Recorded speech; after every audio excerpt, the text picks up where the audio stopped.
Well, yeah, I think that that's kind of the attitude is kind of a form of denial, really, to say, well, only stupid, damaged losers get involved in cults. I've done interventions with 5 medical doctors to get them out of cult situations. One was an orthopedic surgeon, another was an anesthesiologist.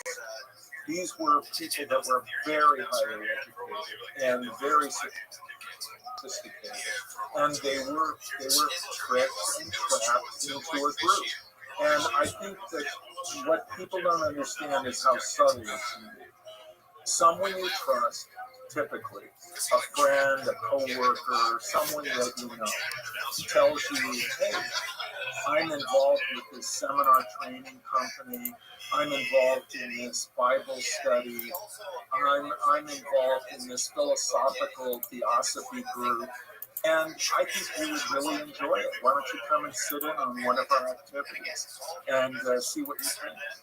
And based on your trust of that person who's acting as your recruiter, basically, and their earnestness, because they really believe in the group and they think it's a good group, and they think they're bringing you something wonderful. So the combination of that, and then maybe the added ingredient that at this particular point in your life you're having some problem, some difficulty. And we all go through difficult times in our life. A divorce, a romantic breakup, you lost your job, you're not doing well at school, someone in your family, your father, your mother has died, or a close friend. And this puts you in a vulnerable. And how coercive persuasion works, according to a book written by Edgar Schein, is it's basically 3 stages. There's the unfreezing stage, as Schein describes it. I would call it breaking people down. And then there's the changing stage, where you're manipulating them after they're broken. And then you are refreezing, or you are locking them in to that changed mindset. And so how that is done is these groups have a kind of process where they basically break you.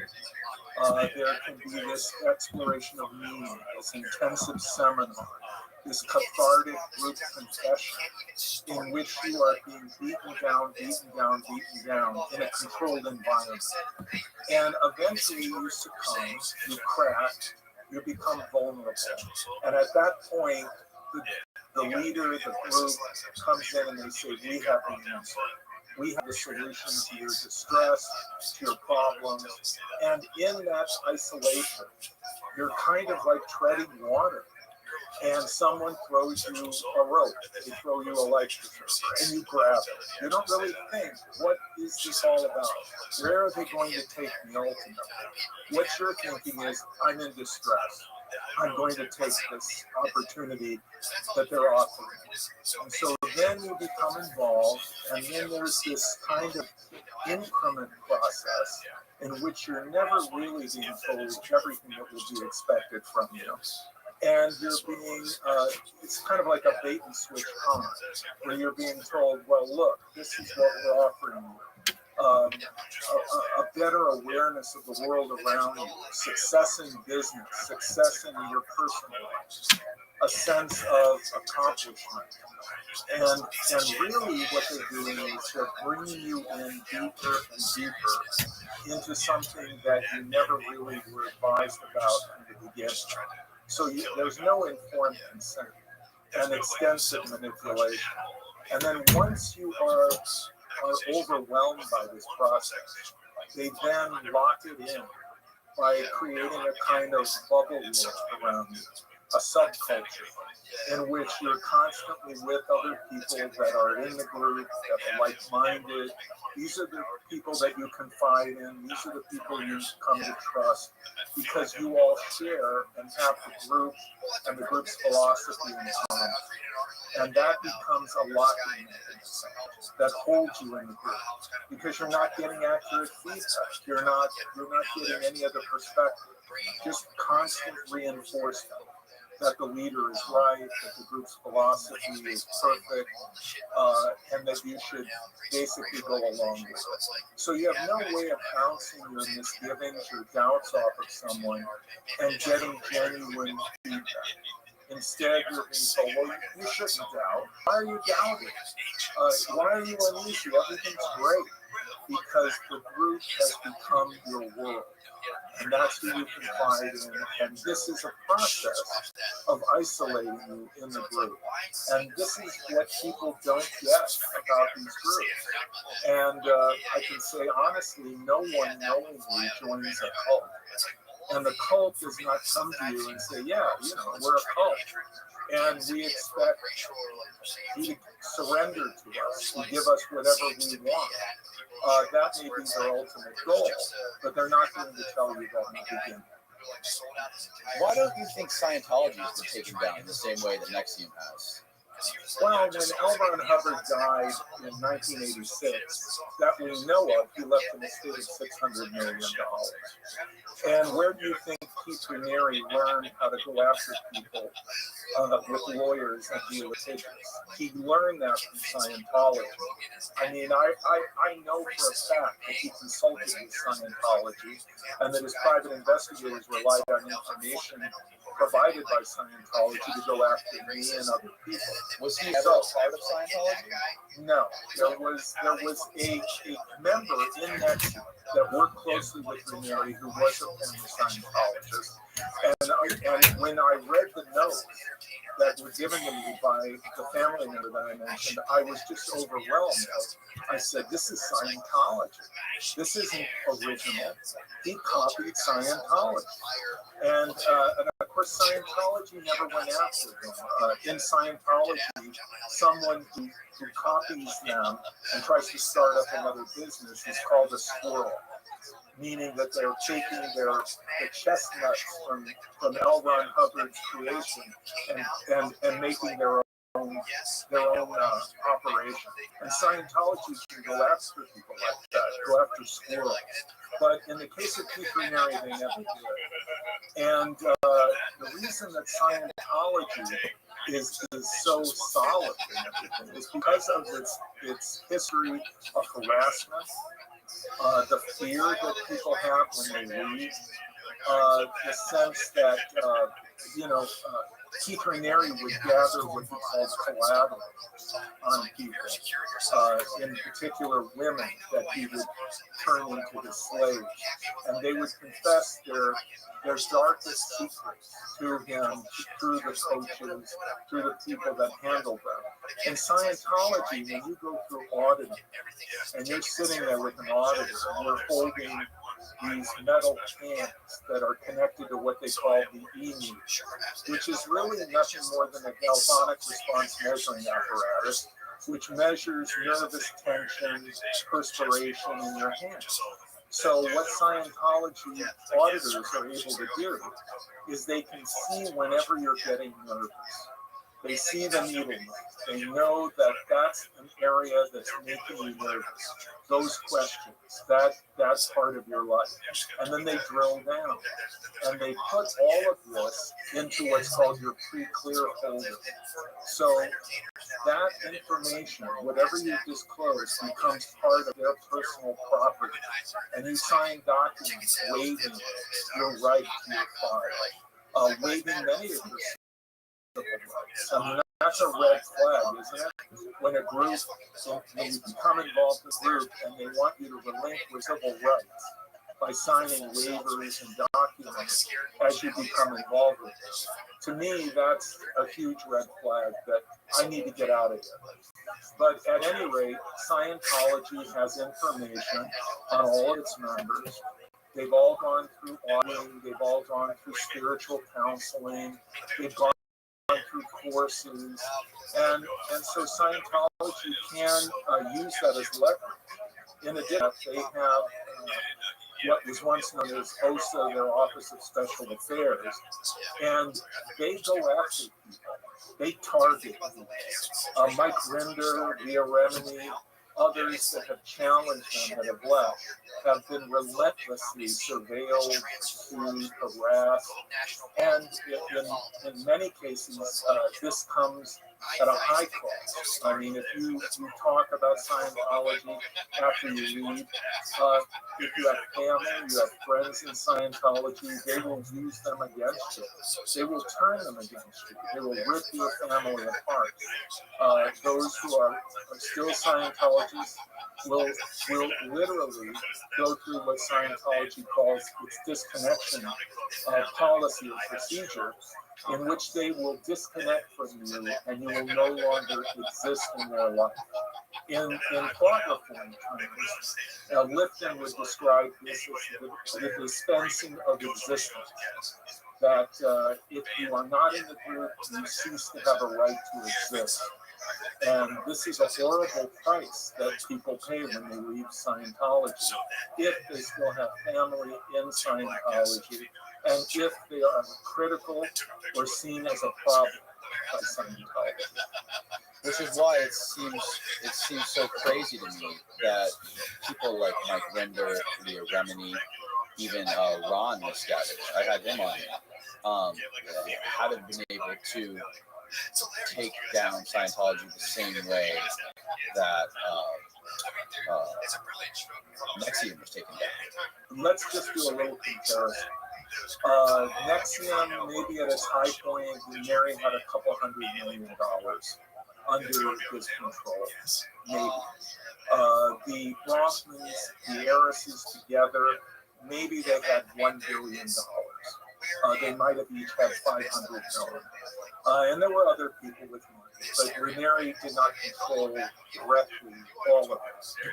And so what are we talking about when we're talking about Scientology? We're talking about an organization that reportedly is now worth billions of dollars, and that they own real estate. One report is that they have $1 billion in cash. I heard they were the second biggest real estate owner in the country.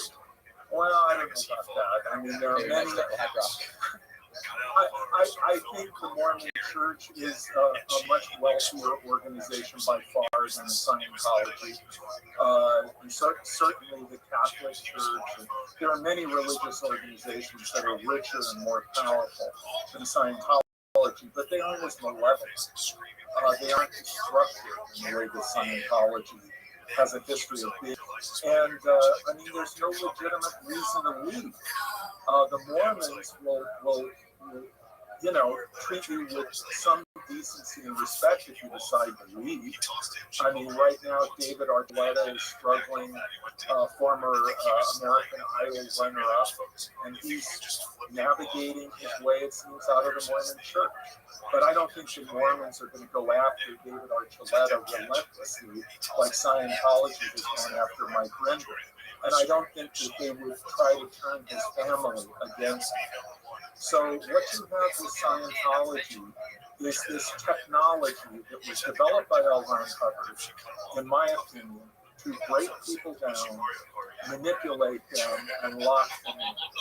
And it is probably one of the most comprehensive and just precise processes that I have ever reviewed over the years. I mean, all of the attention to detail, the course curriculums, the auditing sessions, the files that are kept on you, the supervision levels of everything. It's a machine that L. Ron Hubbard devised and perfected through the 50s and 60s that David Miscavige now runs. And I think arguably some people would think that David Miscavige is maybe a little nastier and meaner than L. Ron Hubbard. I mean, Hubbard, died in isolation.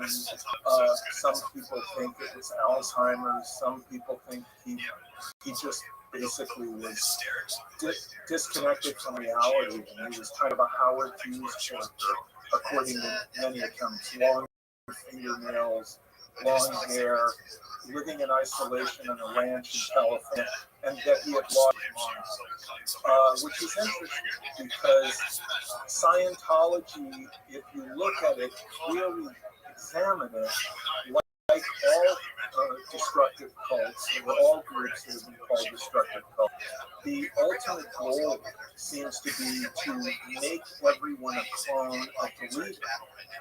So what you have is L. Ron Hubbard as the presumptive prototype, the person that we all want to be, that we aspire to be like L. Ron Hubbard. And that Hubbard created a technology to make people over in his own image. And given the fact that he ended arguably insane and that he had his mind, what is Scientology bringing people? There are many people who go through Scientology. For example, Lisa McPherson, who basically had a complete breakdown after years of doing Scientology in Clearwater, Florida. And then she died kind of lockdown that Scientology did, in which, according to the initial Coroner's report, she died from dehydration. Scientology got the coroner to change the report, arguably due to harassment. So again and again, what you see with Scientology is the use of their wealth, the use of their power, the use of the information they have on individual members to enforce their will, or Miskevich's will at this point, on everyone. And that's why I really admire my friend. I admire Leah Remini, because it took a lot of guts to do what they have done. In the case of Leah Remini, she's been very fortunate that she got her family out intact, and that she didn't have to go through any disconnection the way that my Linda has. From what I gather, he's been through hell. Just an enormously painful ordeal of losing members of his family. And of course, Ron Miscavige, who you had on. To me, that's the saddest. He was completely shut out. I mean, can you imagine? Brought his son into Scientology, and then his son became a leader, and he excommunicated his father. And also Miscavige, his wife, Shelley Miscavige, he apparently has decided to put her in an isolated Scientology facility in Northern California, where she's been for a number of years and not widely seen by the public. I'm sure she's safe physically, but Are you sure? Has anyone heard from her? Is there any evidence that she's even alive? Yeah, there have been some welfare checks, and she is alive. Though I would argue it's sad what happened to her. She was a devoted wife, and she ends up being shelved and put in this facility because her husband just, I guess, doesn't want to deal with her anymore. And of course, in Scientology, there's the rehabilitation project that is called RPS. And this is basically like a kind of prison in which a number of Scientologists have been exiled. Heber Jen, reportedly, the former president of Scientology, is in such a lockdown in Hemet, California, isolated. And there have been a number of Scientologists who have gone through that. For example, Debbie Cook, who was a high-ranking Scientologist in Florida. She went through a horrible ordeal at RPF in isolation. And she testified about it in court at one point. And then suddenly Scientology worked out some kind of an arrangement with her where she stopped talking and went to the Caribbean. Though I understand she's back in Texas now. So Scientology has silenced people sometimes by paying them off, but more often by intimidation and threats. And you could see it as a kind of extortion in which they threaten you with excommunication and disconnection from your family. It's a brutal organization, in my opinion. And I've been on the receiving end of it myself. I've had their lawyers harass me. I've had their private investigators surveil me and harass my family. So I know what it's like, not to the extent that I can say that I have gone through with Mike Rinder or Leah Remini have gone through, but I have been through the ringer with Scientology. Have you ever had a discussion with somebody, it's a part of a cult or a part of Scientology, whether it be like a deprogramming type session, where the person just had an extremely rational explanation of why they decided to remain a part of it, and you couldn't deprogram them? Like, look, Rick, I like this. It works for me. It's not hurting me. And have you ever agreed to disagree with one of those people? Well, yeah. I mean, there have been situations where I was retained by a family, and I sat down with the family and the person who supposedly was in the cult. And when they explained to me what was really going on, I looked at the family and said, "Why did you even retain me? Why did you bring me here? There's enough bad going on here. Your son, your daughter is not involved in the cult. And you may have some personal family issues that you need to resolve. That's not my job." And really, I ended up leaving. In other situations, I would say where the person really is involved in some type of destructive group, about 7 out of 10 ultimately leave at the end of the intervention. But 3 out of 10 decide they don't want to leave. And in fact, many of them will leave the intervention in the first day or the second day and say, "I'm done." And they may have contacted groups. In this day and age, they have texted people in the group, they've communicated with people in the group, and the group says leave, and they leave. They may say, Art, I've had this said to me. I was on drugs. I was a drug addict. I was an alcoholic. And I came into this group, and they basically saved me. They got me off drugs. They got me off alcohol. So I think that the group has been a very positive thing for me. You don't think so. My parents don't think so, but that's what I think. Kind of like a lesser of two evils type thing. Yeah, and I can appreciate that. I can see that. And I often will tell people, well, that's good. And the group isn't all bad. I'm not saying that everything they do is bad, but is it in your best interest to continue with them? Or have you gotten the clarity, the good stuff from them that you could get, and that what's ahead for you may not be so good? And so I wouldn't argue the point that there are good things that groups offer. For example, the group Synanon, which was founded by Charles Diedrich. That was a drug rehabilitation that became a cult. They had an intentional community of addicts, former addicts, who gathered around this very charismatic leader, Charles Diedrich, who was the man who coined the phrase, "Let today be the first day of the rest of your life." And for a long time, Diedrich was helping people, and it seemed like a positive thing. And Synanon grew and grew. But the problem was financial transparency, meaningful accountability for the leadership, and for Diedrich in particular. And he became like a god ruling over the group. And it became very destructive. A friend of mine, an attorney who represented former members that were suing the group for personal injuries, Diedrich had a rattlesnake put in his mailbox, and he almost died from venom. And of course, Diedrich eventually would plead guilty to criminal offenses, and the Synanon would be dismantled and would fade away. But I think arguably there were many people, and there are people today who still email me, call me, and tell me Synanon saved. I was a drug addict that had a terrible problem with alcohol, drugs, and Synanon was the way that I got healed. And so you're against Synanon, but I got a lot of good out of it. And I won't argue that. There were people that got good out of Synanon, but the ultimate end of Synanon was very destructive.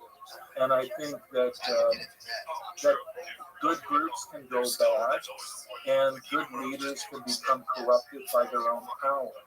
And that's the old axiom: absolute power corrupts absolutely.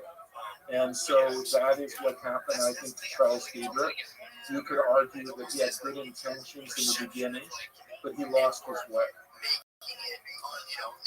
What is the main difference between, I mean, there's these cults that are started from a business perspective, or like based on multi-level marketing or pyramid schemes similar to Nexium, where there's just like some extremely motivated, successful entrepreneur who's made a lot of money who wants to teach you how to do the same thing and be like them. What is the difference between those cults and then the cults where you have people participating in mass suicides, like what's the alien one with T and Doe? That's Heaven's Gate. Heaven's Gate, or the Order of the Solar Temple, or Jim Jones, and things like that. Well, first of all, let's kind of get the definition of what a destructive cult is, because I think that the word can be overused, the word cult. And so when I think of a cult, I think of a destructive cult, a group that is hurting people, that is causing damage, and that varies by degree from group to group. But what they all share in common, besides their harmful behavior, is that they have a charismatic leader that becomes an absolute authoritarian dictator. And that leader, whatever he says is right, whatever they say is wrong, and you cannot disagree with the leader. And the leader becomes an object of worship. You can see that in the reverence for L. Ron Hubbard, in the kind of reverence that Jim Jones demanded and received from his followers in the People's Temple, and of course Marshall Applewhite, who claimed to be an alien from outer space. In a former life, he was Jesus. So the leader becomes an object of worship and is the defining element and driving force to the group. And the leader has no accountability, no meaningful accountability. It's addictive. And then second, that when you look at the indoctrination process of the group, you can see that its purpose, whether it's, and it certainly won't be admitted by the group, but its purpose is to shut down your critical thinking, to stop you from being able to reflect, to think independently, and to instead engender dependency upon the group, the leader, to think for you. And ultimately, to relinquish your autonomy and just become totally enmeshed in the group. And then you can identify techniques of coercive persuasion, thought reform, influence techniques that are being used to shut down your ability to think. And when you run into a group that has that kind of leader, that kind of indoctrination process, and that does harm to people, that is a destructive cult. Now, there are some that are just after your money.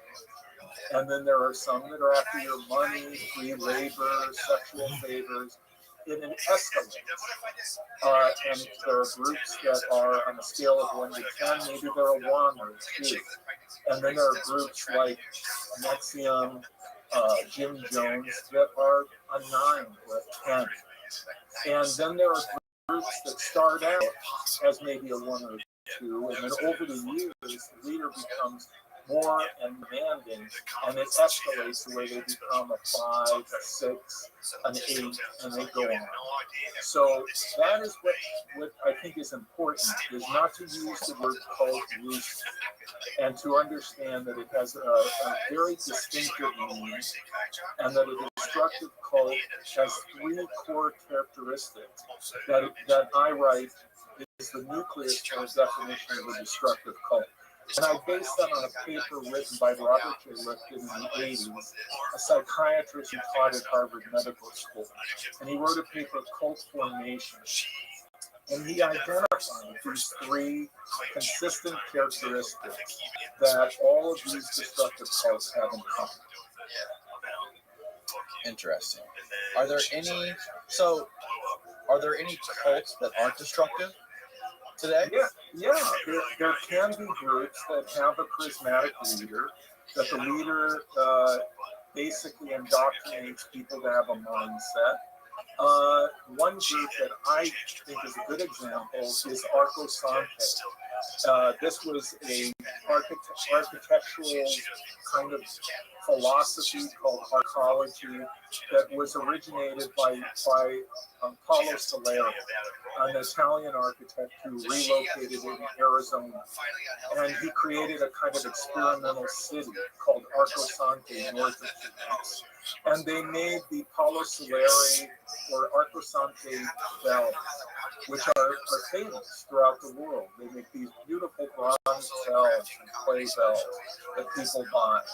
And Paulo Soleri was certainly an object of worship and reverence in his community, but he didn't hurt people. In fact, arguably, he helped people. And there was permission or a legitimate reason to leave. People would stay in the community and then they'd have alumni gatherings. If you could see Arco Sante as a cult, it would be a benign cult. And I think that it is possible to have a benign leader. But unfortunately, when leaders garner a great deal of power, again, it seems to corrupt them. And though they may have started with good intentions, some of them, though I don't think most of them do, they become corrupted by their power, or they become more and more delusional as a result of being worshipped and having no criticism from anyone in this kind of bubble world that they create. Have you ever been contacted by anyone or retained by anyone to help talk somebody out of a political ideology? Only what I would call a political cult. For example, the LaRouches. This is the group behind Lyndon LaRouche, who was the perennial presidential candidate. And he created a kind of cult following, and the LaRouches, as they were known, were considered a destructive cult by many people. And I would sit with and talk with people that were involved with LaRouche over the years. And also there was a political cult that was led by a man by the name of Nino Parente. And it was a communist, supposedly, organization. But again, what you look at is not what the group says it believes, but how it behaves. How is it structured? What is the nature of the leadership? How do they indoctrinate people? What is the net result of that indoctrination? Are they hurting people? Helping people? What is going on? So you're looking at the structure of the group, the dynamics of the group, and, if you will, the politics, if it's a political cult, there have been a number of political cults over the years. That's simply a facade. That's the outer shell. And what you find with all these groups, whether it's religion, pseudoscience, politics, or multi-level marketing, whatever, that is the veneer. And what's behind that is the mechanisms that I've talked about, the thought reform that can be identified by behavior, by the dynamics of the group. And so really, when I sit down with someone, very quickly, I get away from what is the outer veneer of the group and drill down into, well, how does this group really function? How does it behave? How does it affect you? How is it affecting your life? How is it affecting your family? Is it a good thing? Is it a bad thing? Is the leader actually accountable to anyone? How do you know that? How do you know where the money goes? Is there financial transparency? So you're looking at the basic building blocks of the group, not its mask, the facade that it presents to the world. Because all groups will have some kind of facade, some kind of veneer, in order to basically trick people into becoming involved. And people who are politically active will join a political cult, or people that are very idealistic will join a supposed charity that is really a cult. So you have to get beyond that outer layer or veneer and get into how the group really functions. Find out who benefits from this. So, is there one person behind this that's reaping all the benefits of all the people, and sort of the structure of, is there like a business structure behind it, or what are the mechanisms involved to make this work and make this one person or small group of people benefit from it, right? Right. So that's what you say the main difference is between a political cult or a political ideology. Well, I would say a political ideology does not necessitate having a dictatorial leader that is controlling it. And it doesn't require you to give up your life to this leader in the way that a political cult would. So for example, the Sudanese Liberation Army that abducted the heiress Patty Hearst in the 70s. I mean, this was a political organization, but in reality, it was a cult that was completely defined by its leader and ultimately did great harm to the people that were involved, many of whom died in confrontations with law enforcement.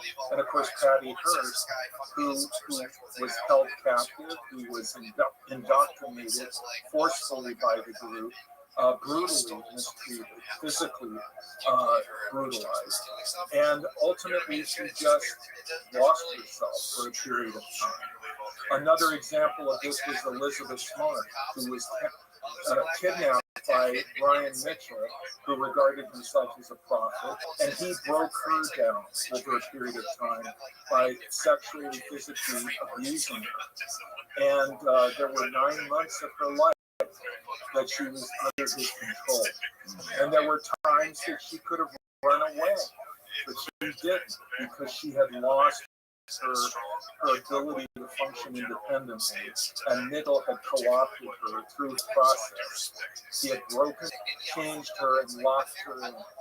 And it wasn't until after 9 months that she was raided from him by police, who found, with wandering in outside of Salt Lake City, that she was able to rejoin her family and begin to recover who she was and who she is now.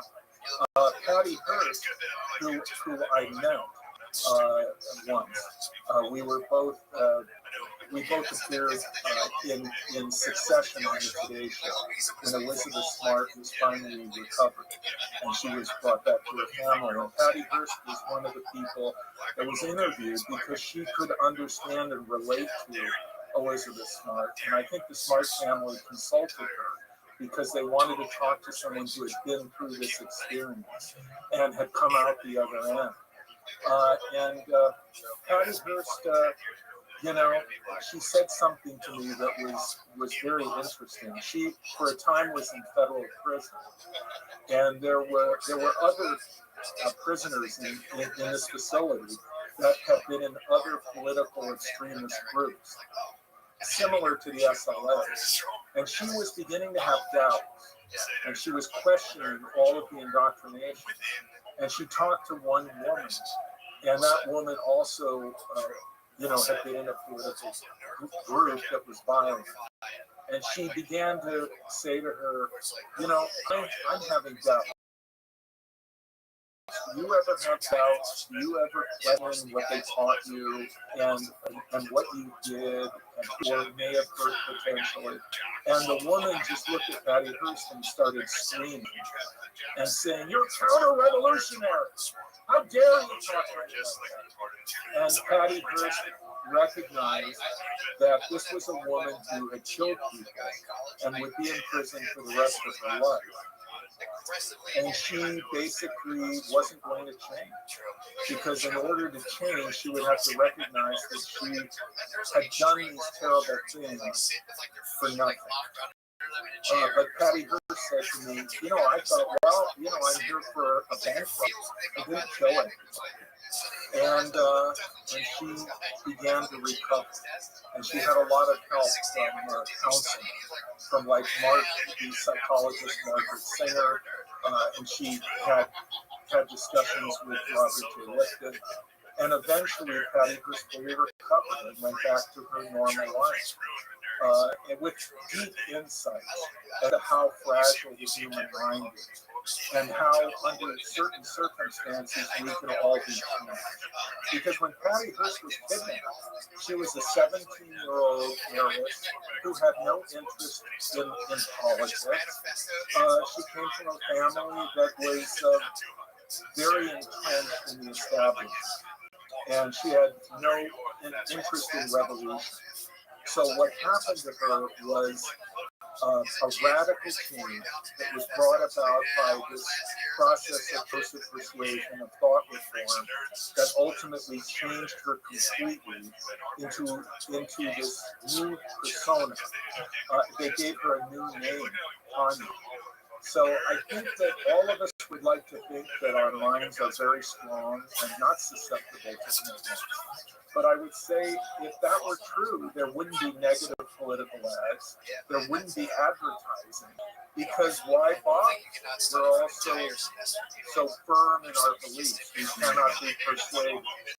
So what I would say is that destructive cults, they intensify these persuasion techniques in a laser-like precision, in which they dismiss our ability to defend ourselves and ultimately break us down and change us, to be dependent upon them to think for us. And that's the process of indoctrination that I've witnessed over the years.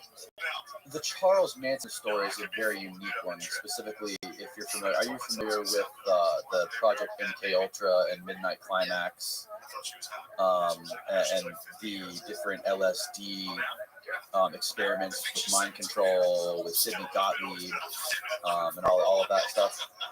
Yeah, but I don't think that connects with Charlie Manson or with Jim. And I've heard people say, well, this somehow it involves cults. Not the cults that I saw. Charlie Manson was a psychopath who honed his skills while he was basically living his life in prison. He started as a juvenile in juvenile facilities. He graduated to adult prison, and he was raised by the system, by the prison system. And being a very small man, he learned how to manipulate people psychologically and emotionally. And when he came out of prison, that was, I think, the summer of love. And Manson realized that there was this very malleable youth culture out there. And he refashioned himself as a kind of hippie, free love individual, which he really was not like that. It was all about control and manipulating people and having power over people. And that's what he did. And he did use drugs.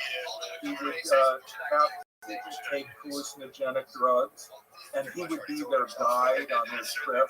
And he would feign that he had taken the drugs, when in reality he had not. And that gave him tremendous power to guide them in their altered state of consciousness and to mold them and shape them. And it's just unbelievable what he did. He did it.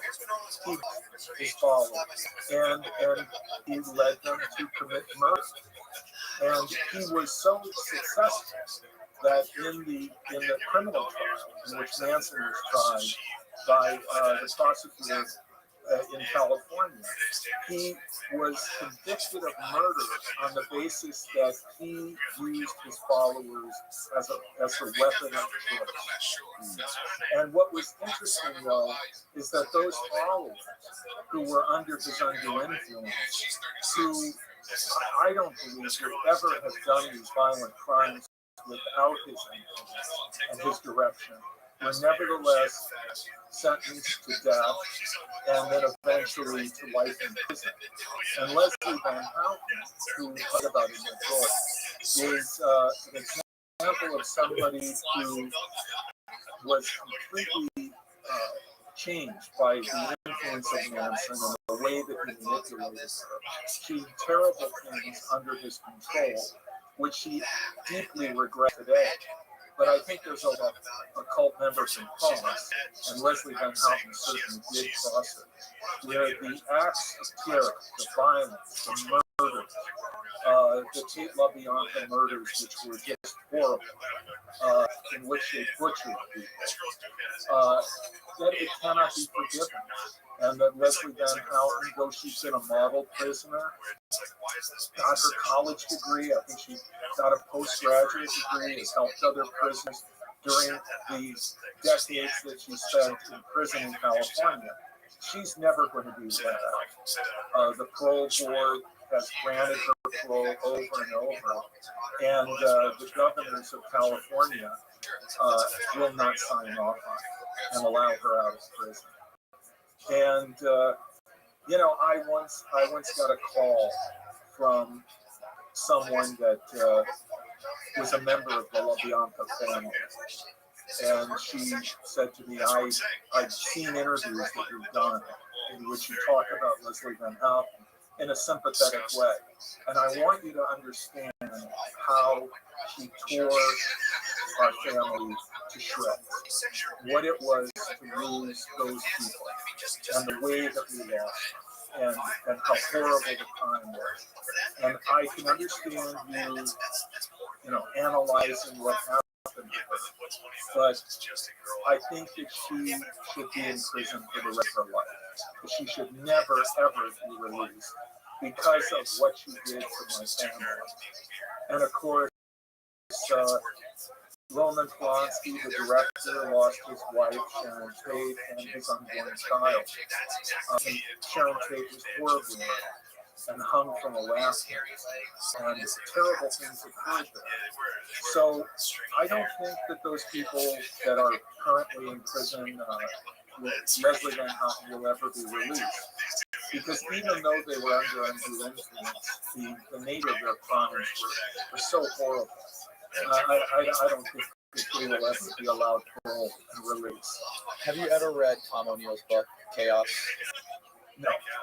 Tom O'Neill, he started out as a reporter for an entertainment magazine, and he was assigned to a piece on the anniversary of the Manson Tate LaBianca murders, and I think it was the 10-year anniversary, and it eventually led him down a 10 to 15-year rabbit hole where that's all he did was study that. He interviewed every single one of Manson's How are you? officers. He interviewed. He spent. I'm going to sleep, big dog.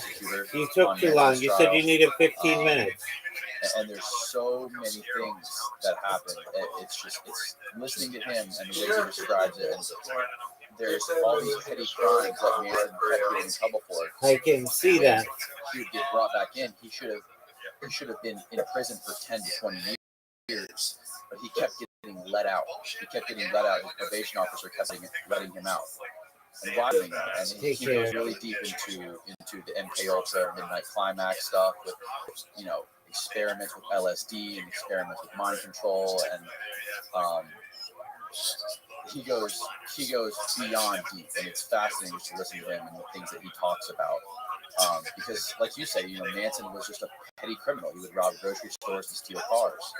And how did he transform from that to being someone interested in controlling people's minds and wanting to commit murders? And just so many theories.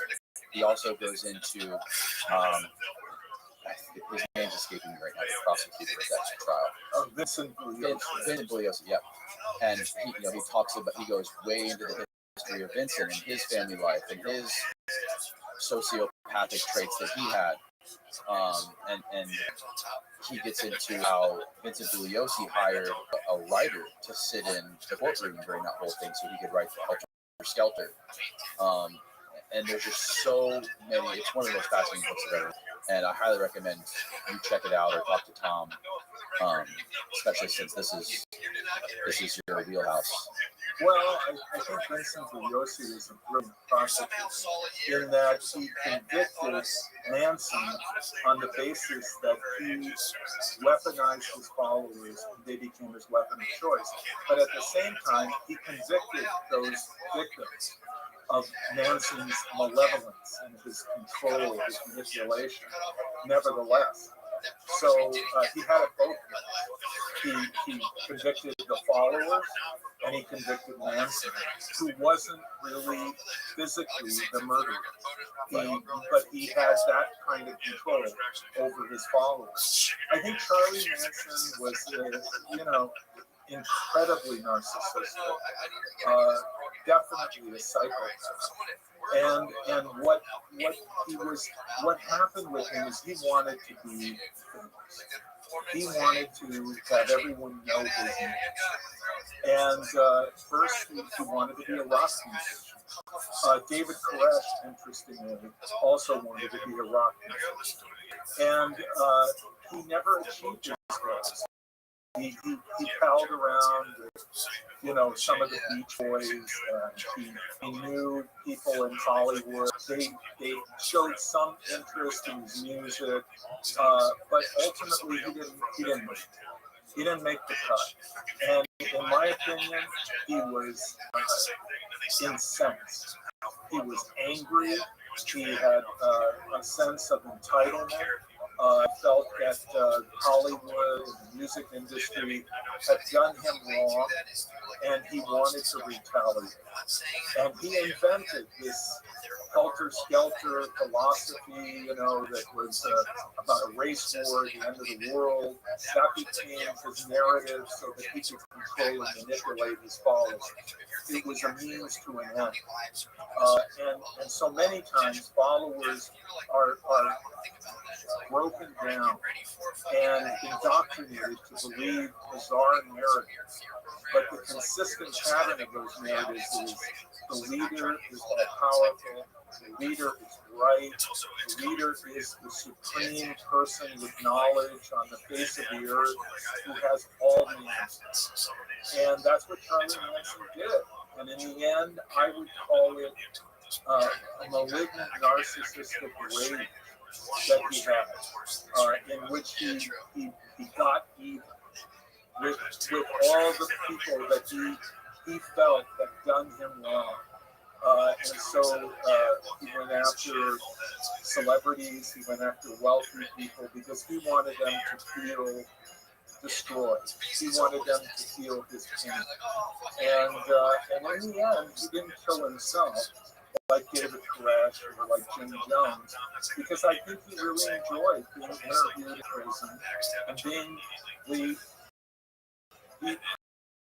prisoner in the United States that received more mail than any other prisoner in the United States. I mean, he really had his hand all over it. He got most of the time, definitely, while he was in prison.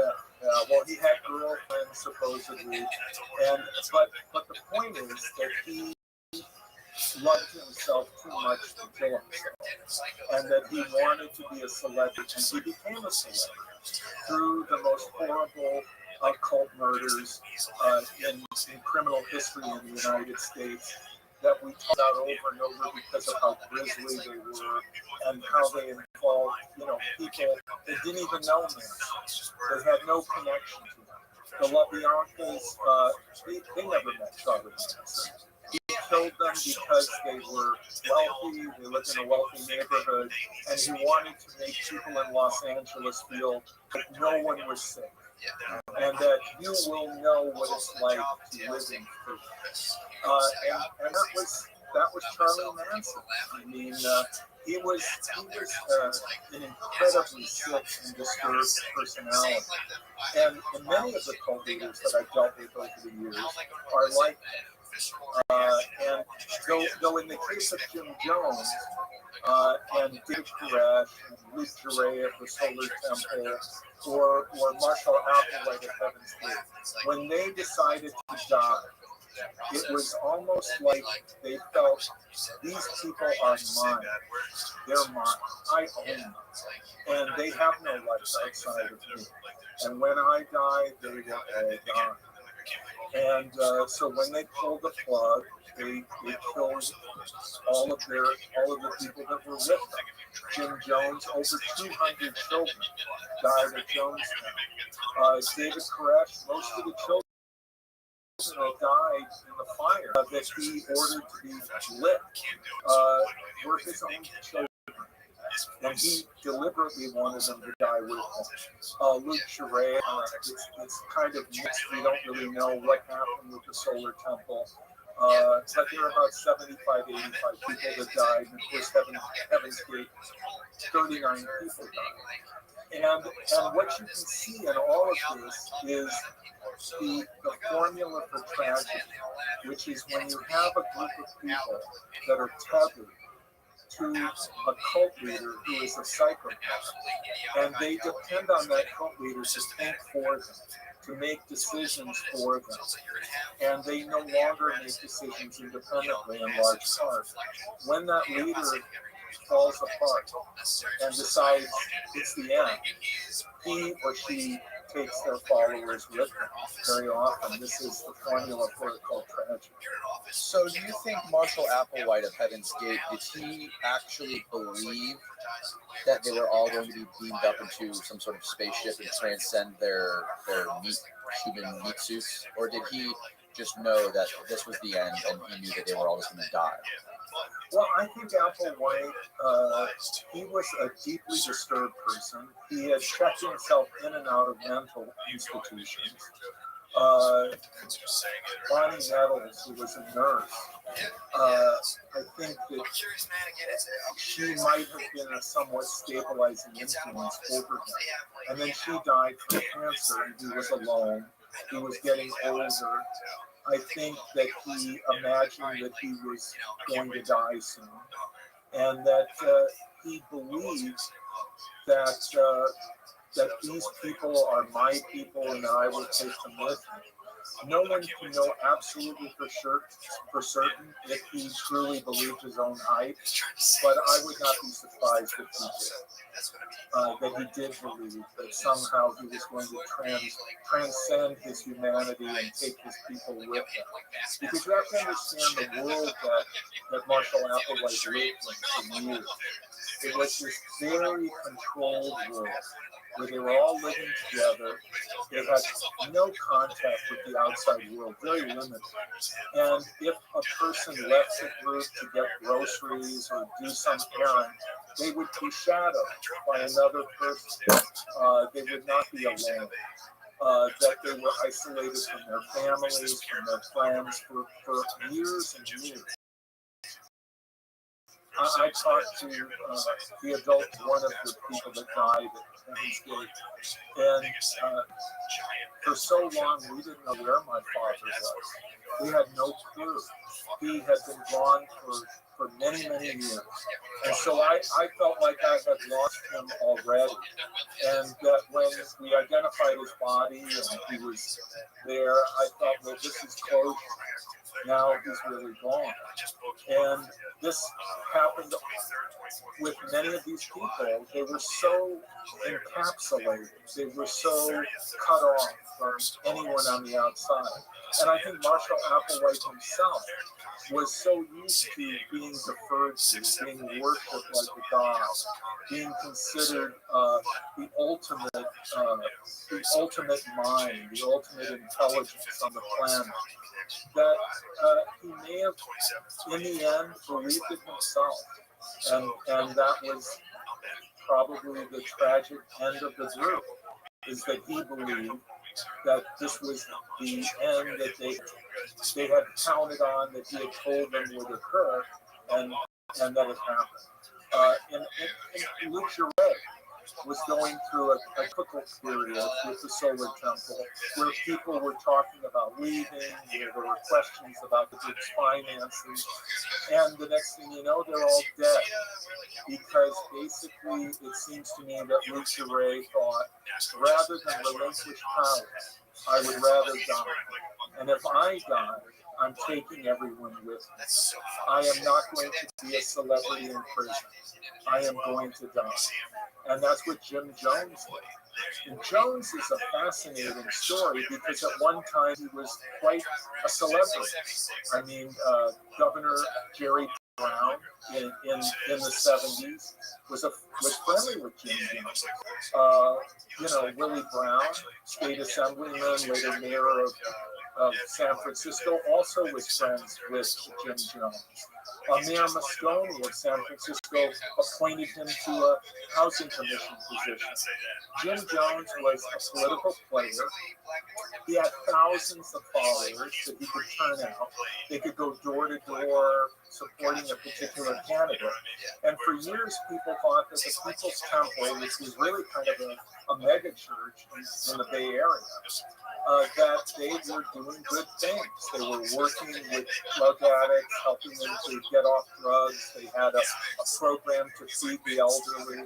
And Jim Jones did a very good job of hiding the evil, the sinister aspects of the group. And then people started leaving because there was a great deal of abuse and exploitation in the group. And they started to tell their stories to the press, to the media. And that's when Jim Jones decided to take his most devoted followers and then went to Guyana. They created what became known as Jonestown, this farming community. And there he completely controlled everything. All communication with the outside world, everything. He had his own security force. When Congressman Leo J. Ryan came down there, with Jim Jones' blessing, he was there to basically address concerns of people in his district in California about the people that were family members, grandkids, nieces, nephews that were in Jonestown. And people then approached Leo J. Ryan and said, help us to get out of here. There are terrible things going on here, and we want to get out. Will you take us out when you leave?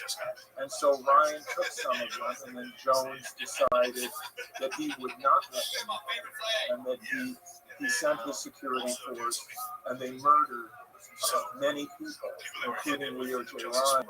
And Jackie Spear, who later became a congresswoman from that same district, was on the staff of Leo J. Ryan. And she almost died. She was shot multiple times and almost bled out at the place where the aircraft, the plane was that was to take them out.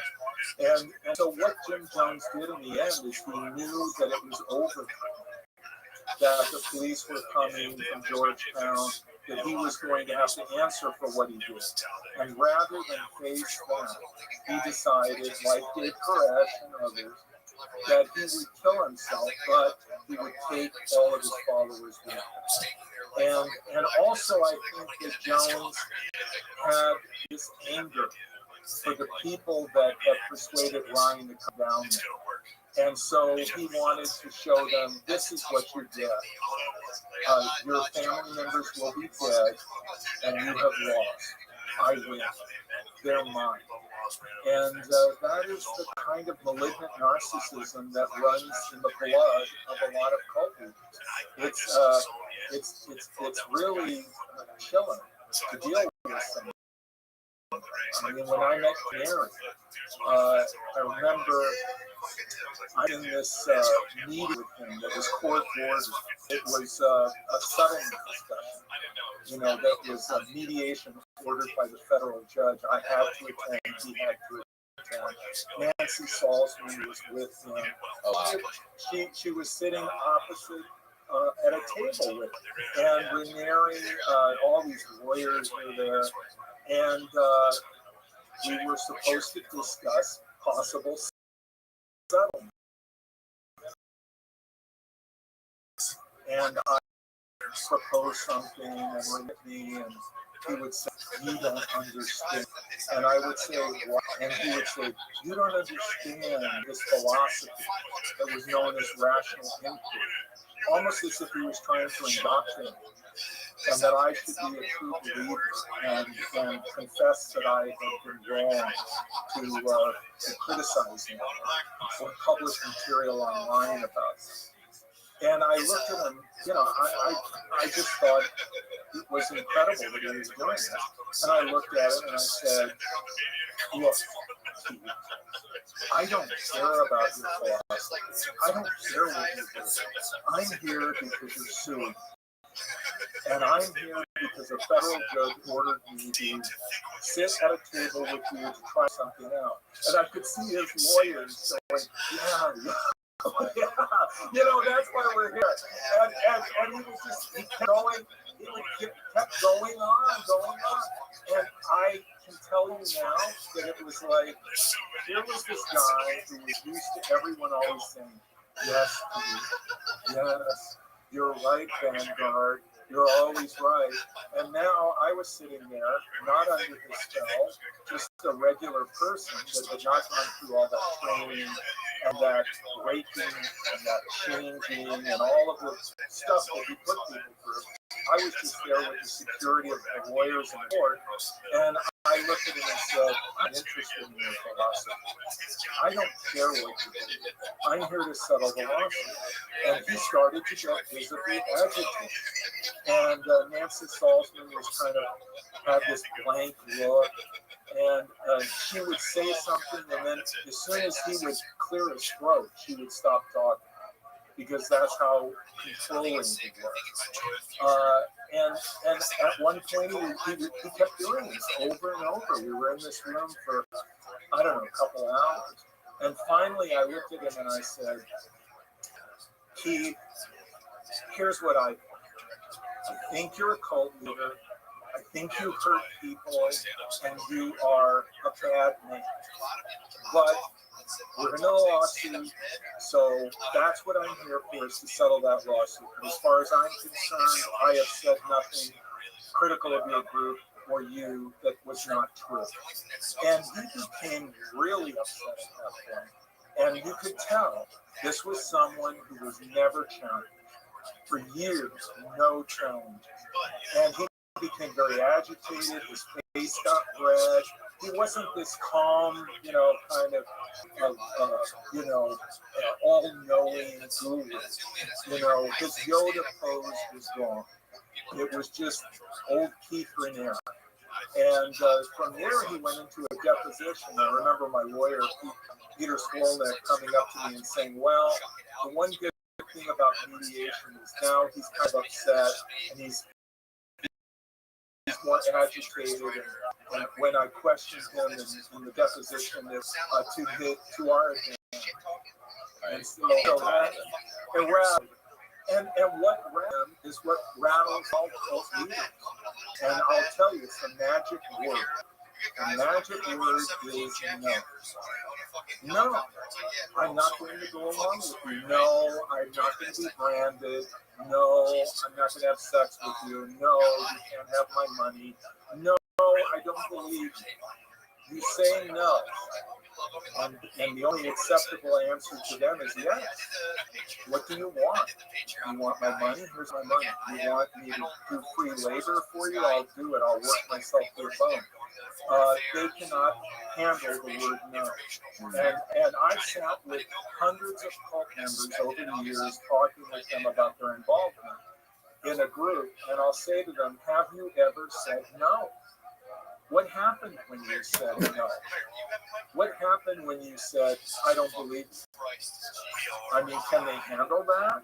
And I'll have cult members sometimes say to me, You know, I remember one time when I was resisting how angry people were. And it was like, I thought they were really nice and that they were sweet and kind.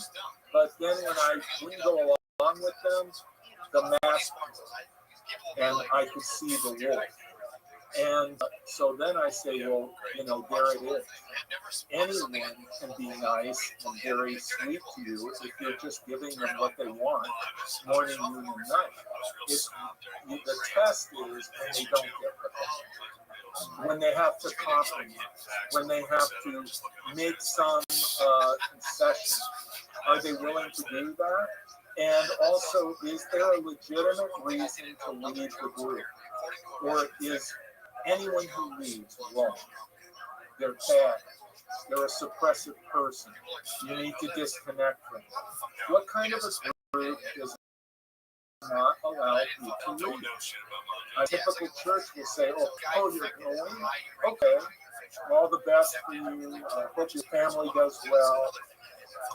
If you want to, come back and see us. But in a destructive cult, there is no legitimate reason to leave.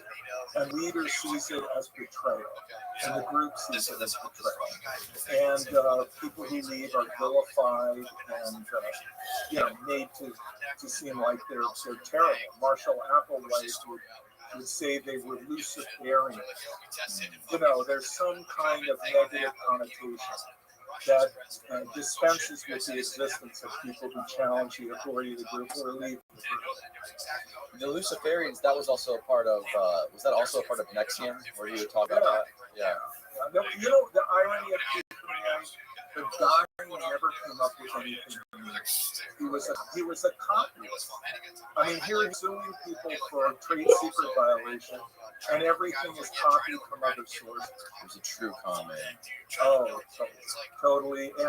And you know, there are people that just think it's sad. I mean, the saddest victim of Keith and Mary, in my opinion, amongst the women that were, I mean, there were a number of women that were brutally hurt. I mean, he raped children as young as 12 years old. He was raped a girl in Albany that was 12, who came forward at one point. But you know, Lauren Salzman, who, in my opinion, deserved the sentence that she got, which was time served. She did not have to go to prison. She was brought into the group and she was a pretty young woman. I think she was still a teenager when she met Keith Raniere for the first time. And he totally dominated her, exploited her, lied to her, just treated her horribly. And when she testified for against him, it was a very, very sad thing. I mean, she cried, she wept. It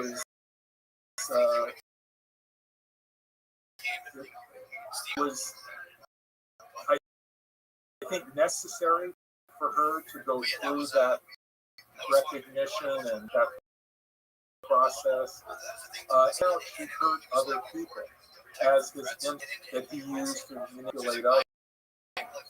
But I think the fact that she was brought in as almost a child by her mother, Nancy Salzman, in my opinion, got off easy.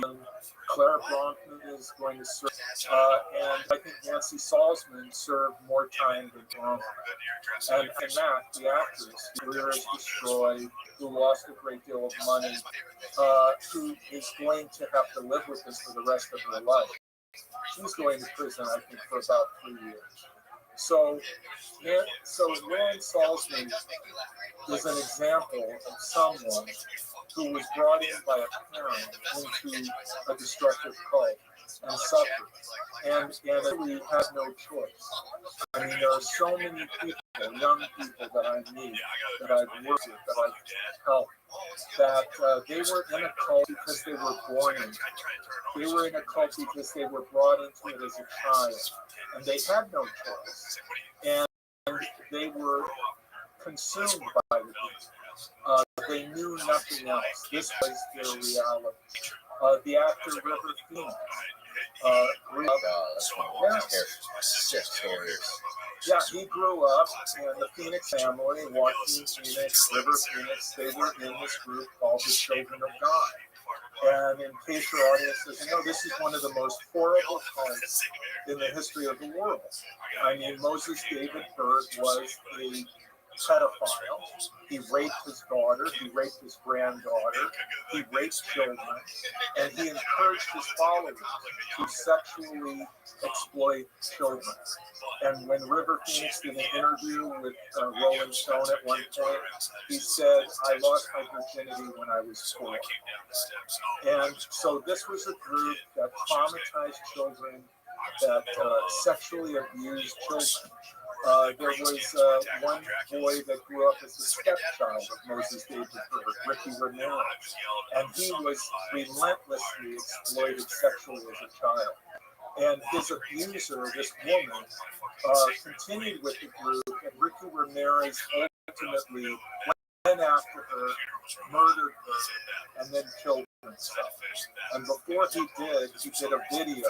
He explained why he did what he did and what his life was like. It was just horrible. And I've talked to so many former children of God, and they will tell me, I never had a choice. I was brought into this group as a child. I didn't know what to think. They told me what to think. And I believed them. Why wouldn't I? It was my mother, my father, my family. And I grew with this as my reality. And because many times we think that what we see is crazy. And how can they submit themselves to that insanity? And what we don't understand is that what we call crazy, they call normal. And what we call normal, they call crazy. And so this insanity within the bubble becomes an alternate reality. And people are living it daily. And it's being reinforced. And so I would talk to former children of God, and they would call me on the phone many, many times and say to me, Rick, I want to talk to you about what happened. And they would start telling me about their life. And then they would say, you know, I hate my father, but I love him. But I hate him. And they would say, I'm so conflicted because I know that he was brainwashed, but if it wasn't for him being a member of the group, I would not have been raped when I was a child. And so I'm mad. And I don't know, should I be mad at my father? Should I hate my father? Should I love my father? And in many situations, the parent will eventually leave the group and then have to deal with what they did to their children and their family. It's a mess, to say the least. And I will say to these adult children from Children of God, look, I'm not a mental health professional, and I'm not equipped to counsel you. And maybe you should see a psychologist, you should see a psychiatrist, someone who can help you. And they'll say to me, you know what? When I talk to people, they don't believe. They don't believe or understand what happened. And the reason I called you is because at least you know that I'm not just making this stuff up. That this is real. This is what I need. This is how I lived my life for years. And it's a horrible, traumatic childhood. And so a lot of times, you know, I look at Joaquin Phoenix, who is one of the greatest actors in the world, and I wonder to myself, you know, how did it affect him? What did he live through? Because the whole Phoenix family was in the Children of God for a period of time. And after they came out, they never really, in my opinion, sorted it out, which is another whole issue, is what do you do after you leave a cult? Okay, you leave. And a lot of people who leave, they leave thinking that they did something wrong. They leave thinking, you know, I betrayed God. I betrayed you. I became counter-revolutionary. I became a suppressive person, whatever. I failed. And they don't deal with or unpack their group experience. They don't recognize that they were a victim and that it isn't their fault and that they didn't do anything wrong and that the group, in fact, hurt them, traumatized them. And so what people need to do when they leave these groups is a lot of reading, because there's an enormous amount of literature that you can read.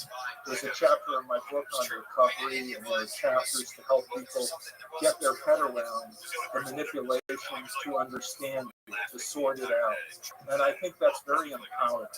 If someone has left a cult group or an abusive, controlling relationship, being able to unpack the experience and say, hey, I get it. I see how they did what they did. Because a lot of people live in fear. You know, I remember one of the top people in Nexium that is in the vow, called me up and said to me, I just want to talk to you about what happened to me. In Nexium, I've been reading your book and I've been trying to get my head around it.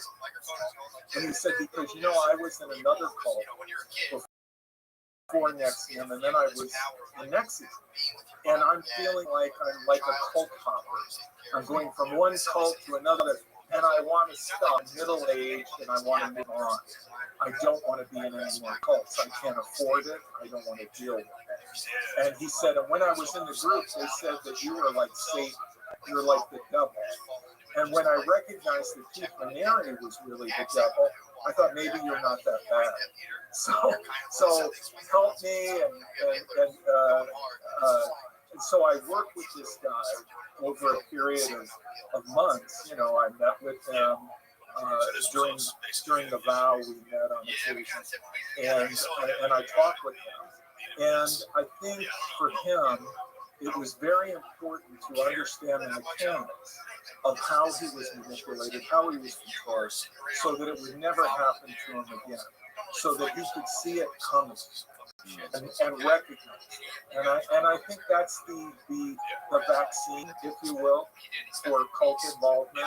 If you want to protect yourself from an abusive, controlling relationship or a destructive cult, understanding who and what they are and how they trick people, how an abusive partner, you go through the honeymoon period, the partner gaslights you, they play with your head. Understanding how that works is the best preventative vaccine that you can receive. Yeah, to be able to sort of reverse engineer how you got here. And a lot of them don't understand. It's not like you just sign up for this great, empowering mission, and then the next thing you know, it's sex trafficking. It's an inch. They take an inch, an inch, an inch, and next thing you know, you're 10 miles down the road in the wrong direction, which makes it hard to say no. Like you said no to Keith in that deposition. It's not like that. They've been gradually, incrementally going down this path. To say no now means to sever a limb, in a sense. Have you ever heard of QAnon? Oh yeah, I've had many calls and interviews about QAnon. It's a very interesting group, and it represents a phenomenon that we're now dealing with. Keep in mind, I go back to the 80s, so I can remember when cults did quaint things like recruit on college campuses, and that was really their most fertile recruitment area. Now with the internet and social media, Instagram, YouTube, PayPal, you can recruit, sustain, and get money out of the people that follow you online. You don't even have to meet them physically. So what we see in QAnon is exactly that. It's all of these people that are kind of wound up in a tunnel together online. They reinforce each other. They converse online. They follow each other online. And they are like a village online. And then you have Q, the anonymous leader, who hasn't been seen, who hasn't been clearly identified, who can do a Q drop, and all of these people accept it. And it's a very frightening phenomenon, especially coupled with the people from QAnon that participated in the January 6th riot in Washington. I mean, that was very sobering. But there are all these people that can be influenced online. They're streaming with each other. They're listening to podcasts by the leader. They're sending money through online mechanisms like PayPal. And Facebook has had to deal with this. YouTube has had to deal with this. I mean, I've had calls from people where they say, my husband works from home, and I had no idea that he was recruited online and that he was being indoctrinated sitting in his home office at times when I was also in the house. I had no idea how insidious these groups are, that they can recruit people in that way. And I deal with that increasingly. It's interesting your experience dealing with these sinister cults and us being in this politically charged time that we're in this country, and you deal with things like QAnon, when it's so much different because there's not one person reaping these benefits, directly manipulating people. There's no, with QAnon, there's no real, as you described some of these examples, functional systems in place. It's sort of just like chaos wrapped around people who are, again, unlike Nexium, they're not necessarily the brightest people. Most people that were in QAnon are misfits, if you will. They're missing some sort of purpose in life, or they're looking for some sort of meaning. This is everything I've gathered from watching Q Into the Storm by Colin Hobart on HBO documentary. And again, there's so many parallels like that you discussed with being in echo chambers.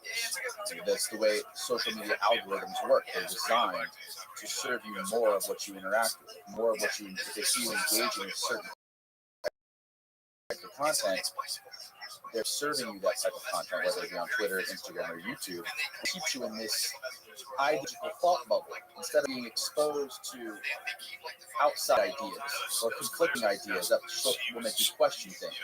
Instead, no, they're stuck in these bubbles and they don't understand these algorithms, how they work. That's one parallel.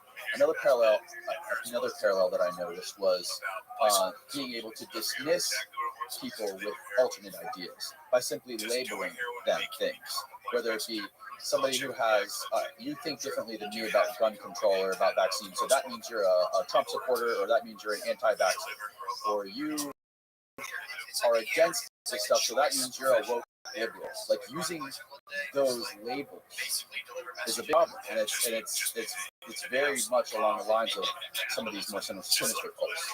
Well, into what Robert Shapiro would call thought reform, and there's a book, Thought Reform and the Psychology of Totalism, which was published in 1961. It's a seminal book that describes these techniques, and my book incorporates, a lot of this information from Margaret Singer, from Robert Cialdini, who wrote the book Influence, Edgar Schein, who wrote Course of Persuasion, and it's carefully footnoted in my book. But what you're talking about are thought-terminating cliches.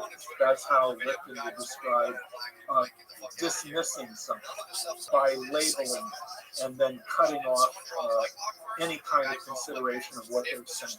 They are dispensed with, and that is what Lipton would call the dispensing of existence, another one of the 8 criteria of a thought reform program.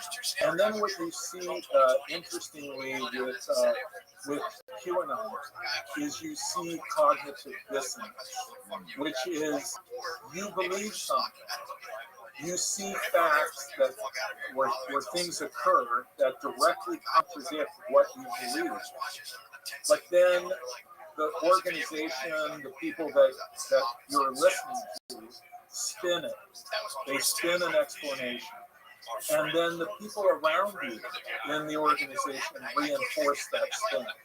and then you accept the spin and move on. So that is how people that are in QAnon, there are predictions that have failed over and over and over and over again. John F. Kennedy Jr. did not appear. None of the predictions that QAnon has made really materialized. How do you deal with that failure or those repeated failures? Right. And the way to understand it is cognitive dissonance. Another thing about QAnon that is interesting, and I've seen this with a number of groups, groups will target a particularly vulnerable population. So, for example, David Koresh, he targeted the Seventh-day Adventist Church because the Branch Davidian movement, which preceded Koresh by many decades and was originated by Victor Powder and then later led by his widow and then by George Roden and then by Lois Roden, his widow. And eventually in the 80s, it would be taken over after Lois Roden's death by David Koresh. Filled with former Seventh-day Adventists, because that was a part of their belief system. They were vegetarians, they celebrated the Sabbath on Saturday. That the Branch Davidians were a splinter group of Seventh-day Adventists.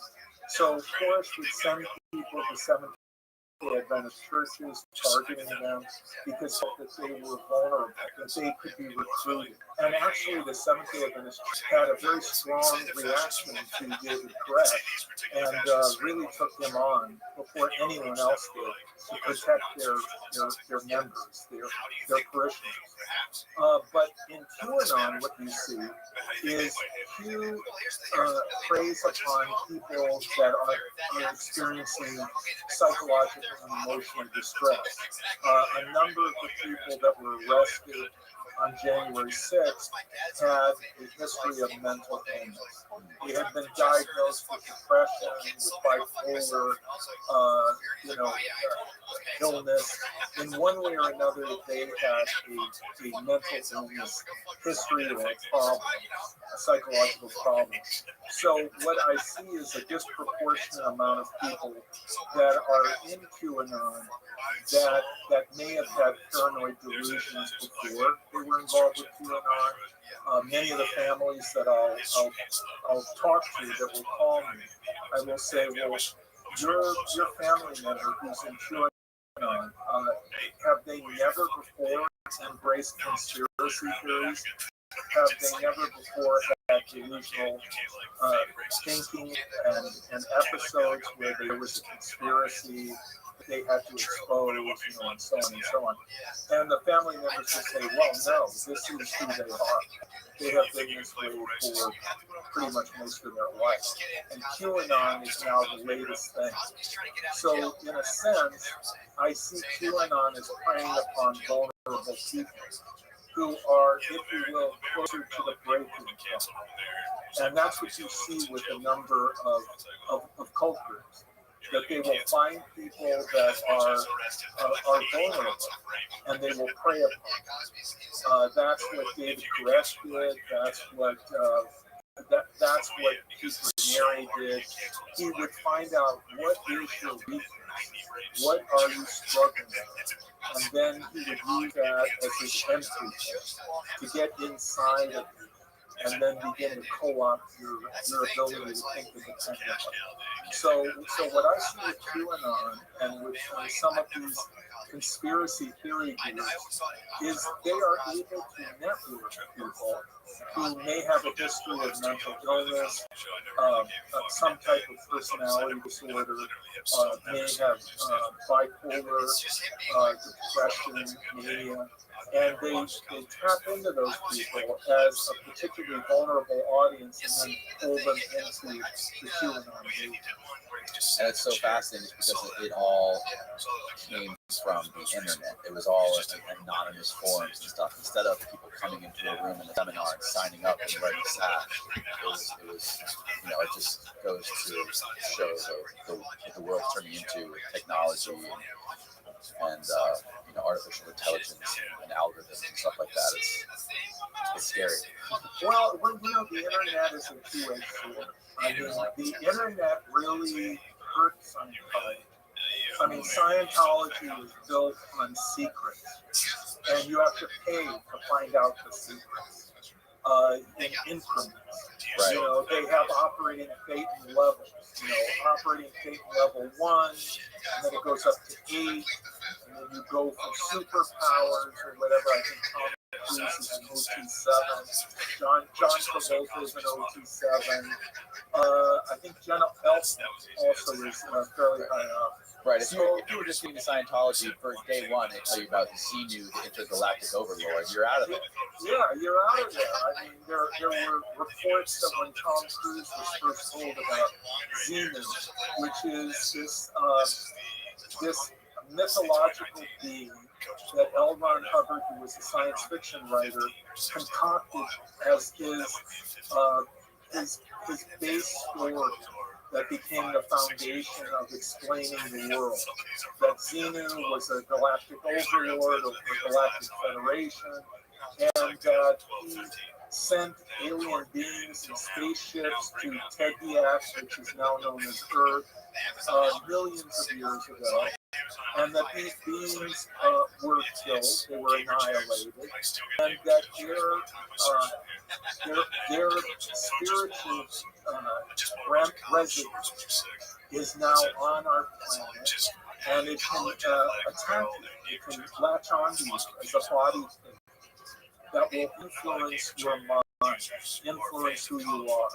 And Scientology is the only technology, according to L. Ron Hubbard, that can free you from the influence of body things and advance you up these operating Phaeton levels to greater and greater awareness at a greater and greater cost. I mean, it can cost hundreds of thousands of dollars just to get to clear.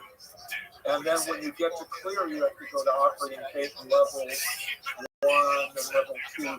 Then at 3, you're finally told about the incident. So a lot of times when you talk to a Scientologist and you talk about Xenu, they don't even know what you're talking about because they haven't reached a degree. So this is an example of a group. They say they're a religion, but imagine this. You go into a Catholic church and you walk by the sanctuary and you look at the head of the sanctuary and you see Jesus hanging on the cross. And you say to a priest, "Who is that?" And the priest looks at you and says, "We can't talk about this. You're not ready to know that yet. You have a lot of confession ahead of you, a lot of catechism training and everything. And someday, maybe, we can explain to you who that guy is." Now, see, that isn't the way mainstream religion works. I mean, you can argue against organized religion, but let's be honest. When you go into the Catholic Church, they tell you who Jesus is. And they give you their basic doctrine openly, freely. They discuss it with you. Same thing in Judaism, Islam, Buddhism. They're not keeping secrets from you, and they're not selling the revelation to you in bits and pieces. And so this is how L. Ron Hubbard constructed Scientology. And this is how many groups are. You don't really know what's behind the door, what's behind the curtain. You find out in gradual increments. And in that process, you are going deeper and deeper and becoming more and more enveloped in the group and the subculture of the group and everything else. And so time they reveal the or they tell you something that really would have been distressing to you in the beginning, you are so shut down through critical thinking and your ability to evaluate what they're telling you. And you're so cocooned in the group that you accept it. Right. When Tom Cruise was told about Xenu, you would think that he would run for the hills and say, Xenu, come on, that's just nonsense. But he had been in this organization for many years, and at that point, he was enveloped by it, cocooned by it, and he had no accurate feedback from anyone else outside that could pierce that cocoon. And so he accepted it. That's what I would surmise, since he continued with Scientology and went to operating code level 7 at least. You would think, one of the reasons that people like John Travolta and Tom Cruise don't come, at least have some sort of epiphany, wake up one day and say, okay, this is a crazy cult, is because they have that sort of collateral on them, or they have done those audio sessions where Scientology could have enough dirt on them to where it's like, okay, I won't say anything about it because it's not worth destroying my career. Well, I think that part in it, but I don't think that is the gist of it. I think that John Travolta and Tom Cruise feel that Scientology is what it claims to be, the ultimate science of man. That John Travolta feels that it has done a great deal of good for him, that it has positively affected his career. I'm sure Cruise thinks the same thing. And they are so handled by Scientology. There's so many people around them that are Scientologists, and their world is populated by those folks, that they're not really getting another perspective. And in Tom Cruise's case, what a mess. His first wife, Mimi Rogers, who introduced him to Scientology, later left. And that was divorce number 1. Then he marries Nicole Kidman. They seem to be very happy together, care deeply for each other, adopt children. And then I think her resistance to Scientology and the fact that her father, I think, was a psychologist, and that he never really got on board. Eventually, divorce number 2. Then comes Katie Holmes, who he's jumping on a couch over, praising for Oprah, but then Katie Holmes kind of wakes up. And there are reports that she saw the way that the adopted children treated Nicole Kidman, their mother, and that they didn't have the kind of relationship with her that I think Katie Holmes imagined. And Katie Holmes came from a very tight family from the Midwest. And she started thinking outside of the box and talking to her father, a divorce attorney, and her old friends. And before you know it, divorce number 3. And but she really got the upper hand. She divorced him while he was away doing a movie. And she was able to do it in New York. And she was able to engineer really what turned out to be pretty much sole custody of her daughter, Suri. And Tom Cruise, this is his biological child. You look at Suri Cruise, I know she looks a lot like Katie Holmes, but at times you look at her and she looks a lot like Tom Cruise as well. And there must be some feeling in Tom Cruise for this biological daughter. He must love her and care about her. But I suspect that he sees her as a PTS, as a potential trouble source, as per the loaded language, thought-terminating cliches of Scientology. And the reason she's a PTS is because she is with her mother, who I would suspect Scientology labels as an SP, so a suppressive person. And so Tom Cruise really doesn't seem to have much of a relationship, from what I have observed, with his daughter Suri, which is a shame. So here's a man who is brilliant in his acting, brilliant in his career. He's one of the richest, most successful movie stars in the world. And he sustained a career into his 50s, which is an accomplishment, a feat. So this guy is not really a dumb guy. He's a smart guy. And yet look at what Scientology has done to his life. 3 divorces, seemingly estranged from his child, Surrey. Very sad. But I think that he is a total believer. He is all in, all in. And in fact, I got into quite a bit of trouble with Scientology at one point. Tom Cruise was running around, I don't know if you remember, he was running around New York, Manhattan, opening up these detox clinics. And I helped to break the story that it was a front for Scientology, that it was connected to Scientology, and that what they were doing was a Scientology ritual called the Purification Rundown, which L. Ron Hubbard claimed to detox your body. And of course, it's ridiculous because the theory that it operates on is that drugs, toxins in your body stay indefinitely unless you do the purification run. Scientifically absurd. Toxins, drugs are dispelled by the body. And that's what science meant. But according to Scientology, which ironically trades on the idea that it is scientific somehow, and though I would argue it's pseudo-scientific. Science fiction.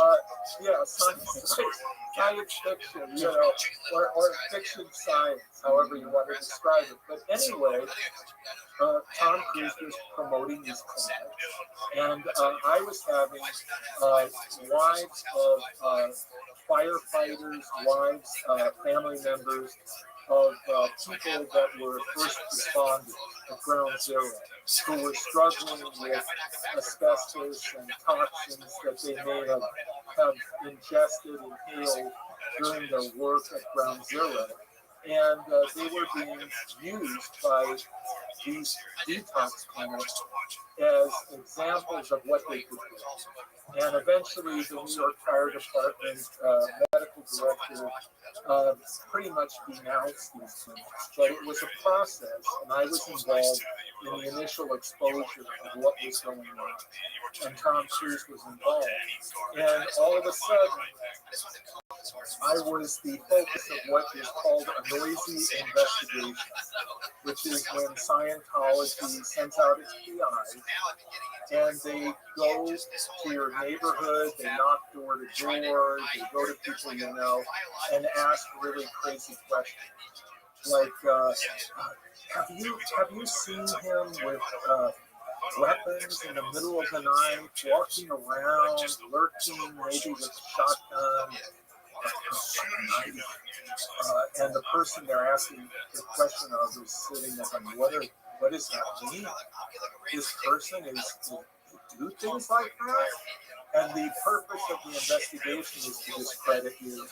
And they want the people that they talk to call you and say, hey, somebody came by and they asked you questions about your mental stability, questions about you being involved in violent crime. What do you have to say about that?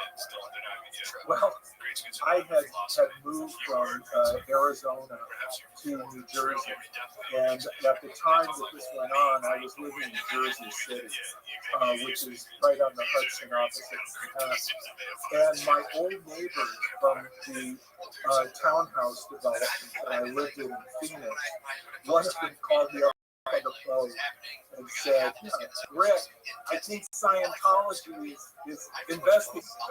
Oh and my God. I said, why? And they said, well, these investigators are going door to door in our development asking about you. And I remember that he told me a long time ago, because I was on the board, that this might happen and that I should be aware of it. And sure enough, it happened. What are you doing in New York that has caused them to do this? And I explained it to her, and she was laughing. But it really wasn't funny. It was an example of how Scientology intimidates people. And that was what they were doing. And that was one of my last experiences with them. Though, more recent experience happened in Washington, D.C. I was redeemed by a client who was involved in a relationship with a woman. They had a child. They were not married. The woman became involved in Scientology, and then she changed the visitation for my client. He had very little access to his son. And so I was to testify in hearings regarding the influence of Scientology and the fact that this was a negative influence for the son, and that it would explain in part why the father, who might have been labeled a PTS or an SP, was not being allowed to see his son.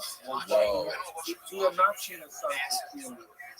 And so I was scheduled to testify in a court in DC, and I was in the courthouse. And I said to the lawyer I was working with, I said, you know what? I would not be surprised if Kendrick Moxley, the lead counsel for the Church of Scientology, did not parachute in on this hearing and give us some grief. And he said, oh, come on, Red, you're being paranoid. And I said, really?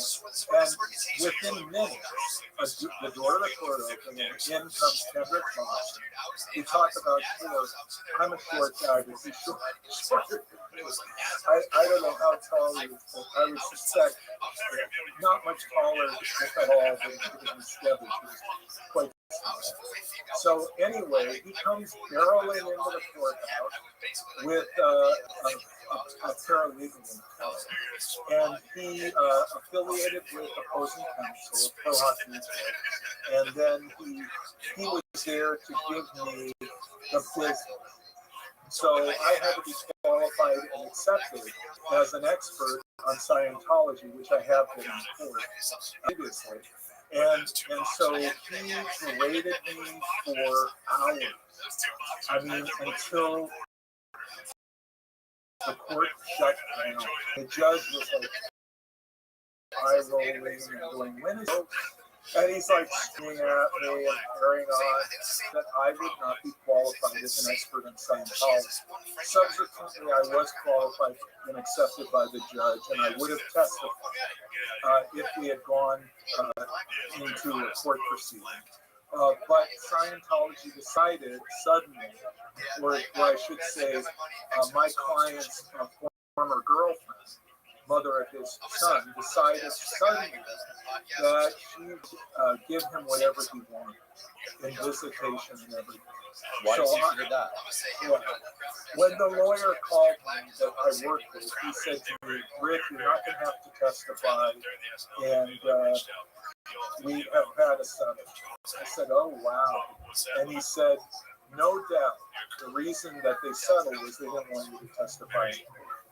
Having been qualified, you would then testify, become a matter of record, and they just didn't want you to be an expert on Scientology in a court proceeding. And later, I would put on my CV, which is online, I would put online that I was qualified and accepted as an expert in Washington, D.C. Next thing I know, I get this email from Kendrick Moxley saying, you were not qualified in Washington, D.C. You are a liar. You were not qualified. Take that off your CV. And I thought, what is he talking about? So I knew I had been qualified and accepted. So I then called the law firms that I had worked with, and they told me that after the settlement, that Kendrick Moxley filed a motion with the court to vacate me being qualified and accepted.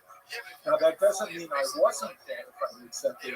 That means it's just vacated. And the judge granted the motion. Oh, really? Yeah, because he did not want to go through a whole scene with Scientology. It's not a negative for me as an expert witness. It's kind of like you go back to zero in that venue. I mean, you have not been qualified or accepted, but you have not been rejected. And so what Moxley wanted was to erase his failure to keep me from being qualified and accepted as an expert.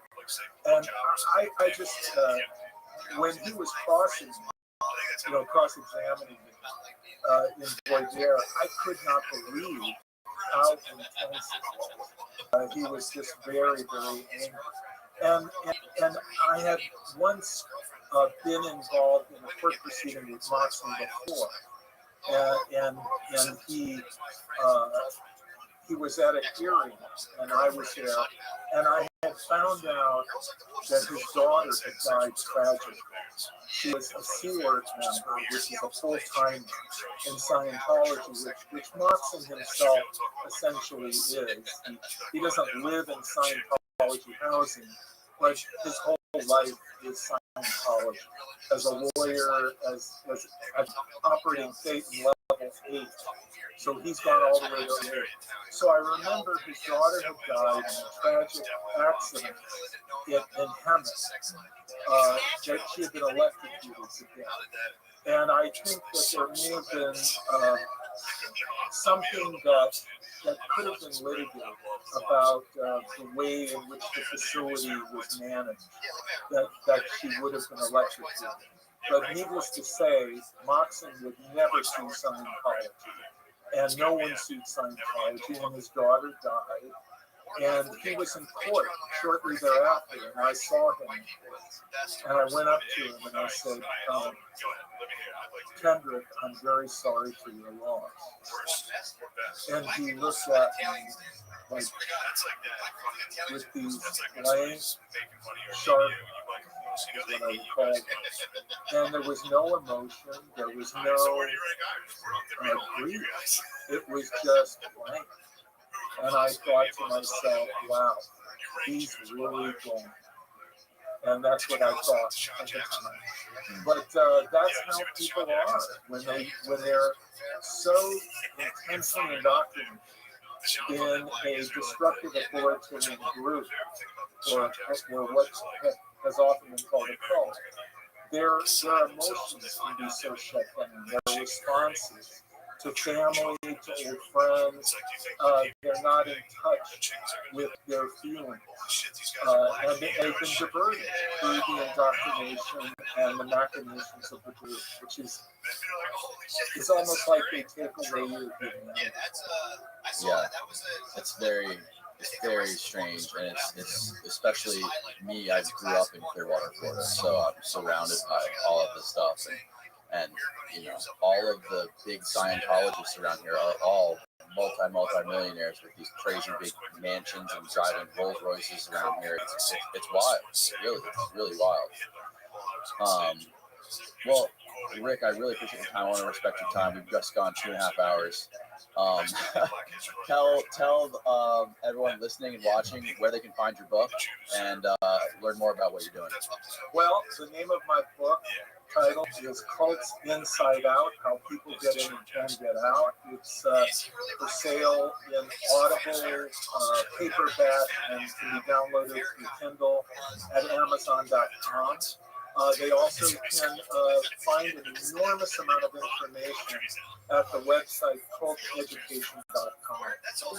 Culteducation.com is a database that I launched in 1996, and it is constantly under construction.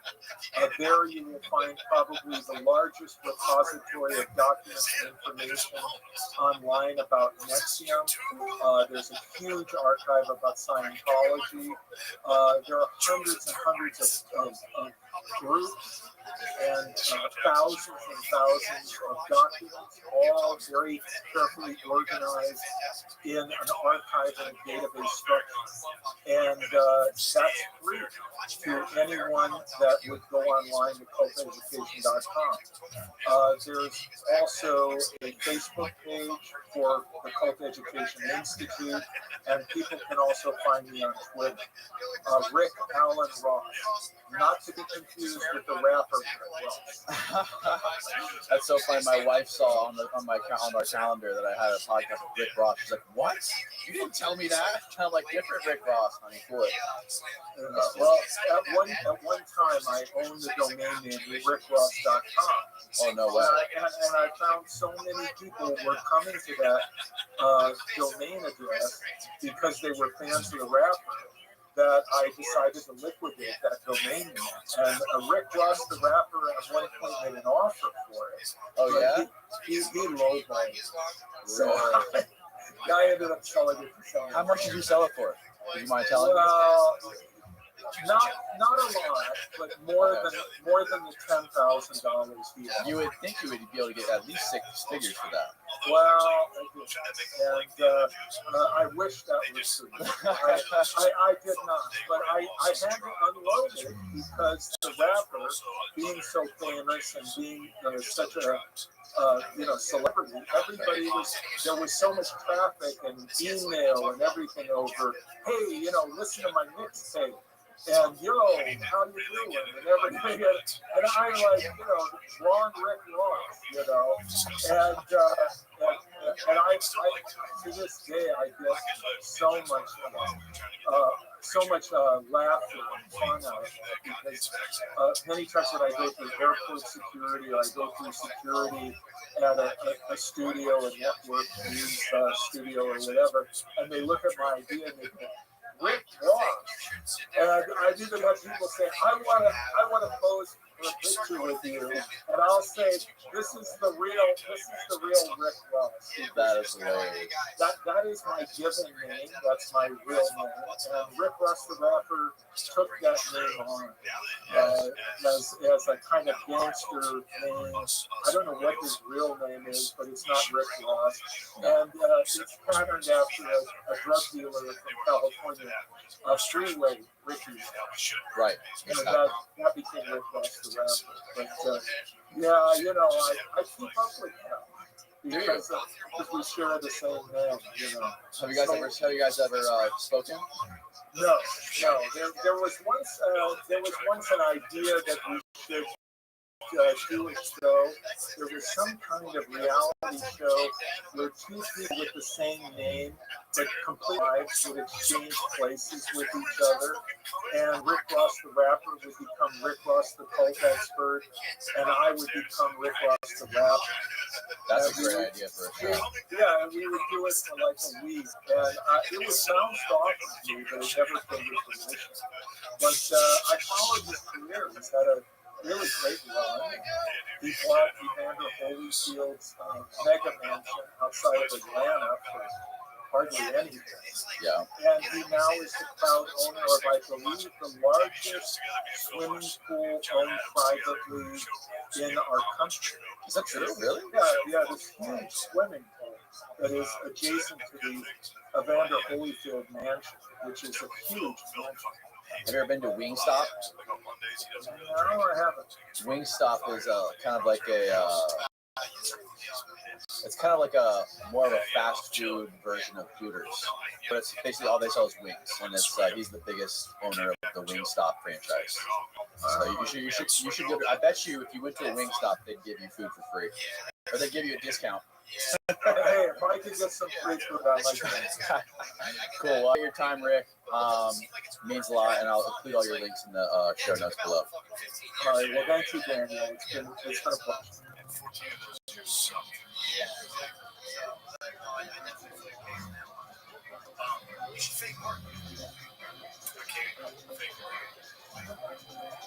Oh yeah, that's something to do with the dragons and the Draculas. Yeah, I was ever found like I just had some shit to do. And I was actually like, bringing sea tramps, some battering rams to the gates of the fucking dwarf armies. I got crushed by the dwarves. Did you really? Yeah. This is all really hurt. No, it's just, I just got crushed. I brought all my vampires and skeleton warriors. Does that fuck you up when you're sitting there waiting against like this waiting on an idiot? Hello, world. Brett Phillips is a Major League Baseball player for the Tampa Bay Rays, who just recently broke the Hall of Fame legend Babe Ruth's world record to become the first player in history with 3 Grand Slams and an inside the Parker in a span of 30 days or less. On this episode, we talk about diet and fitness, what it was like hitting his insane walk-off to win Game 4 of the World Series. We also talk about NFTs and crypto and much, much more. Brett is easily the nicest, most likable guy in sports, and this episode proves it. Without further ado, please welcome Brett Maverick Phillips.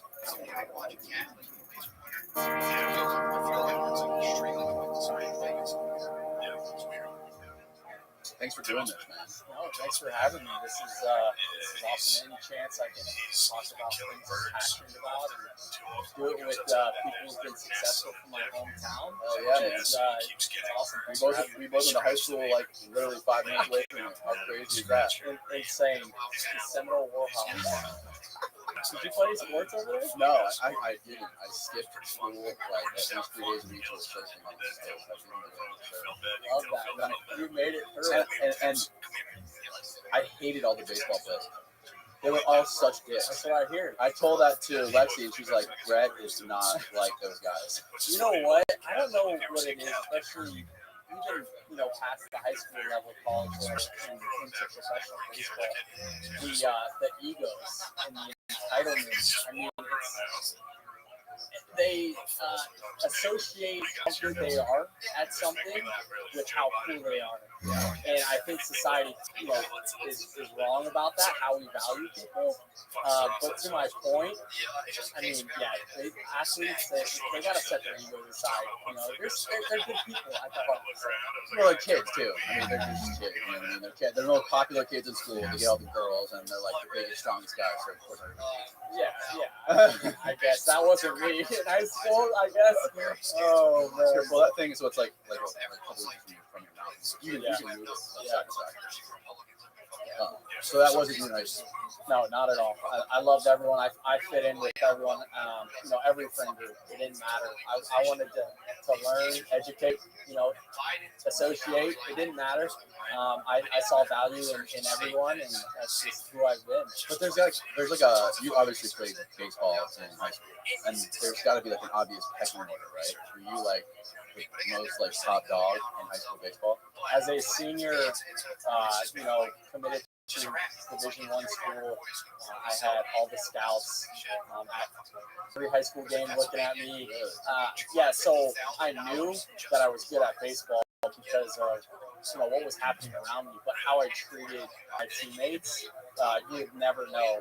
And I hope they could say that without me being around, that you would never know. Brett was the best at what he did in high school. And I think that's just a testament to how my parents raised me growing up, just loving, liking everyone who they are.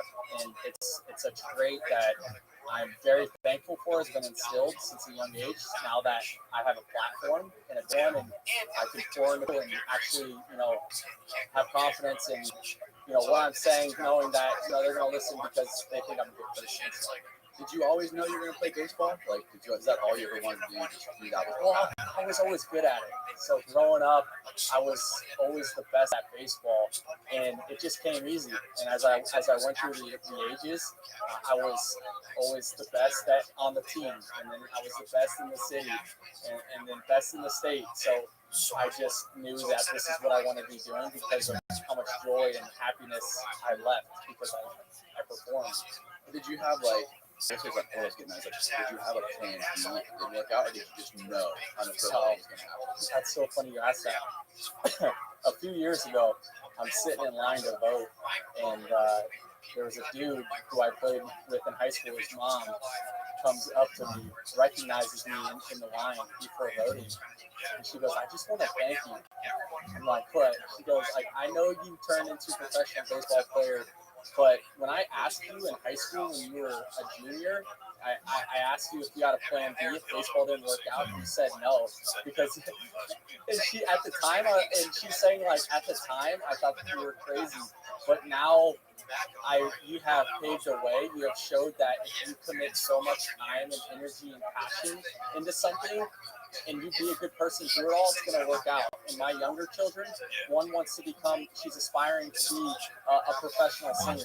And like, if you didn't pave the way for her to, have that conversation with me, I would have never let her pursue this the way she's doing it. Like, not going to college, pursuing that. Like, these are things that I didn't do because I believed I wanted to do this so bad, and there was never a plan B. It was wild. That's fucking awesome. That's gotta feel so good to have somebody come up to you like that, just out of nowhere. So I admire your vote. So humbling, and like the autographs, people asking for my picture. It's just it's so cool and so humbling. And seriously, yeah, You happen everywhere around here. not everywhere, no, but me and my wife will be out to dinner, and fans around here are so cool. Yeah, my bad. Oh, there we go. My bad. Yeah, you're good. You got me there? Yeah. Yeah, so like when I was with Kansas City and Milwaukee, fans are super passionate in the Midwest about their sports and how they go about treating their players. It's more of a big deal. Well, around here, everyone's just pretty chill. Fans, like, they'll recognize me and they'll maybe just like fly past but not say anything, or just like give me a head nod, but not interrupt me during dinner with my wife for a picture, which has happened in the past, or so it's really cool to obviously play for my hometown team, but to see the fans kind of rally behind that as well. One of the most eye-opening things for me is when I first went to Pittsburgh and realized I thought St. Pete was a sports town, but Pittsburgh is a whole different thing. It's those people live, eat, sleep, breathe, sports. Wild. I know.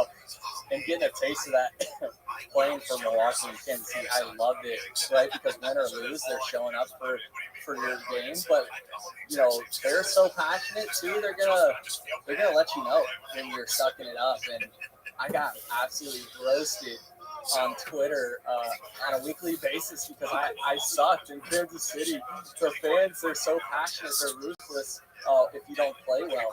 So it does. Really? Yes, I had to delete check on every little comment. I had to delete Twitter, man. Like, yeah, because it's it's really cool to see when someone is, you have a good game, and it's not like I'm looking for the affirmation, but I want to be on social media and I want to wind down and see what's going on. It's in my it's my. But anyways, and it just got so toxic every night where I wanted to just get on there and see what my other teammates were doing, and all I see is you suck. Like I'm talking like I hope your wife never has kids. Death threats. I'm gonna kill you and your firstborn, and it's sad. But this is what's going on, and I was like, I'm done with it. I don't have to see this. I don't have to. I don't. What's this worth to me? And it started weighing on me a little bit, so I just deleted it. But it's all good. I haven't gotten that kind of hate in Tampa Bay, so shout out to you, fans. Shout out Tampa Bay. Yeah, I just don't like it. I used to really fuck me up when I was pretty dick. This is terrible. Nobody likes it, but then we like to go sitting behind their screens and not having much going for them. Or the other way I look at it is they've lost so much money on the game, and they're bettors. So like these people have thousands, if not hundreds of thousands of dollars on games a night. Social media has given these same people who've been doing it's probably been generation after generation. Well, in instant time, they can roast the dude who made them lose that kind of money. And so, with me being on the other end of it, like I saw a different side of people that most people don't know. But like, they're who knows what they have. Their house mortgage, their house on these games. And I'm just going to catch the brunt end of it. I went 0 for 4 with 2 strikeouts. Oh, we lost. So. Oh, man. It's so funny. Yeah, I mean, it's like super important for athletes, not just baseball players, but also football players. It seems like now in the last 5 years, more than ever, they focus so much on building their social media brand. So when they do these sports, they get injured, they can't compete anymore, that they have, like, they build their brand up, so they can parlay that.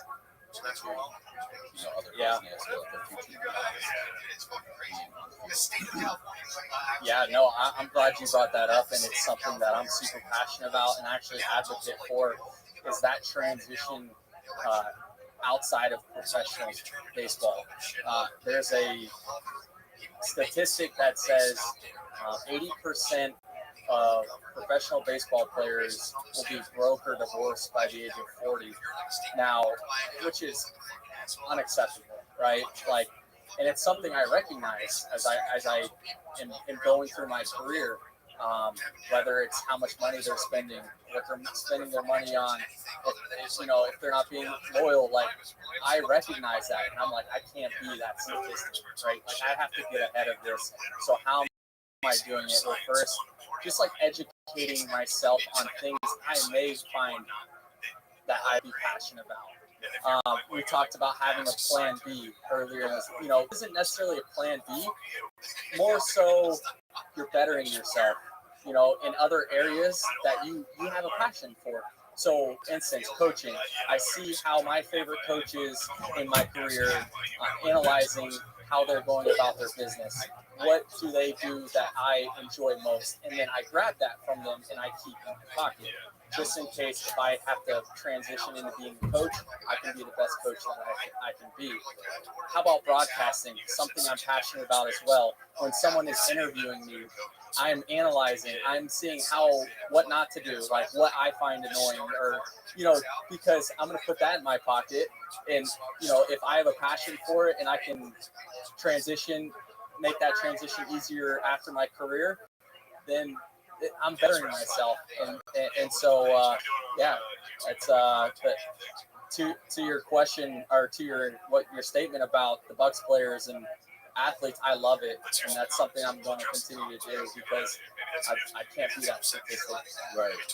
Well, you're definitely the most popular player on the Rays, I think. You're the one that everybody talks about. Like, popular, I wouldn't say popular, I just care, okay? And you're fun, man. You like fly around the field, you do goofy stuff. Even when you came out of the bullpen, you're pitching, like everyone just can't help but smile and laugh. Yeah, there's a time and place for everything.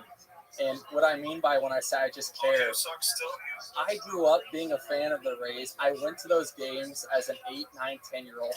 I knew what was important to me at that time when I went to those games. Trying to get an autograph is one of those, I don't care who it is, are one of those players going to take the time to come say hi to Brett Phillips, who is a kid? Okay, how about how they play the game? Are they hustling? Like, what's cool? Are they throwing their helmet? I don't think that's just recognizing this from an early age. Now that I am a Major League Baseball player, it would be stupid of me if I didn't remember what it was like, growing up down the road and going to those games. So I take 15 minutes every game to sign, right before I go out to stretch. 15 minutes. I'm the only player who does that. It's because I care. I want the next generation to go about their business the right way, and that's just how I live my life, and that's why I can show so much joy on a baseball field, because this doesn't define who I am. I just love it, So you really are. Lexi was right. You really are the most genuine, nice guy in sports. Thank you. The thing about baseball too is, like you mentioned, signing autographs, people don't understand. Right? I think baseball is one of the only sports, if not one of few, where the fans can actually interfere with the play. Yeah, and you play outfield, right? Yeah. So, have you ever had a fan screw up a play? Yeah, it's funny. So we're in Houston this year.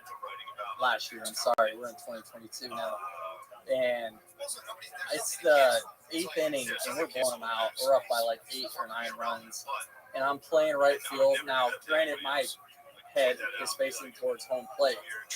The whole right field section, as soon as the pitcher is about to throw a pitch, there's just an uproar, and I'm like, that's not normal for being down 9 runs. The fans don't get into it, and I look behind me luckily it didn't get hit, and there's just 2 dudes with their shirt off, just running on the field. Oh.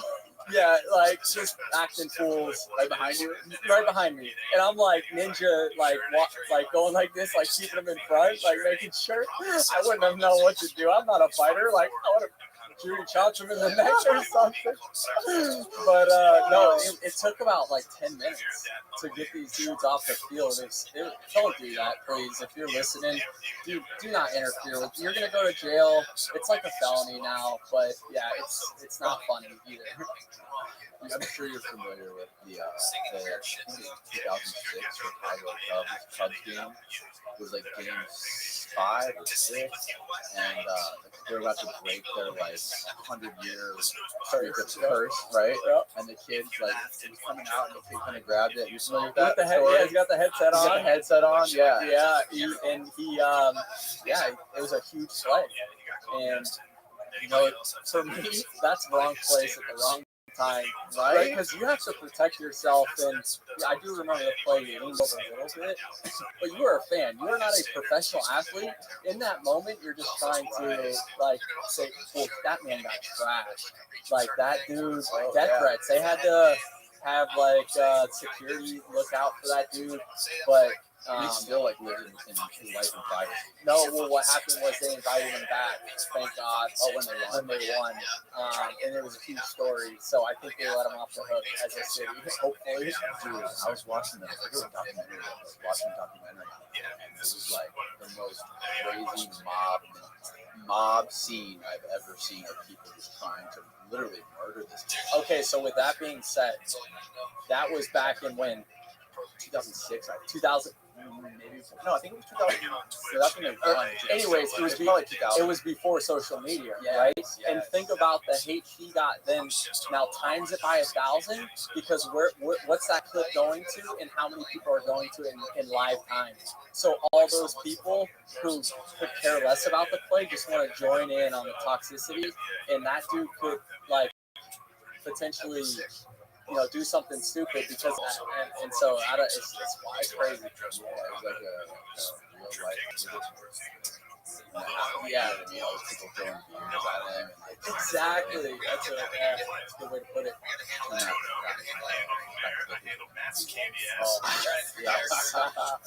And he should sell whatever that kid's name is. He should. It's the video of him doing it. Give people that digital asset to own. Yeah, if you are That would be so sick.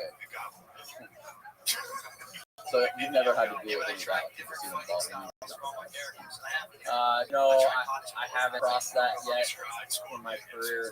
I think I would throw my glove up there or something with takeaway now. What do you think about it? Do you think like that kid was in the wrong, or do you think that's the thing? I don't. I mean, I can't blame him. It was like right on the border. The ball was there, he reached for it, but it looked like he was going to catch that glove. Yeah, and again, he's not a professional athlete. Like this is his moment, right? Like the ball is coming right towards him, and to have that amount of pressure in that time, who thinks to just like put my glove down and not catch it? Right. Come on, anyone would try and catch that ball. It was right next to him, so I don't blame him for trying to Well, catch it's good that they finally did. Yes, Now he can live his life, and live peacefully. And if you're a Chicago fan and you still hate this man, please let him move on. Oh, the baseball fans are like super superstitious, right? They're like one of the most superstitious. There was the other one. Not only the fans, the players. Oh yeah. Oh, the players are also superstitious. Oh yeah. I'm talking like to the point where if they take the same like way to the field, they're going to if they had a good game, they're going to try to mimic the day before to the blinker and when they got over at the like when they're headed to the field.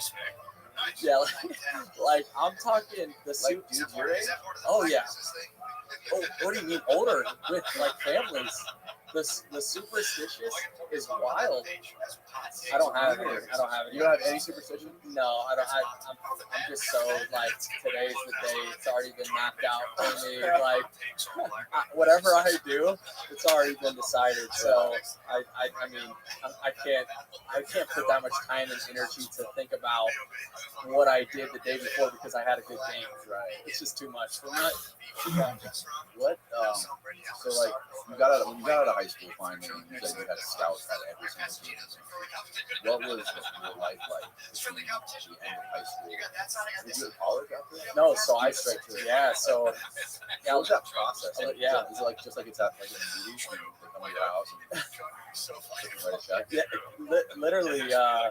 So yeah, a little backstory for people listening.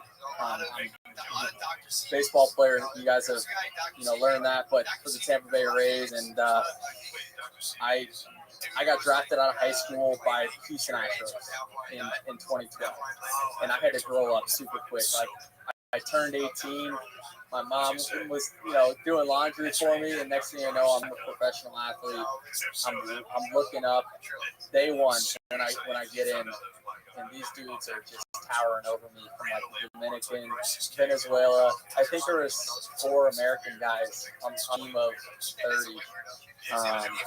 Yeah, so no one spoke English, and I'm watching these dudes, and I'm telling you, like, I'm 170 pounds, 5'11", soaking wet. These dudes are 225, grown men at 18, no, like 17, 18 years old. They're hitting a ball a mile during batting practice. I'm just like spraying the field. I'm like, there's no way. Like, did I make the right decision here? Like, I should have gone to college for 3 years, put on some, like, my mind was going crazy.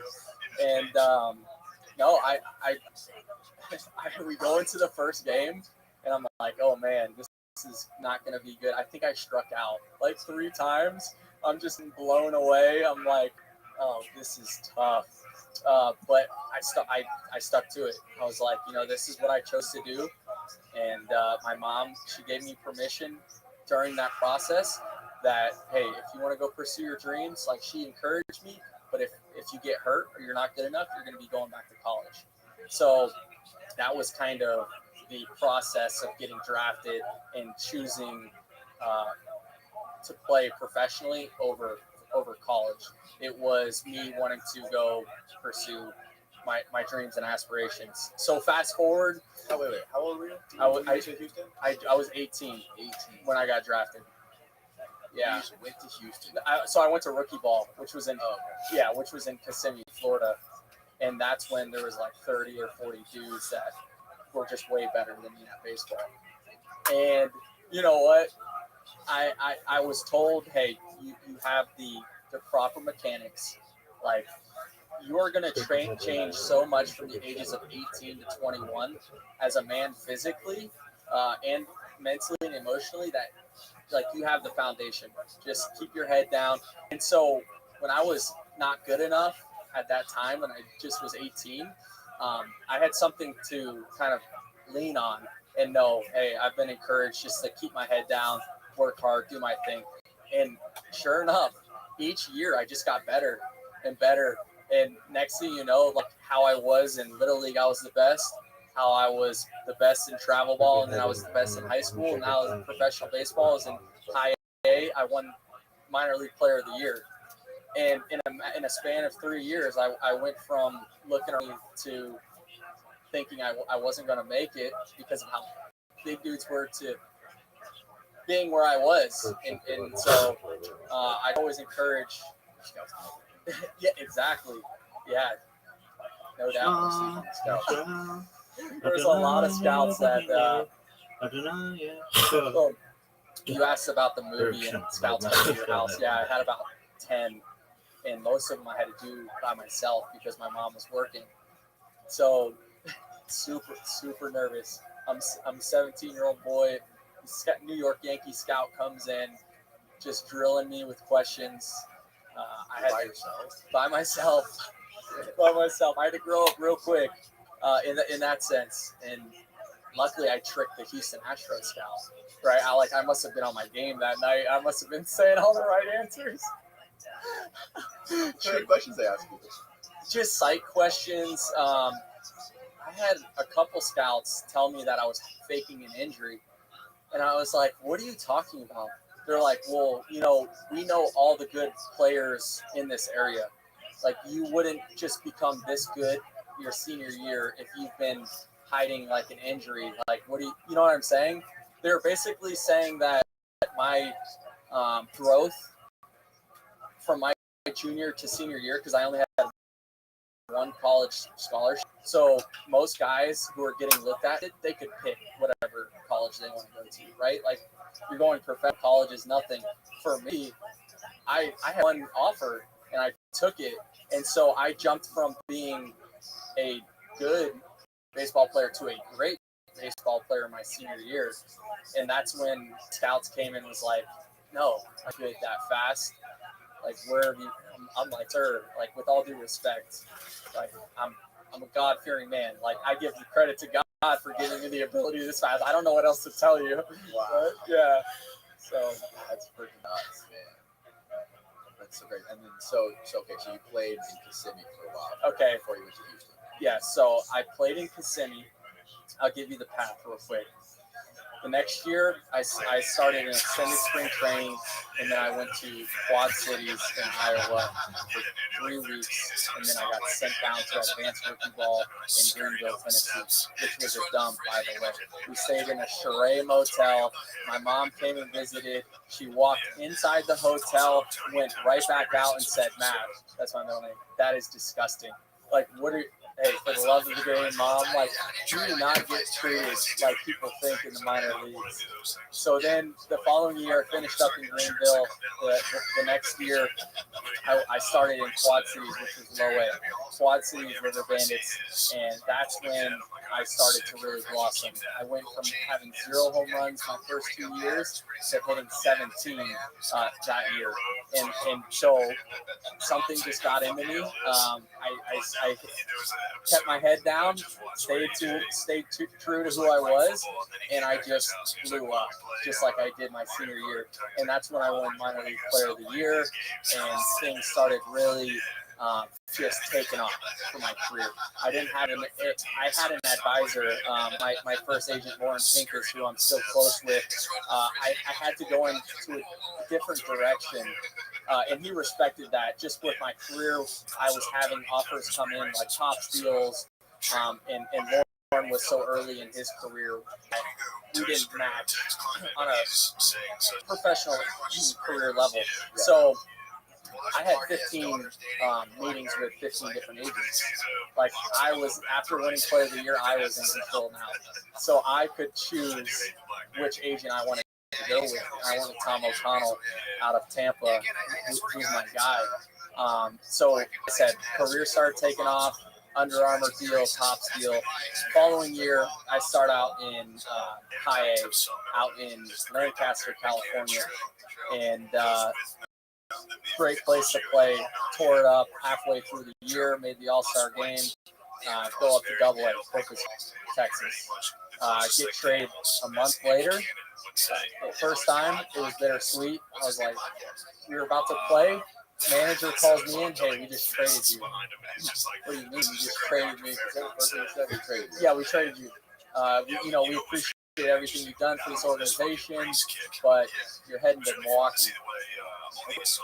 So I ended up going to Milwaukee. It was me, Josh Hader, Domingo Santana, and myself for Adrian Hauser, for Carlos Gomez and Mike Byers from Milwaukee.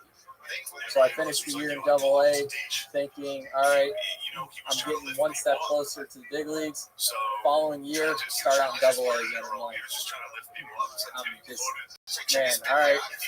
And they're telling me, you're still young. You've got time. And played the whole year in Double A. That was in Biloxi, Mississippi. Following year, Colorado Springs Sky Sox. I'm in Triple A. I'm balling out. And in June 5th, right after my birthday, I get the call, "Hey, you're going to the big leagues." And I'm 5 years in now. Like, this is everything I dreamed of. This is my moment. And call my mom. Mom's freaking out. One of the best phone calls. I'll remember it till the day I die. Just the joy, the happiness, and went through all that. I was up for 3 days, Danny. 3. I thought, I was gonna, and this is where athletes go wrong. They think, when you make it, like, all right, now it's time to go spend my money. Buy mama a house. I'm taking care of my family. I've made it, but it's not like that. Like, if you think it's hard to make it to the top level as a professional athlete, times it by 100. That's how hard it is to stay, because there is a guy that's right behind you who's ready to take your position. Like, you take one night off, you're going back down to AAA. And I played that game most of my career for parts of 4 years. I went back and forth from the major leagues to the minor leagues, grinding for 3 days or something. By Milwaukee, I got called up, and then I got sent back down. And I played that for 4 years, where I would get called up and get sent down, back and forth, like, hey, you're not good enough yet, or we don't have room for you. I mean, for a number of reasons. You would think it would be one reason, you weren't good enough, but, just like anything, baseball's political. But anyways, yeah, just, I wouldn't trade it for the world, just from what I've learned through each one of those times I got sent down. But yeah, it's tough. People think like what they see on TV, it's glamorous. Right? You got it. You got the bag. Like my man, but the reality is it's 2%. It's a very small percent who get 10 years in the big leagues, let alone get to ride off into the sunset with millions of dollars. And, they don't have to worry about, like, that's such a small percentage. But everyone has a perception that that's what's going on. And don't get me wrong, athletes do a good job pleading their case with what they drive around, like what they've got around their necks. They're not pleading their case. Like they got money in the moment, but it does, yeah. So for me, I'm constantly educating myself about things, and because I have to. I think it was Real Gas Salt. Shane Sharp said that he was playing for the Denver Broncos. He made $350,000 a year. He bought a $250,000 car. Wild. Like, that's what's going on. And I'm witnessing it in person. And I'm just like, and obviously, as a teammate, you're not going to say anything. Like, that's a grown man. Like, I respect his whatever he's got going on. Personally, I wouldn't do it, but you see it. You're just like, man, I know what direction you're headed in. Yeah. And it's tough. It's hard too. I mean, I think a lot of these guys are so young. They're really good at whatever the sport is, right? But then you have to learn how to navigate all these people, like agents, financial advisors, and I'm sure not all of them are great. I'm sure it's kind of like devices with people that are have a moral. And if you don't have the right people in your corner, or you don't have the right foundation, you're gonna be, you're only as good as the environment you put yourself in. Like, you're going to make decisions on what your friends, your homies, like your family is telling you, because you don't take the time to surround yourself or educate and network yourself with people who are getting there, like they're successful, they're doing the right thing. Right. So you can't necessarily blame the athlete, but at the same time, you have to, as an athlete, you need to set your ego aside and be like, you know what, maybe this isn't right. Like I don't know. What you got on that? I feel like it's hard to tell the 21-year-old that he's a dumbass piece of shit for whatever decision that he makes. These are. I think it does something to your brain that's not good when you are so young, like in your 20s or 18 or 19, 20, and you get millions of dollars. Like, I don't think you're supposed to have that kind of money. Yeah, just because your brain's not even close to being fully developed at that point. You're so immature, impulsive, or whatever. And you have that money, it just gives you this crazy amount of confidence, ego, and say money with a magnifying glass, just makes you know what you are. But if you're not a well-rounded educator, you don't know, you haven't experienced it. Yeah. Just getting to where you are right now to be a rookie in the NFL or the MLB or whatever it is. And, I feel like a lot of sports fans, they don't think about it enough. They'll be like, oh, this fucking kneeling for the flag, or he did this and got a DUI or whatever, but the 21-year-old kid got handed millions of dollars. Yeah, and quick, people are real quick to form their opinion and make assumptions. Yeah. And that's just the reality of it. But if you take a step back and you dissect it from a logical standpoint, like you have, you can kind of have some sympathy. Like it doesn't necessarily have to, you know, agree with it, like, but just to have a different opinion or different view. And I think if we start valuing people more on how they treat others, or how you've heard that they treat people, do they take the time to do this or that, like that's the people we should be valuing, as opposed to how much money someone's making, you know, how, like, what do they drive, like what's their profession. And then when those are the people that are doing stuff wrong, then people are just like quick to tear them off the pedestal, right? Because they value them so high in the first place. Yeah. It's like the fame and the money, it automatically raises the value. That's what you expect.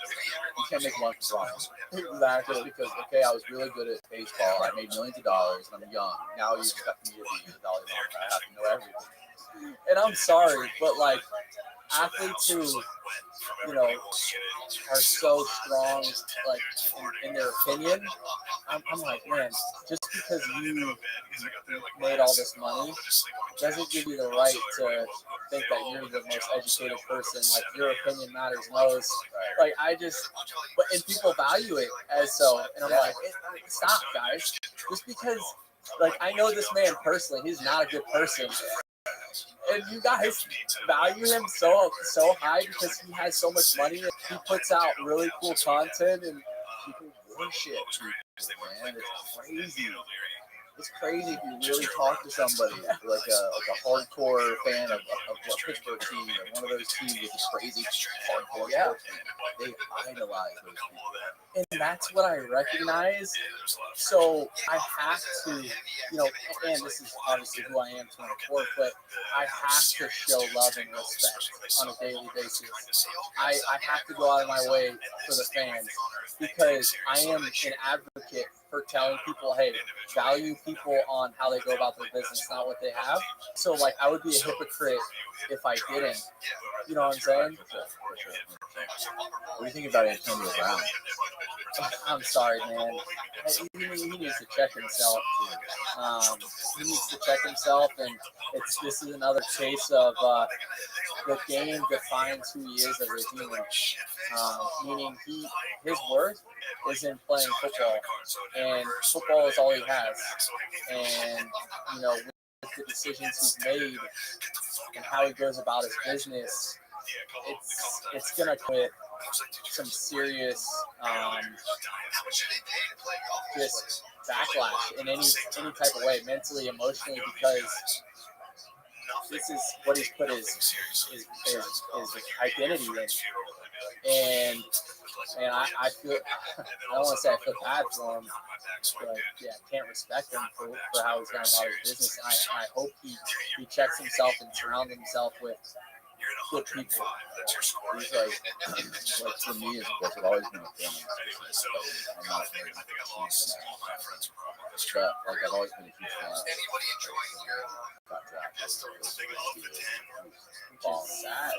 And then you see like some of the crazy Yeah. And you think, you know, how much of this is CTE? How much is this really directed? Just You're not thinking. You can't think. So one of the symptoms of CTE is that you do like inability to think mentality. And man, that again, I can't imagine going to war every night. It's for my career, and so I have a lot of respect for those guys. And you know, with the CTE, I would encourage, and I hope they do. I'm sure they do. To if you've been diagnosed, like if AD's been seriously diagnosed, like with a brain scan, I'm sure they can see it light up. I heard that they can only do it. Antonio Brown did that podcast with his full send podcast. Okay, yeah, all he said. They asked him the same question. Okay. He was like, they can't diagnose CTE until after the death. Okay, so You find that awesome? he would know better. Obviously, he would know better than I do. But if he felt like he did have it, how can you get ahead of it? Like, if you make rash decisions or comments, don't have a Twitter. Delete your Twitter. Delete your Instagram. If you're going to do something stupid and you know you are because you have circumstances from football, then put yourself in a position where you're not going to make yourself look worse, and then have it as a crutch, so to say. And again, I respect and I have sympathy and empathy because I'll never know. But here we go. What do we got here? This says there's currently no test to diagnose CTE. The diagnosis is based on the history of participating in contact sports, plus the symptoms and clinical features. Does that say, Austin? So is there a way? The GP will talk to you about the problems you're experiencing and may ask blah blah blah blah blah. Yeah, so the changes in the brain do not always show up in routine brain scans. Okay. So AB was right. Yeah, he died. And that's the thing, because he blamed, like, I haven't dove into the Antonio Brown situation too much, but does he blame having CTE for, like, taking his shirt off and disrespecting the game of football on live television? Like, where, That's what he said. Oh, CTE. They asked if he had CTE. Probably. yeah. So, again, if I'm Antonio Brown and I've had a history of doing the things that he's done, I would change everything I've done. Like what's the definition of insanity? So change something. Surround yourself with better people. Delete your social media. Like, this is not working. You're throwing away everything. So, yeah. I heard Tom Brady even picking up a Tony Bob.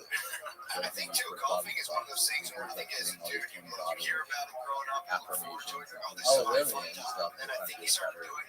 And he won a Super Bowl. Yeah, he won a Super Bowl. So crazy. That's wild. It's gonna be tough for any team to want to take. What are some of the? I don't think there's any headings.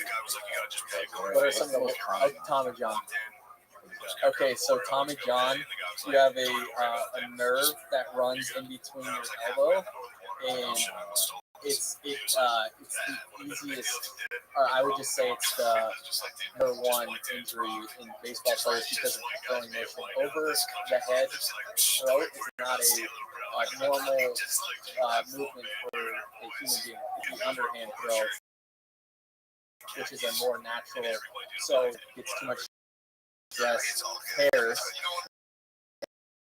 And what the doctors do, they'll take the bigger ligament right on your hand, your wrist, or the one behind your knee, and it's like a 12 to 18 month recovery. Yeah, you can't play. Yeah, you know what? I'm not a pitcher. Oh, it's only for pitchers. Okay.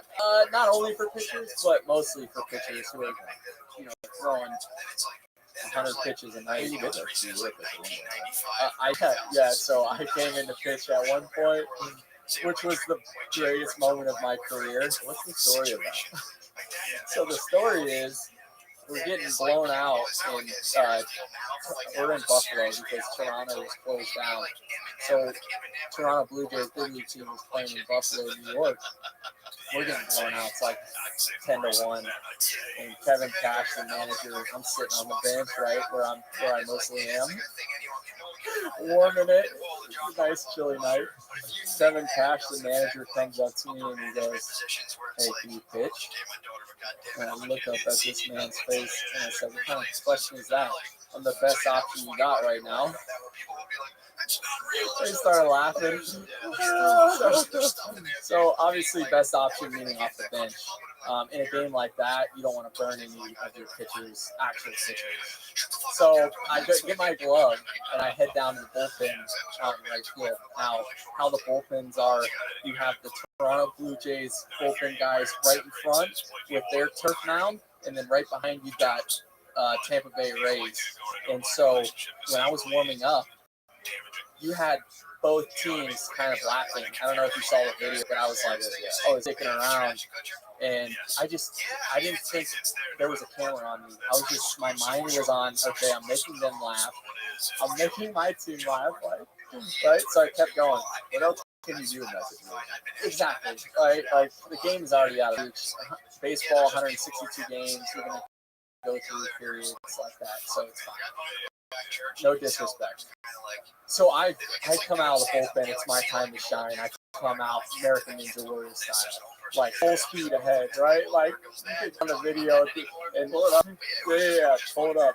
And so no, it's just do Brett Little pitching. So I come out, right, and the first pitch, I wanted to see how hard I could throw, because I had the bullpen coach call it out to the manager and say, hey, Phillips wanted me to tell you he's going to throw one ball as hard as he can, and then he'll lob the rest. I don't know if he ever called down or not. So I go out, and the first one, I'm telling the hitter, Anthony Davis, I'm like, yo, back up. Because if I would have hit him, a position player hitting another position player is just not a good look. But he didn't hear what I was saying, so I kind of had to let some off. Well, 94 miles an hour. And everyone's just like, what the heck's going on? And the next pitch I throw was at 47. And everyone's like, why didn't you go back to 94? Oh, there it is, right there. Turn the volume off. It's like, why didn't you go back to 94? The pitching coach would have absolutely came out there and torn me a new one on live television if I would have thrown one hard again. Really? Yeah. They Why don't didn't want you to throw hard? because they didn't want me to get hurt. I'm an outfielder. You know, there's no look. Here I am. Oh, okay. I'm razzing the right fielder right now. Are you roasting him? Yeah, roasted him. I'm like, you had no chance. My friend Teoscar Hernandez. I'm like talking to him. You've got no chance. Oh, he plays the other team. Other team, Toronto Blue Jays. Oh shoot, this is the extended version. I gotta fast forward and find it. Right? No, there's a version out there that has the highlight. We'll find it. Okay. But anyways, so I come into the clubhouse after the game, and I look at my phone, and I kid you not, Danny, I had 20,000 new installs. And I'm like trying to scroll through like why everyone is following me, right? Like that is probably the scariest thing on social media is why you're trending. Like yeah, exactly. And so I click on the video. Yeah.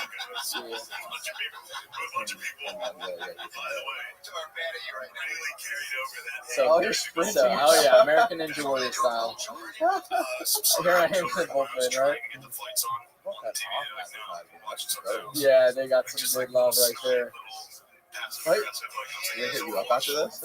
No, they were already an MLB sponsor, so they just were milking that. The stutter step. No one throws like that, by the way. That pitching machine, no one, it has an open stance. So you were just kind of like winging it, or what? Yeah, I was throwing like that because I wanted to be prepared. If a guy smoked one right back at me, I was already facing towards the plate. So, dude, that's gotta be one of the most terrifying things. Being a pitcher and having that thing coming right back. Pitcher. I mean, guys hit the ball 115 miles an hour off the bat. So, I accidentally dropped the ball there. But, yeah, guys are hitting the ball so hard, and me not being used to pitching, I didn't want to get smoked or not be prepared for something. So, I don't know if I keep showing that. After the podcast, I can show you. Oh yeah, everyone's like, after I threw 94, everyone was like, "Yo, what?" Was it an accurate 94? Yeah, it was an accurate. Yeah. Even the announcers couldn't believe it. Was it a strike? No, it was a little above the zone, but Okay. even the announcers were like, "That can't be real." I was like, "Oh yeah, believe it." That's sick, dude. Yeah. But yeah, no, that's got to be one of the most terrifying things in baseball, right there, is being pitching the ball and then having that 100 mile an hour ball come Right back at you. It's scary, and some of the worst injuries are from that. Oh, really? Unfortunately. Yeah, I saw something where some guy got hit right in the temple with it. Yeah, that actually ruined his career, which is, yeah, super sad story. So I'm always, that's why I don't like pitchers throwing at hitters. Just because, like, I understand what you're doing if you feel disrespected, you got shown up. But when you're propelling an object over 90 miles an hour at someone because they pimped a home run off you or you felt disrespected, I don't understand what that warrants throwing at someone. Like, you could ruin someone's career, but it's not thought about that like that. It's just like it's an unwritten rule. Like, you have to hit someone, and luckily we're heading in a direction where it's not as relevant like it was in the past. Old school baseball, people will say that's the play, that's how it should be played. But at the same time, as a human being, like, okay, that's the play, and you see someone's career get ruined because of it. Are you okay with that? Like, to me, you're a bad person because you just took something that was minor, and you agreed with how it went about. There's old school baseball like minds that think this is okay, and for me, it doesn't warrant getting hit. Maybe if you want to chirp in the interview after the game or on social media, like, throw some shade. That's throw the game anyway. Yeah, I saw actually that reminds me. I saw you tried to charge a guy that was looking at you, and they came to grab you. Yeah, they thought I was serious.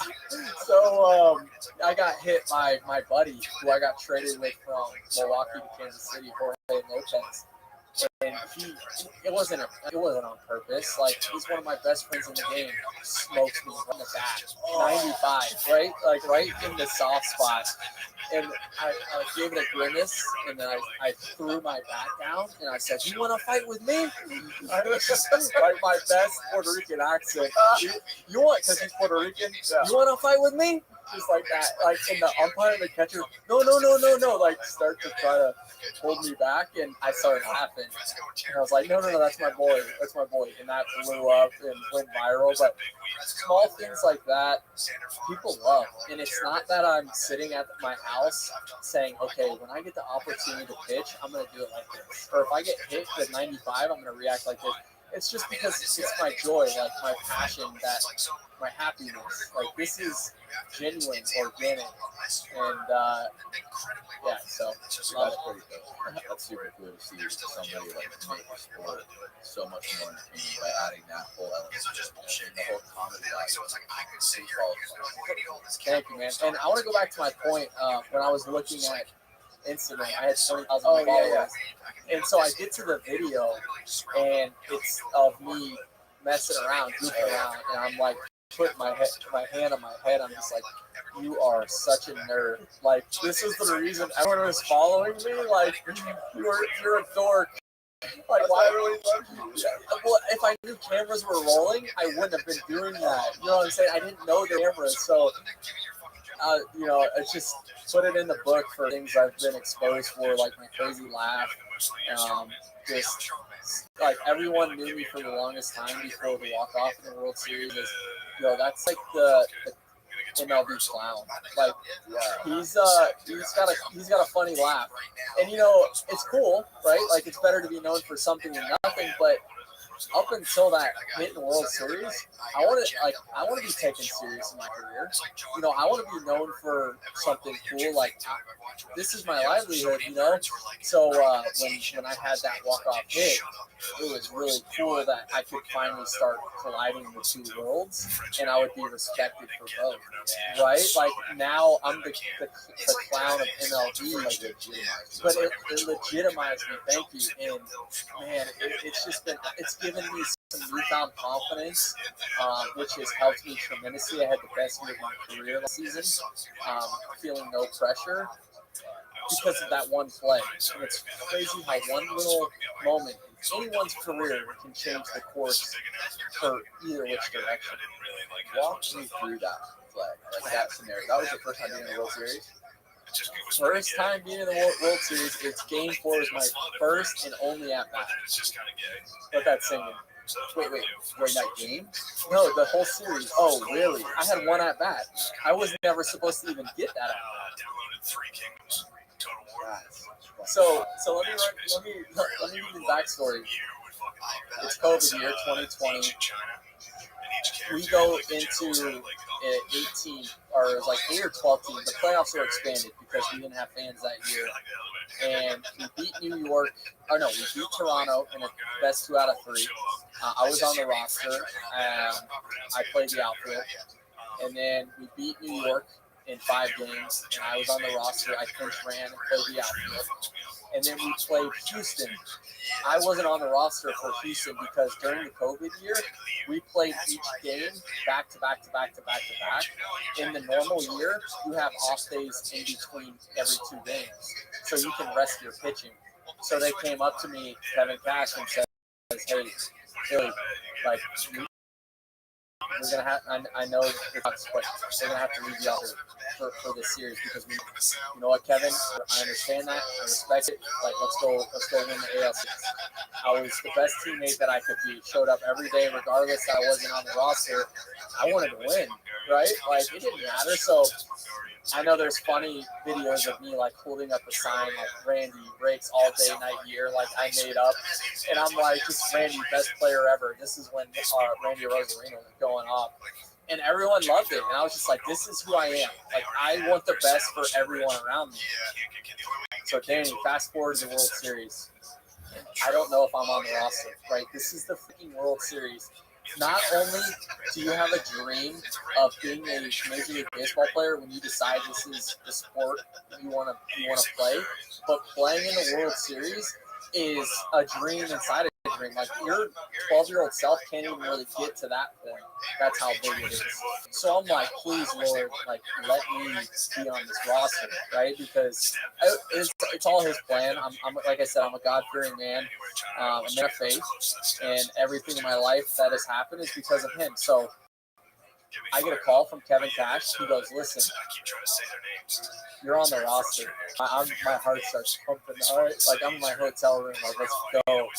He goes, "But you're probably not going to get in the back." And I'm like, "That's okay." He said, "You're going to play the outfield, and you're gonna pinch run." Oh, that's you holding up the sign? Yeah, Randy. Yeah, right. So that's me out of, yeah. This was at what point? Okay, so this was during Houston. Randy looked like Babe Ruth, just absolutely going off. I can remember those guys. Anyway, so He was tearing it up, and it's 3 Kingdoms. Did you ever hear about that? and I'm just, it's probably gonna at the end you'll see me holding up the sign, "Randy race all night, day, year." They made shirts out of that. Right? So, back to my story, Kevin Cash tells me I'm on the roster. I'm not going to hit. I'm just going to play the field and pinch run. That's okay. Thank you. Let's go win this thing. So this was right before you went into the World Series? Right before we went into the World Series. So game 1 of the World Series, we lost. I think I got to play the outfield. Game 2, we had won, and I think I got to play game 3. I have to look back. I don't know if I played. It was 2-1 in the series. Game 4 was win. Okay. Long game. I'm watching this play out. We go up 1. They get 2. We get 1. We tie it up. They go up 1. It's like, it's a great game. Yeah, you gotta watch that game all the way through. So I'm sitting on the bench and I'm watching this play out, and we're using a bunch of position players. They're getting subbed in to hit, to play defense. And it's coming down to the 8th inning. G-Man Choi's on second base. There's 2 outs. Phillips, go pinch run. Obviously, I'm faster than G-Man Choi. If there's a ball hit to the outfield, I'm going to score. He would be a question mark. So someone strikes out. It ends the inning. I go out into right field. Now during like my time in right field, I think it was 1, 2, 3. I was not thinking about hitting because usually when you get pinched, you get subbed in. You go in for the last person who hit, and there's 9 people that hit, so you have to do a full rotation before you're gonna hit. So I didn't think anything of it. We're down by 1 run, like it's not gonna get to me. So I come in the dugout, which is good for my mental state. Right. I didn't get it performance anxiety, right? Thinking about, wow, it's going to come down to me. So I go in the dugout, and Hoover, one of the coaches, comes up to me. He goes, "Bro, you're up to 5th. You're going to win this game for us." Just like, I swear to God, just like that. I said, "You're going to win this. You're going to win this game for us." And on the outside, it was a reaction everyone would have said, "Yeah, heck yeah, I'm going to win this game for us." But on the inside, it was, "Yo, is this man crazy?" Like, I haven't had an at-bat for 2 weeks. I haven't had a hit for a month. I wasn't even supposed to get an at-bat. And you're telling me, Brett Phillips, because out of nowhere, whether you're encouraging me or you felt compelled to say that, I'm going to win this game. Okay. So I go in down to yeah. So I go down into the in pinch hitting. By the way, it's the hardest thing that when you sit cold on the bench the whole game, and they say, "Hey, Danny, you're in. You got to go hit." And at that time, you're facing 95 to 100 miles an hour. All baseball hitting is rhythm and timing, and when you get put in a position for one at bat to have to perform, it's really tough. So I'm down in the tunnel where we've got our batting cage. And I'm taking deep breaths, and I'm feeling locked in. I'm feeling nice. I take a swing, and we've got the game on, so I'm watching kind of things unfold. We had a base hit. There's a man on first. Next guy got out. I know I'm up third, so I start walking on deck. Randy Rosarina is in front of me. The guy who was hitting, I think he might have popped out. So now there's 2 outs, first base. Okay? I'm on deck. Randy Rosarina, you just saw this man was going off. You know, he was getting, in my mind, he's getting on base. Like, this is coming down to me. And now I pinch hit before, and being on deck right in that moment, I personally am feeling performance anxiety. In any other moment where I'm a little out of breath, my heart rate is fast. You know, I'm letting the environment kind of control my heartbeat, which is loud. Well, I'm sitting on deck. I say my favorite Bible verse. I recite it every time I get myself in a position. I'm like, Isaiah 41:10, "Fear not, for I am with you. Be not dismayed, for I am your Lord. I will help you. I will strengthen you. I will uphold you with my righteous right hand." Now, at that moment, I felt just like a piece of like sense of peace and comfort come over me. And my shoulders are down, and I'm taking deep breaths, and I'm like, this is different. Like, I've never had this type of confidence before. So Randy walks, he puts together a great at bat, and I'm walking up to the plate, and I'm just like, look, I'm searching for the performance anxiety now, because I cannot. This is weird to me. I've never had this. Where'd it go? Right? So like, I'm looking around at the crowd. It's a World Series. It's loud. It's man on first and second, 2 outs. This is huge. And I just feel, okay, let's go. Just swing the bat. Locked in. During that bat, you can see the umpire, what I think kind of squeezes me on 2 calls, on the inside and on the outside. On the K box, they were outside the zone. He calls them strikes. But I had, you know, I'm down to 2 strikes. I had zero like pressure. I felt like, because all I had to do was swing. And next thing you know, just craziness ensues. And if you watch baseball, a play like this just does not happen. Like, you are in the World Series. This is peak focus for 9 guys on that field. They are peak focused. They're not worried about what they're going to eat that night. They're not worried about what their family members are up to. During the year, 162 games, yeah, guys are going to space out a little bit. But this is the World Series. And on the play, the center fielder boots the ball. So error number 1. We score 1. Randy Rosarina slips and falls rounding third base. Like, theatrical slip and fall. Like, what is that? So he gets caught in between third base and home plate. If the catcher catches it, he's out. We tie the game. We go into the next inning. Brett Phillips doesn't become the hero. But what does the catcher do? Catcher rushes the play because he doesn't know Randy slipped. So he rushes the play and misses the ball, which gives Randy the opportunity to stand up and go score. And next thing you know, like, does it mind-blowing, like, does not happen. And so next thing you know, I'm running around the outfield. Like, the kid reaction in me was to do this. Like, and I'm so glad I did. And I almost passed out. It was the first time in my life that I've ever had to get an IV. Like, my resting heart rate was 140 to 160. Just sitting there, and they're like, yo, this boy's going to shock. Like, I am such a nerd, like, put myself in shock. And I was shivering. They put an IV in me, but I love telling that story because Yeah. So after you got to the dugout, or after you got back to the locker room, is this one by MLB? Okay. turn this down. Yeah. That would trigger biological systems. I'm talking about like, but yeah. No, don't do that. No, that's fine. Okay. So it's like whenever something happens that disturbs me, I try to like plug his nose. Technically, like, this is me, so. Yeah, exactly. Yeah, right? Like, So you owned it. Yeah, technically, I made this for them, so I'll copyright strike them. Tell them right now on the camera. Say MLB. I give some MLB, let me use this one. Just in theory, it just doesn't check out. It's like, all right, I'm gonna lift it up. So This is when you're still on deck. no, I just got in on the plate. Okay. I just walked in. It's 0-0 count, 2 outs, man on first and second. I haven't done this yet. Give it a little live analysis. I kind of like this. Kenley Jansen being one of the best premier closers in the game, by the way. Okay. This dude is a stud. Okay, one of the best. So here we go, man on first and second. First pitch comes. Cutter in for a ball. So that. It was close. It was close, but that's a ball. Okay. It's just like simply drop, dude. I'll hear from the basement, it'll just slam down. It's just like The announcer, not too many people sitting down. Like, my helmet is rattling, right? Like, it is loud. Those Dodger fans are loud. Okay, so very close pitch, but I think that's a ball.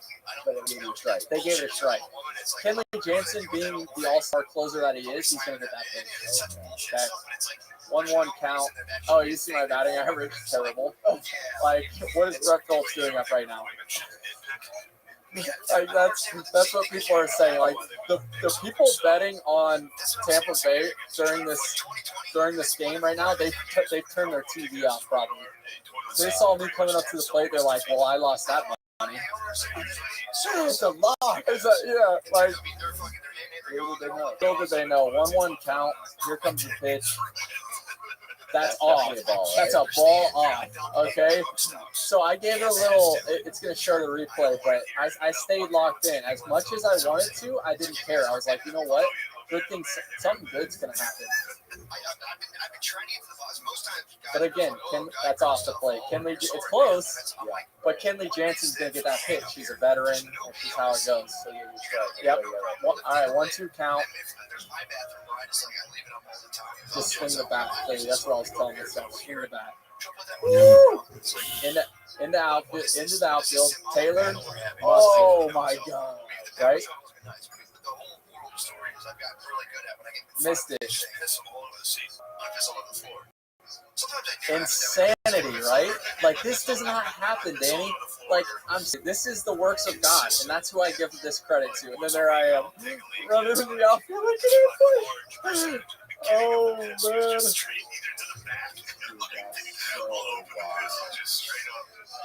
Must have been like he could drive I explain it to, because where my heart rate was, well over 200, well over.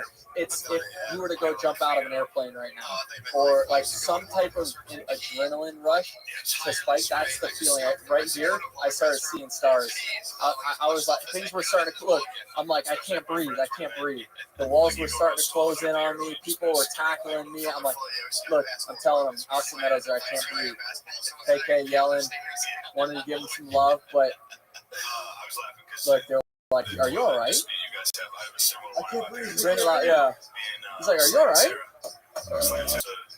There's Randy, and I hope that it shows. Look, I'm trying to gasp for air. You got cameras all in my face, which was really cool. First time in my career. Okay, yeah. So watch how this. Look, I'm locked in. And then once I saw we won, helmet toss. It'll show Randy falling right here. Boom. What a fall. He misses. Reads it perfect. He was going back to third base. Just the timing of this, if you dissect this play and the timing and the stat pass and here's a fun fact for you. The probability, this is number 2 in history of baseball for being the most improbable play. The second. It's the second in history. Really? Yeah. Like this, a walk-off hasn't happened in the World Series since like the 80s. A walk-off hit, I think. Yeah. So again, like, this guy to muff both of those catches. It doesn't happen. With Randy falling down, like, I'm sorry. For me, that solidifies everything that I like. That one play, Danny, has solidified my relationship with God. It's also solidified how I've gone about my business is the right way. Like, in a crazy story, I didn't tell you how I got to Tampa Bay was two months earlier from the World Series. I was with Kansas City, and I wasn't playing every day.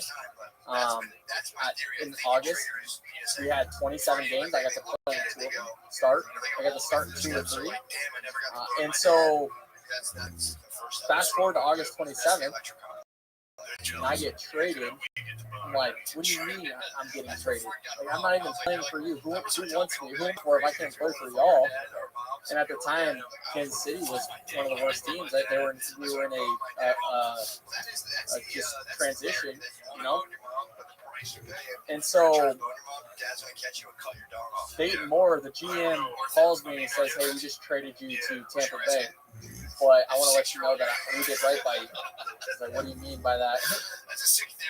He goes, "You had 3 other teams that wanted to trade for you, and they had better offers, but we went with your A because we know it was your hometown team. We know you haven't seen your wife in 2 months because of COVID. We want to send you home to see your wife, and we just know, like, this is what you would have wanted." And I'm like, "But this is business. Like, this doesn't happen. Why? Why'd you do that for me? Like, what do I owe you?" And they said, "Well, we recognize how you went about your business. Like, you showed up each and every day, and regardless of your circumstances, we knew you weren't going to play, but you didn't know that. And you showed up, and you were the best teammate. You worked hard. You know, you just made everyone around you better. You were an energy giver. You know, something my mom always told me. You're either an energy giver or you're an energy taker. And people who take energy, like, it's draining. Don't do that. And so, don't do that." So, Dayton Moore tells me this. Now, fast forward, I get to play in the World Series, and I get to be a part of history because Brett Phillips went about his business 2 months before the right way. Right? Like, I would have never had that opportunity. I got traded on the basis and foundation of being a good person. Being a good person. Being energy. Regardless, you show up to your work, and the circumstances around you suck, like, find a way to pour into someone to be a positive impact through that, and knowing, hey, in the future, you're going to get rewarded through that. So it's just to solidify, when I say solidify how it just, that play solidified all how I go about my business. And again, with my relationship with God, I'm not going to change. And even if baseball doesn't work out for me, like, that's okay. I was in a point of my time when I believe God did show up for me.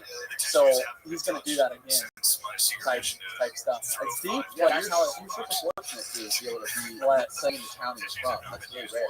Blessed, man. Like, everything that lined up for me to get to Tampa Bay and to be a part of history is just so cool.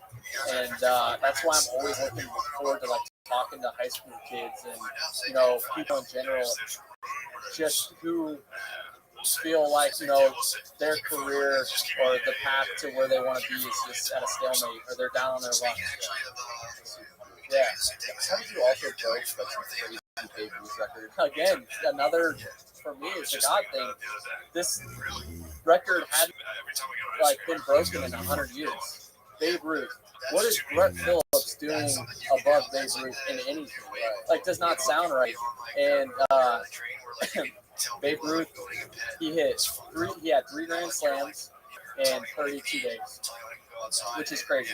A Grand Slam happens because your teammates give you that opportunity, right? Like, so for people that don't understand, bases are loaded.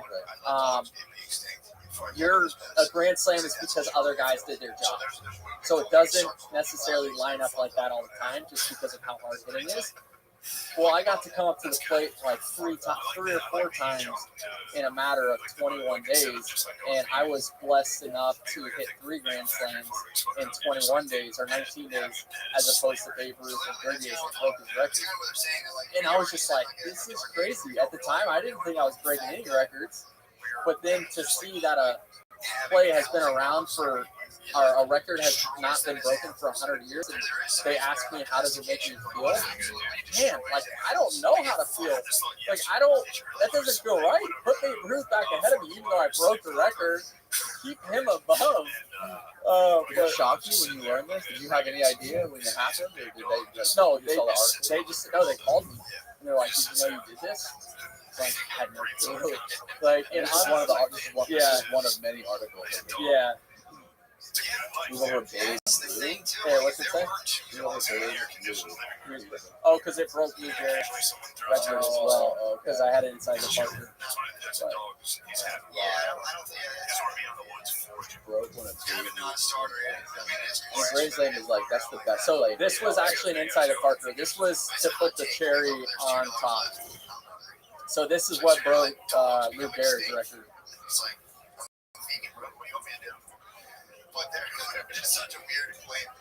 I was fired up, baby. I love this. I love this.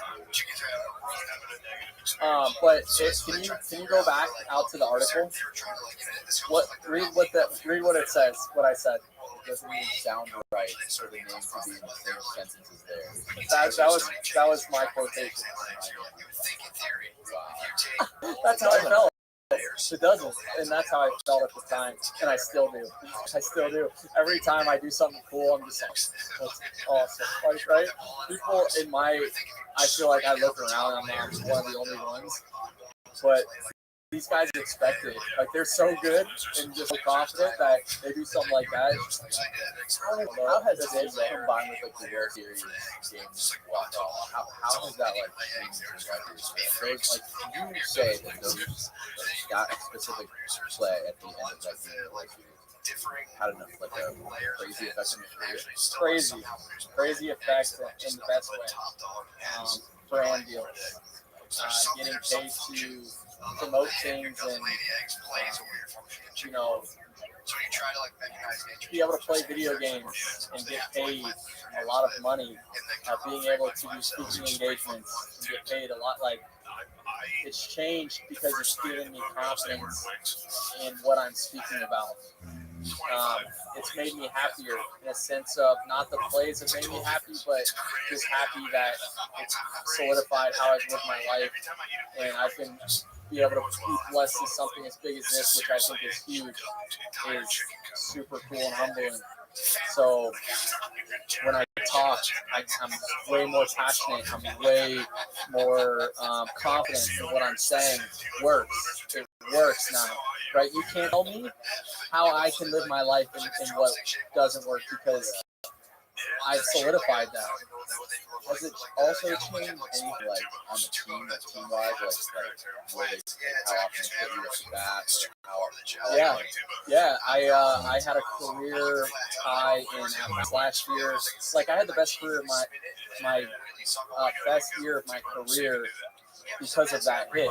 It gave me opportunity. It gave me more chances to be looked at because, quite frankly, I may have been on the backside of my career if I don't get traded to the Rays. I get traded to another team. I wasn't playing well at the time. You look at my numbers.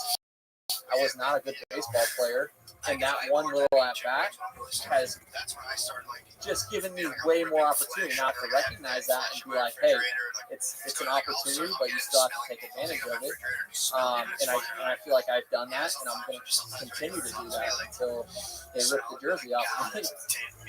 Another thing that I wanted to ask you was what kind of routine do you have as far as getting your body? Yeah. No, I'm glad you brought that up. I'm actually all zenned out right now because I just got done doing hot yoga before I came here. It was my third workout of the day. People think, we have a strict routine during season. Well, the off season, it's just as strict. Monday through Friday, Bree and I, my wife and I, we wake up at 9:30. She gets up before me, and we get coffee and we're at the gym 10:30, 11 for a few hours, and then we come home and eat. Whether she cooks something up or we heat something up, and I go straight to hit. I've got my baseball workouts for a couple hours, and then I come home and Bree and I, we talk about things that need to get done for baseball time, or we quality time together, and then I go do hot yoga, something that I'm a firm believer in for injury prevention, for just longevity. It's going to help me. It's helped me to this point. So I have a very strict routine even during the off season. And then when it comes to eating, I'm not so worried about a strict diet. I'm not going to go crazy. It's the number one thing I see guys do when I get back to spring training is gain too much weight. And but no, for me, I just work out so much that it doesn't really affect. So you don't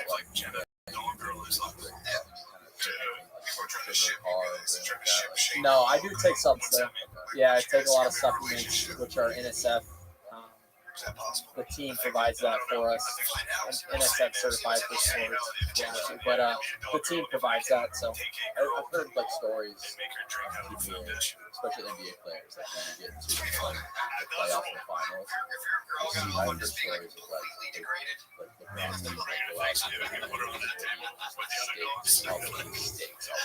yeah. He spends after each game, he spends an hour in the cuts out 100% sugar, cuts out 100% carbs, and all these steaks. And honestly, if I could afford to do that, I would. And you look at the best athletes. You just bought one. Oh, really? That's awesome.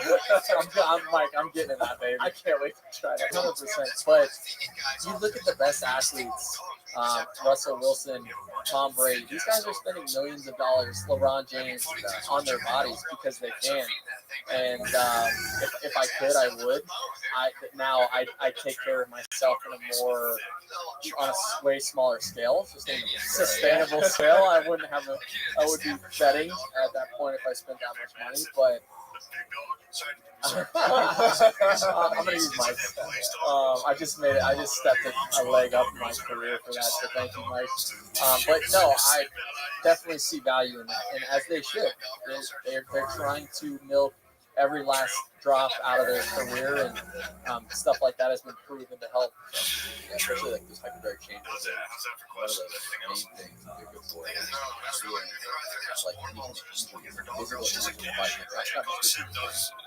it's not fun. Yeah, it speeds up the process for sure, and I know that because in 2017, when I was with Milwaukee, you had their rehab guys, Tommy John and Arteries. They had 2 portable hyperbaric chambers they took everywhere on the road, on the plane and everything. So they'd set it up at the clubhouse, and guys would be there who were rehabbing for her. So, I mean, big major league organizations and definitely sports wouldn't have it if it wasn't backed by some serious science and actually, work. So, Monday through Friday. Love it. It is. And, I get locked in.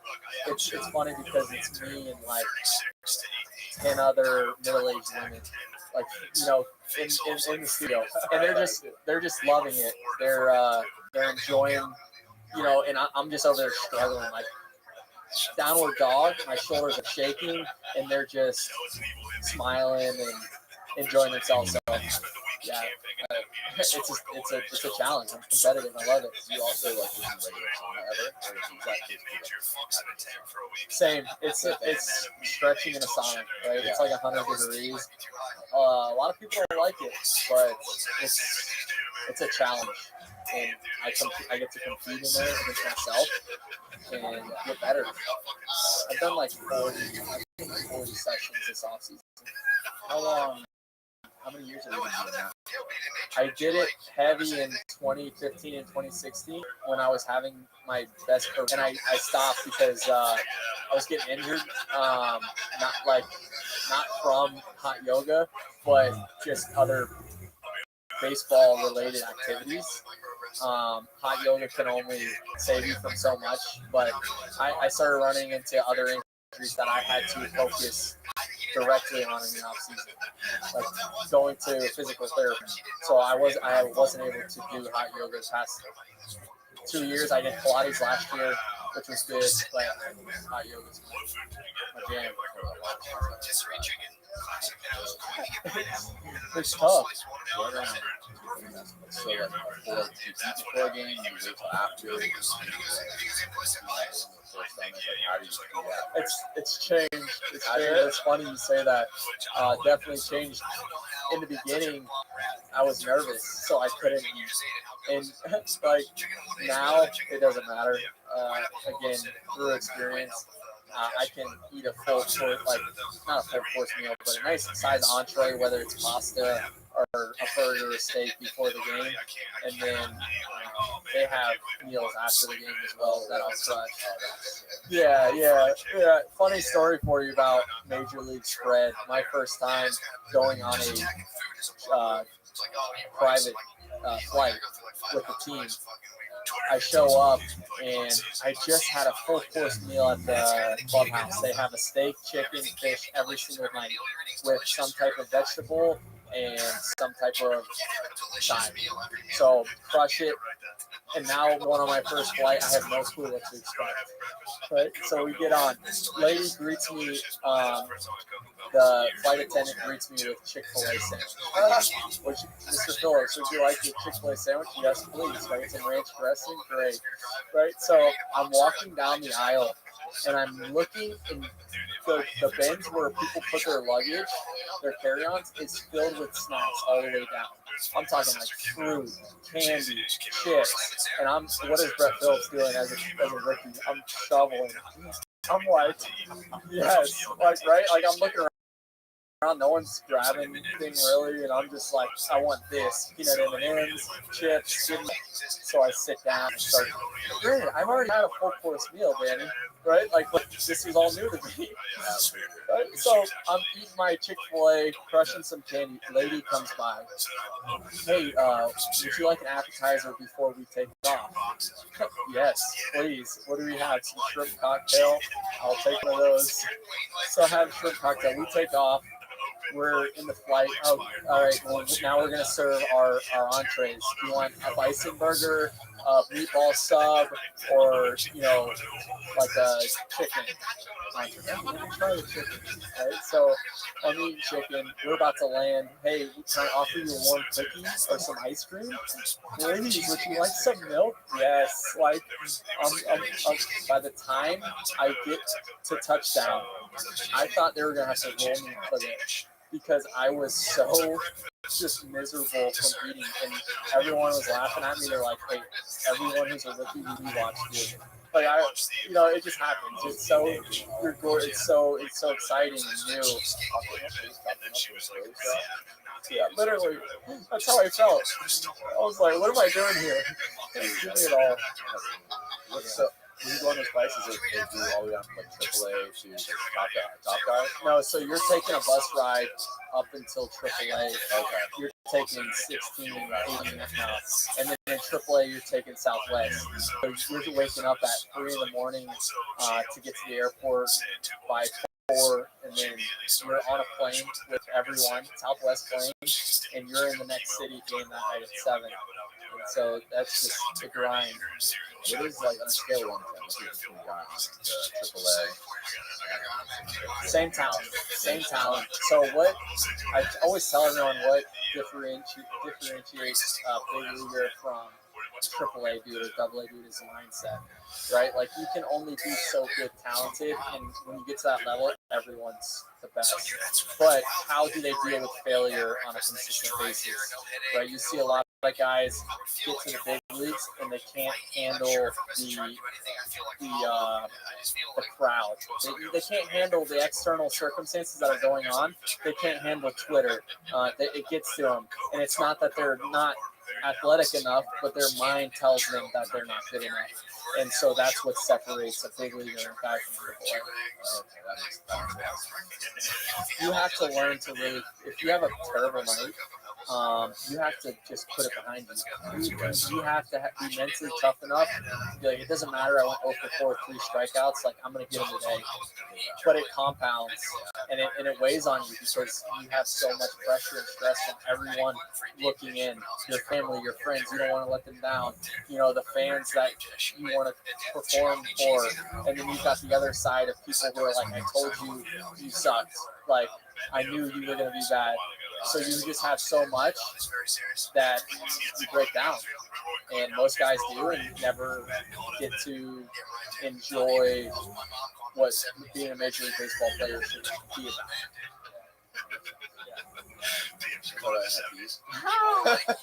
What's your shirt? Oh man, that's an expansion punk. Oh man. So before we go on this topic, listen, I have empathy for people who are like, really, you just talked about all that and you're going to talk about NFTs. Like, I understand that we're going to see, we're not going to see eye to eye. And it may just sound so crazy new, but like, I understand. So please, when I talk about it, know that I enjoy it. And we're going to hate on you, bro. People have already hated on me hard. What kind of people are hating on NFTs? Yeah, trust me, they're out there. And I think it's just people who haven't taken the time to educate themselves on what it actually is. A lot of people just say, "Oh, that's a JPEG. Like, why are you paying X amount of dollars for a picture?" When there's way more to it than just people paying for a picture. Yeah, I've heard tons of definitions of it. What is it? Yeah, so an NFT is a non-fungible token. The word is definitely subject to change, just like the internet was called Web 2.0 back in the day, and now it's social media. So NFT is a non-fungible token, which is you own a digital asset, which is super confusing and hard to wrap your mind around. But I think about it from my sense of why I got involved into it and what attracts me. There's multiple reasons that you can talk about it. But the metaverse, I've always grown up playing video games. I'm a video game nerd. What video game? Call of Duty, MLB The Show, Fortnite when it was popular, Apex, like first-person shooters with a little bit of dabble of third-person. But I want to compete. And it's an opportunity for me to get on there with my boys who want to compete and have fun too. So I preface it by saying, yes, I'm a video game nerd. Now, in the past, parents have told kids like, hey, video games are a waste of time. You're never going to get anywhere. Well, yeah, to a point, but tell that to people who are making a ton of money doing it by streaming. Now, you add in this concept of metaverse play to earn, like, which is mind-blowing. So let me break it down. you have a kid who's playing Fortnite, right? How many parents are giving their kids hundreds of dollars, maybe thousands over the years to buy skins, to buy different, basically that's a digital asset. Like they have like different skins or outfits to give them, to make them look different. And they can show to their friends like, hey, I've got this type of skin. Well, that is all fake currency. That is not owed. That is going strictly to Fortnite. Now, you do have the select people who are streaming, like Tifu, and that is a small percentage of people who are making sustainable income by streaming, but that is for content, but that content is giving Fortnite way more exposure, and people are going to want to pay for that. Well, now with the metaverse, okay, I pay $60 for this NFT. That is, let's just say someone paying $60 for a disc to play a video. And now during the game, I can stake my NFT while I'm playing and earn real currency or crypto or Ethereum. Like, if I buy a skin in the metaverse, it is worth money in real life. Like, I think about these kids who have been paying hundreds of dollars for the last years on a Fortnite skin. This is allowing that money to be real currency to get back, right? Like, they only, let's just say they have a skeleton skin. They only put out 1,000, right? And you got in early enough to claim that skeleton skin. I think it's like $5 on Fortnite. But in the metaverse, you got in early enough, you claimed it. Well, a year from now, that skeleton skin, how much is it going to be worth? Because they didn't make it anymore, right? So that skin can be sold for real money, real currency. If you're going to take the time to play a video game, you might as well earn money back from it. Like, that's, to me, that's really cool that we can get to that. We can own a digital asset now. Same thing. Social status. Many people out there are on Instagram going to their fake private, or they got their fake Lamborghini, taking photos with it. They're gaining social status from fake photos. You cannot prove that Joe Schmo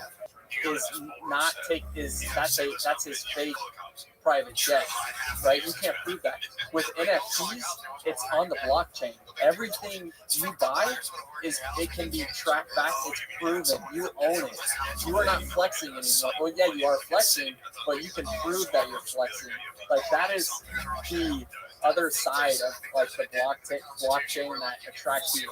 For me, not so much, but you see all these rappers who are buying 4-day yacht club for hundreds of thousands of dollars, millions.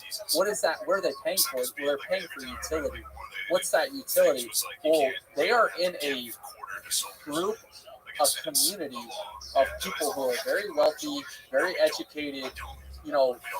They are bouncing ideas off each other, being in that community because they bought in, or they bought in at $5 and like have held for a year, because back in May these were a couple $1,000s. Now the minimum one's going to like $400,000. It's jumped up that much. It's because of social. They throw parties together.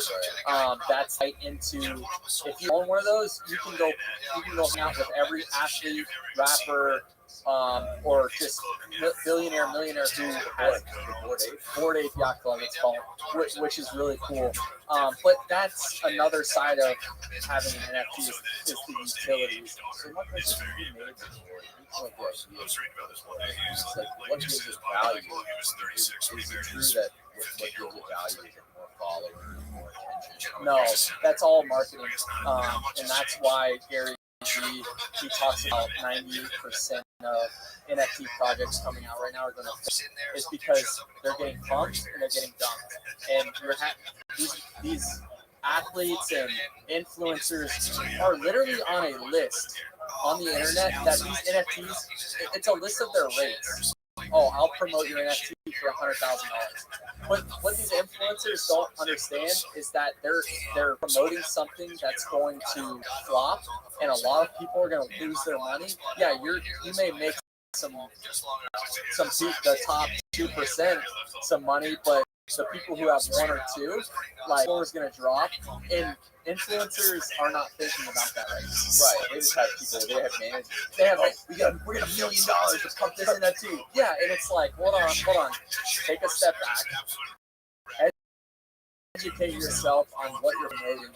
Like, for instance, I'm an advocate for people to dive in head first, like I did. Let me preface it by saying I use supplemental income that my wife and I agreed on to set aside and be like, hey, this is X amount of dollars. It's not going to affect us either way.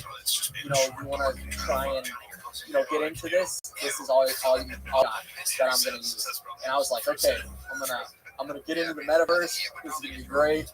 And I started on NFT on Instagram. NFT, Mark Cuban owns it, by the way, which is outrageous because he doesn't know what's going on.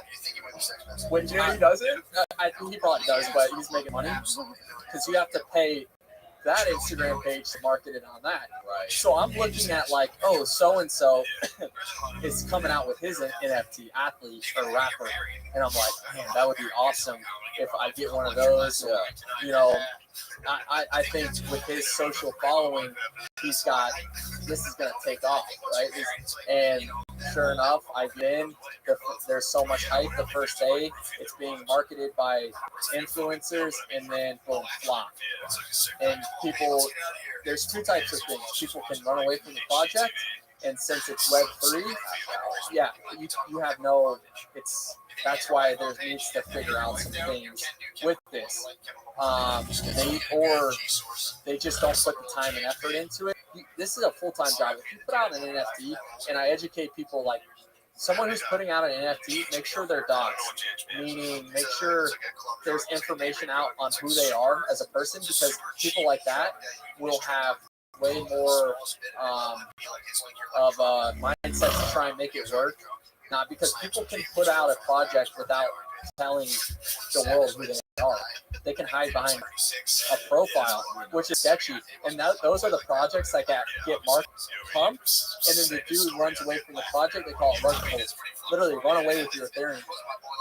And that happened to me on a project. And I was like, this is unacceptable. Like, there's so much cool that can come from this, but so many people are getting scammed. And I'm like, I gotta do something about this. So basically, what you just explained is, like, if you're gonna buy an NFT or invest in some NFT, Yeah, make sure that the artist that's created, who they are, they have a profile, you can find them, someone who represents articles. Yeah, go on Twitter, type in their name, see what's been said. Like, this is all the research that I didn't do because I wasn't educated enough, that people aren't doing because it's so new and confusing, that people are like, oh, I have a couple grand and I'm going to make $1 million in a year. But it's like, whoa, take a step back. Like, their projects being pumped out daily. And most of them are going to fail because they're just trying to put something out super quick, take a little money, and then they're gone. And you're like, well, Brett, why would I even go somewhere with that? Well, there's so much good on the other side that it outweighs the bad if you know what you're doing. And for me, I've been able to leverage my platform, meet people in the space who are super educated, very well respected, and my platform has given me the ability to make those connections and to leveraging, maximizing my career. So when the time comes to transition inside of baseball, I have different avenues that I can hit according to what I feel passionate about. Could this be one of them? Maybe. I enjoy it so much. I put in a lot of time. So with what can be good on the other side, joining a community and gaining utilities from it that actually matter. They're talking about a DAO, a decentralized autonomous, you might have to pull it up, But Yeah, DA. It's DAO. DAO, it's a DAO. It's a community DAO. I never understood what the hell DAO. That's the community's money. They from the sales of a percentage of the sales. So like a community, I am like expansion So fund. community. So we're talking about community. We're talking about like basically like a collection, right? Correct. So the Bored Ape are There's only 9,999, which makes it super valuable because it can't be replicated. right. It's on the blockchain. So you get into one of these communities like Bored Ape Yacht Clubs, and they've got a DAO that's already been set up since they've already been around for a long time, and they make decisions. It's decentralized, meaning the whole community votes on what that money goes to, with a board of like 16 from different countries inside. So to even get to that point of voting, it's going through a decentralized like recommendations from the community as well. So then like charities, events, staking, meaning like let's get money back into our pockets, things like that. And a lot of it's gray area right now because it's so new and confusing. The government hasn't kind of regulated. So I don't know too much information about the DAO aspect, but I know it's going to do a lot of good. There's like 800 youth in one of the communities that I'm in, which is a lot of money. Yeah, That's expansion funds. yeah. Or I'm sorry, it's like $900,000 in the community DAO, which is and it's in Ethereum. So Ethereum could take off and double. That's gonna benefit, man. I'm telling you, like, so, and that money cannot be dispersed without the community's voice. Everyone has to vote. So what's the Expansion punks, yeah. So I was on the end of my NFT career. I had been screwed over time after time with marketing schemes. Yeah. I haven't necessarily lost it because maybe the projects might be a couple grand. Yeah, but no, with expansion funks, I was shocked. I lost a couple grand, but I'm up way more. If I were to check out right now, until I found like again expansion funks. So it was on a Monday night, and expansion punks. Let me give you the background about expansion punks. Punks Larva Labs put out the punk project back in April of last year, and one of those at the floor goes for I think $200,000. Just one. And what happened was one of the directors of Microsoft, these docs, Jeremy Kozmar, was in that project. He had a pump, and his daughters. I mean, he's in Microsoft. He's on his computer a lot. His daughters recognized what he was doing, and they wanted to find themselves in that project. And so they're like, yeah, like he's like, yeah, let's try and find you one at the time. And one of his daughters was like, I want a girl with a hoodie. And they tried to find a girl with a hoodie. Well, it wasn't in the project, right? Only men wore hoodies. And then one of his daughters was like, I want to have a cowboy hat. And only the men had cowboys. He's like, man, this is such a great project. Like, I give all credit to Larva Labs, but I want to expand on it in a way that's more inclusive and diverse. And I'm going to put it together. And with Web3, you're able to do that. No pixels match up, right? So like it's different because a lot of NFT projects will just take someone else's project and like flip it, and then they can sell it, which is messed up. Yeah. But Jeremy, the director of Microsoft, took the time to change everything up, made it more inclusive and diverse, and he put it out, and no one wanted it. Right, it's 3 months to mint out, meaning all 9,999 were bought or minted, and then I found it the night after it minted for 0.06, which is like $200. Like, so I bought 2, and I'm like, this is it. I'm done. After this, if this is another one of those scams, I'm done. But I heard Jeremy talking. The dude sounded super educated. He knew what he was talking about. I had been doing a month of research. He was checking all the boxes. And this project started to head in an upward direction. And I'm like, you know what? This is something that I could represent, like I can promote because it's safe, right? Like as a professional athlete, you have to be aware of what you're promoting and who's promoting it. Something like this, I can put on my cleats during the major league year, have my expansion punk, which is a guy with purple hair. He's a little crazy, right? But it promotes diversiveness, inclusiveness, right? Like things that, if I'm going to surround myself with people who love and respect people in real life, and I'm going to take the time in the metaverse as well, like I want to surround myself with those type of people too. Like I'm not going to hang out with cool people in real life, and then when I go into the metaverse, because I'm a nerd, I don't go into the metaverse. Not yet. I will with Oculus. You don't put the VR on. I don't have them yet, but I want to. Yeah, I'm getting there. Slow as I gotta educate myself. So soon you go and do like hang out. Exactly. And then in that community, in the expansion punk community, like there's already been buys of like $70,000.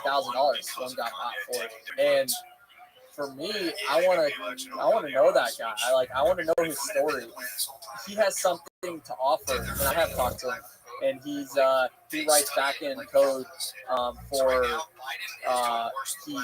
his own company, and he does the analytics.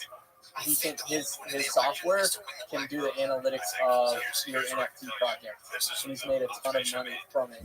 And he's just telling me, he's like, yeah, and telling me all about it, and he's awesome.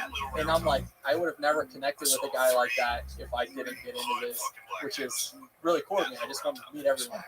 But anyways, it started taking off. I called my buddy Lance McCullers, who is a pitcher with the Houston Astros. Him and I kind of have been tackling the NFT thing together, having fun with it. And I was like, yo, this is a cool project. You should look into it. He buys 2.07, right?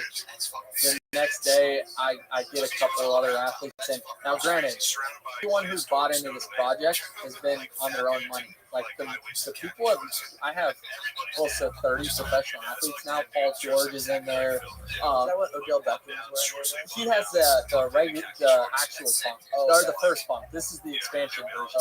But yeah, he paid like $1 million for that, which is insane. But anyways, we have hockey players, basketball, baseball, and what makes it cool? It's been organic growth. Like all the athletes. We haven't been paid to market it. We just all bought in on our own, our own dime. So we want to work hard because I have all the faith and trust in the world in Jeremy, who's been at Microsoft for 15 years. Like he's going to do the best that he can to make this project work. And now I think the floor last time I checked is at like 0.3, which is $1,000 for one of them, the cheapest one you can buy in Ethereum. And it's gone up to 0.8, 0.9 the night that we had an announcement, which is also a pump and dump, right? Like we had a huge announcement that I was going to rock expansion punks on my cleats this year. First MLB player to publicly say that I'm going to rock an NFT on my cleat because I'm a nerd. And it was hyped up to a point where people were just trying to make a buck and then try and get out. But this project it's a long-term hold. Like we have a DAO with already close to $1 million in it. Like that money's gonna get dispersed somewhere. You want to be around for that. And so we got pumped all the way to 0.9. We could sell for close to $3,300 for one of them. I have 11, by the way. But I got in early, but something like this, all the other successful projects started out like this. Like they minted for 0.08, or Gary Vee sold his for like 0.5, which was on the higher end, 2,000. But now you can't sell one for less than 50 of Gary Vee's NFT. Back in May, he's put out, and he's doing it right. And you just have to educate yourself to find those people who are doing it right. Because let's be honest, not a lot of people can afford a $50,000, let alone a $300,000 expansion. You're talking about 0.2% of the population. But again, That's what makes it so exclusive, right? Like the people coming into this like I guess the first project of this status. Okay, what am I buying into? How can I maximize? A lot of people put it as their profile picture, and they're instantly viewed as status. You make that your profile picture. This one, not necessarily, but like I'm just saying, there are projects like the Board Ape Yacht Club that if he puts a tweet out, that people are gonna automatically think that his words are legit or like holds weight because he's an owner of a Board Ape Yacht Club, which is worth X amount of dollars. Bro, you gotta get you buy a Board Ape. We gotta oh, we should get a group of like 10 people to buy a Board Ape because they're only heading up. Right now, you get in the floors at like 80 each for a Board Ape. I'm talking Britney Spears, little bit like all these rappers, athletes, people of status own one of those. Like I want to know so bad what they're talking about in those discords, and they have a. They give you access to a specific Discord. Yes. Oh, so that's part of it. There it is, right there. Look at the floor price. So okay, scroll down. Go The to cheapest one is 83. go to buy now. Right there on the left, buy now. And then click on the first buy now. Right there, 83. Click on that. $267,000 in each right now. You can get that Board Ape Yacht Club. Now, what am I buying? Right, so I am buying something that, like a stock, I believe is going to be worth way more in the next 5 years. I believe so, 100%. I believe this has a chance of being $1 million at the floor price because this is one of the very first successful NFTs that have came out. That a lot of this is just at the floor. There is a lot of Board Ape Yacht Clubs that have already been bought for over $1 million. So like here, go back. It's fucking bunky with a Lamborghini. Yeah. Oh yeah. There, yep. And then just scroll down a few clicks. Scroll down. Right there. Click on that one. This guy right here jumps up 278. So, and it's insane. Okay, so I go on there, I buy now, I pay with Ethereum. Yep. $288,000. What do you do now? So what happens after that? Okay, so I would think that there's a process of, first of all, you and your company is going to get put on every social media outlet. NFT is going to say Mike Wheeler from Audibel just bought a Board Ape. He's a hearing aid. Like you will be. They're gonna publish that. Yeah, you get published. Really? So you're gonna get all that marketing. You get crazy clout all of a sudden. All of a sudden, crazy clout, whatever. And then the community wants to know, okay, who is this guy or this girl, right? That bought this. This guy's got money. Who is this guy? If you have any social media, you're getting followed by the whole community. You're instantly in the Discord. I think there's probably really cool conversations going on. Who knows what they're doing, right? I looked at part of their roadmap. What they got? They've got an event, 3-day event. 3 or 4 day event coming up in New York. First night is a warehouse party. All you have to do is, if you own one, you get like exclusive access to yes, parties and shit. Yes, with all these millionaires. So you have access. You have +1. Hey, what's up? Like you show your wallet. You go into this party and you're just chilling, networking. Right? Like, who are you? Everyone in there wants to know each other because you're in, like, it's like wearing a sports jersey. Someone walking down the street is a Rays fan. They're instantly cool to me, right? So now you have a rapper that has one performing that night at their house, and you're just, whatever you like to do, you're doing. Next day, they've got, like, a yacht party. They've got a bunch of speakers that come in and talk. And then you get to, not only do you own the NFT, you own the rights to the image. So you can create, like the Board Ape Yacht Clubs, you can put your, you can maximum, he can have like hearing aids in his Board Ape, and that will You own the rights, so meaning you can print merch and sell it. Yeah, exactly. So you can, however you want to Not for each on your side of your jet. because I'm telling you, these images will in the next year will be seen by everyone. And if you owning one, I believe you're like again.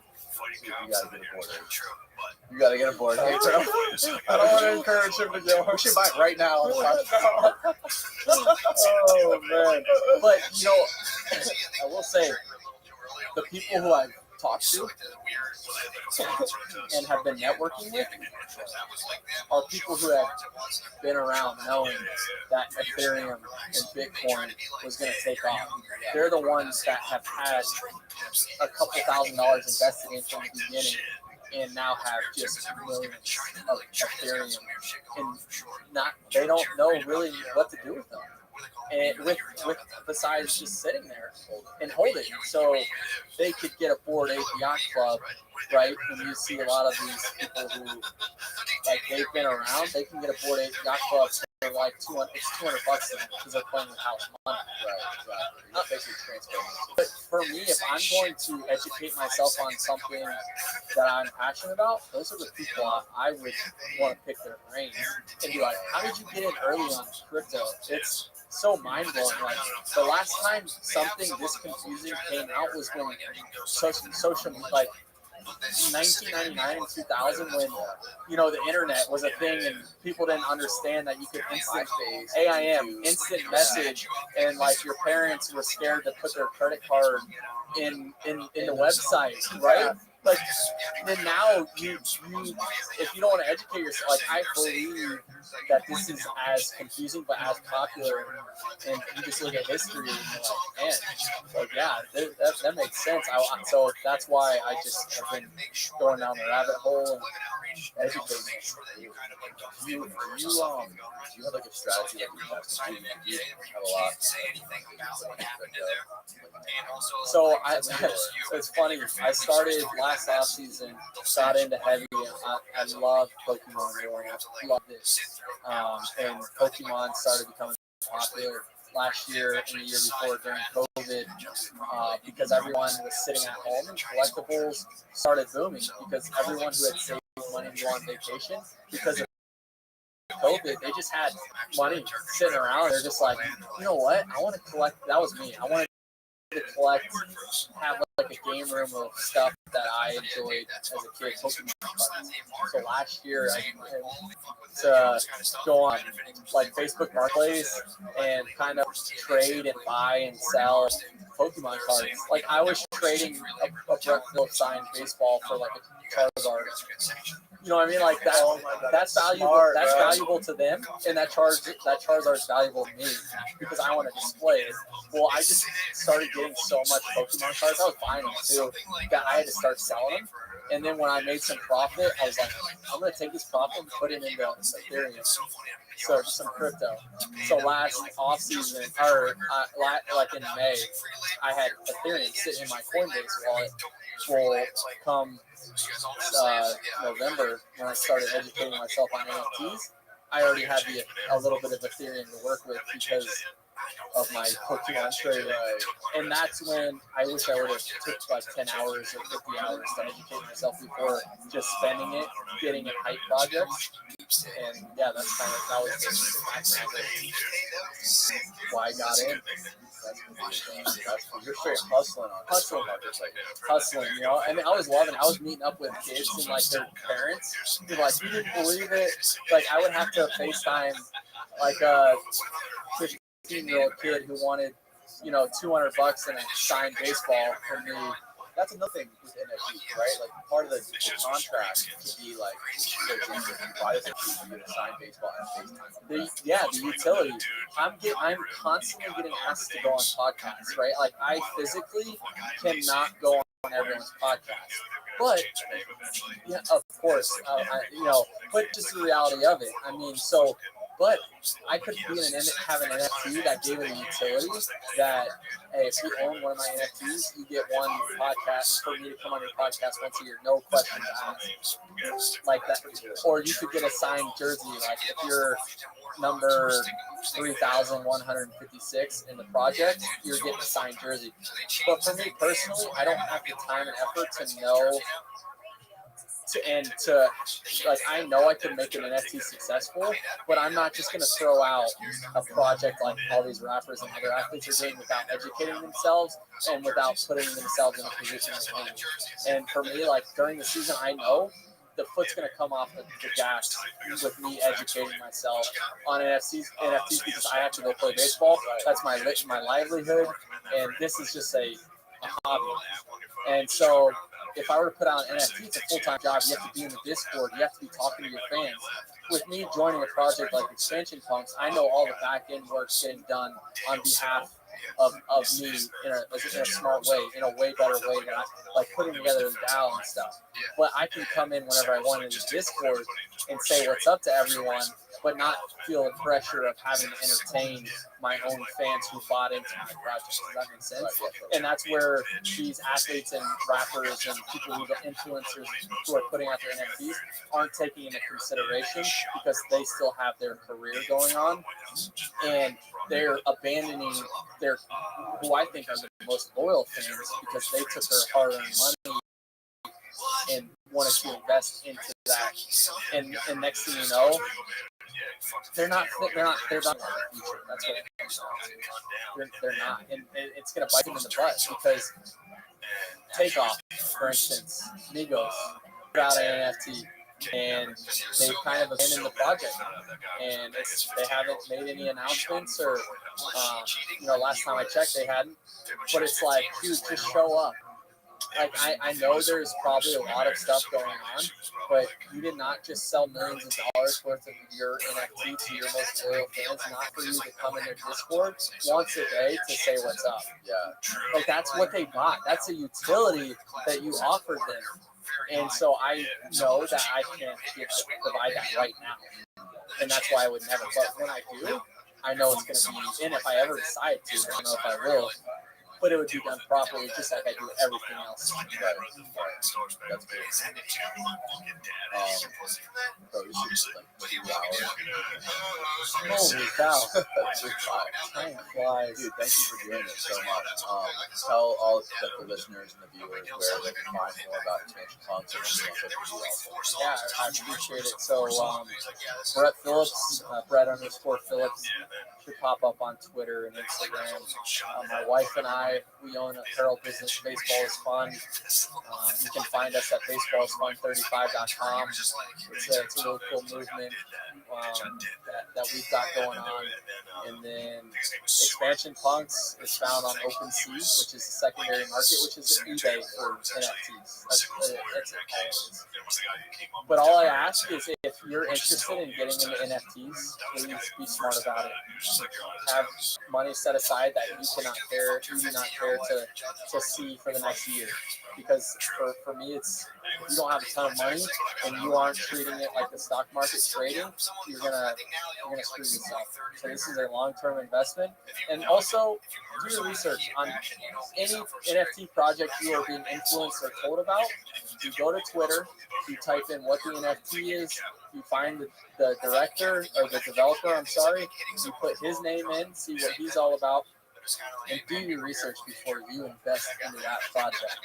I will say all my research checks out for Expansion Punks. I can't say that it's going to be $500,000 in a year, but I believe it's going to head in a nice direction in an organic way. This is not financial advice, by the way. That is just strictly what I believe. And again, I have empathy for people who are like shaking their heads, saying this is stupid. I don't understand.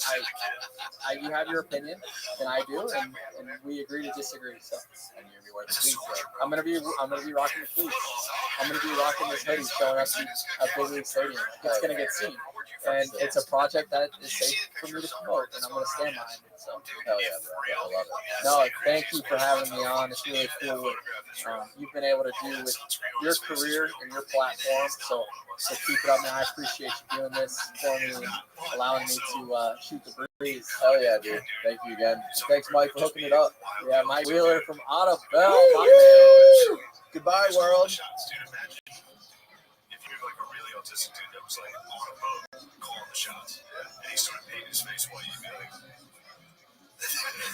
said you can't put up, bro. What's up, bro? We're live right now. It's good. It's good. Just throw them in. Fuck it, guys. Yeah,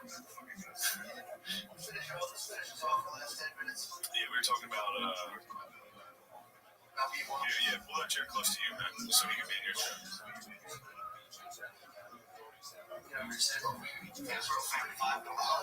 no, I would live like right next to you, like where Billy was. Probably on the other side of that. Oh yeah, here. Switch. There's that tape. It's good. Damn, you're sweaty, man.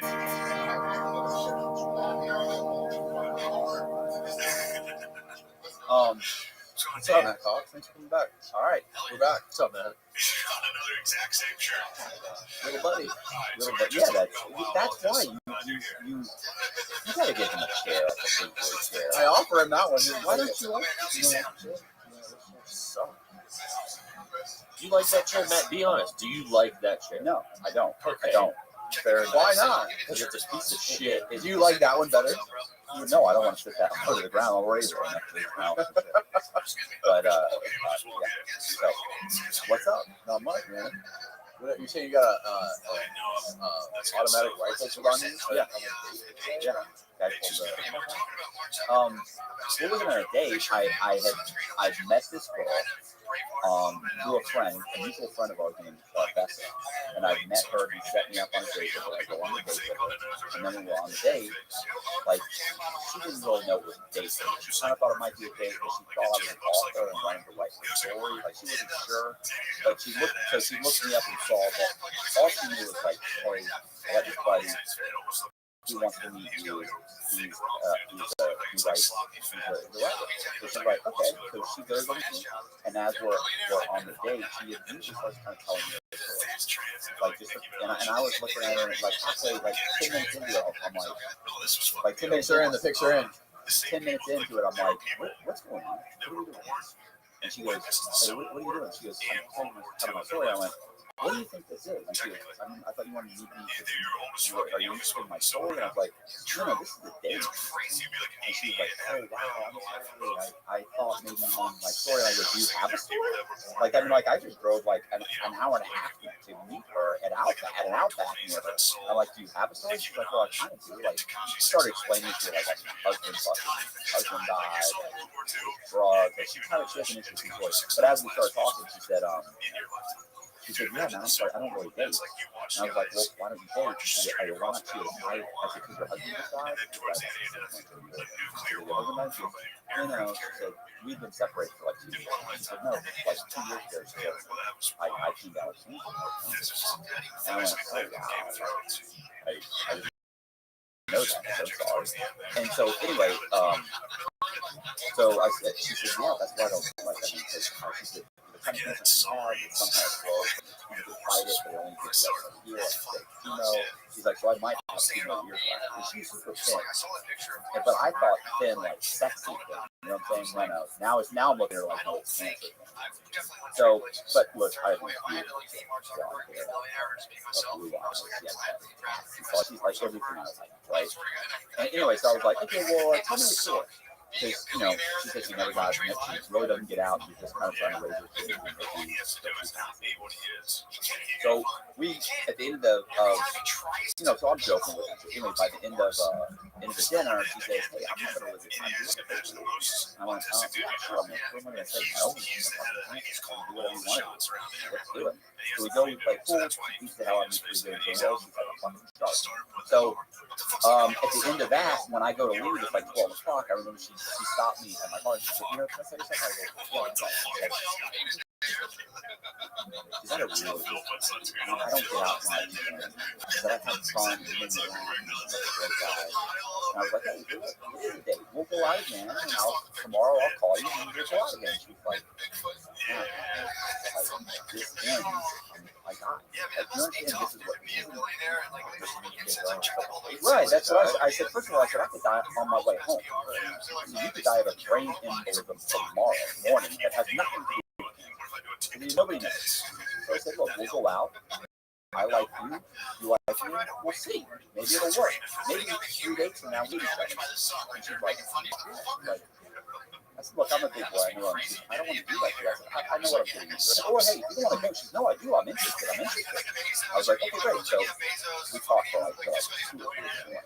You know, I drove home, we're on the phone, we're talking. Next day we talk, we're about to go out again. She goes to me. Totally goes to me. Nothing. No response to my emails, or my text. I'm like, I send her a text that says, hey, listen. And I go over all this on my podcast. Like, it's like an hour long thing.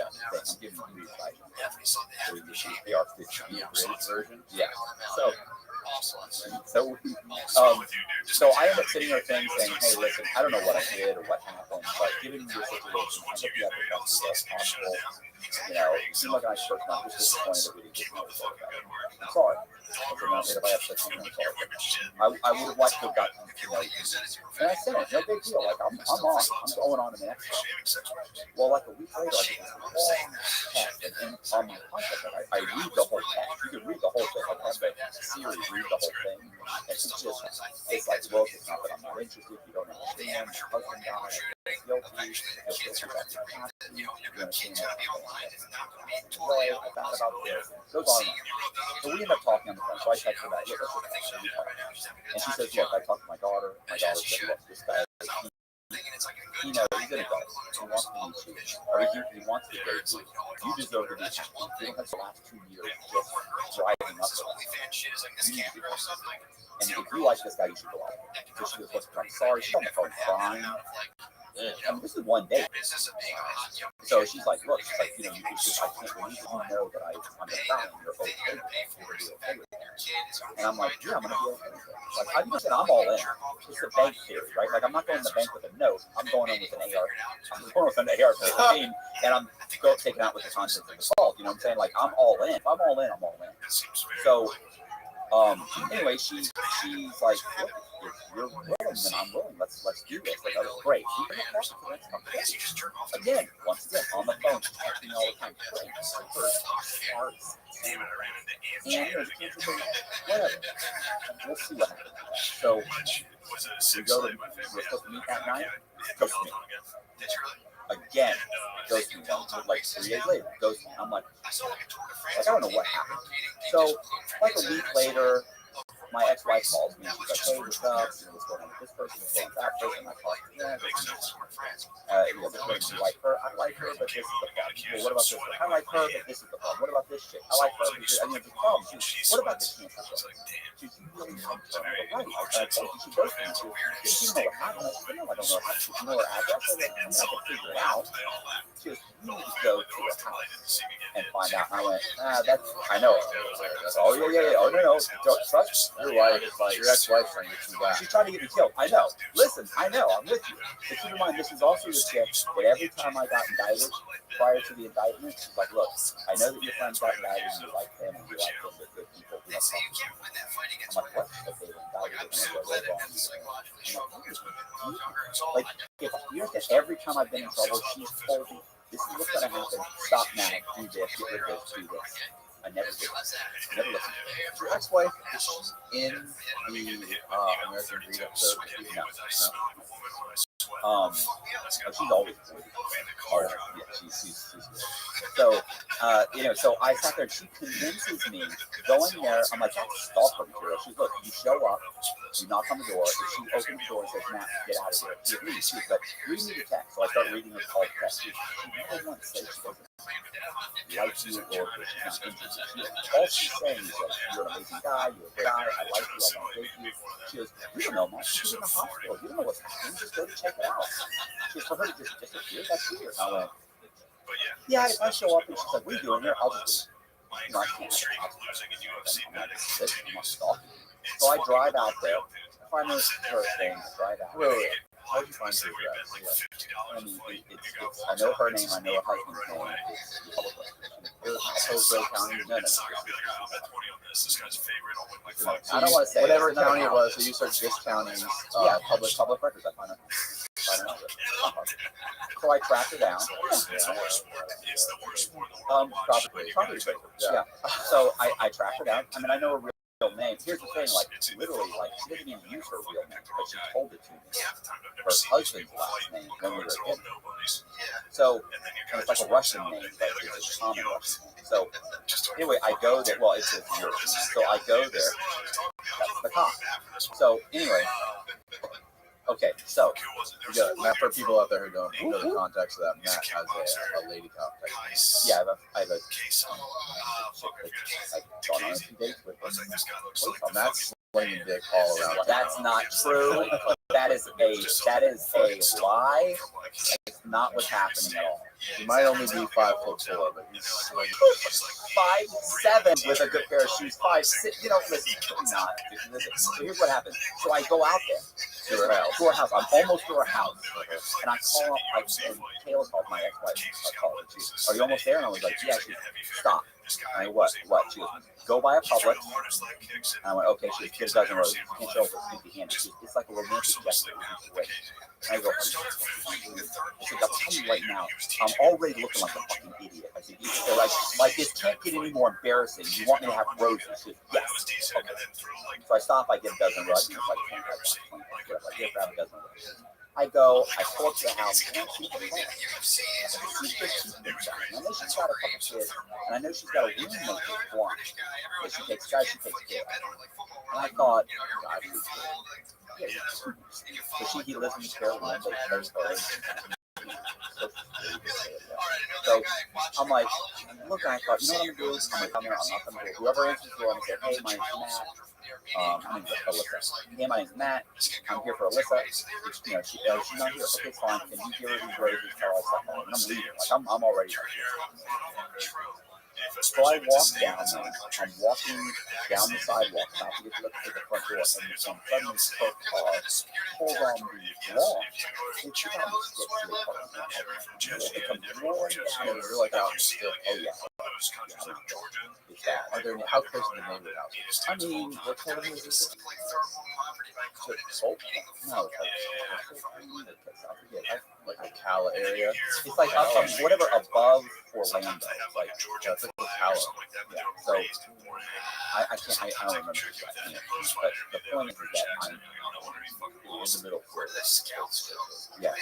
There's a lot of pickup. When you did it like a couple hours at any coast, in the middle of Florida, Yeah, it's just, I mean, look at it. instead of making every again flags flying. Like I'm, you know, I'm not prepared for it. So the car pulled right on down, right about 5-10 feet away from me, and I think it's her. So I turn, and I'm holding flowers. I'm in. Just to the nose. Bro, I'm in a tight t-shirt and skin jeans, holding a dozen flowers. I mean, I'm not confused. I mean, it's that bad. I look that bad. It's that embarrassing. I'm just like, I'm like a helpless little pumpkin. What time of the day is It's it? 8 o'clock. It's dark. Oh, Like, it's my 7:30. Okay, keep going. So the car door opens. Boom. I think it's gonna be her. So I'm like, hey, what's up? It's her car though. Her car. Boom. Guy stands up. He's like 6'4" with 2-inch heel cowboy. He's like 6'6". Stands up. Country looking guy? Country. Bro, he's got a fucking baseball cap. He's got a white beater on. He's got torn blue jeans. I mean, it's bad. Like Hunter. First thing I thought of was one, Slender Man, and two, he looks like a hunter. He's super skinny. Like he also looks like a hunter. And I remember he stands up and he goes, "Hey man, you here for somebody?" I'm like, "Yeah, I'm here for Alyssa." That piece of bacon, my boy. Yeah, bro. No. What the hell? This is bad.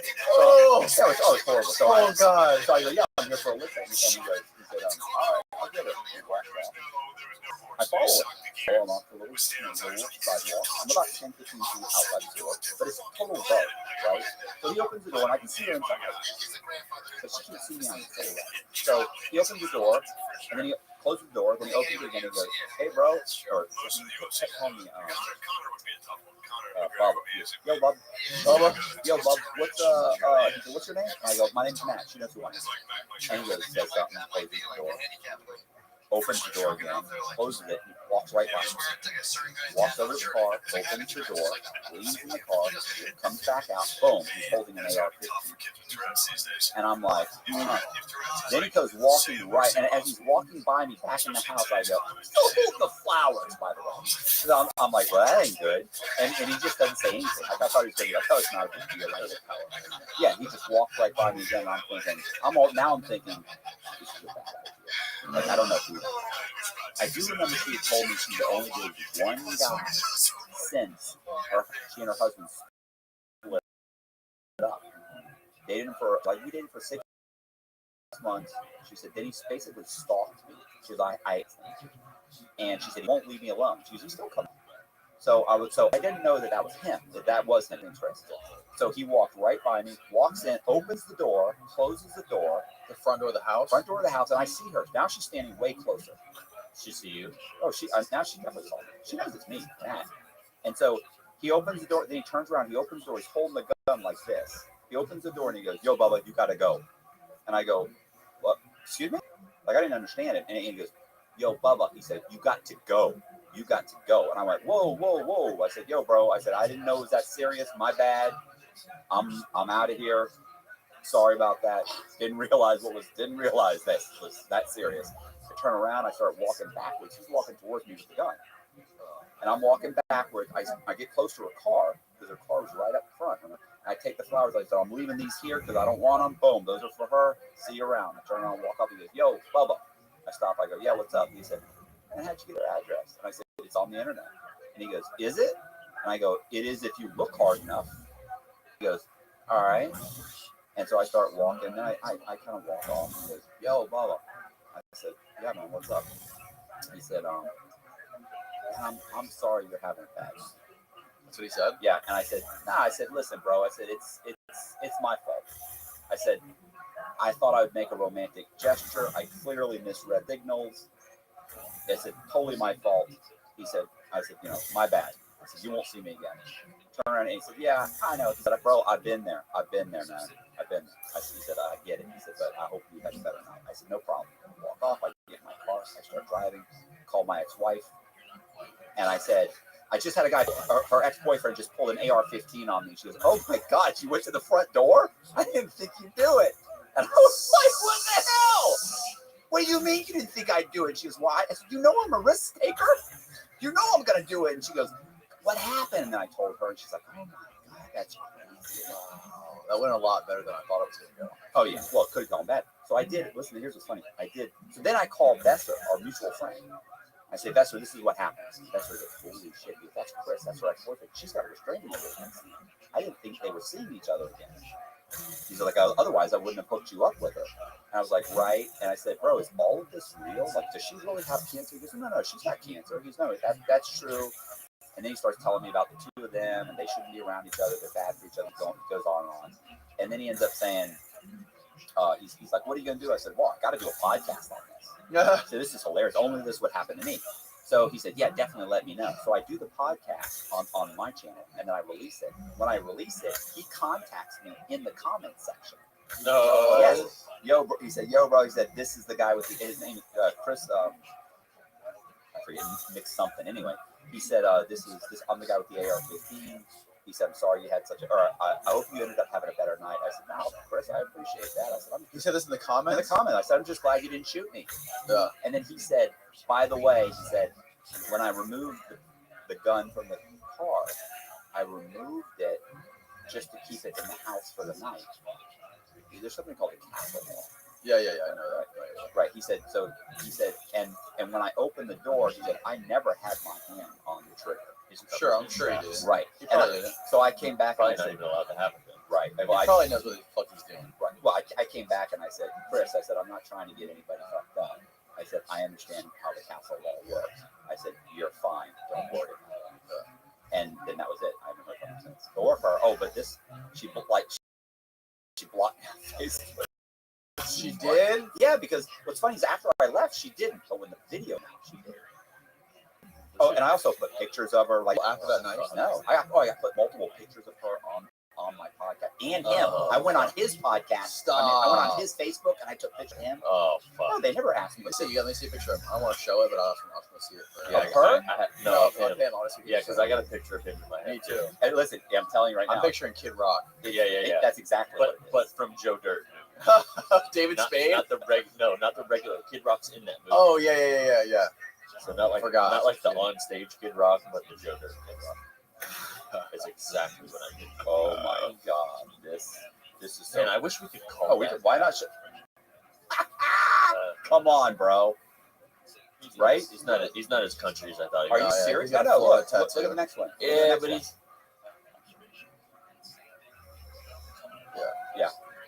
Look at the picture of it's. See the picture. Let me show. Oh yeah. Oh shit. See the picture of the two of them shooting. He Austin's trying to get a glimpse of this motherfucker. Yeah, show it to him.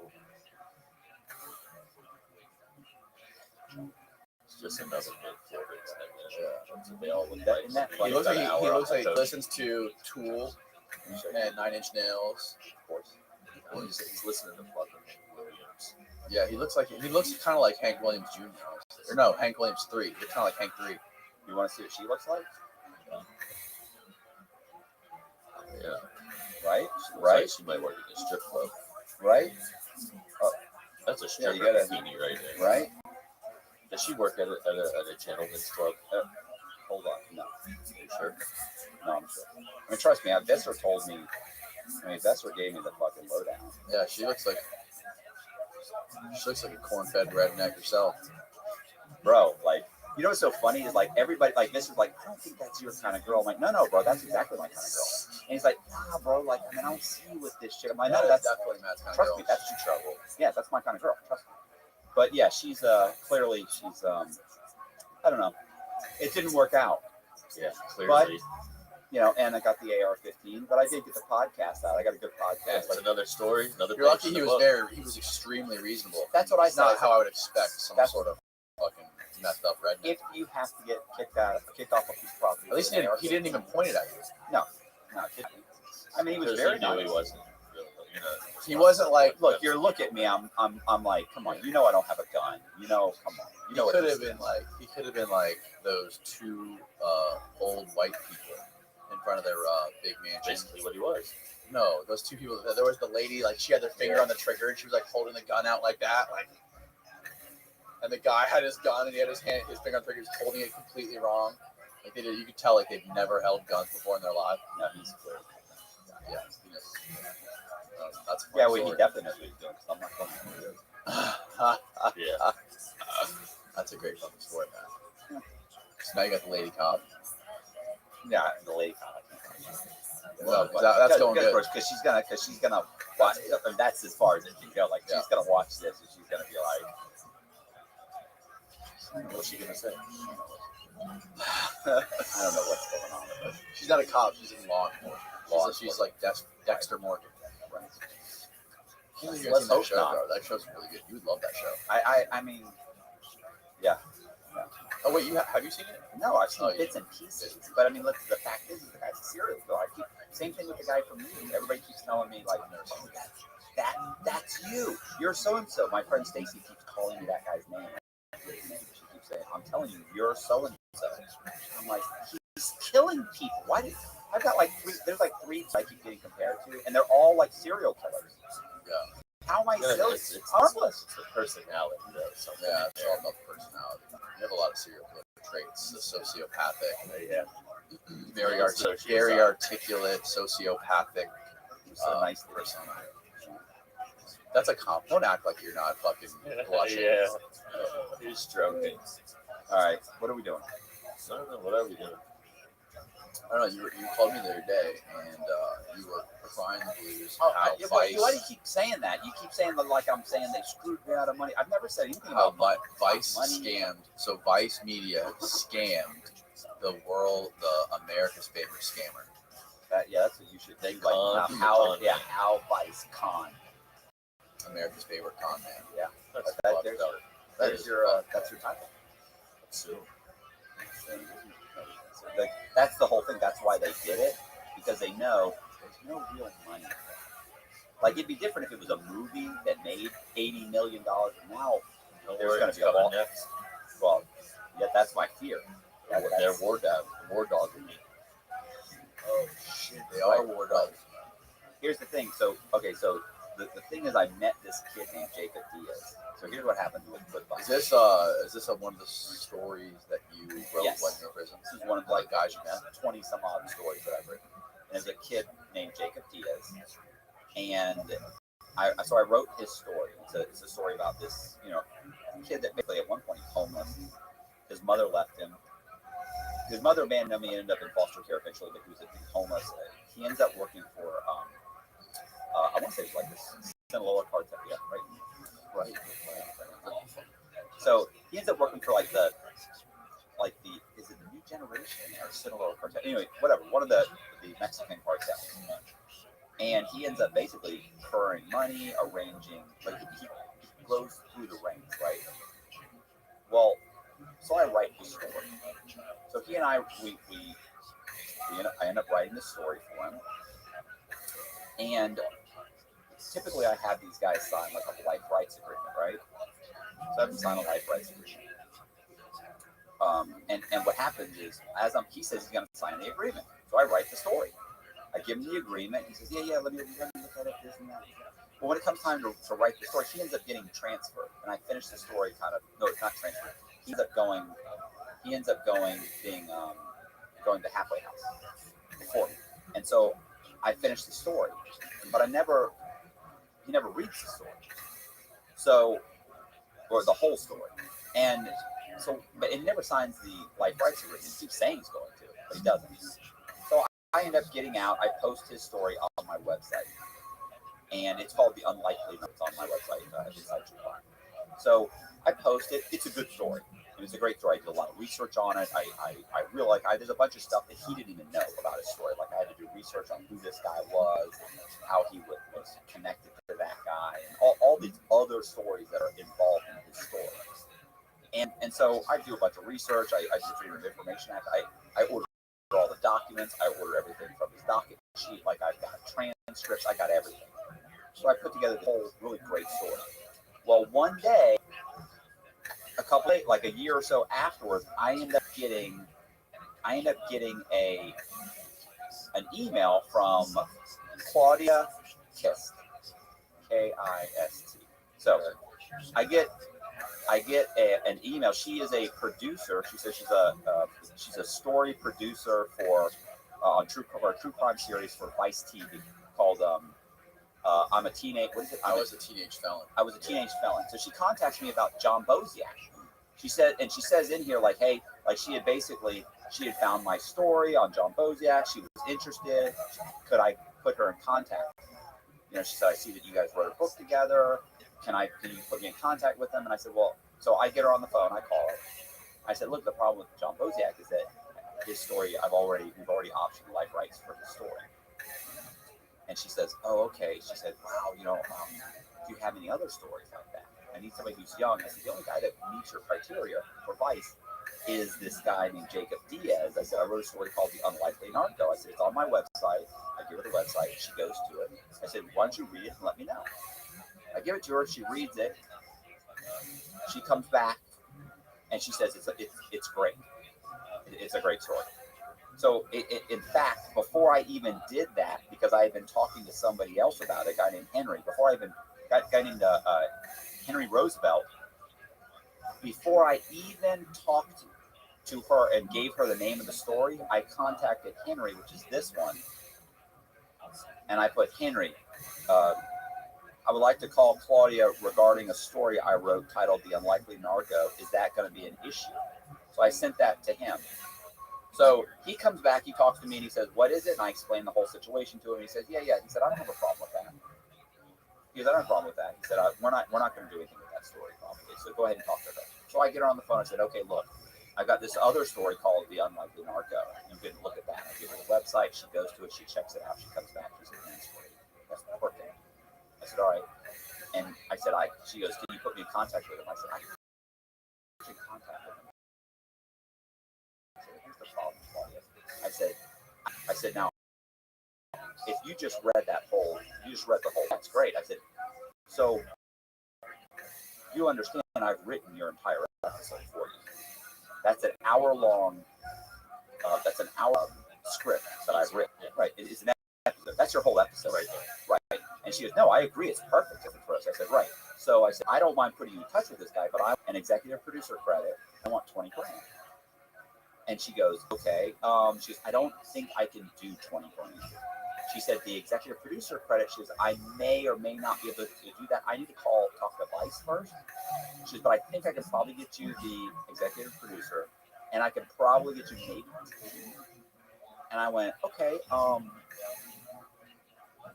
said, I don't know. I said, let's talk to Jacob. I said, I think I'd be okay with that. I mean, I'm really only concerned about, to me, the executive producer credit. That's what I'm looking for. You want credit for it. It's your story. You already wrote it. Right. I don't care about the 10 grand. You know, I care about I want credit. I'm building you're building a resume. Right. So she said, okay. And I said, you have to understand. I said, I've written your whole, you don't have to hire a writer. You guys don't have to spend hours putting it together. It's done. She said, no, it's perfect. I said, okay. She said, well, look, before I contact Vice, my boss at Vice, to get all this clarified. She's a subcontractor for Vice. Yes, that's what I'm realizing. Didn't know that. Yeah, that's how they are able to do business. Right. So I said, okay. She said, before I contact my boss, right? She's a subcontractor, but she's saying my boss. So it makes it sound like she works for him. So she's like, and you understand, they're doing the whole show. Like they are, they're contracted with Vice. Right. So she says, let me call my boss. I said, okay, cool. She goes, I'll call my boss. She goes, but before I contact him, she said, I need to know that Diaz is willing to be interviewed. So I've got to talk to him. And I went, okay, cool. I said, I'll contact him. So I said, I'll send him an email. I sent him an email. And then he emailed me back. I said, are you still in Orlando? I've got a producer for Vice TV that wants to talk to you. And I said, I can arrange that. I said, but I need to know, are you still in Orlando? And he came back, he said, yes, still in Orlando. And I said, okay, cool. Send me your cell phone, right? Because his cell phone had been changed. And your contact info. So I contact her and I said, listen, here's his email address. He's going to send me his contact info, but I said, you can go ahead and contact him and I'll get you his cell phone as soon as he sends it. I said, or if he responds to you, whatever. So she then sent him an email. And some time goes by and I sent her an email saying, hey, what happened? And she comes back and she says,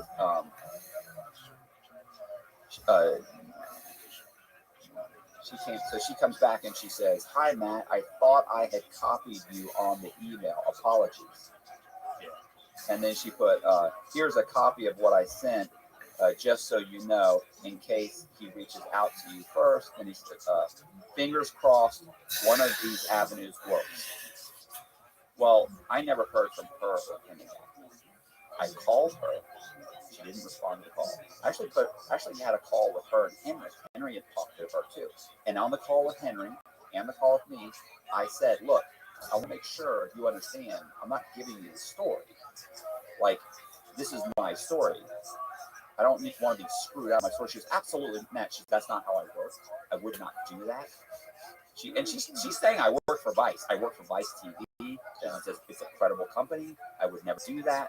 She said, I assure you, I just need to make sure that talk to him to make sure he's okay with it. He's okay. I come back to you. If you say no, it's no. I said, okay, cool. Because I'm the only reason she even knows about this guy.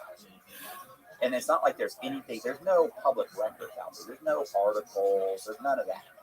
Like, I think there's one article. So I'm the one that put together all the pieces, the whole thing.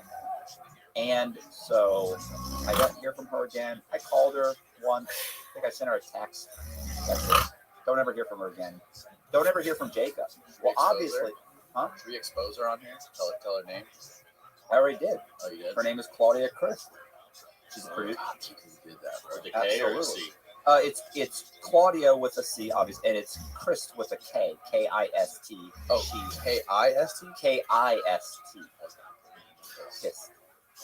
And Claudia assured me that she didn't do business like that. She wouldn't screw me out of anything. And I basically wrote their whole thing. And here's what happened. Exactly. She got to them. As soon as he got the email, he called her. He said, I'll give you 10 grand. Right. We don't need that Cox. He already wrote the goddamn. Right. We've already got the fuck. Yeah, we already got his story. We don't need that guy. Why would I give him credit for anything?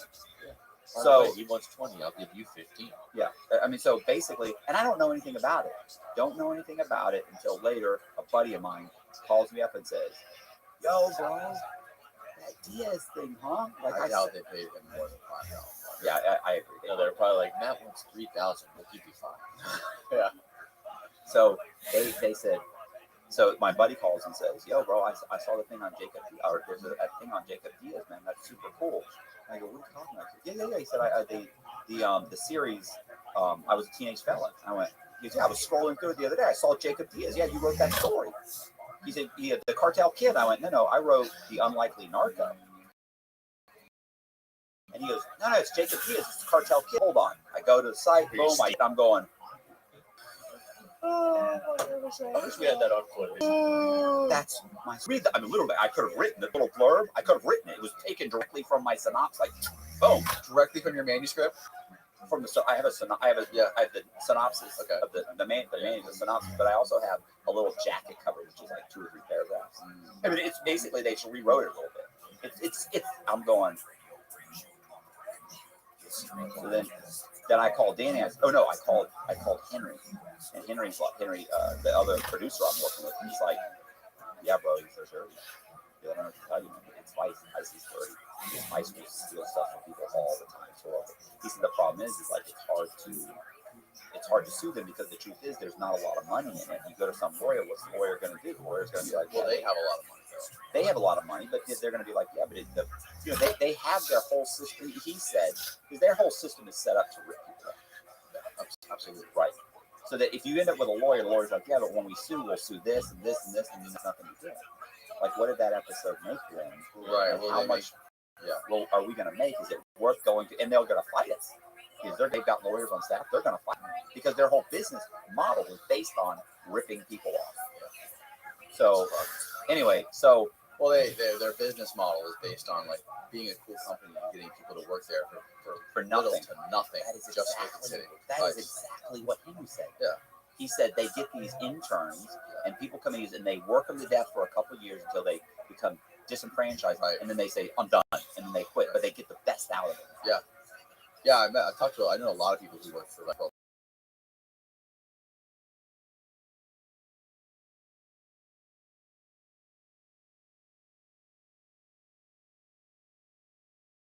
When the guy Shane, he worked there for fucking decades, and then he just got fired last year. But they sold the composters, and it's not they cashed out.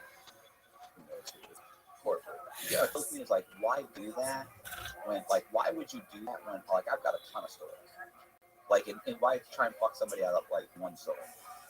It's just they're taking that and they're on to the next one. Yeah, I know. It's a a mill. It's a mill, right? So I watched the whole episode. You watched the episode. The episode is so watered down compared to my story. I actually haven't watched it yet. Are you serious? Yeah. It's super watered down. It's very watered down. Because honestly, let's face it, where the commercial, it's only 45 minutes. It's funny.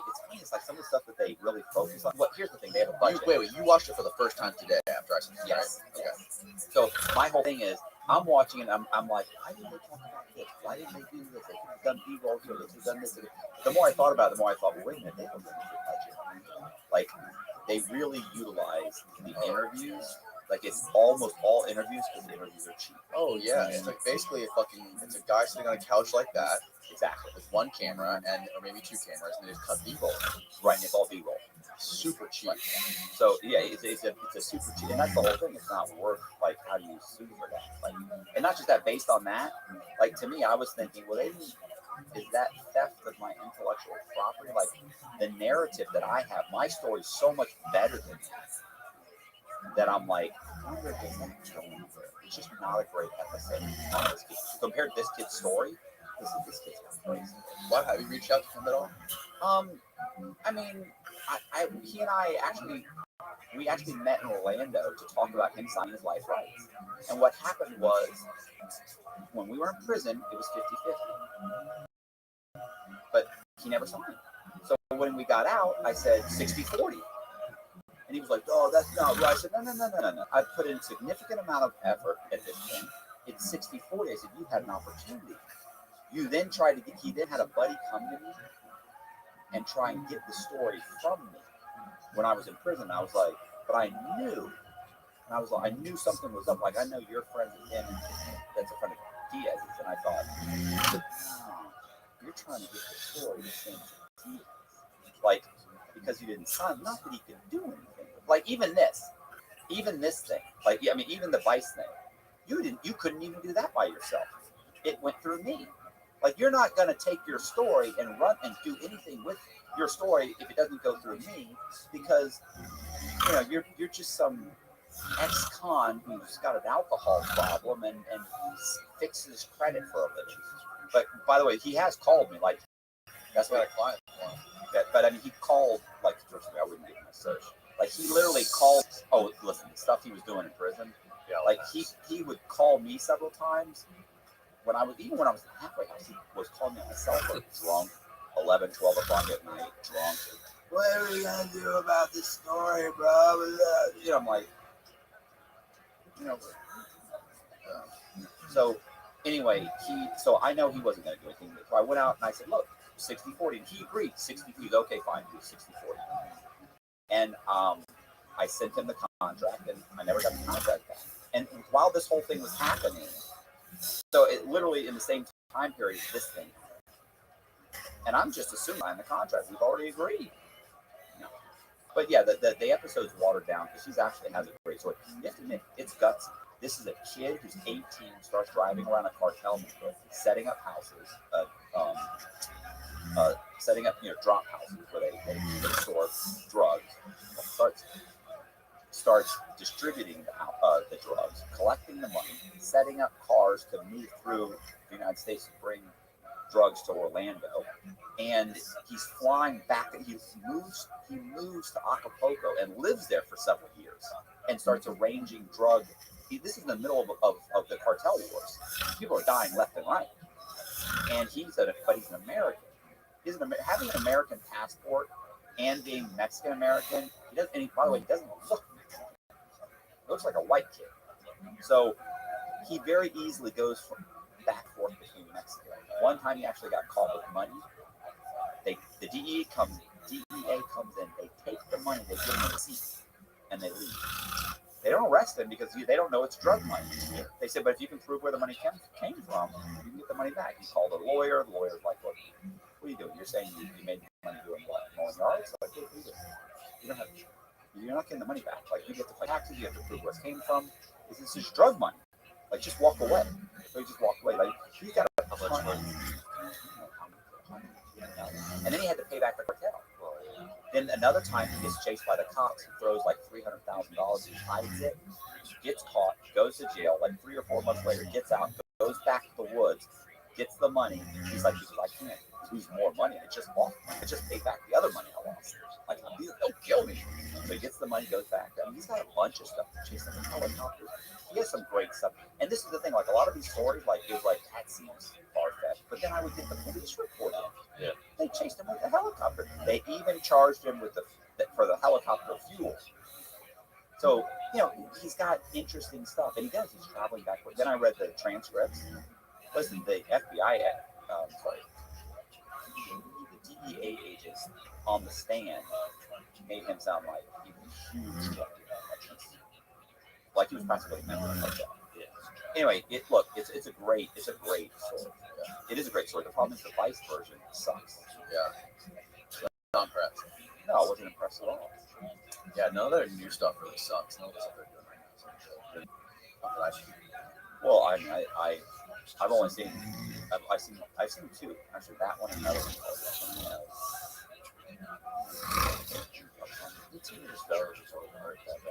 We had that other guy.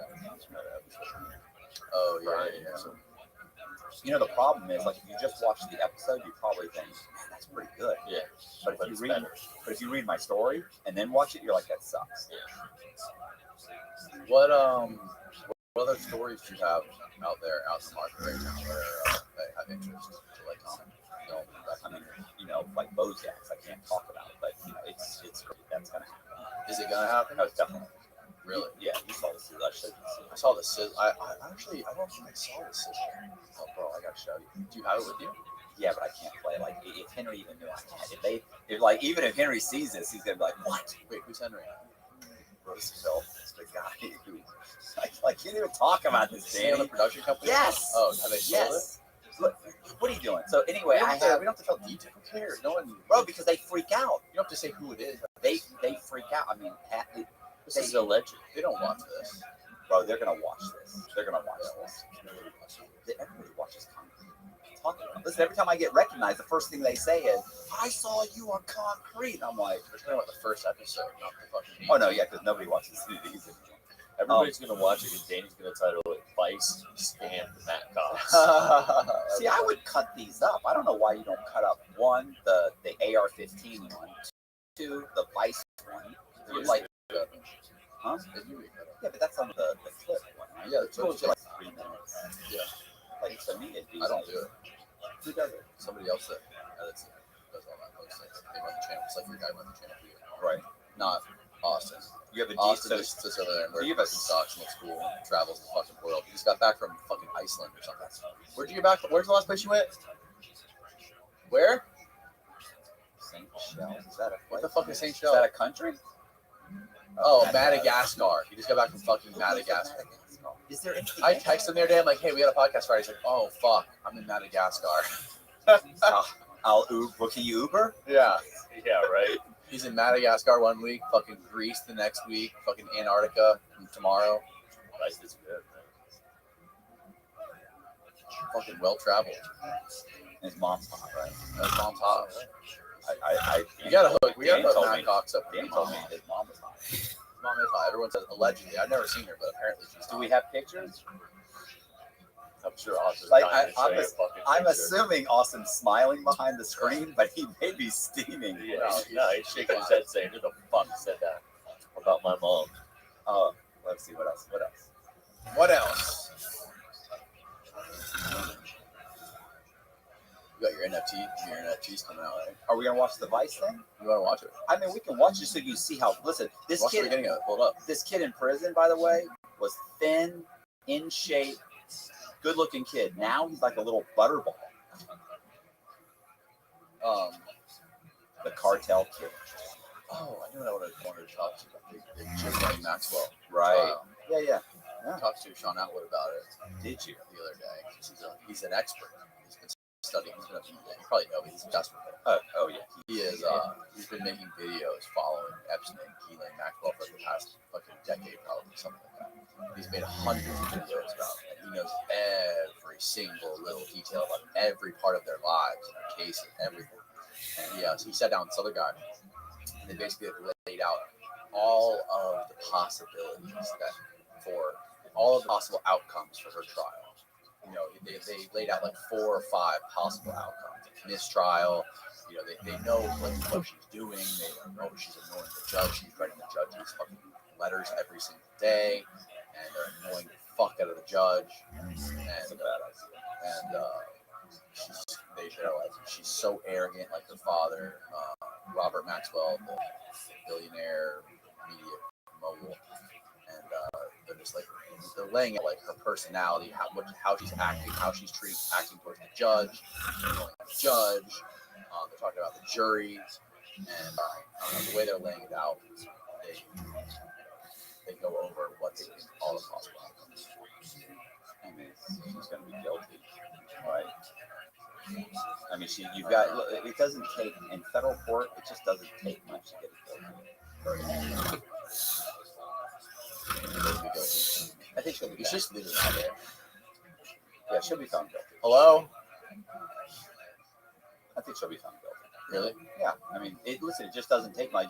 You get 4 or 5 people on the stand that say the same general thing of what you did, and then the U.S. attorney says what she did was illegal, and these people just told you that that's what she did. We're asking you, is she guilty of that? And they're all going to be like, well, if you're saying that this is what the law says, if she did this, she's guilty, and then they all said that's what she did, well, then she's guilty. They're all going to go, yeah, she's guilty, but that's it. It's over. Right. Doesn't matter if it's hearsay. It doesn't matter if you guys all got together. It doesn't matter if it was a coach. Doesn't matter if there's no evidence. Either they just had the pilot on this like 2 days ago, Jeffrey's pilot. Yeah, What he was like, all those people that were on it. Who Chris Tucker was on the plane. Who was it? The Prince Andrew? Is it Prince Andrew? Oh yeah, he was on it hundreds of times. But Chris Tucker was on there. There was a couple others, like random celebrities. What was it? What's the lawyer that was on there too? The lawyer, OJ's lawyer. No, the Kardashian dad. Died a long time ago. Bro, Epstein's been flying his jet around fucking Bahamas for the last 30 years. Kardashian's dad represented OJ. Yeah, No, I'm like talking one about for Dershowitz. lawyers. He died. It was Dershowitz. Yeah, that's not. It was Dershowitz. When was Yeah, that? He's been dead. When did 20 years ago. when was the OJ trial? No, what you keep talking about the Kardashians? That's not him. It was Dershowitz. Oh, Dershowitz. Which was also one of.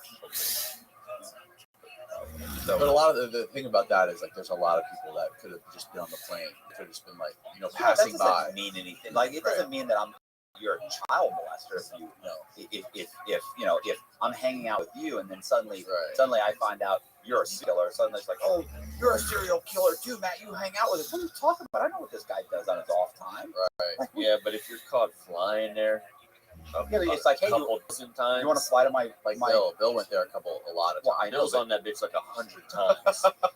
You're Do telling they me say- that's not suspect? well, I mean, he's suspect in general. How about the picture of Bill wearing? Oh yeah, Kevin Oh, yeah, Spacey. Kevin You Spacey. know that You motherfucker. know it. Oh my god, he was fondling little boys. What was he doing there, bro? They probably just hired him to crack jokes while they were there. Oh, he was fucking that Guaranteed, guy. That guy's guilty. fucked. Did you see the 60-minute interviews with the girls Oh talking yeah. about him? How it, No, have you seen the interview with him?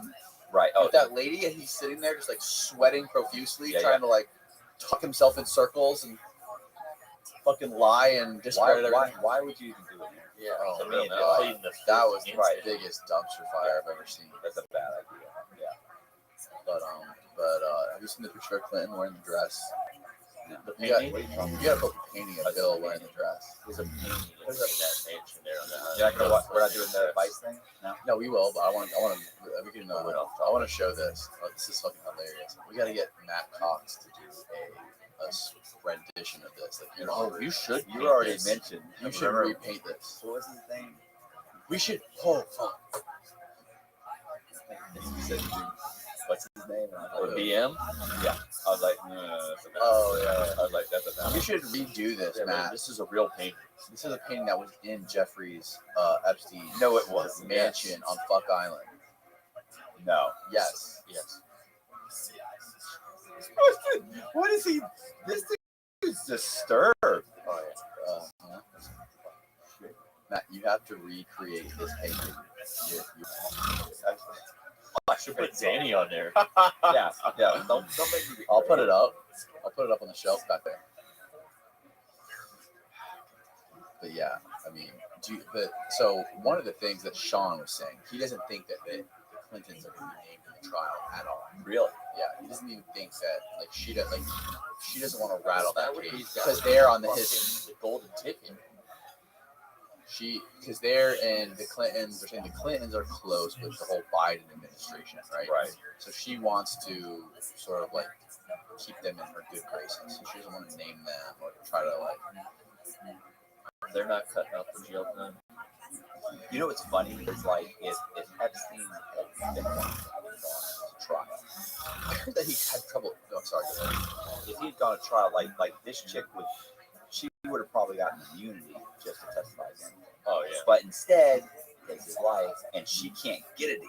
Like she's like, no, you go to trial. No, I'll tell you about this guy. You can't get it. Like it doesn't matter what she comes up with. They need somebody. They gotta get somebody who's got to get 30 years. So they feel like they got somebody, so they're gonna put on. I'm not saying she didn't do anything. I'm just saying in general, she could have got off. She could have probably got off. Yeah, because she was really only the right name. She was the Madame. Right. She's yeah. So cute. But I heard recently that Epstein had some shit wrong with him. Like It's constipated. he has something called it was like a scientific term for it called MS something. MS-15 or MS-13. MS-15. No, they So- said he was scared of MS-13 MS-13 gang. I was, jail. I was Oh, is that a gang? Oh my god. gang? It's like the most ruthless fucking. Is it really? I've never heard of it. MS-13. What is MS-13? They're like the fucking. Yeah. They're like the Mexican killing machine. Really? Yeah. That's But they he like was in to a run the protected. fucking Wasn't he in prisons. sort of like a? No, I guess he wasn't in protected custody because he was in a cell with like a killer. Oh, no. Epstein was He in the scared of MS-13. I Yeah. heard.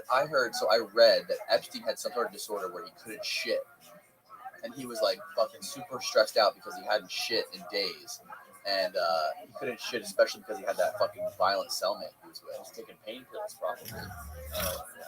He's all opioided up. Opioids constipated. Oh, yeah. I'm not sure. Opiates.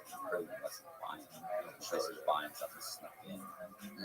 Of course, half the cameras. But I don't know, man. I've I've been been there. Yeah, Sleeping on the job. he Probably died not, and the cameras. probably didn't not work. hard to get pills in. Yeah. I don't think it's that outlandish to think that he did just kill himself.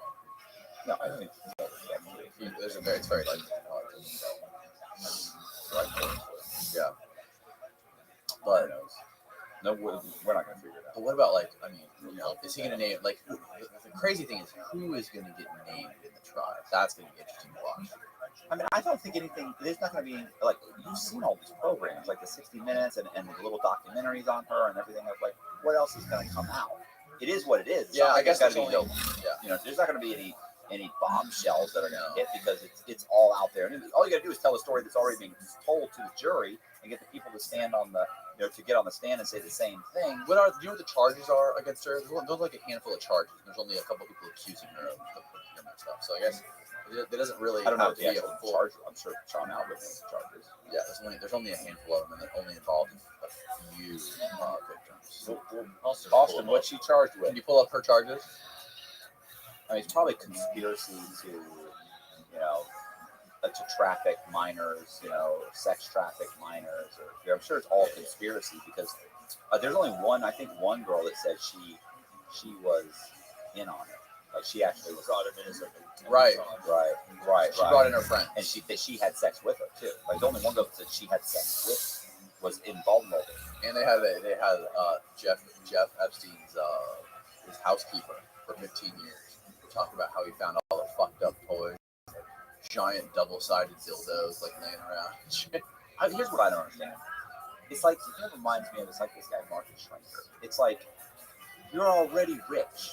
You're already a top tier individual. Like you're at the top of the pyramid. Never enough.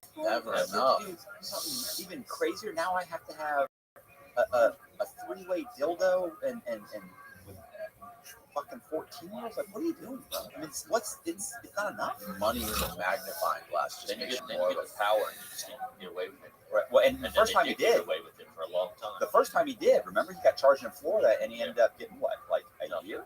Nothing. Like, and he did it in a cell where you basically just had to spend the night in the cell. You get to come and go as you want. The new charges, sex trafficking. Conspiracy. Ooh, I was right. Sex trafficking of a minor, so one minor. Right. Involving minor victim -4. Victim number 4, maybe victim 4. So John Doe. there's 4 victims. Was around 14 years old. So here's the other thing. How come it's all sketches? How come there's no photos? You're not allowed to have photos in federal prison or cameras. And in federal court, you're not allowed to have video cameras or photos. Why though? I don't know. Because like the Rittenhouse, I know it was a state thing, but the Rittenhouse thing was live streamed on fucking YouTube. This one, there's not even a picture. You can't get a video. Yes, it is. It's on right now? Yeah. You can't get a camera in a federal prison either. Like you cannot go in and take photos. You cannot have a Yeah, but you can if you get like the warden to sign off on it. Yeah, that they never will. Trust me, I had American Greed, I had Dateline. Dateline was able to video me in the U.S. Marshals custody, but not the Bureau of Prisons custody. They made a policy and they decided, and that's it. No. Okay, the reason for that is they were doing it up until it was like in the mid-'80s when Barbara Walters did an interview or a special on, they called it Club Fed. You heard the term Club Fed, but that was the name of their episode for like 60 minutes or 20, or whatever it was. I think it was 60 minutes where they were talking about how, look, you've got these guys in a camp. They're playing golf. These guys are eating shrimp. These guys are eating lobster, and they were. It was amazing. Like, it was amazing. Like, going to federal prison was great. So she does this whole thing, and then it came out. They were like, these guys are being arrested. They're going here. They're eating lobster. They're getting to pick omelets and cheese and extra cheese and this, and then they go off and they play golf in the morning. They go back and get counted. Then they go play tennis for 2 hours. Then they come back and they have TVs in their cell, and they were like, oh, this is like being a club. This is like Club Med, only they called it Club Fed. And so sure enough, boom, Bureau of Prisons bulldozed the made him look bad. Made him look bad. Yeah. And they said no more cameras. Yeah. From here on out, that's how the media is going to portray us. Boom, we're done. So yeah, thanks, Barbara. Thanks, Barbara. Wow, it's so weird though. In the courtroom, it's such a high-profile case. So they're not filming this trial? No, there's not even a fucking photo of it. They're not allowed to have. I'm surprised somebody didn't. I'm surprised somebody doesn't come in. Somebody didn't come in with like a type thing and camera. Yeah. Right. Well, it's like the Rittenhouse shit was everywhere, and you barely find anything on the Maxwell trial. There's some shit they don't want you to hear. Because the Rittenhouse thing's probably more politicized, more. It's just him. It ain't involved Epstein. Big names, powerful names. Yeah, right. You would think that's the conspiracy. It's a distraction. It is a distraction. But the lady who must draw those pictures, she must be fucking quick with it. Can you imagine how fast you have to draw some of those photos of her? They're pretty detailed. And they're pastels. Yeah. She's got watercolors. She got an easel. She's over there like fucking Bob Ross. How do you get in the courtroom? Yeah, exactly, right? Like, what a job that is. They definitely can't pay you enough for that. Can you find out what the for the person that signs, the person that like does the signing? Yeah. Do you remember the typewriter? I wonder what it's called. Is it called like a courtroom illustrator? Must be. But I was thinking the person that does like the ASL, like the American Sign Language, for like the White House press conferences. Yeah. Do you remember the one where the guy was doing it and actually couldn't sign at all? People that get and they're doing it, and somebody was like, what's going on? The courtroom sketch artist salary. 40 into 99. That's a hell of a range. Medium salary, 50 grand. Hey, $50,000 doing those. I want to see a video of them doing it. Is there a video of it? Probably not, because if they're sketching it, there's no cameras allowed. How do you become a courtroom sketch artist? Because they did that during like the OJ trial and shit. Yeah. Why not just video? It's so weird. People want timeless. People want timeless art. Want to sketch. You go to Disney World. Some people want to. We'll be putting all those courtroom sketch artists out of jobs. Soon those sketches will be NFTs. Excuse me, I'm going to be on the stand anymore. Can you sketch me? Sure, $45. I would have paid for that. Can you have me doing that? With the mic? Can you get the judge in it? Sure. Were there pictures of Charles Manson's trial? Oh yeah, sure. Remember there were video cameras everywhere. The girls were walking in at the same time wearing like the same. His was state though, right? Not federal. Yeah. His was still California state. Okay. Wow, that's so fucking weird. Ghislaine, she's being protected. Ghislaine. Oh look, here's a time lapse of it. Well, I want to see it in real time. Jesus Christ.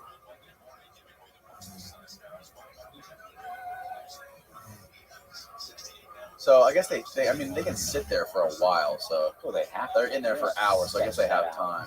Yeah. What a job.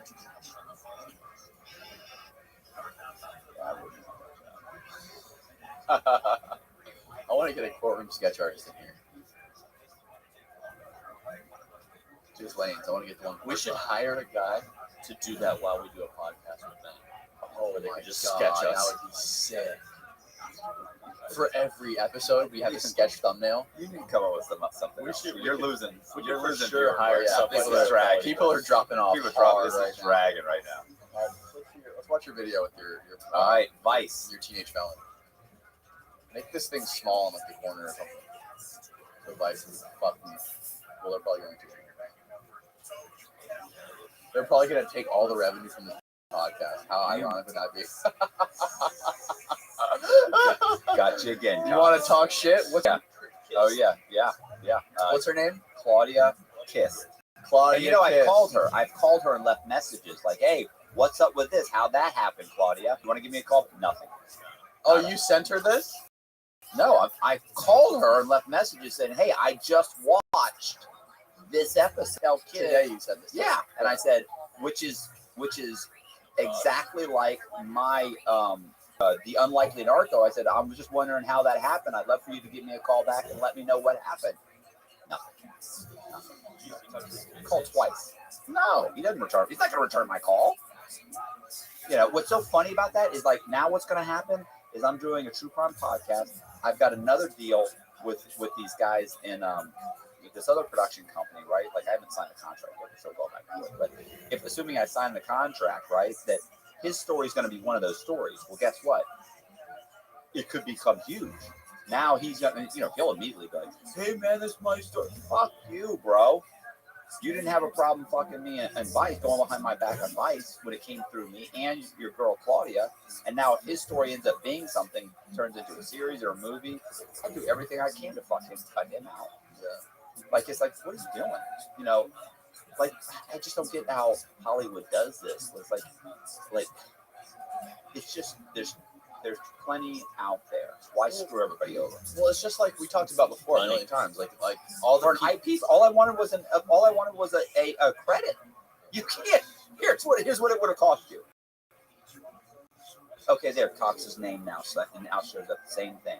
Like for him, like when she said I went from 20 to 10, I was like, yeah, that's fine. So who's And she'd come back and said 1,000. Do I get the credit? Yeah, the credit. Yes, of course. Yes, you. Give me $1,000. whose name is on the credit? we got to Is it Claudia? Oh my god! Can you go to the end and see whose name? I got 20 on Claudia as the executive producer. Like, who's the writer? That's what's funny. It's like, Executive producer Claudia. oh, by the way, I met that chick. That's who I met with her with Diaz in Orlando. All right, press play. Give us some volume too. This is No. Oh wait, they're showing the credits here. executive producers. Eli That Holtzman, doesn't say Matt Aaron Cox, I know Sedgman. that. No. Well, you got to go back. Press play. Who knows? Or go back a little bit, then press play. That's too late. Yeah, that's like That's Diaz. Look how fat this kid is. You should have seen him. Oh, that's Diaz? Yeah, he's a fat little. all right. Play it from here. I want to see where Claudia's name is. Another. Haley Van. Matt, Stop. they got you on there. Whoa! Stop, You're stop. on there, Matt. Are Whoa, you are fucking you kidding me? serious? You're fucking on there. Go No back. way. Go I swear back. to God. Stop You it! serious? got the fucking credit, Matt. These fuckers haven't called me Go nothing. back. Press play. I didn't get my $10,000. Oh. Are you serious? Hold on, it's coming up. What does it Like say? 10 seconds. Right there. Stop. Stop. Oh, Consulting my- producer. Matt. Consulting producer. You fucking made it. Consulting producer. What is that? I've never. Oh my. Are you serious? God. This just got so good. You're the consultant. That's ridiculous. I can't even return. I don't get return emails. I don't get calls. You have to call Claudia and fucking fake her now and I'm tell not her you're faking sorry. her. Now you look like you look like a dickhead. I'm a dickhead. You're the con man consultant. First of all, it's not consultant. First of all, it was supposed to be. I was supposed to get I can't believe they put you there. I can't believe you even saw that. I didn't even see that because nobody's returned a call. Nothing. That's nuts. Where's my $10,000, Claudia? They didn't even write out Matthew. They just wrote Matt Matt Cox. Cox. You know why? Like they threw that in there to be like, Spite you.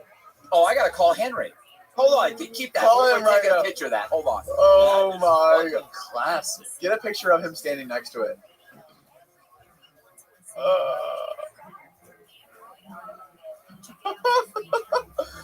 Oh, Matt Cox is freaking out right now. He walked up to the TV to take photos of his credit on this Vice video.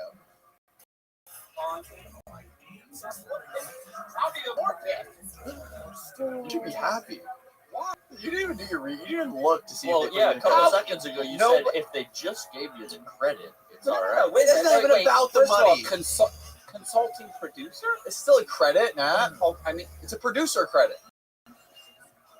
That's Yes, for the resume. it says producer. it says consulting. It's a producer I credit. wrote the. Oh, I don't want to Tell them how you feel. Go back. Matt. I want to see if Tell them Claudia's how on you there. fucking feel. Keep going. She stole this story from you, man. Bro, they did. No, They press took play. this. They took the story. Like I'm not. I didn't consult on Play from anything. there. They took it. Stop. She threw you in there for good morale. She threw me in there so The that I back can't one. to try and make sure that I don't sue. Pause it on every frame where it shows credits. So there's one right before this, like literally a second before this. Executive.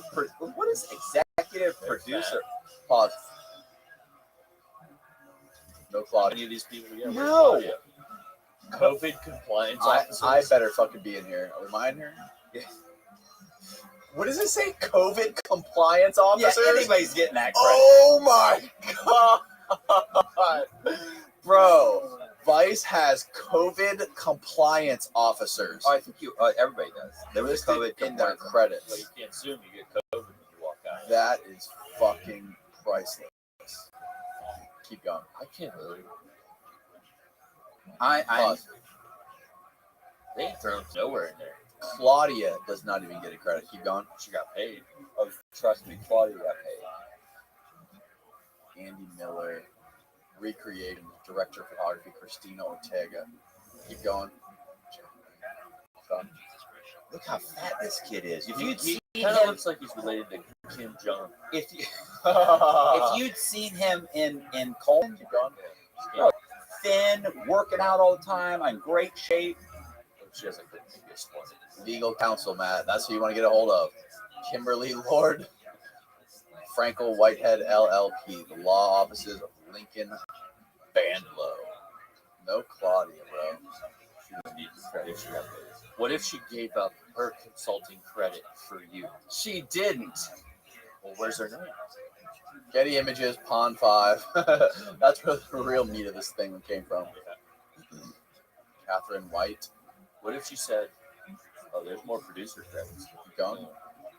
Yeah, that's exactly. Oh, Catherine White's been in here a fucking dozen times already. That's it. No Claudia.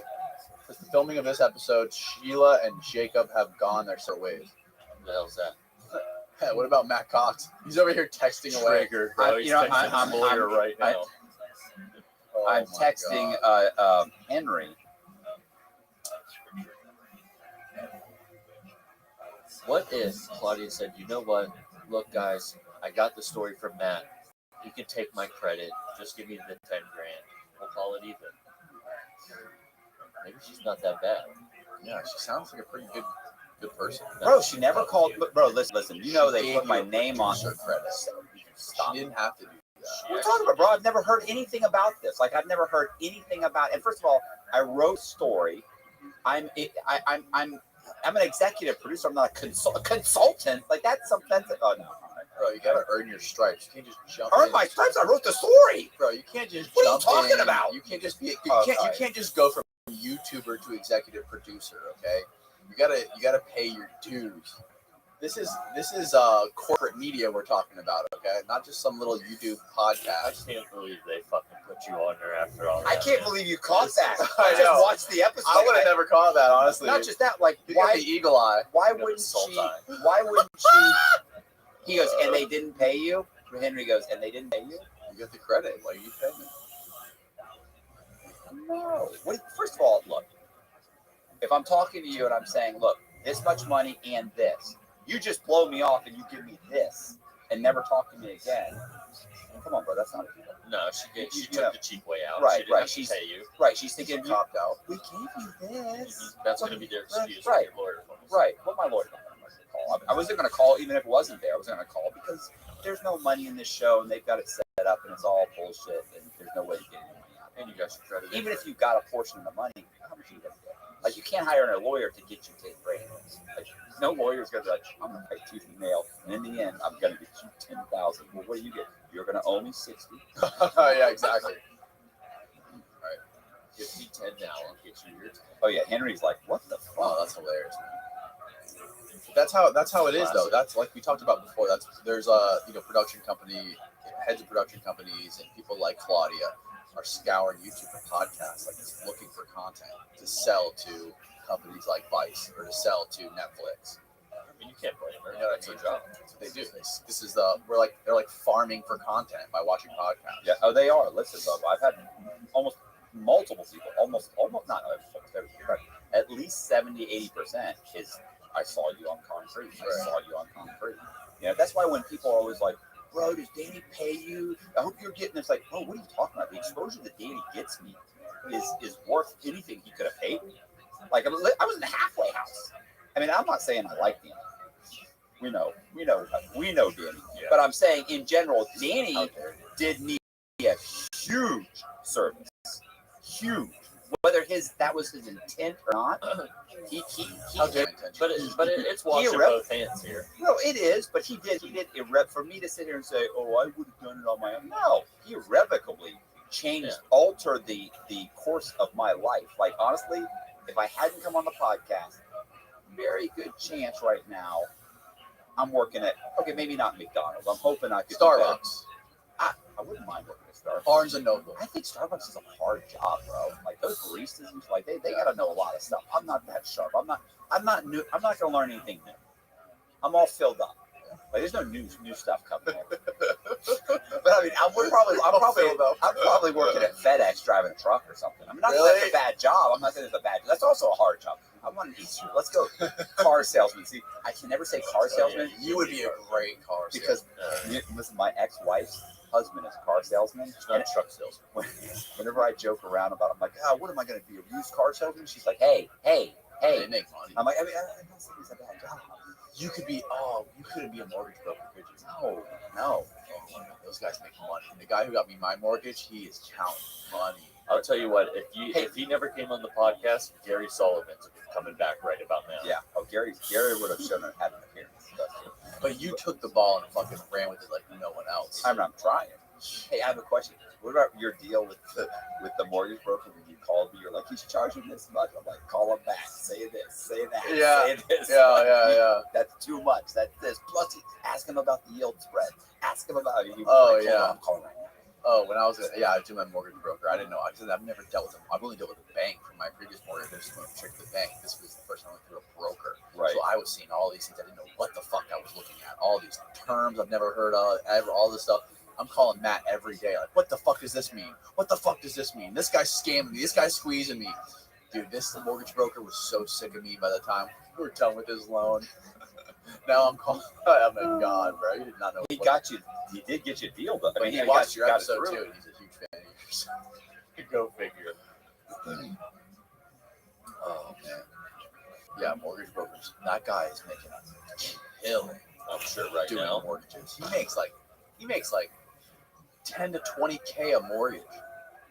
That's crazy. And he's banging out a couple of them a month. Is it the Pollock? No, that guy's making way more than that. That guy's making millions of dollars. That guy sells the most like top high-end houses in town. Yeah. Henry's like, you get that. Yeah, let's sue him. Anybody. It's funny he says this because a week ago he Who the told me. fuck is Henry? Is that your agent? No, he's the He's guy. a consultant. No, he's a director producer, and he's the one with the yeah. I'll show you that one with that. It's good. Let's just show it to everybody. No, what are you doing? See, Henry, the fact that I'm mentioning That's this right so now. weird. The whole Hollywood thing is so like hush hush. Right? It's top secret. Would you remember when I told you about that? Remember the first 60 days or first 30 days, that thing? Remember that? First 48? No. There's a show called 90 days in, 60 days in. Yeah. Or it might be 90. Right. So the main guy on there, the black guy, he's like the main guy on the whole show. Right. He's actually used to be a police officer, and so he contacted me and said, "Look, the NBC or whoever it was is thinking about doing a show, and everybody's telling me you should be my co-host. Are you interested? I mentioned it on a podcast one time, like 3 months, 6 months ago, whatever. After I mentioned it, somebody screenshotted the whole thing and sent it to him. He called, or he's texting me. He's like, "Bro, did you mention me on a podcast or the thing?" And I was like, "Yeah, why? You didn't tell me the secret." He's like, "Yeah, well, you shouldn't have done that, bro." I was like, People are so fucking weird. But he's not even like he's just he's just like a guy on the show. What do you have to hide? What do you care? Right? He's like, "Yeah, that's not a for sure thing." I said, "I didn't say it was for sure." Well, they don't want this. And I'm like, "Hey, well then you should have said that. Well, you should know. You guys should know." That's the thing. So like the establishment Hollywood type people, they don't want it leaked out. Yeah, but I don't get it. Like, if there's a deal happening and it falls through, it falls through. Like, what? They don't want it to fall through. Well, I mean, but me saying it doesn't mean it's gonna fall through. If it was for real, it was gonna happen one way or the other. That's the way I feel. You know, it's the same thing. I get this all the time. Where I get these guys are like, "You got to sign an exclusive agreement with us." Why? Well, we don't want you out there doing this. Okay, well, if it doesn't cover what we're doing, then why do you not want me talking about other things? Well, we only want you dealing with us. Well, wait a minute, I've written other stories. Well, yeah, but we only, it's like, stop, bro. Like, any publicity I get from me is only going to spill over to you. So you're saying you want exclusivity, which limits your publicity. Where I'm saying, you're saying, no, yeah, but it makes ours more valuable. And I'm saying, I make you more money by being out here giving you more exposure. You could make the there's two different arguments. Like some people will say, no, you're right, that is the better way. Like there's the argument, there's people on both sides of that same argument. Just greed, right? That's all it is. It's just greed. It's just like we want to be exclusive. They got some guy like Harvey Weinstein. Like anybody talks about history. Right? Yeah. Got things in with him. He made some. Did you ever see that video of him? Did you ever see that video of him talking with that girl? The girl. He was a video of him talking. He actually came in like video. She had a video on. He's talking to her. And he's all like, and she's like, yeah, no, I appreciate it. Yeah, oh, it's horrible. Like, look up your address on public records, creepy. Not that creepy. That's this video. Where's this video? This video on YouTube. That was super creepy, by the way. You don't do stop that. with you don't do that. You don't look up some girl's address on fucking property appraiser website to show up her house. She could be dead. Yeah, I mean that's the only. I was gonna say the only out you got is she could have some back with that. I knew she. I knew nothing. I'm not gonna lie. And I didn't think she was hanging up in a puddle of urine. She couldn't move her. And your ex-wife talked you up to it. Yeah. I mean, I find that video of Harvey Weinstein. I want to see that now. It was a part of a documentary, but it may just be on there. It might be just. What would you search? What would you type in the search? Harvey Weinstein interview girl. Is he interviewing her? No, so she came to. She was trying to sell something to him. I don't know exactly what, like pitch some kind of product or something to him. And he's in his office, like, or maybe they're at like a conference table or something. And he's all. Just type in like Harvey Weinstein meeting with girl security footage. Like I think one of the two of them was video. I think she may have been video. Oh really? Yeah. It's crazy. Of course, you can see the guy. It's crazy, but it was so over the top. Like, is this working for you, Harvey? I mean, why don't you offer money? That looks like your girl, bro. I was just gonna say that looks like her. Is this it? No. Wait. Wait. Yeah, this may be it.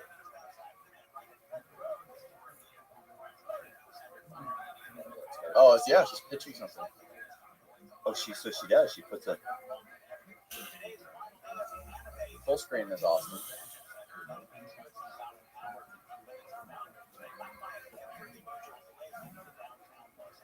Locks the door.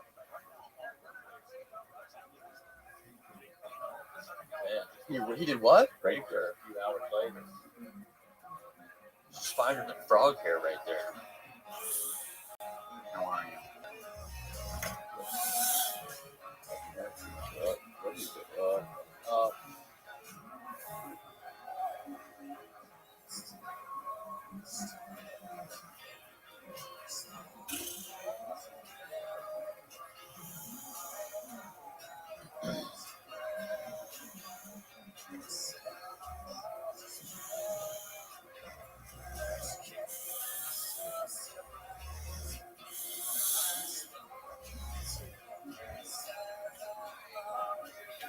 Hey, is it alright if I flirt with you?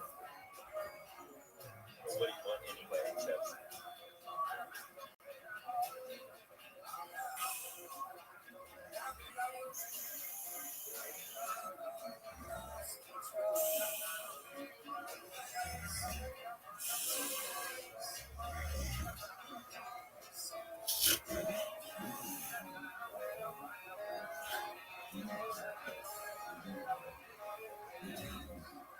He's all coked up.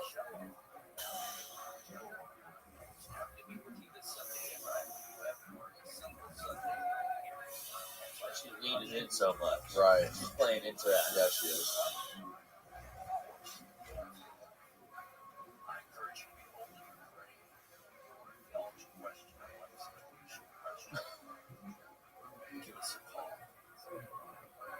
Well, I was rubbing Well, his she fly. admits it. I was rubbing his leg.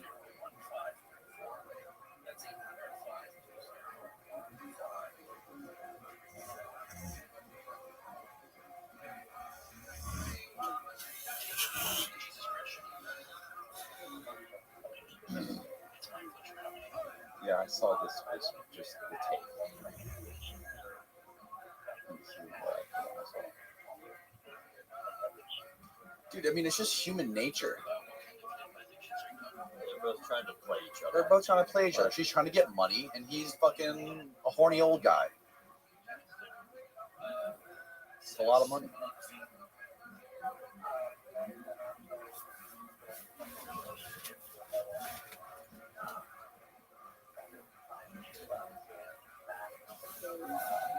Oh, this is the part where he's look.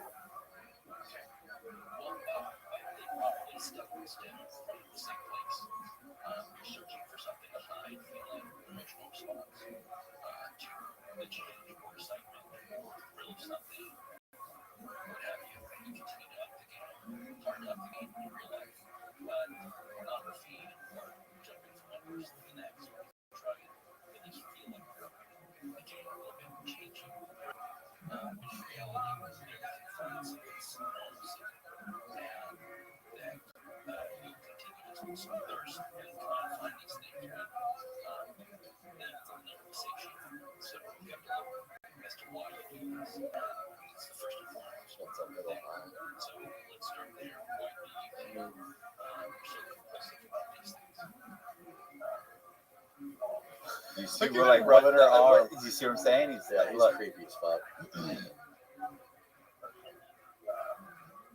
like, you're in a business. She's trying to keep it. Yeah, she don't want to lose him. Right. I mean, look, he's a cash cow, right?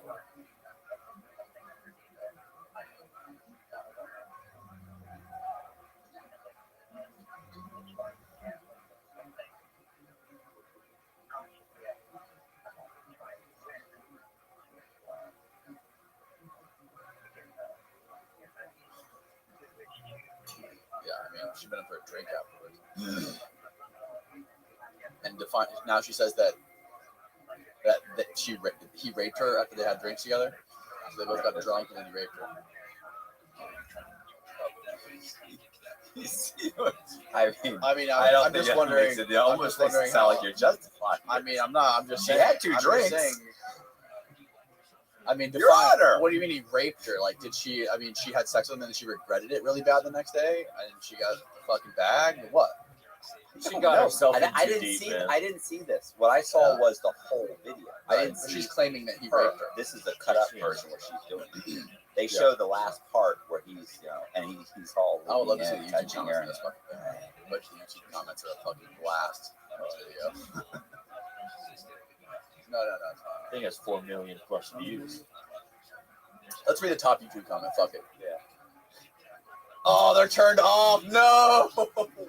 They were too good. When they get too good, they shut them off. No. I want to see the comments, God damn it. She walked herself right into that. I'm not saying She got herself. I don't know if she got raped or not, but Take me off this podcast. I can't be associated with some of Danny's comments. What do you mean? She walked herself right into She did. that You see rape. She walked herself right into that Yeah, rape. she said she got raped, but who knows the truth? You know, I mean, it's not. I'm not saying it's good to I be mean, raped. Harvey's got Rape is quite- not. Let me get this straight. Rape's not good. Okay, I've said this before, but you don't know what. But sometimes you don't know what the truth sometimes is. you're asking for it. It's, But after You had two drinks, it's questionable. You had 2 What I'm drinks. You went saying back is, to there's it. a lot. There are cases where girls have claimed rape, that they've been raped when they were Oh, there's- blackout oh, yeah, drunk, yeah. and they were There's- both blackout drunk. There's cases where the girl wasn't raped at all. She simply said it so that she Right. could sue. Right. That's all. Did you I'm ever saying. see the one at Bill the Cosby. school? Did you see the one at the school? No. Where the girl says that the guy raped her on school premises, and then her parents sued the school, and then the guy went to trial, lost, and he went to prison for 10 years. Then he gets out after loses his college scholarship, everything. Gets out after 10 years of going to state prison as a rapist. State prison. Gets out, and the girl hits him up on Facebook and starts talking to him, and then admits on Facebook that she lied on Messenger. She's like, well, I mean, yeah, I'm sorry about this. He's like, why did you say all that? You know, that's not true. She says, I mean, you have to understand, we sued the school. We got, my parents got to sue the school, and we made $2 million or whatever it was. She's gonna break him off at all, or No, then he realizes she's crazy that she was investing. So he invites her to trying to hook up with him. no. Oh yeah, he videotapes the whole thing. This is a whole thing. This is Really? This was was like on a serial podcast. This was on 2020 or 60 Minutes or something like that. And then he invites her. He gets her on tape recording it, and then they eventually get his whole record expunged. And then some college gave him a tryout because he had lost his real college. Too late now. 10 years Yeah, later. 10 years later. And you know what happened to her? What happened to her? Come on. Wow. They didn't try to get the money back at least or something. Stop it. They didn't charge. To me, she needs to go do fucking things. How much yeah. did they pay this guy? How much did They probably gave it nothing. Oh no, I don't No, know. people get. I mean, he could pull it. How hard is it to find? This was on 60. This was on CNN too. I remember. I was in prison and we saw it on CNN. That's how I know about it. The government does pay people who are wrongly convicted. There's people that get off. 5%. There's people who get off who basically get proven, where it's unequivocally proven that they were put in jail, falsely accused, and they get out, and then they get millions of dollars from the government, but they have to fight tooth and nail Oh yeah, to get that money. a lot of And you times. have to get proven that he did his time and then exposed the situation. Right. That's a difference. Right after he did his But- time. but yeah. then again, you you get let out. You also have to think, how does he sue the state when the state is going to say, we believed her. You can't really. How do you sue us when this is what she said? We simply presented what she said to the jury. The jury made that decision. But she should It's get on some her. perjury or something, right? I don't know. Can Austin find it? I'm telling you, You it's can find anything. yeah, Austin. He was basically you could put he's a College athlete, college athlete, falsely accused of rape. That's it. Right, that's it. That's 10 years. His record was expunged. Yeah, and I'll bet you there were videos on it and everything. It's on CNN. Don't do it, bro. Don't do it. What is it? What is it? Assaultine? Oh, what are you doing? Here's a big one. So, oh my God, are you insane? Woo! What is it called? Let me see. That can't be legal. Oh yeah. What? Wait. Athletes. TikTok people use it. YouTubers. Oh my Are you? God. Bro, We're from Florida over here. it's bad, man. It's bad. My heart rate just increased fucking 20-fold. What is it? Smelling It's just salt. It's just salt.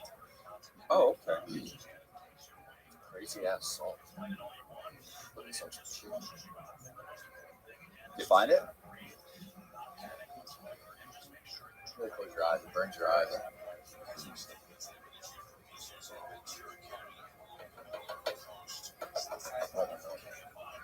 College athlete, 3-time life. No, woman who made false 1 year. She this chick didn't athlete.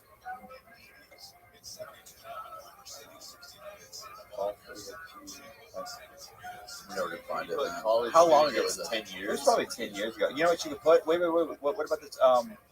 Put you put college athletes. No, just athlete. Get rid of loose scholarship, put 10 years. Yeah. False weight. 10 years. College athlete, 10 years for false. I don't know if he got 10 years. He might have got There you go. 15 or 16. There we go. Football star exonerated. Exonerated that Ryan thing. Banks. 10 years, huh? Wrong. We need to get this guy on here, bro. God, I was just guessing at the 10 years. Where are you? That was a great. That was a great fucking guess, man. He went to state prison too, which is Yeah, way worse than the feds. Of course. Of course. Is this him? Wow.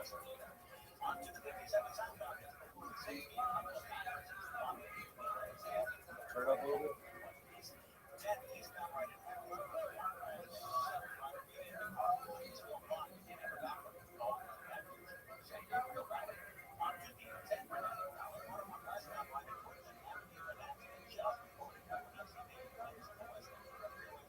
Oh, he spent 5 years.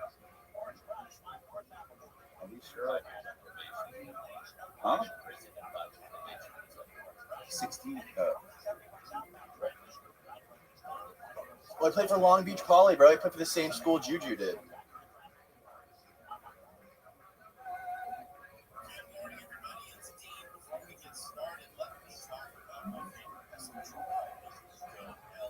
Summer is here. Friends and family started showing up in my backyard. Fun this year, thanks to Eco LA. No, this isn't the. I don't think this is the same guy. But I mean, because the girl, I don't know.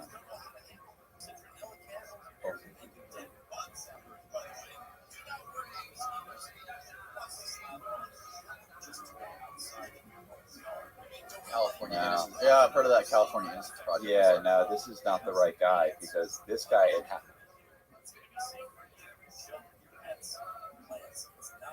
Same exact story, man.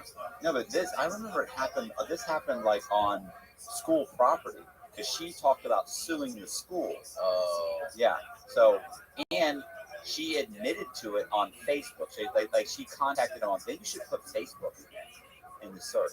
Bro, I mean, how often do you think this shit happens? Probably a lot. Probably a lot more. They tried to make it to my man Big Ben. Big Ben Roethlisberger, yeah, but I mean that's different when you got money too. Can you put Facebook in the search? Put the girl admits it. Something. Yeah, bro. I mean that's the thing. It happens a lot. Like it's got to be, you know, it's human fucking nature. Like girls like that, just like the girl who was talking to Harvey Weinstein, who's looking to sell her business to him. He's a powerful rich guy, or whatever. He's an old pervert, right? She's playing into it as far as she can without going too far. Like Right. obviously just got a fucking finger banger right there. Well, look, the guy was rubbing her shoulder and slipped his hand up her dress. She said that's a little high. little high. And then she met him for drinks after. Right, She and then didn't she have went- to go yeah. there after. She Right. knew what the fuck he was doing. That's my point. And then I mean, that's. it's not out of the I'm not realms saying of it's okay. possibility. Yeah, it's not okay. It's But not. she had some chances to get out of that. Yeah. No. She was definitely taking a risk, but the rape, like I'm wondering She myself. weighed the risk reward. And it didn't pay out. It's just like Okay, it's and it just didn't like pay out. Definitely. it's just like the Went Marilyn bad. Manson thing. It's just like the Marilyn Manson thing. Marilyn Manson's ex-girlfriend came out saying he did all this weird, sick and twisted, demented shit sexually to her, but you're getting involved in a sexual relationship with this guy. Right. What What the right. fuck do you think's gonna happen? Yeah, Okay, I- look, I'll You're give you gonna that. come into a bed of roses. Right, I'll give you that. Like this, look at this guy. This is, and come on. I mean, and then it's it's like a progressive thing. Suddenly and he's saying, "No, we're gonna vibrate." Next thing you light know, your he's nipples on handcuffed. fire. He's handcuffing you, leaving you in a trunk for fucking 2 days. Yeah. It got a little weird. yeah, you made some bad decisions, and the next day you changed your mind. That doesn't mean you can fucking put this guy in prison for 10 years. Not saying that's the case all the time. Anything? No. Facebook? Nothing? It's okay. That's all right. Yeah, we get it. Still. He went to school Juju did, bro. That's crazy. Same high school, and he was going to go to the USC. It's nuts. What about this? What about this? Wait, Austin. Exonerated rapist gets he gets a tryout. He got a tryout. He got a tryout to a university or football tryout. Football. What do you call it when you get the football? So he gets a football tryout. Try that. He's exonerated rapist gets football tryout. Like that's got to narrow it down pretty good. Where did you see this? On TV? And I saw it on TV, but even since then, I'd seen it again somewhere. And it's definitely because I definitely remember the girl they sued the school. What happened on school premises, and the girl sued the school. That was the big thing. She set it up. She knew if I'm raped on the school premises, we'll be able to sue on the school. It has to be at the school. Right. So, and she knew that. So the fact that this guy ended up going to prison. He's like, well, I mean, yeah, but we got to sue the schools. Like she was he was even saying like she had no idea what she'd done. Like she was acting like, yeah, I know, I'm sorry about that. Like, do you want to hook up? You want maybe today? All the articles are that same exact guy. Is it? Because they said he got a trial with the Seattle Seahawks. Oh, really? So maybe it's gotta be him. Okay. Well, somehow the girl sued. I remember that was a big part of it. Wow. Somehow or other, it's him because look, the girl's name is Winetta Gibson. School district settled the lawsuit by paying Winetta and Wanda $1.5 million. $1.5 million. So I knew it had something to do with the school. I wonder if the school Winetta refused to repeat her story in court that exonerated Brian. Thankfully, the video did that work for her. Oh yeah, because he videoed her. Is the video available? The video's got to be out there. He sneaks. He gets video of her saying, and it says he didn't press charges on her. Oh yeah, it's on here. Winetta Gibson confession video. Type that in. Oh nice. My God! He didn't press charges. It says, why didn't Brian Banks press charges? Oh no, I'm sorry. She's got to go. Oh, she's got to go. No, she's got to go. Not only I charges. I press charges. I mean, and all the way. Yeah, and I'm typically the guy to be like, hey, look, I get it, but it was a long time ago. Like I'll let things go. You don't send me to prison for being a rapist. Make $1.5 million. It does. Oh no. There's another video that says school district sues Brian Banks accuser. Nice.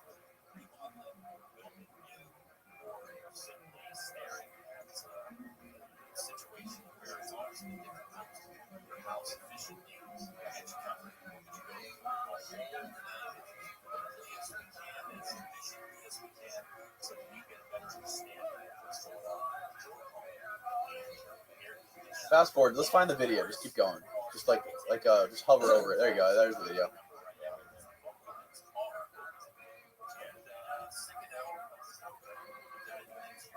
You know Snoop Dogg? Snoop Dogg coaches that football team?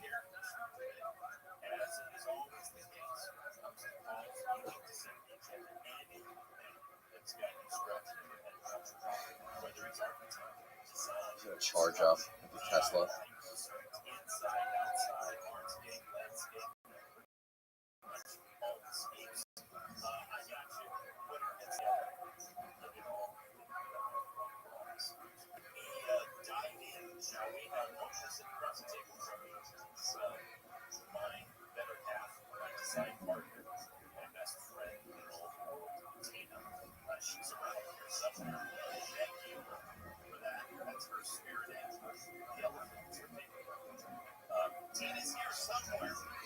So, let me ask you this.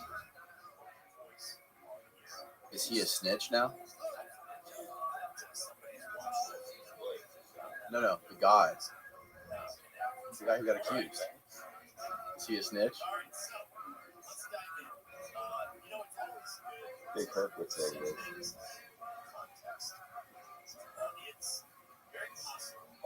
What'd she say?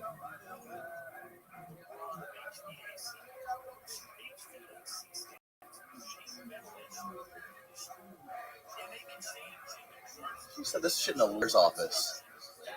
Yeah, but they're I for some reason I thought he videoed it, but I wasn't. But they did hide the video.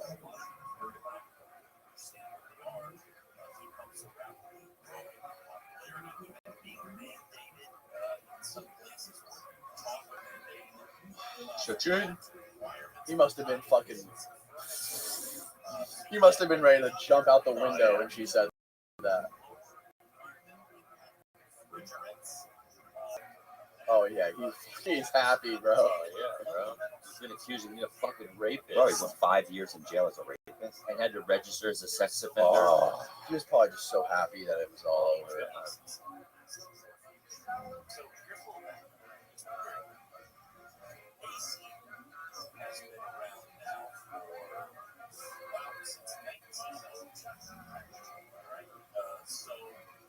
Oh yeah, let's see what happens.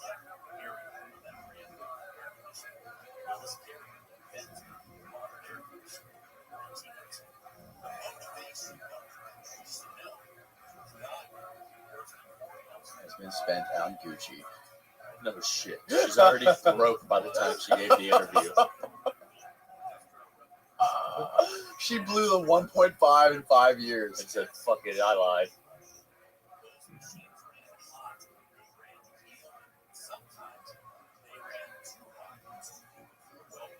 She took a bus. She was already broke. I told you. God. Look at him. Playing for the Hawks. The Dirty Birds. He actually played. That's sick.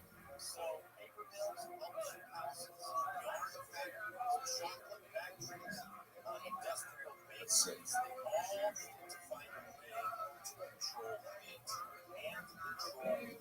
Oh my God, what an insane fucking story. Yeah, that is crazy. That's nuts.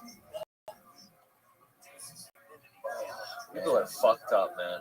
Right? Like, how's that chick?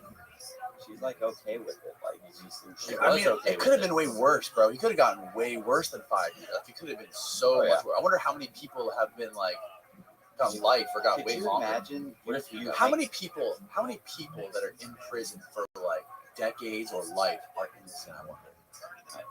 Oh, tons. It's got to be a huge percentage.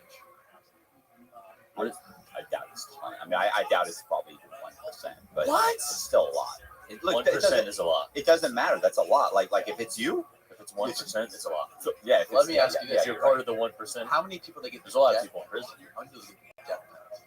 Could actually That's get, probably- could you imagine getting? First of all, That A is happening. lot of I was people. gonna say, Yeah. could you imagine being accused of rape and you didn't do anything? Like, Yeah. how do you bounce back? What about the story of those 4 black kids in New York from a long time ago got accused of raping and I think killing that girl, and a couple of them ended up getting like executed in prison and shit, and then like years and years later they all got found innocent. Like the Yeah. Brooklyn 5 or the Brooklyn 4, they did a Netflix documentary. Really? 4 black kids got accused of raping some girl. They all went to prison for like life. How did they find out that they were I innocent? don't remember. You have to look it up. It's like one of the biggest cases of that. They did a That's- Netflix movie and everything. That's the crazy thing. This guy Bjorn that comes on the podcast is a lawyer and he deals with a lot of people who get the death penalty. And there's not just one or two. There's a lot. There's a handful of people I think every year that get exonerated that are on death row. But for all people, how many did get exonerated and get electrocuted? Right, that's what I'm saying. Like, that's the amount of people on death row that are innocent is crazy. Yeah, read this one. I think, see if those guys got executed or died in prison.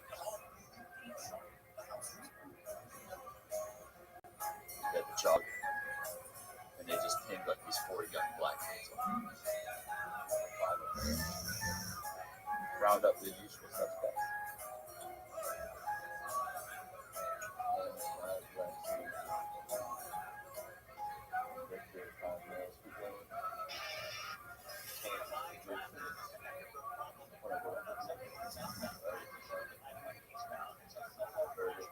Side here. Serving, they put serving time. Keep going. Well, we Number 9. we lived in China, Matt Cox would have been executed years ago.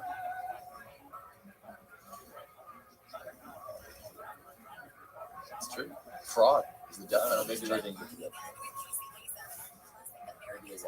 I don't care if they got 6 months for a rape. That for a rape you didn't commit. That is the most. That is to me, I think, the most sound argument against the death penalty is how much they fuck we're up. juveniles. It's how much they fuck it up. Like, of course, if you did that stuff, if you fucking raped and killed somebody's kid or anybody for that matter, the death penalty, you should definitely the death penalty, like, kill that motherfucker. But the problem is they get it wrong so much, so often.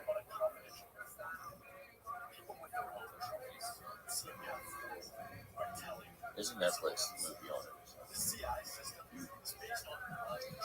Bummer, bro. Imagine you just fucking walking down in the Hating park, life, bro. I and don't know if suddenly they grab you. The cops like, "Oh, you're at it. We got you." Yeah, and Looking for what? the lady says, "Yeah, that's him." Oh yeah, and then can you imagine Oh, you that's go him to right there. trial and she's sitting there going, "Nope, I'll never forget that man's face when he." How did I get here? Like what? I was walking my dog. You ever seen the Khalif Browder story? Who's that? That young kid that they said he stole something because he had a backpack on, and he ended up going to Rikers for a bunch of years. And they got security footage of like just all this jumping and beating him, and he finally ended up getting proved innocent and got out, and he was so fucked up that he ended up hanging himself in his house. People on the street were still fucking with him when he got out, but there's security footage of him in Rikers for like, And what was he convicted of? like theft, small arms theft or something. Somebody stole a backpack and he had a backpack on, and they locked him up through away the key. There's a huge one, like Jay-Z did his movie and shit. I always loved it when the cops were like, "Well, the tire prints, match." Yeah. Like tire, they made 40,000 of these tires. He had the same boot on. Talking He about had the same Nike Air Forces right. on. Like, I'm sorry, there's 100,000. They sold $1 of them. billion last year. Who's the guy that we talked about? Who's the prosecutor who was in the case, the California case? Oh, Dershowitz? No. We did an episode about Robert Mueller.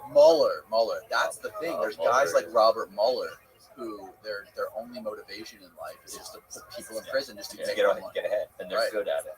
Yeah, they're good. They're good doing that. They want to climb the ladder, and then these people become the victims of it, bro. God, that's so fucked. Oh, this is thoroughly depressing. It really is. Yeah, we gotta turn it around. At least we're not in China, though. What? You keep going back with the China. We had a whole China. We talked about China last time. We did. And I read the comments on that; they were funny as fuck. Were they? Yeah. bro, it's People were like, "Oh my gosh." Oh, what are you talking about? Other people were saying and stuff like this guy doesn't know enough to speak intelligently on the subject. Like That's not talking there was about me. No, me. The guy was talking about me. He's like, honestly, I think he was saying both of us. Like, these guys don't know enough to be talking about this. But there were other people who were saying, absolutely, China's taking over. They were going nuts. Bro, the comments are amazing. I love the fucking comments. Some people that come on here, they get like really, really upset about the comments. Yeah. Like they'll be like, I don't know if I can do this emotionally. I read your comments. Do you know who? Do you know who Wes Watson is? Yeah, Sounds for familiar. you. Huh? You talked about it before. Yeah. So I did just it was a reactionary video to Wes Watson, and I did one to Big Herc too. This is funny. So remember, I go to the Big Herc one. I went to California, met Big Herc, was interviewed on Big Herc's channel, and on his channel, when we get to the point where I get arrested, I'm like, all right, I got arrested, and so my lawyer comes to me and she's like, look, you're like choices to cooperate, because otherwise you're getting like whatever, it's 30 years or 40 years or something. I was like.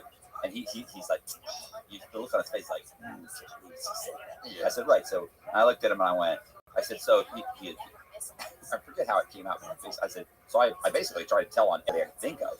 So it just didn't work. And he starts sweating. oh, he was like, what?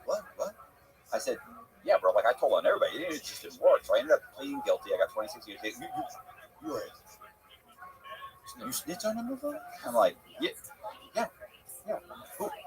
Bro, everybody I can think of, man. I'm just in Athens. I found people to snitch I was like, try it. I said I had to go to prison and find the guy. You know what I'm saying? So I go through the whole thing. Listen, his video, after a year, had gotten 38,000 views on that. A year later, guys are still fucking with me in the comments saying, bro, Cox, you have to do a reactionary video to that video. Yeah. So I do a reactionary video to his video. My video got like 40, I think I don't know where it is now, but it was at once, like, it was at 45,000. Like, my reactionary video to your video, then his video shot from 38, started going up. It went to like 42, 40. I don't know where mine is Did he now. call you back? Thank you. No. We'll never talk again. Really? The only reason I did it is. Really? You took it that seriously? Oh, yeah. No, listen, the only reason I even did it is because guys, got a bunch of comments, because I was just going to leave it alone. I got a bunch of comments that said, hey, he just did another video where he talks about, yeah, man, this white collar dude came on here. I had to get on the program. Fucking lied.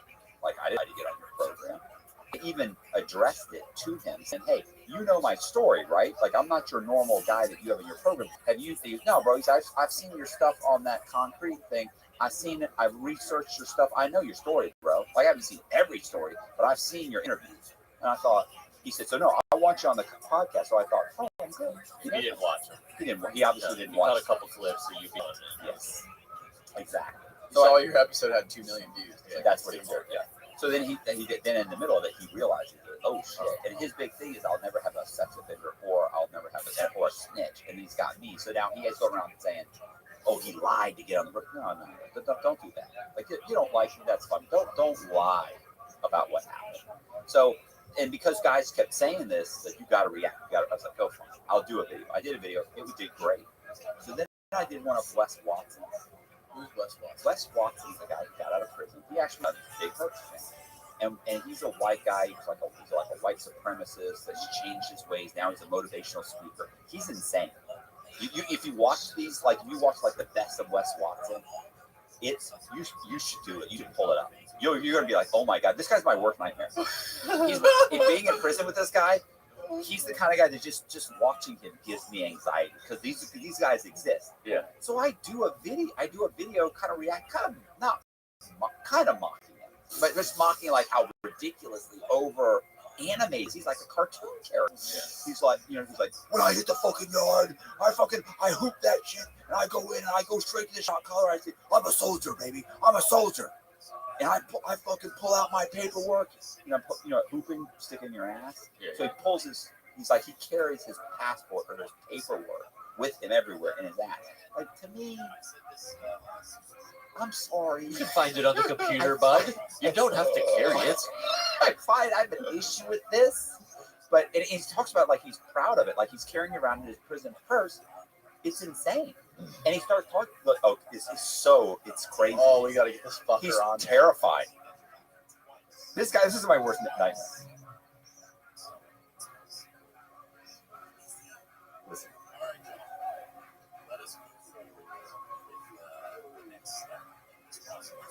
Oh, this is like a montage of them? Yeah. This is good. You got it like full and then him in the corner?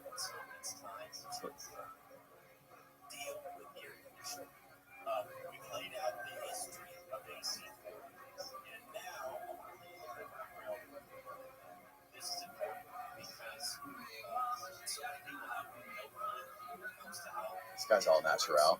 No, this has juice the Oh, fuck shit, up, bro. He's on salts right before every video. Wait, you gotta turn it up.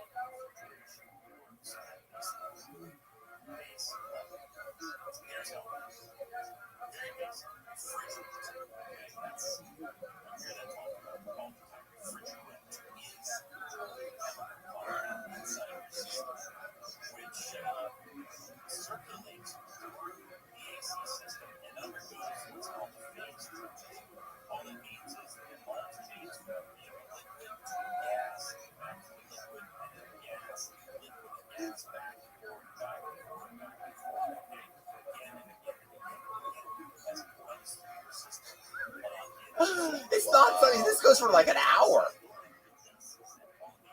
Yeah, there's multiple parts.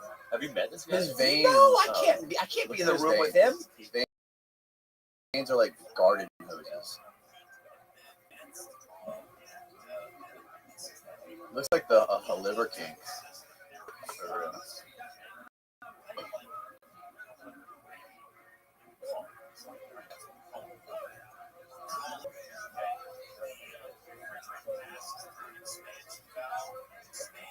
So you met with this guy? No. Oh, okay. I just did a reaction video to this. Oh my god. And guys are going nuts in the comment. I have 95% negative, no, 98% negative comment. I've never had so many horrible comments about just like, and I wasn't like saying he's a piece of shit. No, I'm just saying he's insane. Like this guy's my worst nightmare. He's crazy. Like People are can't mad really- at you for talking about. they're mad at me for even saying like I make the comment like I'm like the guy's like a cartoon character. I mean, you can't really behave like this in real world. Like I'm just in general. I'm not saying fuck his message. He's a I don't say anything like that. Guys are going nuts on me. Really? You're Like a just cult following? soft-ass piece of shit. Because they're guys just like him coming. Does he have a lot of followers? Yeah. He's probably got like four. I want to say he's got like maybe 400,000. Oh, fuck. He's How could Yeah, he he's not? selling I mean, it. Look at him. huh? He's selling it. Yeah, I'm sure he's making bank. He's been on YouTube since 2000. I want to say 12. And see, he got out, and Big Herc interviewed him, and then it was such a good interview that Watson goes and starts his own channel. When I was with Big Herc being interviewed, I said, "Yeah, you interviewed Wes Watson." I said, "He's my worst nightmare."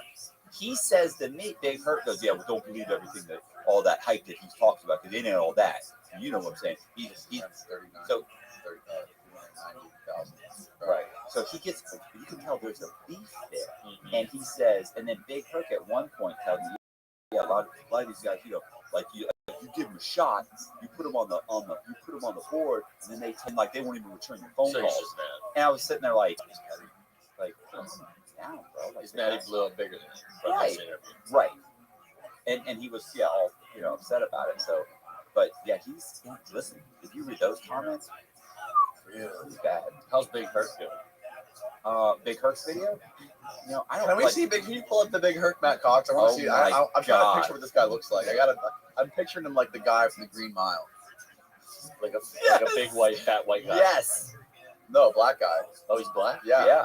Oh, I thought he was white. Oh, yeah.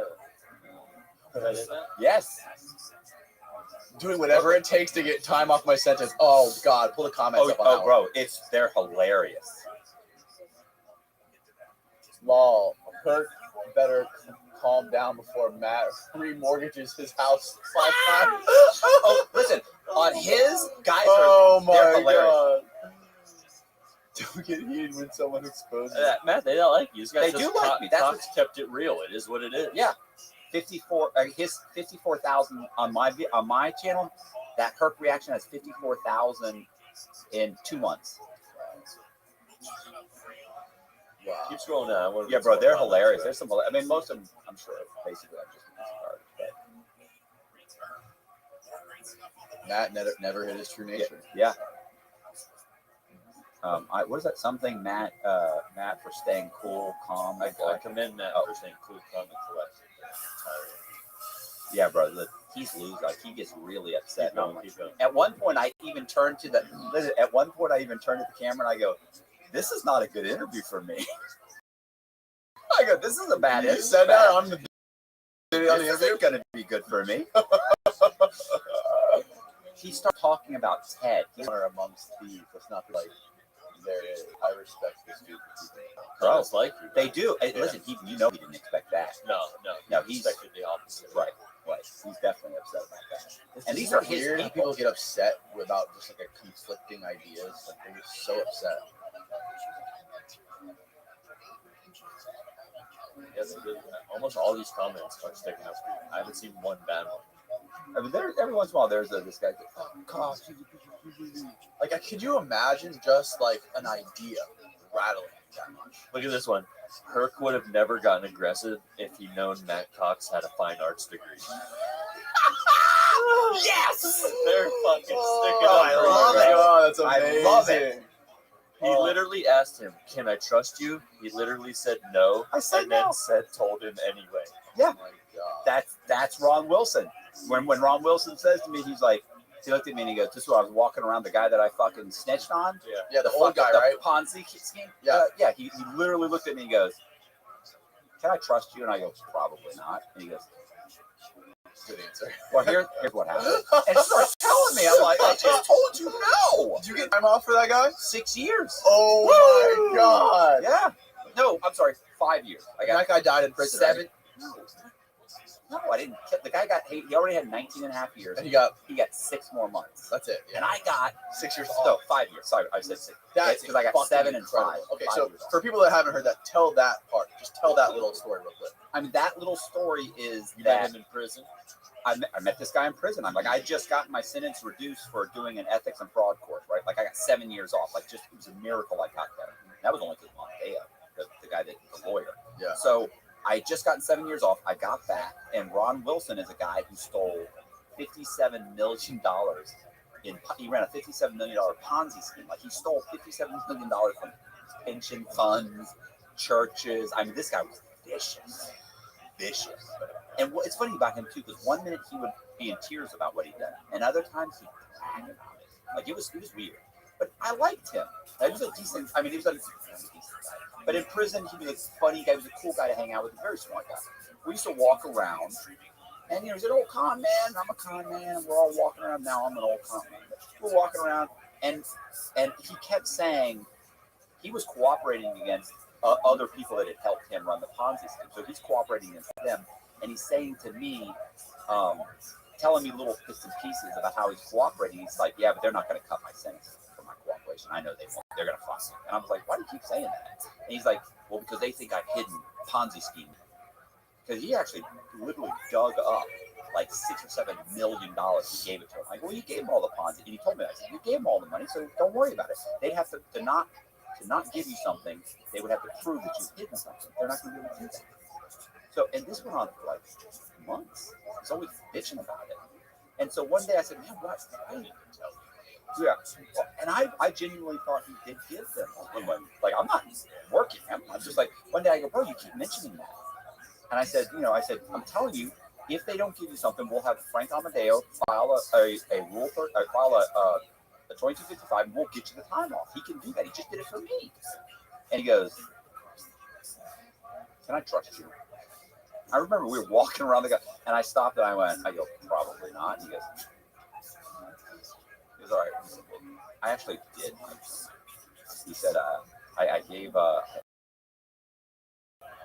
like 50, some other goals and stuff. So my wife to hold. My fear is that she said I would have a mistress and we're getting divorced. Just out of spite, she's going to tell the FBI.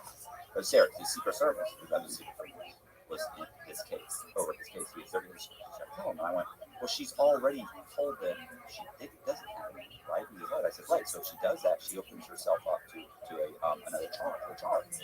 She didn't have any charge right now, And he goes, "Nah, she's pretty spiteful. She may do it." I said, "Well, she hasn't done it yet. She's been locked up over a year."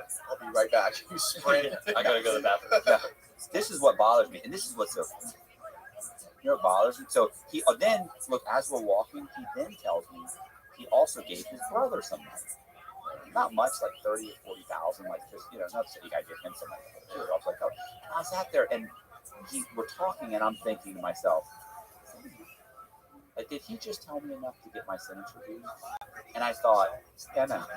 Bro, I still had like 7, 8 years. I still had 9 years to That's go. cooking in his head. He's listening to the story. He's going, "Okay, Yeah. that's interesting." Yeah. He's got the math equation. Yeah, in his head. He's Yeah. like, "This is But I was, you know what? keep going. One more year. Keep going." To me, it just wasn't enough. Like, it's not even worth making a call. Yeah. And that's what really, this is what bothers me. It actually bothered me because I'm like, you consider yourself a pretty treacherous guy, and you didn't react fast at all. I actually laid in bed for like a month and didn't do anything. And I would lay there and go, what is it? It's like $100,000. They didn't want to reduce your sentence when you had cooperated fully. They're definitely not going to do it for this. They're already mad about the other thing. They're not. That's just only a couple $100,000. Forget it. Plus, it's your word telling them. Once these people deny it, it's not going to happen. Forget it. So a month went by, and I was on the phone ordering my transcripts because remember I just got my sentence reduced. So I wanted to get my transcripts to add my transcripts to my memoir that I'd written. I wanted to add that little piece. Shut in the house and pool available on it. Thank you. Nice. So I thought, okay, cool. So I called my lawyer and I said, hey, you said you were going to send me the transcripts. I never got them. She's like, oh my gosh, I will. I'll get them. And then she was like, okay, I definitely going to order them. I said, okay, good. And she went, so what's going on? I went, lawyers don't want to chit chat here on prison. We're on prison. And I went, what do you mean? She goes, anything else going on there you want to tell me? This woman, she was actively working my case, she didn't ever want to have a conversation. So now you're asking me what's going on. And the way she said it, I was like it was weird. She didn't know it. I don't know what she knew. I just went, and and she had she not said that? Still this month now. Really? Yes, because I literally think about it. It's been a month. I never called. So I went, I said, there is something. I said, so listen, there's a guy named Ron Wilson. She goes, what's his name? Ron Wilson. Yeah. And I said, he's a Ponzi scheme guy. She's out of work. I go, South Carolina. And it was weird how she's on the spot. And I went, and he told me about hidden Ponzi scheme funds that the Secret Service thinks he paid. I go, it's not a lot of money. She goes, okay, well, let me look into it. She goes, do you know the name of his agent? I go, actually, I do, because he said his name all the time. I said, yeah, his name is Griffin. It's like Tom Griffin. I think it was Tom. They were Tom Griffin. And it's South Carolina Secret Service. And she goes, okay, well, that can't be very many of those. She said, let me look into it. I'll get back to you. I said, okay, keep in mind, she had not really worked hard on it. I don't want to say too bad about it. So, but hung up, didn't think anything else about it. About a week later, a correctional officer comes up to me and says, Cox, come in. And he yells up, and he goes, during the move is when they open the door so you can go from building to building. He goes, during the move, I need you to go to SIS. And I went, okay. And he just kind of he was on the down low, because if you go to SIS, you're probably cooperating with somebody. I used to have to go there because they would hold my mail, because I was working on so many different people's stories. They would catch stuff coming in and go, why did you just order this guy's arrest report? Like, you shouldn't have Danny's arrest report. I'm like, yeah, I'm working on a story, and they'd always give it. But they said for me to go there. So I go there, I walk in. As soon as I walk in, there was this one lieutenant who ran the place. He's an asshole. He goes, Cox, come here. Yeah, you sit down. That's how they talk to you, like you're a dog. Sit down. I'm like, and he goes, yeah. Hey, yeah, this is it. I got him. Hold on. Talk to him. I'm like, what the hell's going on? Like, this isn't about the mail. And I'm like, yeah. And the guy goes, hey, this is Special Agent, Griffin with the Secret Service in South Carolina. I understand you know where Ron Wilson hid Ponzi scheme money. And I went, nah, wait a minute, bro. I said, I need something in writing, because this is how you last time. And he goes, well, wait a minute now. Let's talk about this. I said, no. I'm not getting screwed again. I give you this. I want something in writing. You go to the U.S. attorney. You get me a letter in writing, and I'll tell you who has the money. And I said, person that has the money. And he goes, okay, so it's a woman. And I went, what? He goes, it's a woman. You keep saying person. You're trying to make sure that it's not male or female. So it must be female. And I go, hey, bro, don't ask me no more questions. Yeah, so who has it? I go, what is it? I need a letter. And he goes, take down my email address, put me on your core links, which is the way we communicate. Yeah, right. So I write it down. I go put them on there. We start corresponding. And he gets me the letter. He actually sends me a copy of the letter from the U.S. Attorney saying that Mr. Cox gives us information that recovers any money,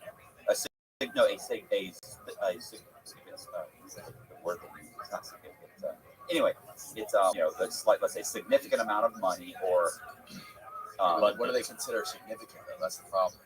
Right, exactly. And but that was the best I was going to. If it's that or any of this information leads to the recovery of money or basically an indictment, then then we'll consider substantial assistance, which means substantial assistance is what they give you reduction for. So we'll consider substantial assistance and reduce the sentence. But that's a lot say of. By how much they reduce it? No, they said we'll consider it. That's how they fuck. They always do. Right. So it's like they're like, well, we did consider it, and it's not enough. Still. Right. So I was like, whatever. So I cooperate. I answer the questions that they're asking me, and then they come to me and say, can you go back and ask him this? I'm like, I mean, I can try. I mean, that's a little weird. I can't just walk into the room and say, hey, Ron, did so-and-so know this? You know, I'm like, I got to fucking bring it up. It's going to take a while. I got to subtly, they're like, well, take your time. So this goes on. You've got 9 years. Don't worry. Yeah. This goes on for months. Ask him this. And there's sometimes they'd ask me questions, and I go, bro, what are you trying to do? How the fuck am I going to work that into a conversation? Like, there was like questions that were like, how do I work that? How do I ask him that? Yeah. Like, what are you fucking people, idiots? You know, it's like, what are you doing? And I would call them sometimes. And, because, you know, it takes so long back and forth. Anyway, the point is I would ask about this. I'd come back and say, no, he said that person had nothing to do with anything. That you guys are always asking about that, and they nothing. But it'd take me 3 days to work it into a conversation. So the point is I answered a bunch of questions, and then at some point he was on the pack out. And he's like, oh, what's going on? Going back to, they're moving me. I'm like, where are they moving you? He's like, no idea. And then I go back and I'm like, hey man, Wilson's on the pack out, bro. Like, he's leaving tomorrow. And they're like, I know, we just indicted him. We indicted him, we indicted his wife, we indicted his brother. Yeah. I'm like, what the? Because what they did was, after I answered enough questions, they actually had enough to go to his wife and say, we need you to come in and do the interview. She came in, and they said, do you have any money? And she said, absolutely not. I have nothing. You never gave me nothing. I don't have anything. Okay. She leaves, comes back the next day, and walks in with like $350,000 in cash and gold. Boom, boom, and gives them all this money. He told me only $150,000. And some gold. That's a significant amount. That's a huge difference, right? So because remember, I was thinking even the combination wasn't 200,000. The 30,000 and the 30, 40 his brother had plus the 150. That's not even 200 grand. Right. She comes in alone with like 350. Then the brother the next day is supposed to show up. He walks in and says, before I say anything, I'm going to turn this over. Boom, 150,000 again. No. Not 30 or 40, 150. So $500,000. Right. So when Wilson's leaving, he had gotten a phone call from his lawyer. And he goes, hey, I didn't talk to you. I said, yeah, what's up? I said, yeah, what's going on? And I'm still, like, my heart's kind of like, oh, shit. Because you know, they told you why he was on this day. Right, he knows. Right, and I don't know that he doesn't know that I was involved. Yeah.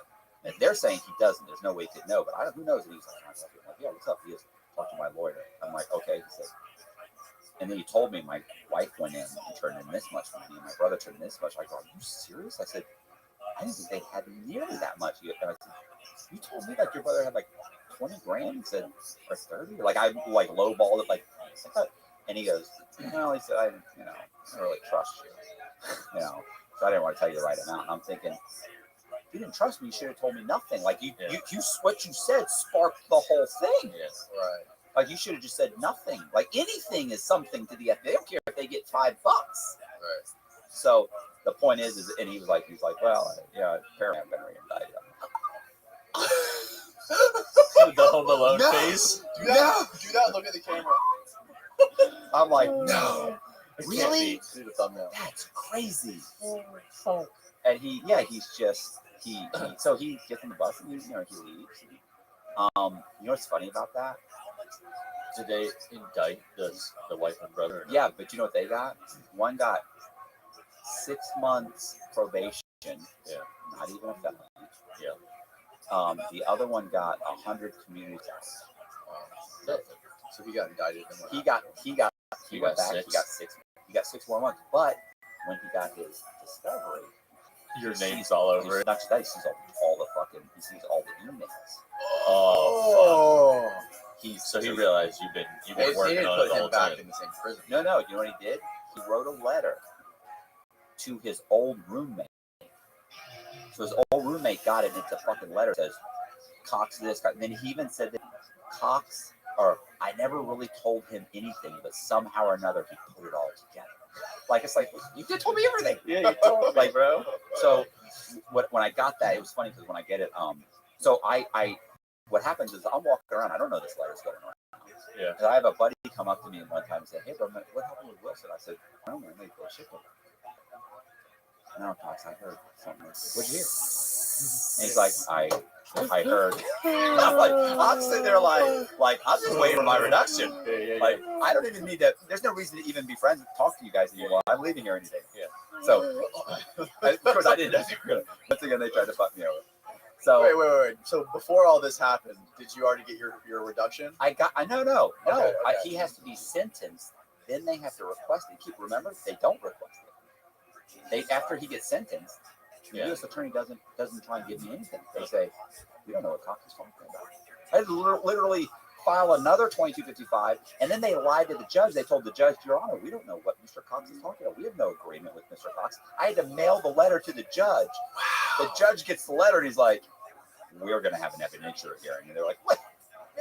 Your Honor." They gave him the same face. That's what, Your Honor. Where'd Now you get I that remember. letter? That was under. I'm sorry. That was under. It was under my paperweight. I forgot about that. Anyway, the point is that so I hadn't gotten a reduction. I just know he's gone. So months go by. He finds out about that I cooperated against him. He mails the letter back. Now the letter's going around. I have guys come up. The guy says, "Yeah, I heard something else." I said, "What'd you hear?" He said, "I heard you're the reason he got indicted." And I went, "What? Well, how'd you hear that?" He said, "Yeah, I don't want to say." I'm like, "Who do you want to say? You fucking come up to me and say that?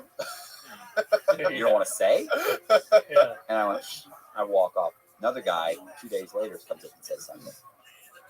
Another guy comes up to me later and says, a commissary says, "Hey, Matt, what's up?" And I said, "Hey, what's going on?" And he goes, "I don't want to say anything. Like, I like you. And I don't care what you do." He's like I do anything for you. I'm like, "Okay." And I'm like, "Me too." And he's like, "Yeah, no, I know." He said, "You know Wilson?" I went, and he goes, he looked at me and I said, well, "What is it?" And he goes, like, Bro, the way you enact this is so good. So fucking It's true though. And I look, and I went, and he goes, nobody's told me what's really happening. Yeah. Like, I don't know what's happening. You haven't seen the letter? Oh, people are looking at me. You're walking by, I'm like, "Hey, what's up?" They're like, I'm like, Dead man walking. "That's weird." And especially since I've already come back from getting a reduction, like, I'm not hiding it, but they're like, "This dude's a gunslinger." Yeah. Like, don't even fucking look at Cox's direction. He'll get you indicted. Yeah.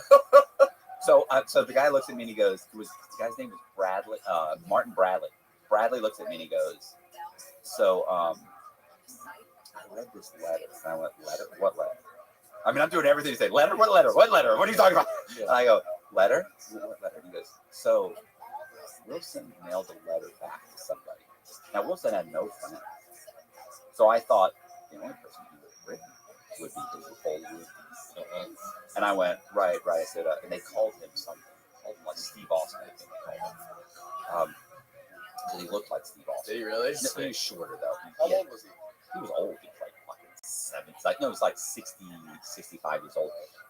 But he had like the white hair. So is that what Steve Austin? Steve Austin was bald. No, it's Ric Flair. Ric Flair. That must be Ric Flair. That's who they called. They called him Flair. All right, Ric Flair. So I was like, "Ric Flair?" And he looked at me and went, he just kind of looked at me. I went, "Okay, anyway." And he goes, "Yeah, so the letter's gone around. Like, a few people have read it." He said, I read it, and it's pretty bad. It says that you cooperated against them, and you were emailing the Secret Service, and you've been working with the Secret Service for almost a year now to get him re-indicted." And I'm like, "Okay." And he goes, "Is that true?" And I go, "Does it matter?" And he goes, "It doesn't matter." I said, "Well, then what do you think?" And he goes, "Okay." Like, I was like, I think, he thinks, okay. All right. Like, I'm not gonna brag. Yeah, Like, I joke around a lot, but at this point, here's my problem. It's not that I'm concerned about being hurt, but my problem is the lieutenants find out about it, and I get shit. Because they're like, "He's in danger," and they shit me. Yeah. So I can't get shit. Like, my mom comes to see me every 2 weeks. I'm not getting shit. I'm also working on a bunch of stories. Like I have a life here. It's not a great life. Yeah. But at the time, I got something going. But at the time, your expectations get lowered. Yeah. I'm in a routine. So I go, I go to Ric Flair. So I walk right up to Ric Flair's the roommate. I walk right up to him and I said, "Hey, bro, what's up?" And he goes, "Hey, man, how's it going?" And I went, "Pretty good. What's going on?" And he goes, "Huh?" You could tell he's nervous. Mm-hmm. And I said, "So I wanted to mention to you that multiple people have told me that you've got this letter that you're circulating." And he's just looking at me. And I said, "So I want to be perfectly clear what the situation is. Your wife comes to see you every 2 weeks. She lives around you. You don't want to get shipped." He looks at me and I go, "Because," I said, we both know I'm currently working with the FBI and the Secret Service. I can't be shipped from this location, but you can." And I said, "One more fucking person comes up to me and talks to me about this letter, and I shit you not, you will be transferred to FCC Baghdad. Do you understand me?" I said, "I'll walk right into the lieutenant's office. I'll explain the situation. They will come and raid your fucking shit, find that letter, and ship you. And even if they don't, they'll ship you." I said, "Because I can't do that." And he went, I said, "We understand each other, right?" And he goes, I said, "Nobody sees the letter again." He goes, "No." I said, "Okay." And I walked away. I have no control. There's no lock on me. Yeah. There's no FBI. But you sold it. I sold it. Yeah. So nobody ever mentioned. Here's the thing. So you have to think, for him to mail that letter back, he was pretty pissed, right? Yeah. Wilson? Now, here's the thing. About 6 months later, maybe a year later, about a year, let's say 6 months to a year later. By this point, I got my 5 years off. I just got my 5 years off, I think. I want to say neither before now, around that time period. One day I'm sitting there. You have to stand up for count, right? So I'm standing, waiting for the guards to come count us, and we're standing at the top of our cells, and we're standing there. And this, they bring new people in all the time. Well, this black guy had been placed right in front of my cell, like he's in the cell right across the hallway from me. Not a ton of white guys in prison in general, but there's still a lot in the low, right? More so, like maybe 20, maybe 40 or 50%, which is a lot. So I'm standing there in my cell waiting for count. You're not supposed to talk or anything. And this black guy had just gotten there. He's still in his R&D clothes, like he didn't even have his uniform. And he's standing there and he goes, "Yo, what's up?" And he goes, I went, "Yeah, why?" And he goes, "You know?" I went, "Yeah." He said, "You pointed out to me in this unit?" And I pull up my ID. I go, "I'm not Fox." And he goes, "Oh, shit."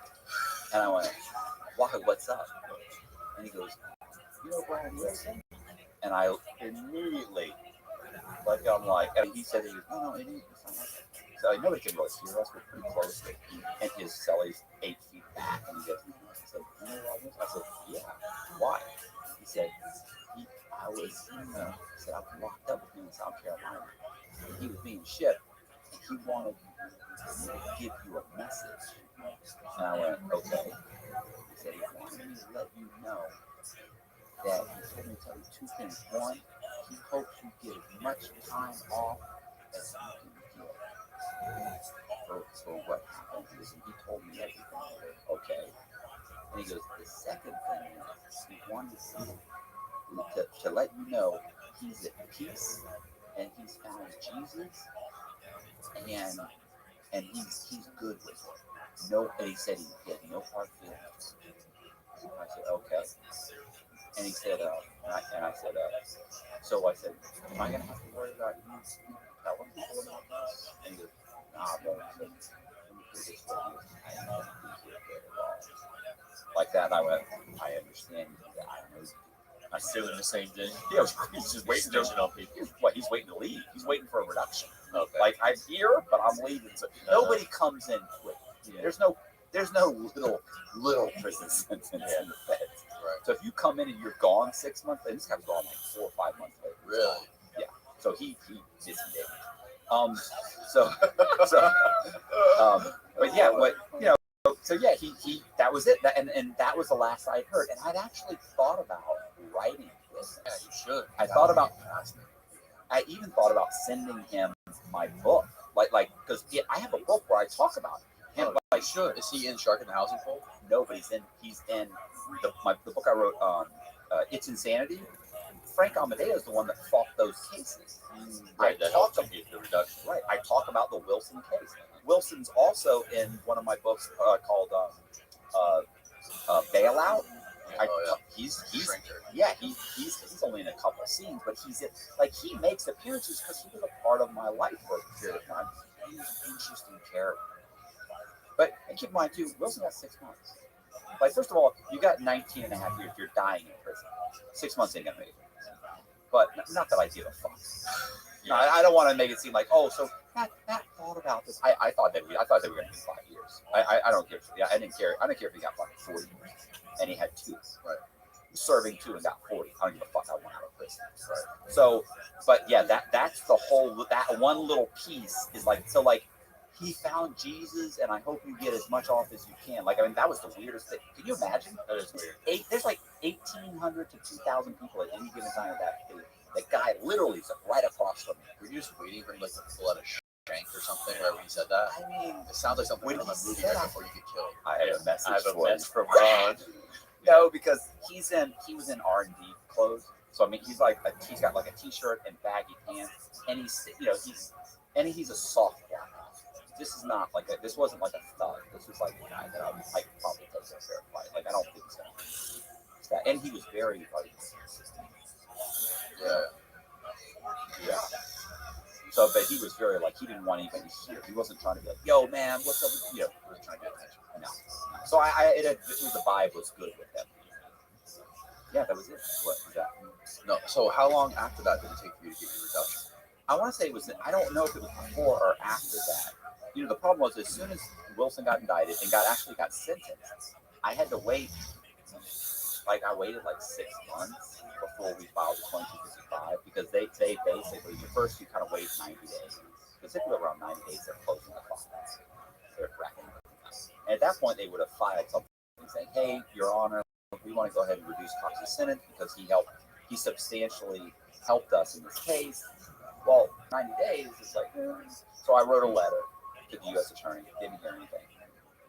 Then we waited, so now it's 6 months after Wilson's sentence. And then it was like, okay, so let's go ahead and file a 2255. Because I already know they're going to file me. So we filed a 2255 saying, look, I want to rescind my plea agreement because you promised to reduce my sentence by cooperating in my plea agreement. And you're not doing that. They really don't see promise. You know, we always say, you promise. I think you read the language, it specifically says this is not a promise. So, but you just say that anyway. So, you know, I sent it to, I sent it in, and then they come back and the first thing the government says is, Your Honor, we don't know anything about Mr. Cox cooperating in the Wilson case. We haven't heard anything about this. So, of course, Amadeo then comes back and files another motion with the letter, which goes to the judge, saying, hey, we don't know anything. What about this letter? What about all of these emails between Cox and the Secret Service? And they're talking about the U.S. Attorney and their agreement with the U.S. Attorney. Like, you know, Exhibit 1, Exhibit 2, Exhibit 3, and they're like, you know, we're taking excerpts. So the judge saw that, and the judge went, I'm gonna order an evidentiary. And then immediately they came back and they said, Your Honor, we'd like to reduce Mr. Cox's sentence by 1 level, which was like 14 or 15 months or something. I know, it was low. It was very low. I think it was 22. I think it was like 20 months. So we want to do it by 20 months or 18 months, like a year, 18 months or something. And it was like, and so it was lucky because when that came in, I got it, and we had just enough time. So the judge got something saying 18 months off. I don't know the exact number. The judge typically could have just gone and said, yeah, okay, 18 months. Cox was bitching and moaning. They agreed to give him something. Here, yeah, okay, cool. Done. That's done. And then it's over. I'm done. So immediately, as soon as this thing came in, I get it at like 5 o'clock, right after 4 o'clock. So I get it at 5 o'clock at mail call. And I'm like, holy shit. I immediately go to Frank's, meet with Frank. Frank, this is what I got. And Frank goes, okay, get me so and so. He starts doing orders, you know, the little general. Get me Johnson, Thomas, get us such and such, you know, form. And I'm like, oh, you know, I'm running around getting stuff, and he writes up a little motion saying he wants to stop the process of the judge making a determination on whether or not to grant it or not, because I have the right to present evidence. So stop it. We want to present evidence. And so they're like, so now the judges, because think about it, the hardest thing is this. The hardest thing is getting them to ask for a reduction. Now you opened up the door. Yeah, you opened up the door. And so sure enough, we write it up, type it up, it's in the mail. So within, like, they, you know, they don't think you can react that quickly. So within 2 days, the judge obviously got it and filed a, hey, we're suspending this, we're stopping it, and we're ordering an evidentiary hearing. No, we're stopping it, we're giving Cox a lawyer, and we're going to do an evidentiary hearing. The lawyer takes this. They gave me a lawyer the first time too. Flew this lawyer, flies in from, and this lawyer actually went to Harvard. She was a CJA, like they appoint them. So, and because like if you file a 2255, you're basically, one of the things you're saying is that your public defender's ineffective. So they can't now give me a lawyer from the public defender's office. I just said that. Real lawyer. Now they hire somebody, right? I'm real. I got this chick from Harvard. Wow. She flies in.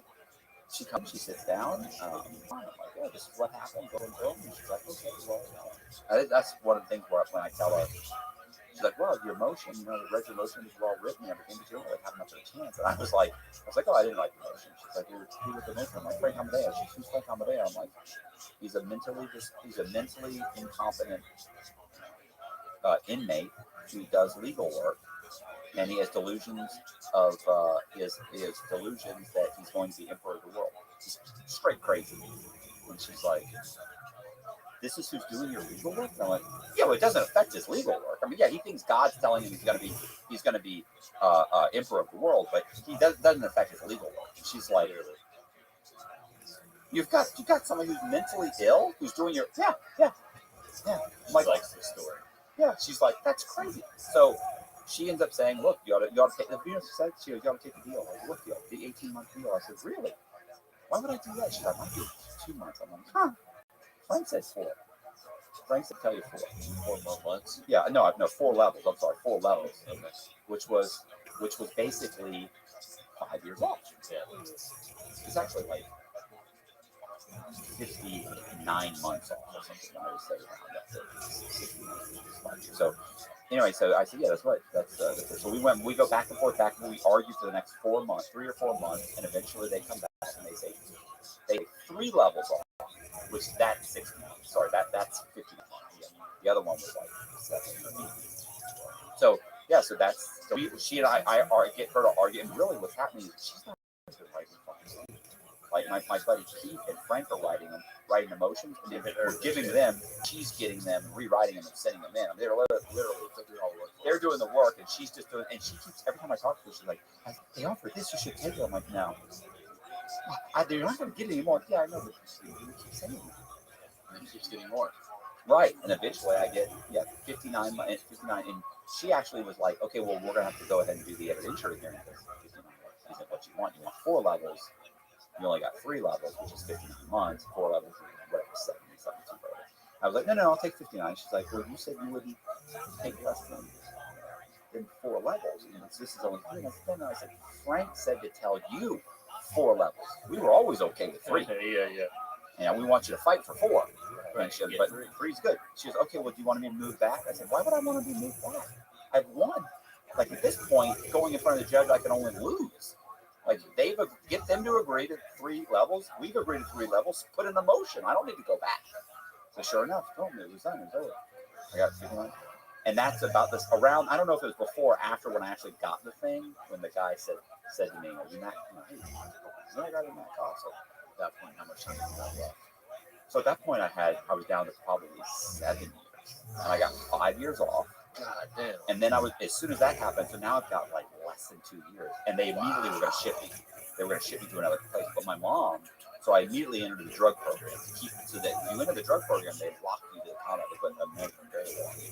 So you can't be moved. So that's why I went to the drug program so they wouldn't shit me. You've heard this. Remember that? Yeah, bro, it's nuts. Like, I mean, the juggling act, It's crazy. and You fucking played every single element of the system. horrible, horrible. Bro, and in the meantime, like, I'm all kinds of stuff. I told you, when the guy jumped up and punched me in the fucking head. I don't want to. I say punch. I shouldn't say it, because he didn't punch me. He bitch slapped me. And this guy jumped. One day we were watching TV. Oh yeah, yeah. Arguing over the TV. He wanted to watch Cold Ranch. No.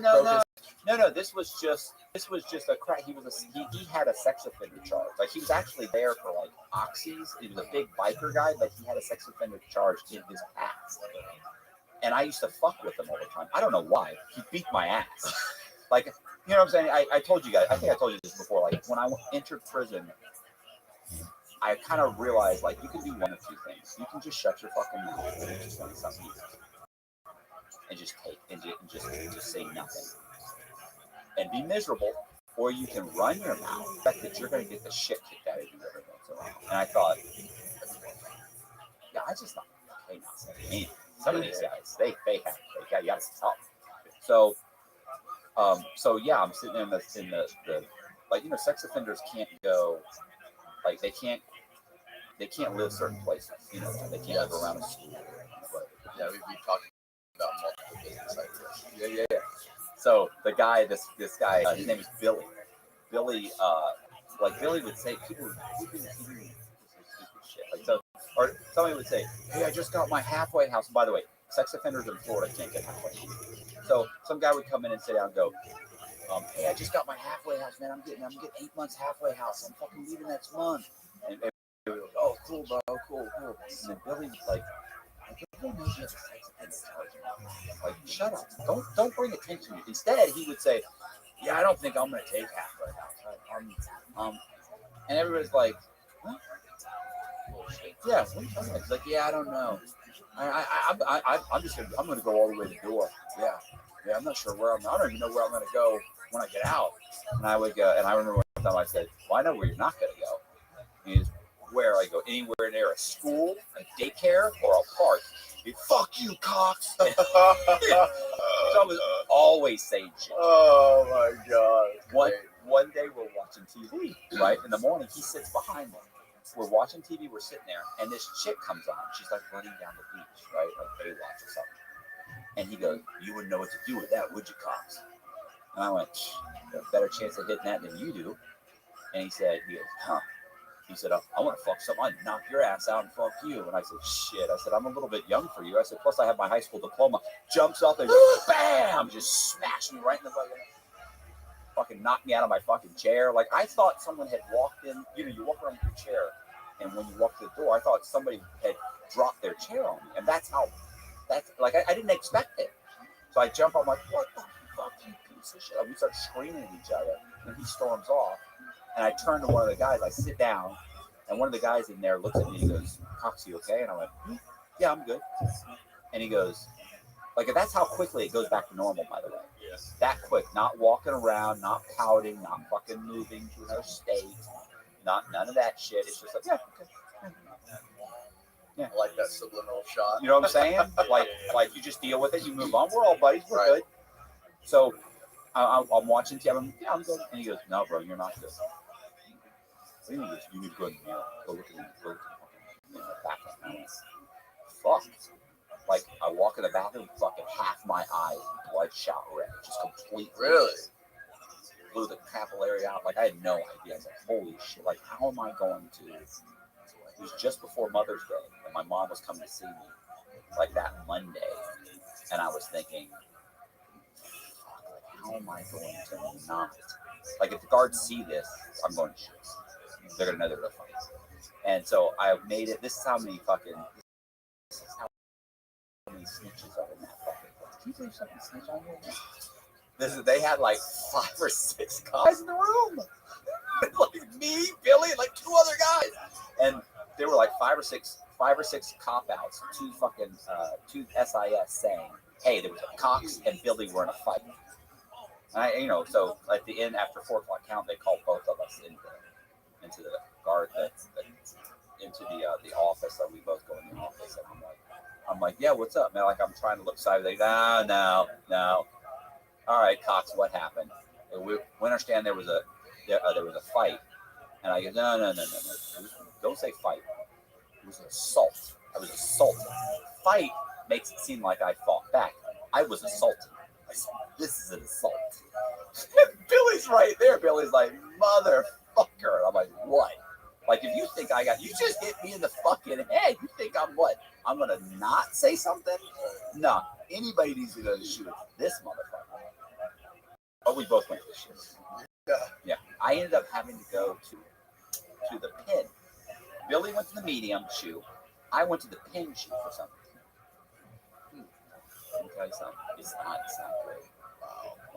Like I listened the whole way there. As I'm coming into the place, they dress you out and everything. I'm telling like every guard along the way, I'm like, hey, you can't put me in with one of these other guys. They're like, no, guys, don't worry. We got your own cell.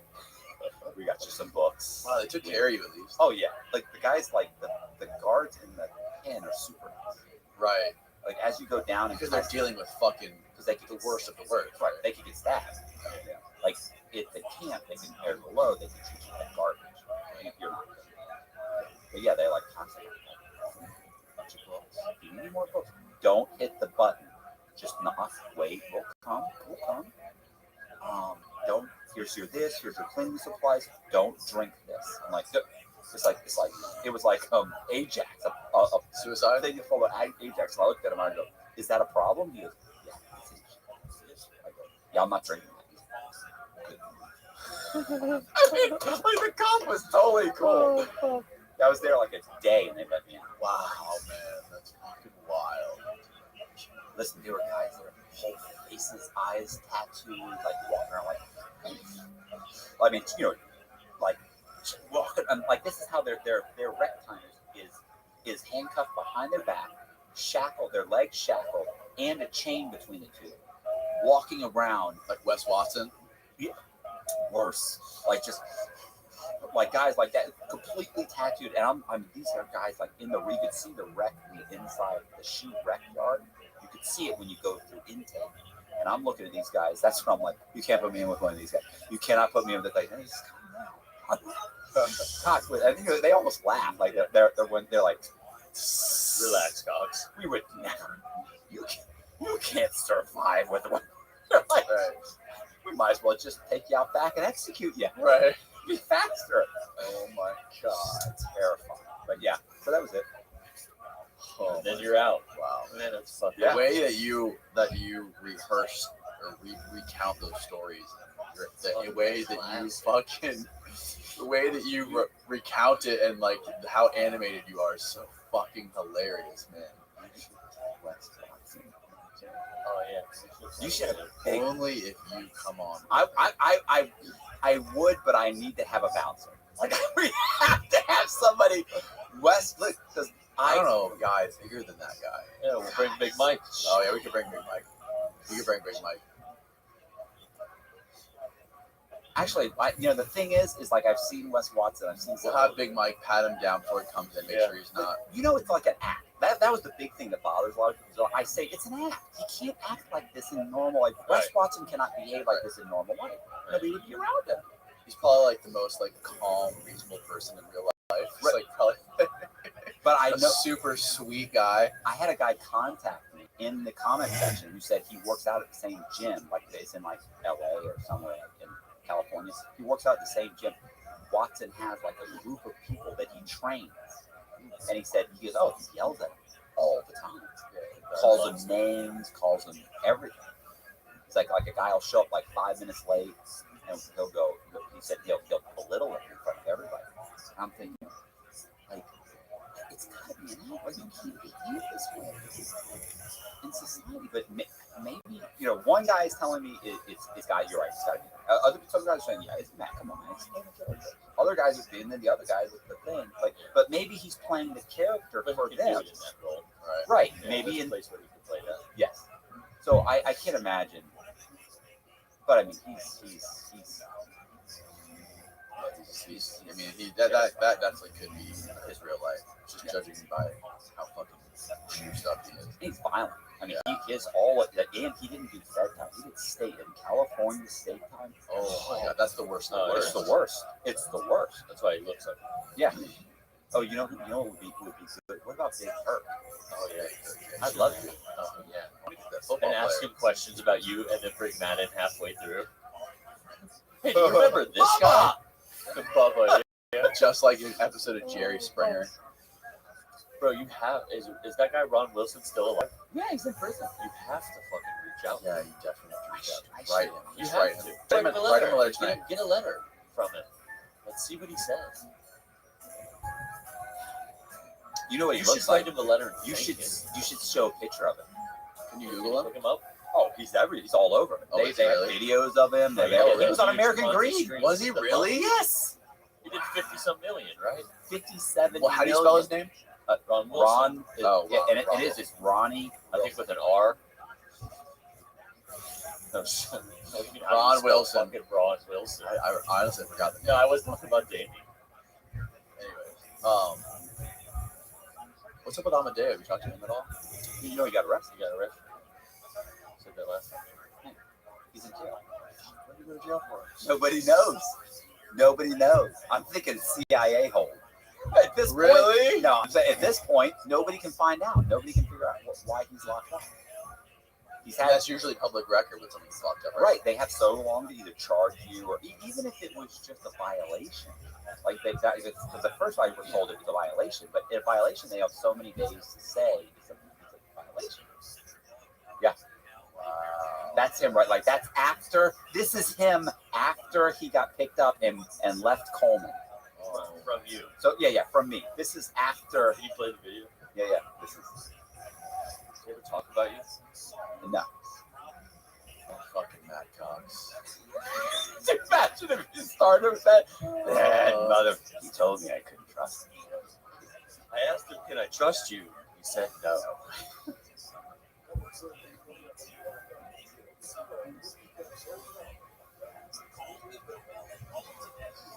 But do the widescreen.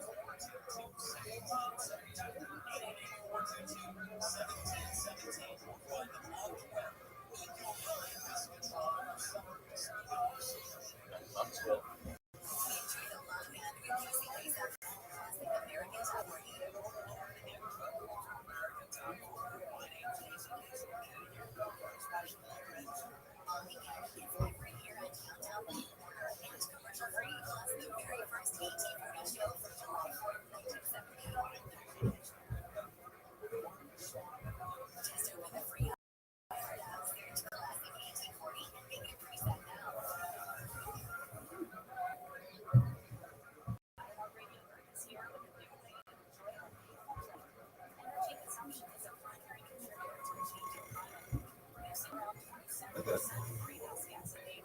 Once he enjoys it.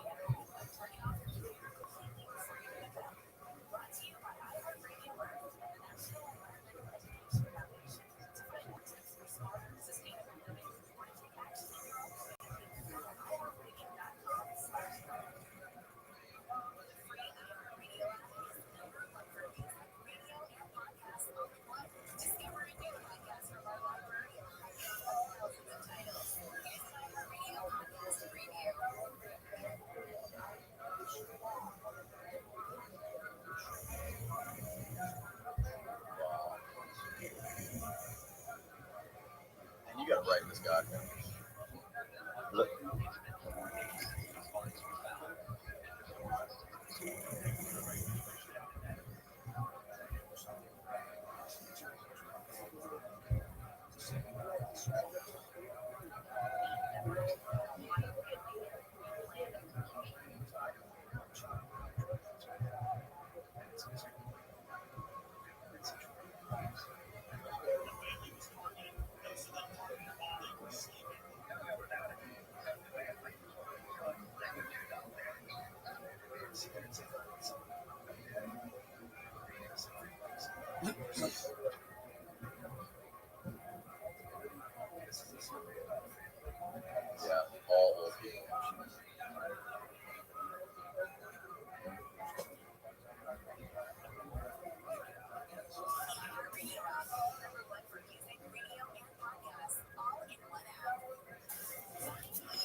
might be alive.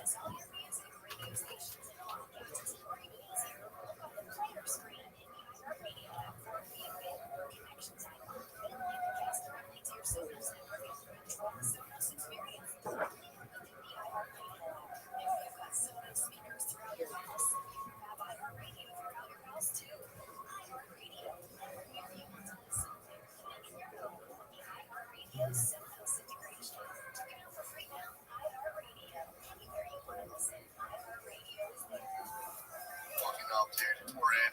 Wow. Episode 309, 301, whatever. Yeah, it's fucked up. I got one of my fucking that, dude. You got bleeding dumpos on the brain. I feel like hey, he's doing it the right way though. He's doing it right. You know what's funny is that when I first met him, did you hear what, like, how many times he said that? Like, I heard me like, oh, no, I'm the one that did this. I'm the one that put me there. Like, his whole thing was like, you know, Secret Service, this, that. And I was like, oh, you keep blaming it. Like, when we first met, you keep putting on a slope with him. No, I think that as he and I became friends and we talked, like, he was always like the only person he was like, well, you're like, well, the only guilty man here. He's like, I mean, you're the only one saying, like, and you're not blaming anybody. You don't, I don't hear you blaming anybody. No, I'm like, who put you here? You really fucking made you do that. I mean, like, literally, I can hear me saying exactly what he's saying to him. And then as time went on, he was like, yeah, I did. I'm the one who did it. I'm like, of course. But, you know, when you first get sentenced, and, you know, the first thing is to get angry and blame and this and that. And it's hard to, by the end of, you know, if you're lucky, you start to realize, you know, that nobody cares. You put yourself in this situation. You made all the bad choices. I'm telling you right now, 95% of the guys are supposed to get out and talk about you're selling drugs. Yeah. Or you were robbing banks. Yeah. What do you mean? You stole $5 million. You have to go to prison. They could have given you probation. What? You stole $5 million. Yeah. You know, that kind of stuff. It's like people are delusional. You know, so anyway, but yeah, it's funny. As we talked, he started to have that kind of mindset. And I was watching him right there. I'm thinking, that's exactly what he told him. He talks about it. Yeah, he's an interesting old guy. Yeah, he had. He'll probably survive. 82 is not that old. He was in good shape. I mean, he was like healthy. Yeah. You know, his big problem was he would fluctuate in his weight. Ridiculous. He would get down really thin, and then he'd balloon back up. I mean, he like buy a bunch of like Nutty Buddies, and he's like a box of Nutty Buddies. He ate the whole box, and then like the next day he'd do that like five days in a row, and he's like 1 or 2 boxes a day. He's like, oh, what are you doing? We just balloon back up, and then you get to a certain weight, and you start walking out, and then you know, like, oh, that's not justified. Oh, imagine how your victims feel. He had this one woman that came in one time and told him about it. She had multiple sclerosis. Like, so she just started with symptoms, right? MS-13, yes. So she just started, and she had like,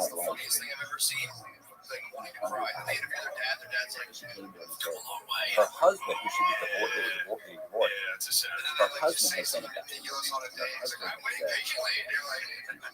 Her husband said, we're 3 hours in. Oh shit. So let me finish this. Okay. So her husband had been investing with Wilson. So she was, they get divorced, and she came to him and she said, look, I have several $100,000. And he was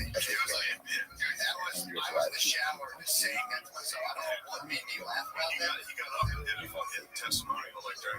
said, because the way I'm progressing is that change my life. And he went, just directly in front of me. Dude, that's fucking on. I'm telling you, man. I'm sorry. It's 5 years. Dude, so I've been just breathing through my nose at nighttime. In order to do it, you gotta put tape on your mouth. Dude, I woke up. They say first couple You times. take like edgy comic headshots and like put like tape over your mouth, like caution, dude. Who knows what's coming out? I can say anything. It's beautiful. It's beautiful. It's like gold trim. That was the bad Wow. No remorse. None. And I was like, Jesus, bro, she had fucking MS. And he's like, oh, she's fine. She'll be fine. He's just taking his poor people's savings. He had He was 10 times worse than you. Oh, he had it's called the Heritage Museum in South Carolina, and he bought like antiques and filled it. Like, what's it do? Like, you've got millions and millions and millions, and you had a museum. Oh, I had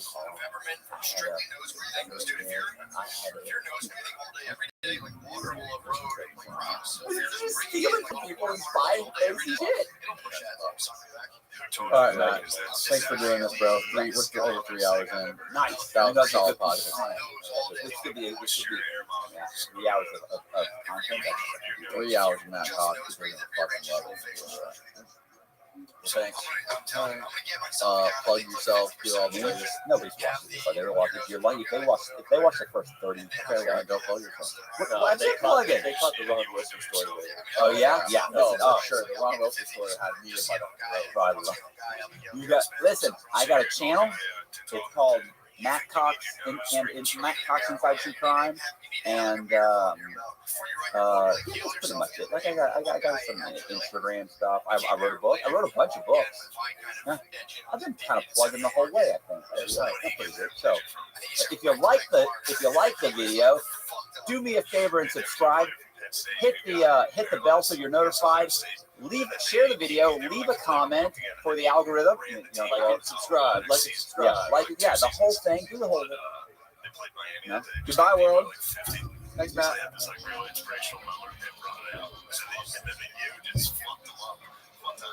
least he still can play. He could. He still could play. He kind of he hobbled out. I thought he played. He got smashed. Give him a fucking break, dude. He did. He used to play. He was pretty good. So he did. He just came in with his head down against Ohio State, and then he rooted. Yeah, and then he led the team more radio-esque. More of a radio. Gotcha. Drink. So they were like, we'll get out by 40 and then put him in at the end, and everyone hoisting on his shoulders. And there was no. He didn't play, and he led the team out the next season. So he walked, just jogging. Hello, world. At 23 years old, Jessica Kent is incarcerated on drug and gun related charges. Yeah, especially because then you can rewatch it. Shortly after her arrest, Jessica discovered she was pregnant. Although she was still struggling with withdrawals, she was given very little support in prison.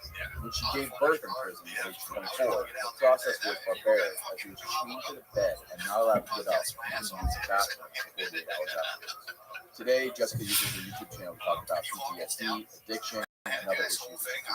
Without further ado, please enjoy this episode with Jessica Kent. He's dead, right? People are lazy.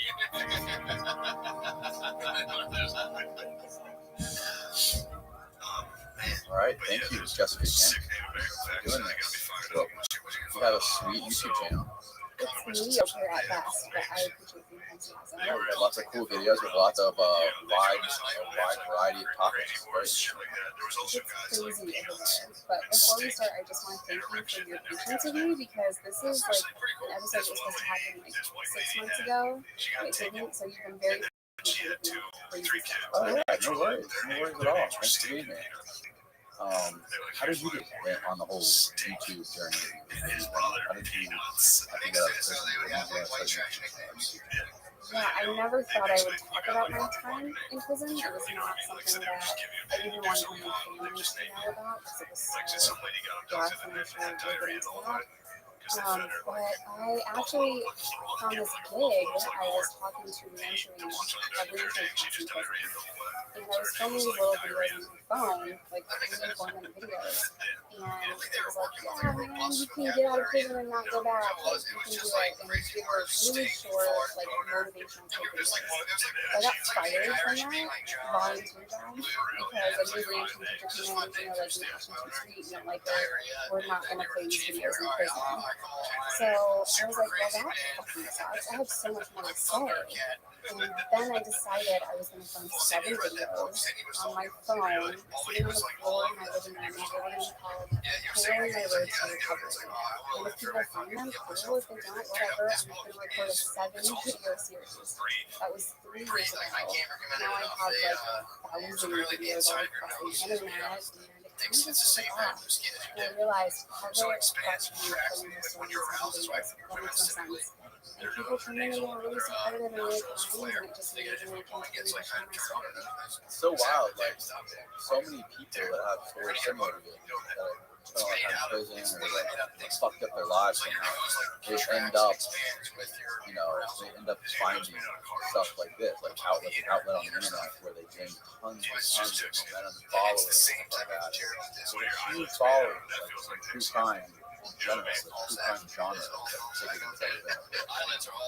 which is amazing, and it's a true testament to people can get hustlers in the street and unleash it the wrong way, and if they take that same energy and that same drive and focus to something positive, they're going to see success in it. So there are so many hustlers in prison that could be entrepreneurs if they need to go fast and success. So when you see someone come out of prison and they're successful doing whatever it is, any kind of business, that should be celebrated. So what was how much time did you do in prison so far? I served very much like time, just under. And how did you end up going to prison? And like, what's the story? How did you get in trouble? Yeah, so first, I was always in trouble. From the age of like 13 when I started to get in trouble, I started to get arrested, and I would get brought home in trucks, and drinking, and fights, and that kind of started this whole criminal life, I guess. So I got put on transportation. That was from school because I was getting in fights and drinking. I just school, I was just freaking wrecked. A lot different than other 13-year-olds that are just getting in like tiny little trouble. This is like a traumatic scene. So transportation turns into youth probation, and adult probation, and I can't make this one until 17. And that was criminal sale with a controlled substance. And the person that I sold these pills to overdosed, and he didn't die. And you think in that moment that was scary, as it should. You know, like this is, you're going to be lucky this person has his life. And you're doing this dangerous, you need to get out of that world. It reinforced everything that I wanted to do. I wanted to be a drug dealer, and I didn't give a fuck about anyone or anything besides money for myself and my own addiction. And instead of being scared at the idea of prison or someone getting hurt because of me, I threatened this kid's life, and he has the Restream order because I was like, you fucking snitched on me. Now I'm gonna go and get locked up over this. So I was just a really angry, dysfunctional, drug-addicted kid that did not care about anything, not consequences, not prison, not my own death. It was just a really weird thing. Like I'm 32 and I'm a mother now, right? So to look back on the teenager that I was, I don't even know who it is. It seems like it was a lifetime ago and I was in the meeting. So that first felony, he sat me emotionally a whole laundry list of stories. I got one with a 33. You got what? In New York, it means you have to serve a year, up to 3. So you'll serve 1 and then the rest on parole. And I was violating my terms and conditions of probation and then parole all the way through. I was getting violated for absconding parole, which means going on the run, or doing drug screens, or getting into fights, or just living with a felon. Parolees can't live together. So I was constantly breaking rules, and it was just kind of a shit show to the point where people had to go, we're maxing you out because you're fucking abstain. What I would do is I knew I was gonna fail the test. So I'd grind and I'd pull the country to this magazine for people. Have you ever seen American Idol? No, You're maybe. yeah. So we found the magazine show to go all across the country. That's what I did to get on the run with people. And they just called my first meet, so the next time. So for the rest of my time, no pearl. So at like 19, I was like, oh, I'm not pearl. I can do whatever I want to do. I ended up signing a lot of money and that time was really dark. I was really difficult and getting in massive amounts of debt because I was using him and I was supplying him to my friends, my boyfriend. I was living this weird lifestyle where I thought the really fast lifestyle. I was paying my bills, my parents' bills, my friends' bills, traveling, and clothing, and it came crashing down February 2011. My boyfriend got us to and I was thousands of dollars in debt, and my dealer caught on to it. I was arrested for conspiracy to commit conspiracy to commit armed robbery, running larceny, false witness statement, false police report because I lied to them. So I'm like, well, I didn't rob a fucking store. So I went on the run from a drug dealer that owed thousands of dollars to, and I went on the run from New York State again. And I detoxed in a hotel in Norfolk, Virginia, and I thought, just get a lawyer. You're gonna be fine. Not a big deal at all. Just get a lawyer that you don't have to detox in jail, and you're gonna fight this case. You're fucking innocent. Turns out, when you're on the run, you have to do illegal shit to survive. So, long story short, I found my way to Arkansas, and I kind of transitioned into being a lawyer like $80 an hour type of I knew absolutely nothing about meth. I knew the all that down. But meth is a different thing. Everyone's trying to rip you off, and it's just this very strange underworld of people that think they're your friends, but they're constantly trying to steal your shit and then help you look for it. It's fucking chaos. You kind of sell you a TV and like stolen watches and like a party knife or some shit. So it was just a crazy fucked up world. You talk about heroin, you talk about like oxys and stuff, and Roxy and all that kind of stuff. Sure. Okay. That stuff is basically heroin. Killed those heroin. That's pretty cool in Florida. People in Florida. It is. I didn't put it in. Yeah, heroin is just a lifestyle. People don't want to just sit in homes or they don't eat cash. Meth is like different than I think about. My reputation, can follow me wherever I went. I want to go to stores, there's my product was good, but I couldn't keep up with meth heads that were advising me.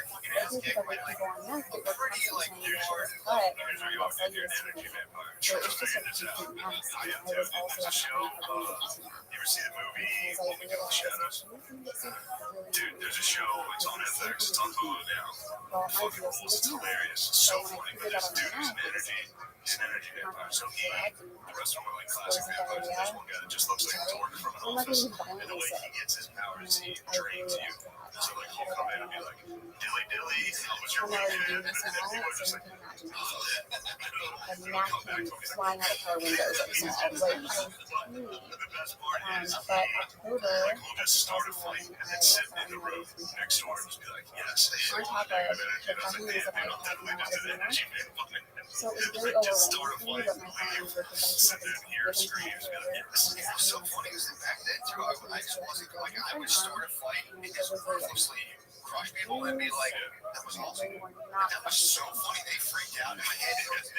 How were you doing all this? Like, is this okay? It was just kind of like, this is great. I can't believe I got those guys to fight, dude. Yeah. Then he started calling this person's house and Yeah, being like, where's your sons? Everybody's got the CD. Like that one. So to me, like, saying that I was 23, yeah, I was really young, but I had the kind of different vibes, but So I had those felonies in Arkansas, so I'm going back. But I also had felonies out in New York, so I had no idea. I didn't know if it was going to be 20 years, like the first 7 years arrested. In Arkansas, 20 years isn't only 20 years, but that was a learning curve. Plus, I have all these felonies in New York, so I really didn't think that I was going to be the same. I didn't even be out of prison until I was like 4 years. So as I was trying to figure out what New York was going to do, what Arkansas was going to do, trying to navigate the prison system over there, and what the laws even mean, I found out that I was also and like, I can do this. I can do this time. I fucking deserve it. I know I do. And the variable of pregnancy, I just fucking go to prison pregnant. I had no idea. I had no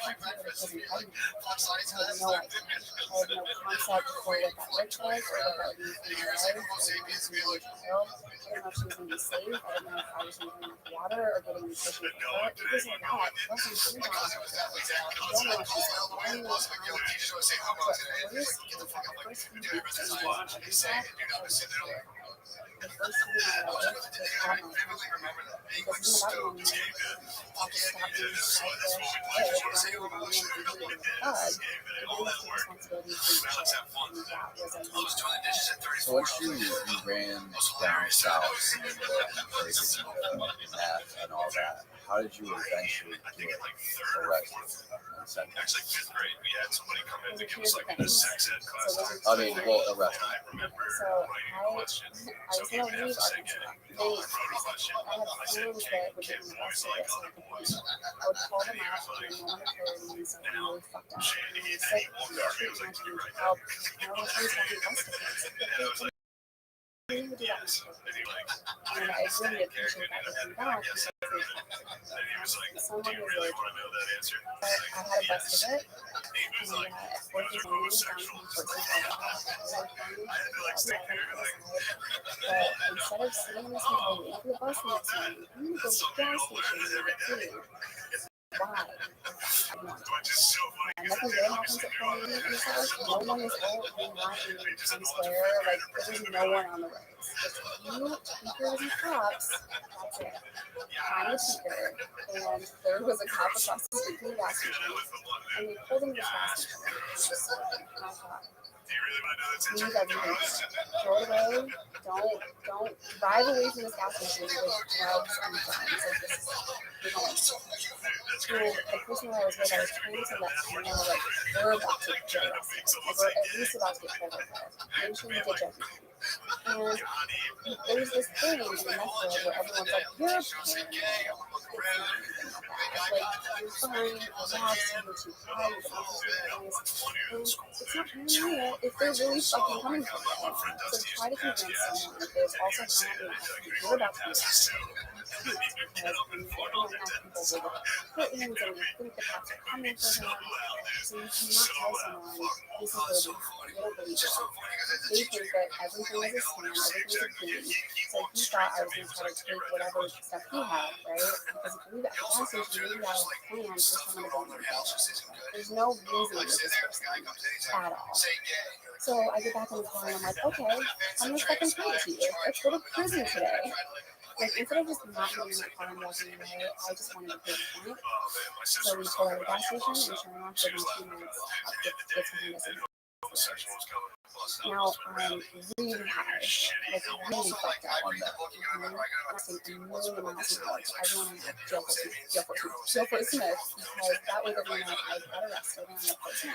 So the people didn't know what that meant. They're like, why did just have to go to jail for Smith? What does this mean?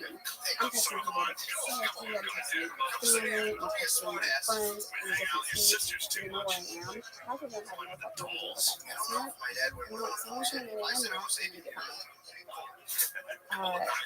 Well, when the cop came to the window, he immediately opened my door.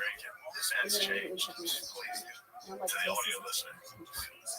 like, this is very different. And within 5 minutes, DTF is on scene with drug task force. And that looks like unmarked cars and cops in regular street clothes and like a badge with like a random mark or whatever. And I'm looking around and I'm like, usually when I go to jail, it's just a second cop car pulls up and maybe a drug dog. This looks dramatic, you know? So I immediately was like, running through my mind, like, this has been an investigation, and then who the fuck you are. And I was scared, but I was also like really angry little shit of a person. So, you know, he arrests me almost immediately. They search the car, I find some meth and a gun, and I get sent to jail. Where I'm trying to come down, I'm trying to get through the intake process, which is a very long day. And DTF came in within a few hours to interview me, and I told them to go fuck themselves and put me back to my cell. And they were like, are you kidding me right now? Like, we have pictures of you from inside your own car. Here's a picture of you selling a big bag of drugs. And I'm like, I don't give a fuck. I go back to my cell, and I think the next day is when a new charge slid under my door on this piece of paper, like a seal had brought it in, and it was delivered with me. So now, you know, I have the 2 charges when I was arrested, and there's a video of me telling me what it was. And DTF, or the drug task force, tried to interview me probably 3 or 4 more times before I finally took a plea 6 months later. And every single time, I made sure to tell them, I'm not fucking helping you get meth out this year.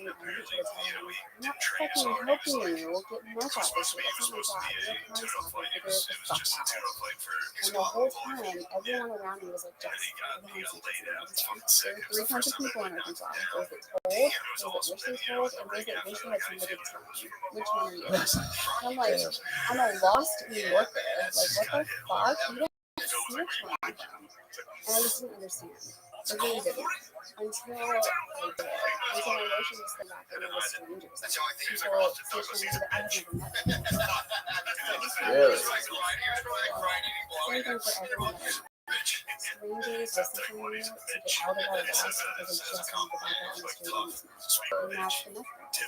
You know, there's absolutely no loyalty, and it's just a really fucked up place. I think it's only in Arkansas. And the amount of people we've had on here, it's like everybody thinks exactly what you said. That's the way it goes everywhere.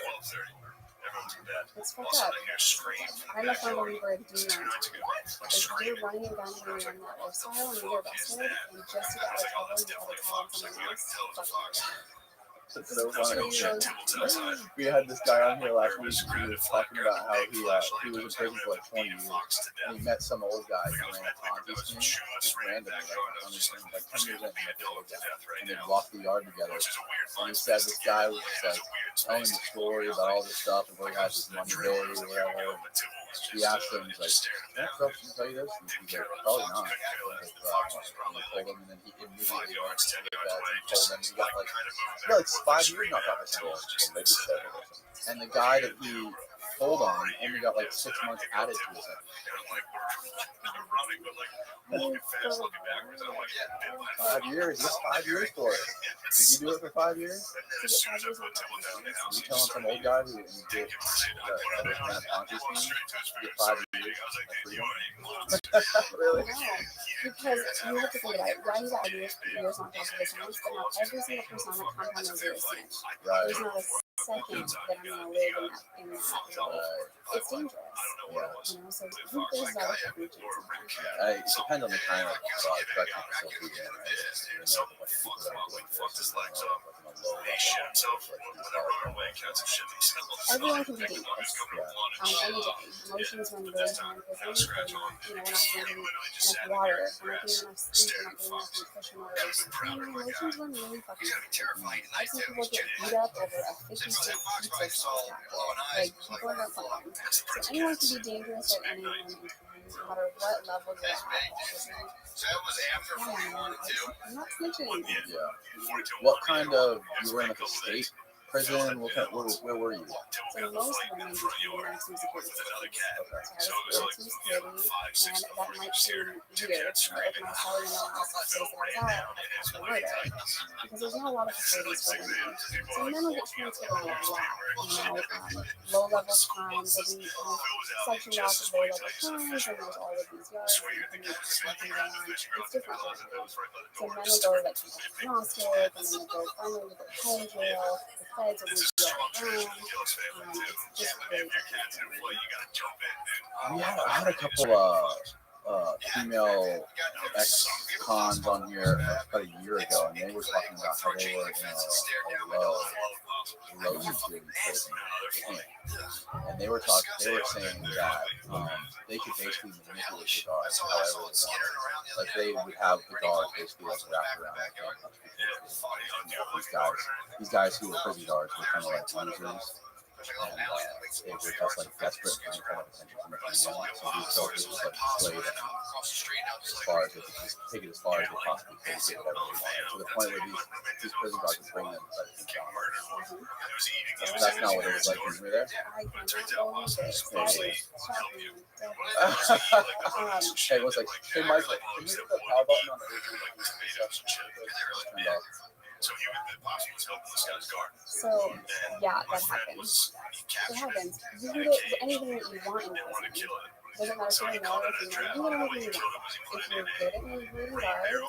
If you're good at manipulating guards, if you have money, you can get what you want. Drugs in prison, alcohol in prison, you can get McDonald's if you want to. It's not easy. It takes time, you know. It takes time to kind of want a guard or manipulate a guard into doing these things. But it happens every single day. Now, so you got arrested, you went to jail, and how long did it take you to get sentenced to So, New York is quick, Arkansas is kind of slow. They gave me a plea within, I want to say, like a few weeks. And I said, fuck you. No, I'm not going to 20-year plea. And then they came back and said, probably 2 months later, they said, 10 months. And I was so happy because the negotiation, we went from 20 to 10. That's amazing. Still not, but great, we're negotiating. And I had a public defender because we know that all your access to seized, all your money is taken, child is taken. Because they were pursuing and had found all of them drugs. Then I had a good lawyer. I was being told by my public defender, we're going to go to trial and you're going to fucking lose. Like, please listen to me and take this to me. Please, 10 years is really making 50% of your time, which is 5 years. And now I'm like really pregnant at that moment. I found out I was pregnant like 3 weeks into this arrest. And I didn't know what to do. 3 weeks after you're already in jail? Holy shit. They didn't test me for my pregnancy when I came into jail, which is really bizarre because a lot of places do that, just to make sure that nothing So I didn't even think about it because I was high and it just didn't affect my process. But I found out I was pregnant because another girl put in a sick call for me. So yeah,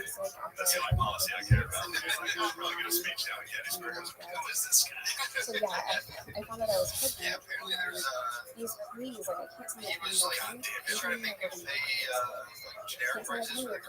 I never knew if I was not pregnant and I had 10, but 50% of the time, I would have signed it in a to get out of county jail. County jail's horrible. I did 5 years. But I just knew that I had to fight as hard as I possibly could so that I could get out of this movie without symptoms, because at the time, before this arrest, I still messed with the person. And I just wasn't like that. So 6 months into this thing, I got a 5-year plea. When I tell you I signed up this paper so fast, I had never signed paper back in my life. So I got 5 years, 15 suspended, 4 years expended. That's just a bunch of noise to say that if I ever commit another felony in the state of Arkansas, I'm so fucked. But I'm working out. I am currently off parole, but I am still serving as a suspended sentence. And my 4 years exposure is just rules for don't commit another So explain to me what that was like when you first found out you were pregnant. How does that go when you're pregnant or you are pregnant? Every facility is different, so I can't speak for what it's like to be pregnant in other places. I can just speak in my experience in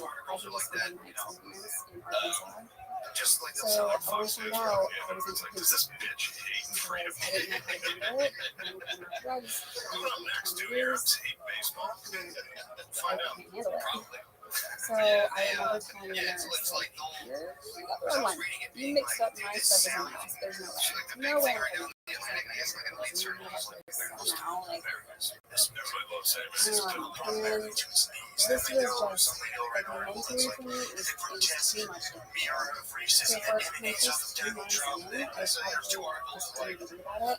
Logistically, the jail had to come to the realization I'm not going to. I'm going to be here for a long time.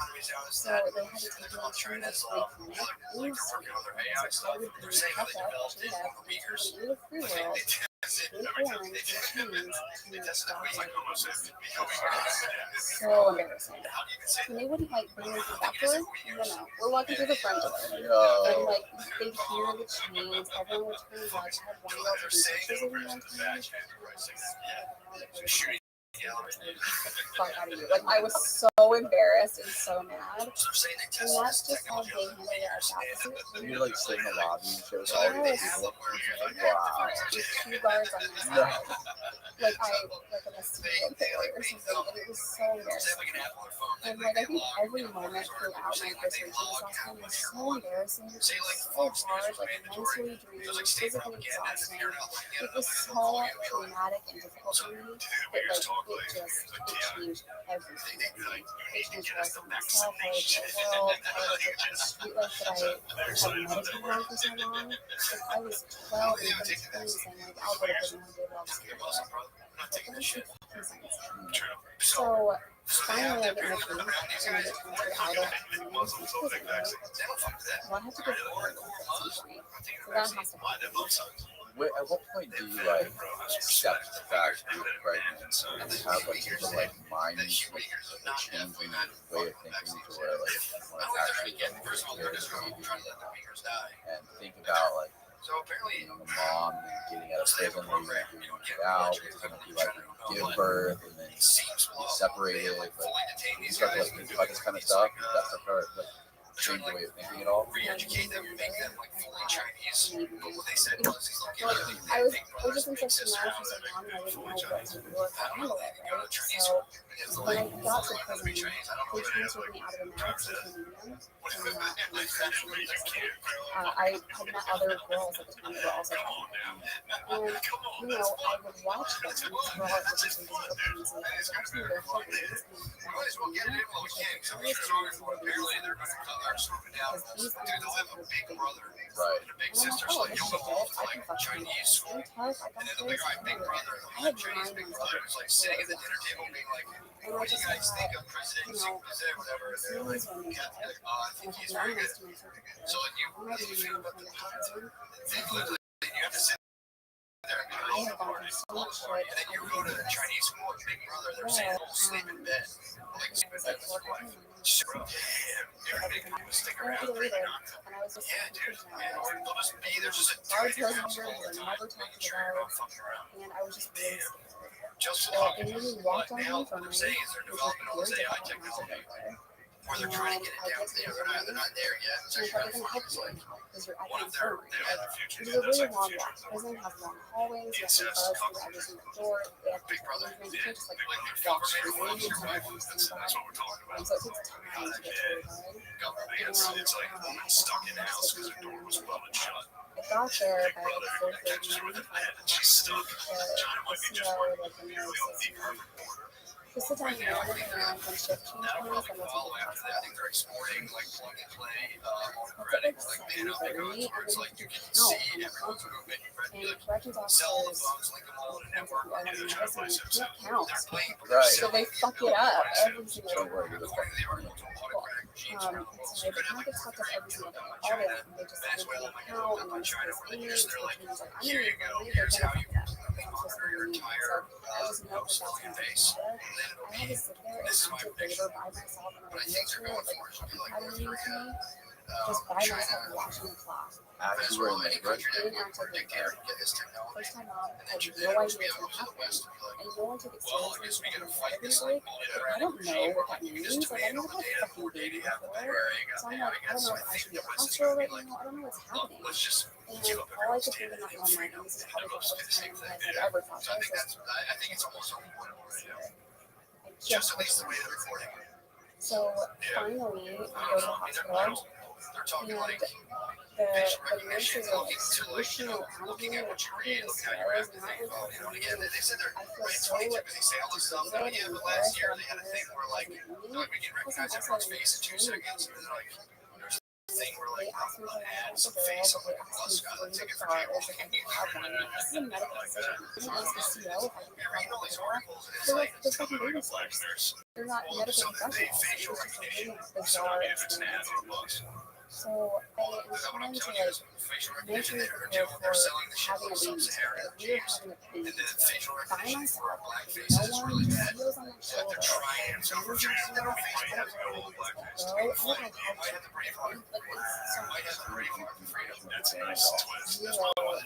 so much. Because once you leave the prison and you're out, you can't make a phone call. You can't let them know you're outside of the facility. but how early were spots spoken with them prior to one? Did you ever see that when like Facebook had trouble that they were tagged? Maybe that month. I think it was Chris Conroy. Every black person on Facebook is like this Chris Conroy. So I couldn't find anyone that often, but we looked at it pretty regularly, a couple of times a month. I wasn't exactly sure when I was with Chris Conroy. So she didn't know I was having a So baby, yeah, the facial recognition is but she didn't. So my pilot was born at 3.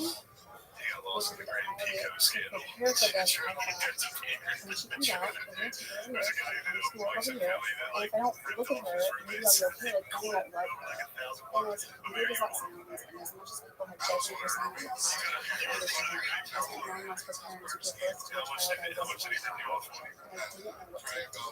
So I had to put these walls up, these barriers up in my own mind for a second, because it was so hard. It was so hard for me. So the CO at the time, the CO that was with me during the rest process was particularly nice to me. And she saw what I was doing.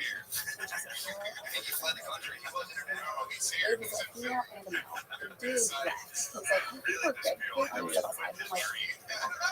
I'm like, but she sees what I'm doing. She's sitting there looking at this baby, and she says, "Girl, you better look at that baby." I did, and she was the cutest thing I've ever seen in my life.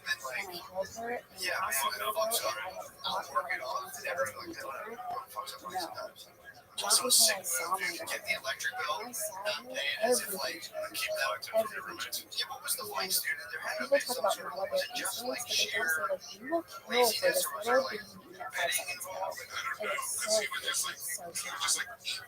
So during my pregnancy, I was trying to protect this baby. I was trying to make sure I was feeding her, taking her water, and staying active and healthy the best that I could in prison.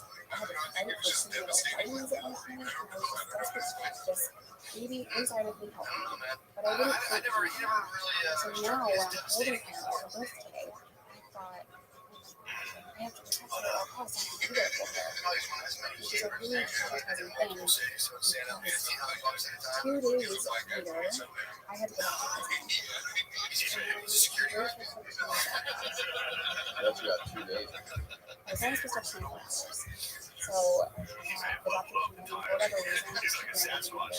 I was so grateful, because you only get 30 hours in the hospital if you're an inmate, or if it's a C-section. I didn't have a C-section, so I was so grateful. I was so frustrated. I don't know why she gave me the extra day, but I'll take it. And I was trying to like prepare during this 2 days for the game. I just wanted to keep this to myself so I could see with her. And unfortunately, the COs that were with me, they were refused getting up and going to the bathroom, getting up and walking around. I refused these requests. So my recovery was really hard. But at the time in hospital, I didn't know. After you had the baby, they refused you going to the bathroom. I didn't want to understand that often. So because I was so embarrassed, I didn't push. And I had a baby in my arms. If it was just me, I was just a regular inmate in the hospital, bitch, unchain me. I have to go to the bathroom. Like, I would have lost my mind. But I was so scared of like something happening to my baby that I couldn't just let them treat me however they wanted because they were intimidating me. And every aspect to my attitude, my personality completely changed when I saw this happening. I was really afraid of the guards that were in there because they were shooting me. And what's even more disgusting is that the SEALs that were with me, and most of the females, the 2 days that I was there, were women. They were women and denying me and they doubted me as a hey, she has to go walk around to her recovery is better. And the SEAL showed up so being left chained to a bed for 2 days after you give birth, just because an inmate, is the most fucked up thing that we could ever do in this country to women in prison. It's fucked up. And I didn't I'm not having it down, but I had this girl, had a whole ass baby. Okay? Not, I don't want to gross her out, but like, you can't run after your baby at the store every minute. And even if you have that's crazy if you have a C-section, you only do 2 days. Like, it takes you minimum 2 days to recover from C-section. You're not in prison or whatever. You have to stay there for 2 days medically, and then after that, you can't walk for a couple days after that. I can't imagine how hard it would have been if I had C-section. Like, women that have had kids warriors, I can't imagine how painful that must have been. But yeah, I now have to get out to prison. I don't know if it's coming. So it was 1 or 2 in the afternoon, and they do, and the guards come in, and they're getting me ready, and the caseworker comes in and takes my picture, and they let me know that the daughter's been going to foster care, and they're saying things, but I'm not really paying much attention because whatever, I have to look at the statements still. But the whole day I'm still hearing and talking to her, coming back to her, and I am almost losing it. Finally, a guard comes in, and she's at my back. So she's at the door, and the back is to her, and Micah is lying in the floor. And I'm holding her last night, and I said, no. I can't tell us now. I was there, bad idea. But she said, don't make this harder than it has to be. And I was so, like, we were TV over this baby, right? Like, I have to protect her, I can't see her. And the COs came at me from behind me, grabbed me by the shoulders, and grabbed me and threw me in this wheelchair, and immediately they're working together to shut me up and tell me this fucking video. And as fast as they get me down there, the wheelchair is flying me out of this hospital room. We're flying down this corridor to get me out of this hospital so that I don't get violent and cause a scene, I guess. And all I can think about is, but what about this? Like, what about my baby? She's alone in this room. Like, what is going to happen? And I completely lost my mind. So let the baby alone in a room in the back night. Because I'm just thinking of foster care thinking to consider her. But all I can think about is the room is now empty, you know, and that baby is by herself. And I was, like, tears were just pouring out of my face, and I was shaking, like, violently shaking and scared, and it was just awful. People are standing there, they were emotional people, and they throw me into the van outside, and they come to the door, and then they get in the van, and they're driving away. And then the conversations with the officers were like completely fucking weird. And they're like, oh, you're I'm like, are you fucking kidding me? They were talking like it's a regular day at work. And this is single-handedly the most traumatizing experience I've ever gone through. And you go back to the prison, and you go into the sorry part, and you see all they're trying to talk to me and ask me questions, but I can't even really hear them. And I didn't think about why, but the next moment that I kind of came out of that, I guess, I realized that I was in the environment. I didn't know how long I had been there, but I knew that I wasn't leaving. So I didn't really then, but I know now that I had this destiny. And the reason why I'm not really the reason why there's huge gaps, like the reason for I got to the point is because you're such an outcome. that my brain was just trying to catch up with the trauma that I was experiencing. So there are days and just have to scream where I just don't really know what happened. Maybe I slept enough time. I don't know, but I wish I knew what the guard said when I came back. I wish I knew what was going on, but I have no fucking idea. And I laid there for probably a week or so. And finally, I woke up one morning and I thought, you can't be there for her if you're going to sit inside. Get up. Like, what the fuck are you doing here? Why are you in the infirmary still? Go back to the unit. And I asked the nurse, like, hey, can I go back to my unit? I want to stay here. And she goes, oh, how are you feeling? And I was like, okay, I just want to go back to the unit. And she said, no, I'll get the paperwork now. If you think you're ready to go back, then you can go back.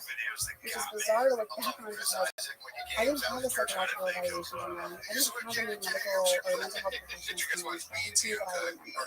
Maybe they did, I don't remember. I just went back to my unit and I signed up for every class I could take.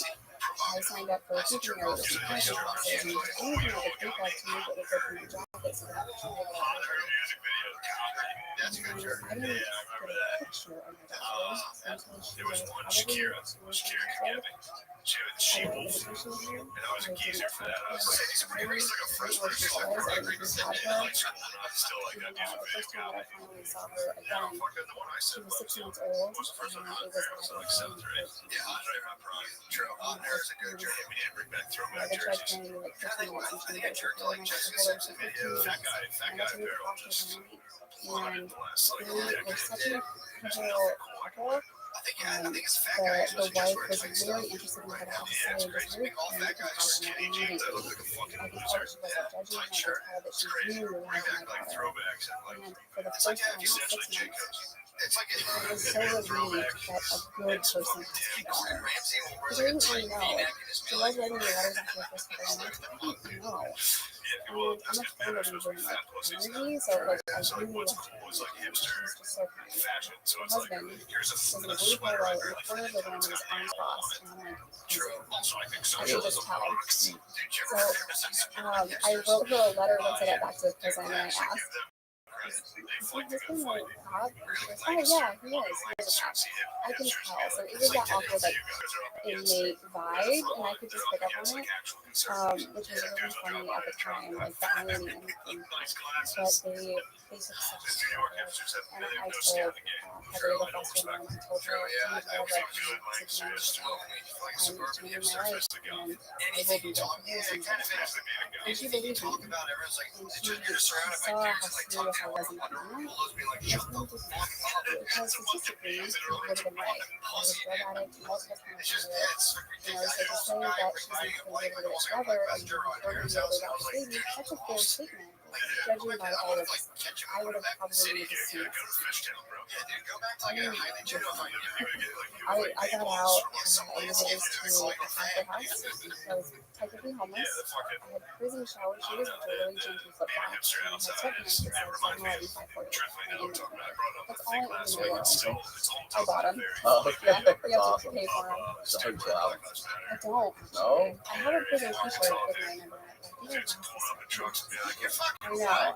They were really comfortable. I've worn them in. So I was homeless and I got a couple of jobs. One was at a marketing job and one was at a smoke shop, and I had to travel 4 hours to have visitation with my daughter. It was at Coachman's place, and in order for me to do that, I had to hustle to get rides. So she was placed 4 hours away, and I hustle to get rides. Visit with her for 2 hours, hustle back, and I was working these 2 jobs and trying to save up money. That's kind of hard because I'm actually in New York, so I had a first trip there. Like, it was just so much, right? I had to get an apartment to make sure that I had, all the police for my bed. It was just and I decided I didn't want to go to a free home, so that was even more annoying. And I was doing profile for drug testing, and I was doing all these things for parole, and it was therapy. then it was a very long process. everything It spanned over a people's year. jerseys are like, we Nearly matter. a year They basically have after XFL this jerseys on that. Like, he hated it. Really? He's 9 years old. That's awesome. It's so What funny. was the what was the arrangement with the foster That's the family? best one. Do you guys like have some sort of like mutual understanding of like because sometimes you would imagine that the foster family is like a baby. It's equality. Equality is the one that's going around. It's pretty funny because it's a white slide. I'm so glad that these people don't like her. And a lot of people think they can't do foster care. Every time I see it, I'll be watching the film and I'm just going, yeah. Have you seen that? Like Black Lives Matter. If you have that much Hey, Philip, you heard about this Black Lives Matter thing? Because it's every single despite your own personal feelings and attachments, piece, you have dude. that Hard, kindness dude. and love I haven't seen him spaz like this in a while. He came back from men's club. Had a couple but drinks the in him. arrangement was that if I lost, I would move to And I the was like, town hockey's that on. I'm in, Let's and play I off would hockey. have, daily access to my phone, That was and a still battle be day able to. before the Flyers were on. Which I And it was like day appreciated. 3 of this golf week. There was still another day. I was going to fight Dude, until my golf last is breath to get 4 hours of watching. and really to I be doubt we have too many golf fans that are listening to this. Dude, it is the worst sport I've ever watched. It is fucking dorks in khakis And then when I lost my walking kid, around like all those I great shot fighting Bryson. all your Like the top 3 guys were like Dustin, Bryson, and Connor. Like, So I really thought that I was just going to lose, and she knew that I thought but I had reported to the parents that you're just watching TV, you're watching the accountants back, walk. so I really thought That's that the was sport. So, Old I dude mean, whispering, listening and then to a bunch of I got my accountants like, kid that back. was a Me hell of a too. crush. See, I didn't know how to raise a kid or But anything. what's Like, I really funny is didn't know Phil, so how to go in and he had a, taught me his every his day what to kid, do. And really, it's amazing looking back that I was able to do everything I that did one fucking in man. such a short time. Was at the beginning of I'm 50 really Cent. proud of him. Biggest achievement, my biggest accomplishment is getting past it. But there was one guy who he And couldn't then have went obviously, more Colin. So that was fun to watch this that, fucking young if boy that Colin. didn't happen, nothing else. Just nailed it. If I would have lost her, I would have. New star of the game. I was like, come on, motherfucker, How long miss did it this. take you to find the Shot of a couple lifetime. and That that shot out he's there? ever hit as an Eagle Over team. a year. That was great, but Still, this it's was 1 a year. hard fight. Phil came back, had a couple drinks, like we're watching golf right now. They didn't want to go there. Not the foster care. Oh, This is the court system. oh, okay, got it. So it's having to do drug testing and Fucking beautiful. Actually, you know, I think it might have been Toronto where it's close. parole. Great, You great visit stuff. her every single week. You visit, you know, Overtime, artists when are it there. goes, when it So goes I up. would just hustle and ask people at work. Phil comes in, he's like, put it on it. Right. He like screamed, he was like screaming, like trying to fight me in front of my fan. Everybody had never seen Phil. I still don't What even the fuck? It like when did I say that? It was yeah, but he doesn't know. So they lost the remote, the control of crazy. I the think TV. I just worked myself over. Like I worked to death and I They didn't lost the remote, so I downloaded an app. It's crazy there's people like out there like that. People that will take in a random baby into their life and raise a random baby. It's so much work. So much work to do, so much sleep. It takes so much of you, you know? Yeah, I have one. Yeah, I couldn't imagine just being like, okay, let's take somebody else's kid and you know, let's raise it till he or she is 2 and you're back. Like, that's the most. I would love to do that. But I understand why it was just why would you want to do that so much? But if I wasn't able to afford it, I would love to do that. Because we have like over 400,000 really. How, I wonder how many, do you know, like the statistics on how many children are born in prison? I would think I would. I should know that. I have a whole ass degree. Correctional program course. I don't have any. I bet you a lot of them did not get like guards, right? Why do you think that? I know it happens a lot, right? But like a lot of the female and people have sex with male guards. It's not as widespread as you would think. Like pregnancy. Sex, yeah, it's Because I know it happened in Coleman, that prison in North Florida. There was a girl there who claimed she got raped by a guard. She got pregnant. They found out that her baby was the guard. Actually, You can't watch commercials, you have to change it nonstop, but golf doesn't have it. Golf, they'll just cut to a yeah, commercial. for sure. It's not as widespread though as you would think, but pregnancy. I'm not saying sex is not widespread. Right, right, A lot right. of women don't need to gym because fucking serial killers, when they stay home until they have their babies, it's not it's the bare minimum. House arrest would suffice. Most women are on non-violent charges, non-violent drug charges specifically. Like So, you had gun. Were you violent? on paper, technically, I'm a non-violent charge. But for me, when I say these things, like women should be able to say, I fucking know I deserve it. You know, I did my time.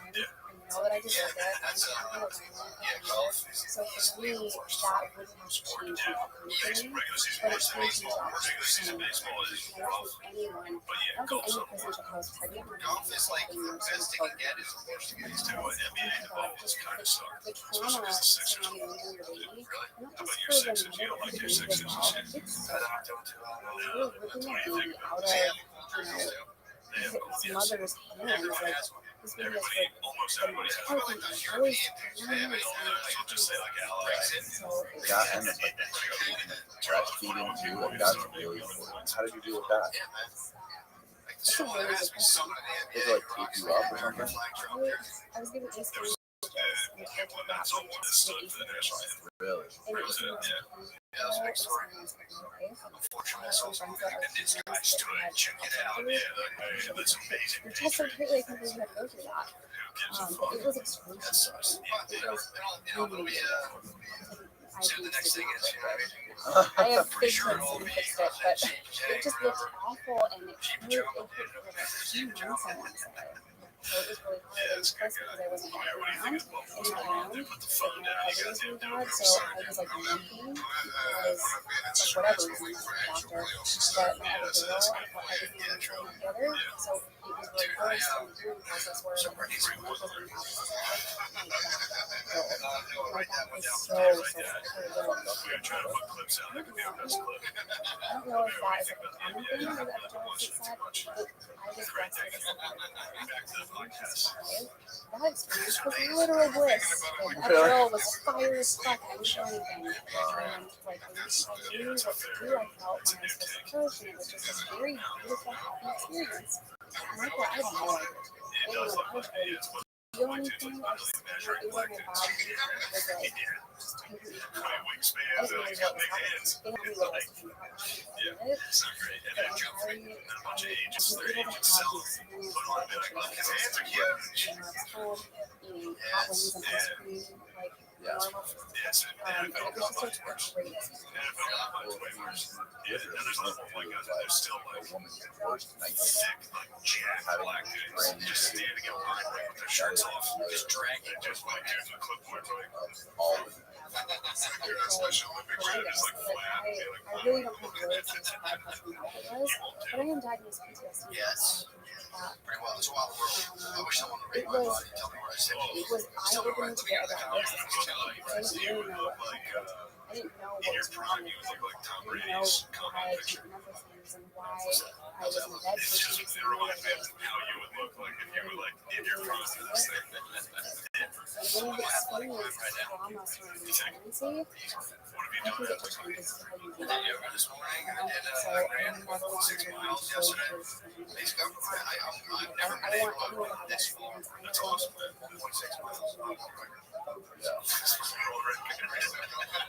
Yeah, you know, the whole argument of all drugs being legal. I wouldn't say legal, I would say decriminalized. Because people hear like, oh, my kids are legal and they think they're a quick answer. I think that would be a good thing.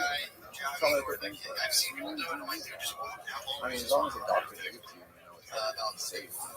The problem is with cut the shirt. That's a lot of other problems. That's the main problem. It's pride. Right now, that's 2 8 minutes. And that's what happens when the war on drugs made it so strict to get pills and get access to pills. So they change everything, and now it's so easy to get fentanyl and so like the war on drugs isn't helping anyone. So then there's another thing that's decriminalize drugs. Drug addicts don't deserve prison. No, So we're not helping the situation. These drug dealers, prison, drug addicts, treatment. I think that would be a really good place to start, even though there's a lot of overlap. So there's going to be problems with that as well. So a lot of drug dealers are really addicts and treatment. I can differentiate between that, but there's going to be a lot of overlap. So I think the first thing to do is, or at the very least, stop putting I mean, it's, no, no. If we put the one positive thing about prison, the one thing I would say is that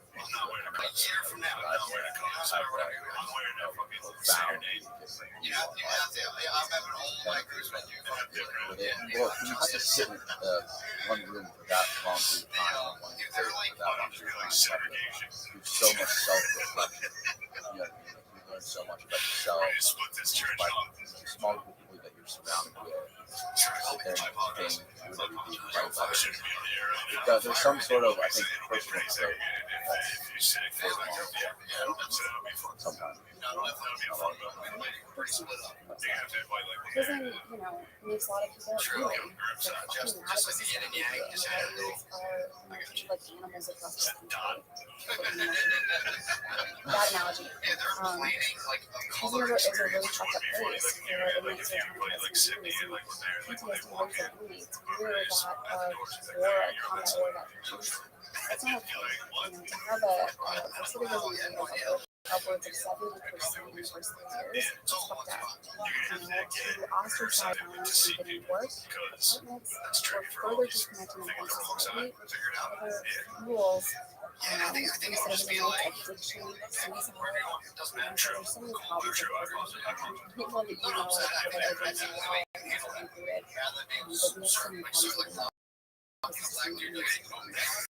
saying that because it couldn't help me in any way. I'm saying that in spite of everything.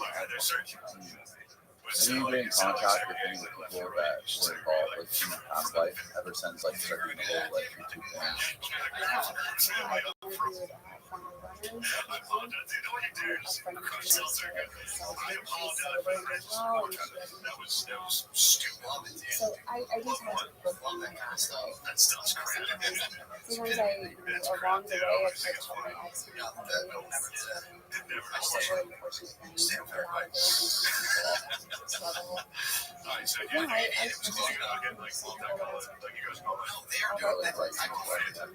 I just there was one time, it was so funny, I had 5 notebooks across my kitchen counter at one point, and I just be writing in notes, right? A couple of sentences here, and I'd walk through, throughout the day, and whatever, I'd write a couple of sentences, and at the end of the day, my friends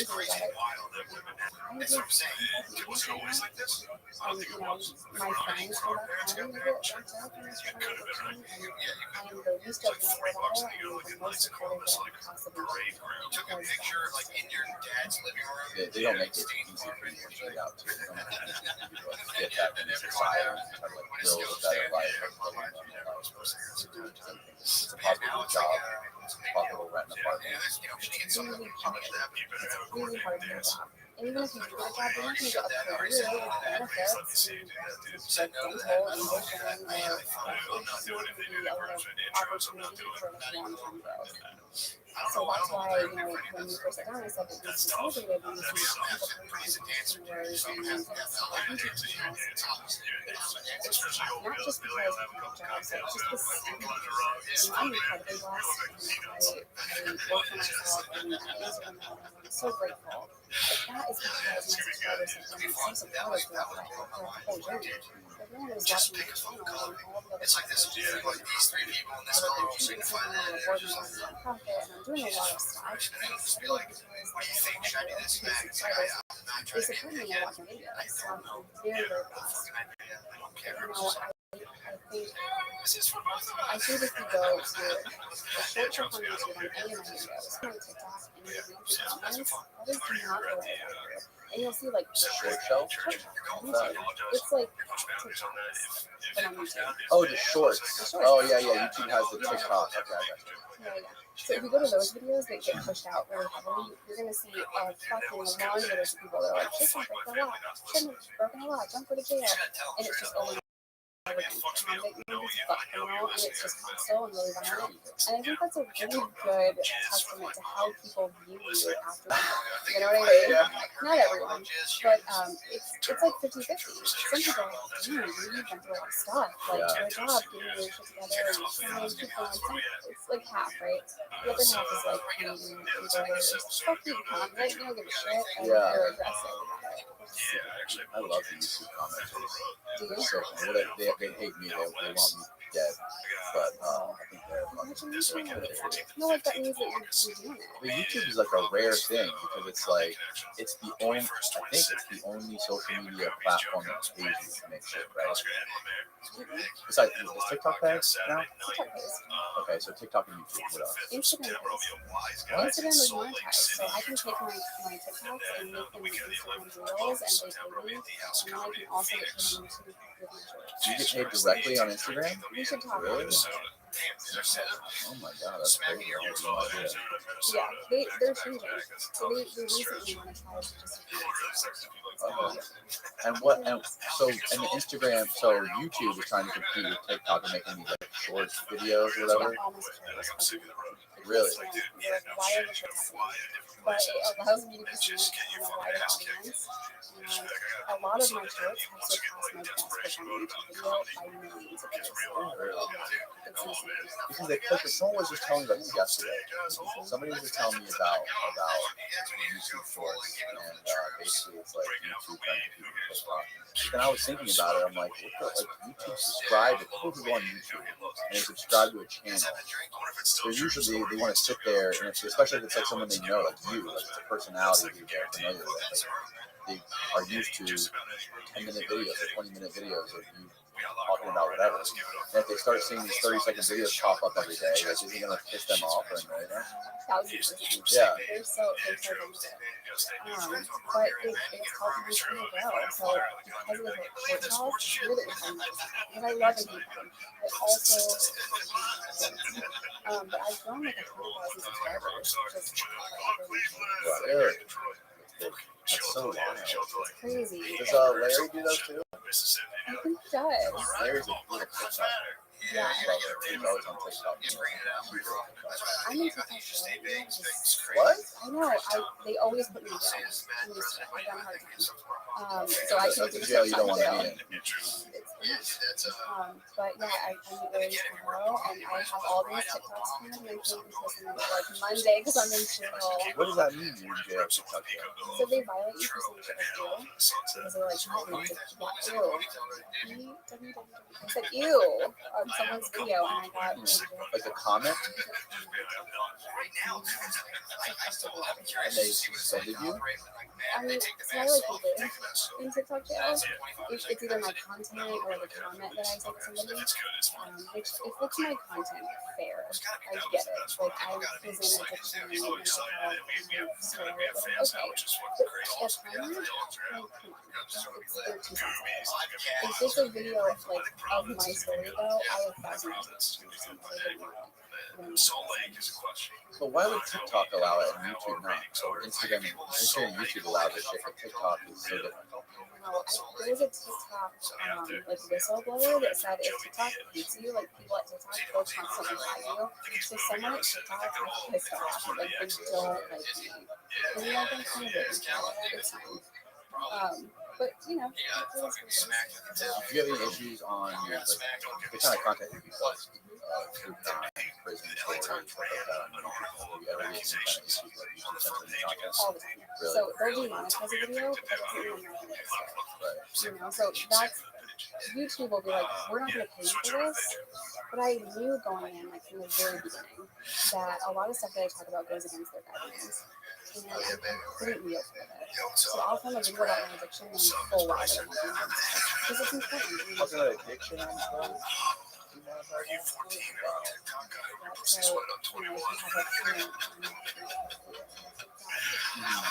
They don't mess with you? I noticed on one of your videos, I noticed on one of your videos, you on the word prison, you like put an asterisk on one of the letters of the word prison. So you can't even post something with the word prison on it. I never used to.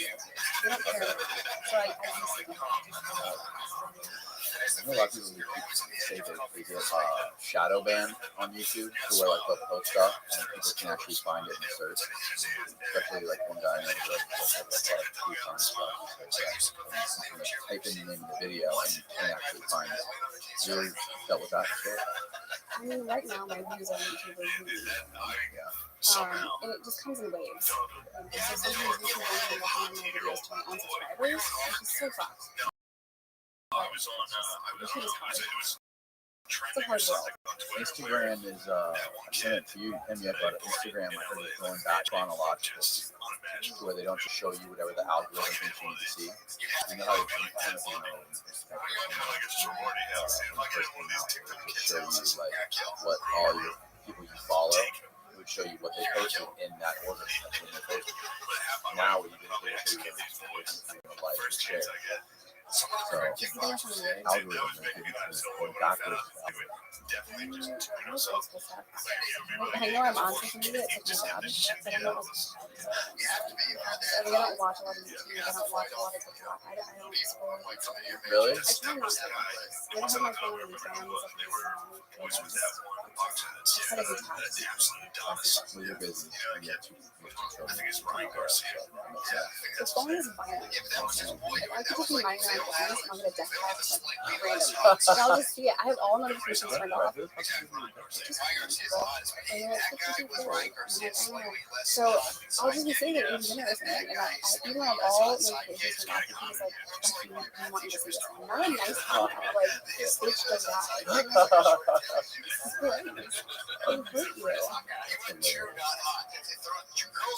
That's hilarious. Yeah, no, they should like the whole algorithm thing. How they change the algorithm.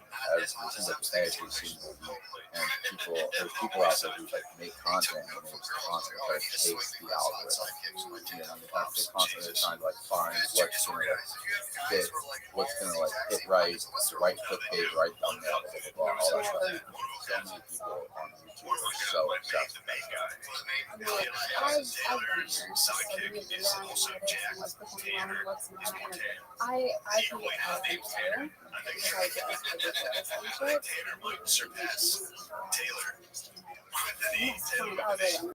So like I get it. But anyway, I had a video of prison pizza, and the whole thing was like, oh gosh, I have a video for people. Like I usually probably with something. The day before, I wanted to see my country for all these fucking snacks to make prison pizza, and like my sleeve wasn't finished, the rest of it I didn't know it was gonna ran 26 minutes. What? And then a bunch of other teachers popped off of it because they stole it, right? From those teams that stole it from me. I did, however, get a lot of people so that was worth it. They're telling you not to break the law? Oh, wow. So it was fun. Really fun to go by. How long ago was that? So I didn't know BuzzFeed was still a thing. Prison pizza popped off and got prison. So you need to watch the video once it has salty gummies and pizza sauce and cheese, pepperoni, sausage. Those sound weird. You're gonna find all this shit in prison? Really? Sausage and pickles? Oh, yes. Wow. Yeah, some people put ramen noodles on their prison pizza. Yeah, you can just buy all that stuff at once. There's like cookbooks about this, like prison food. Oh yeah, I know that. I didn't know you could get like pickles and sausage and all these amazing toppings in prison. It's not the gourmet pickles, but you get some pickles. Not the Wickles pickles? Yeah. Oh my god, it's funny shit. Well, cool. Thank you for doing this and sharing your story. It was very moving and insane. Just insane. I've never heard like a more terrifying prison story than what you just told me. I've heard a lot of fucked up shit. It's But thank you for having me after I did you like twice now. You did? Twice? Yes. I'm so happy. Thank you for having me. Absolutely. Tell our listeners and viewers where they can find all of your amazing content. It's just my name. YouTube, my blog channel, my podcast on Spotify, which doesn't have Let's just get it's just Jessica. Sweet. Awesome. Thanks again, Jessica. Thank you. Goodbye, world.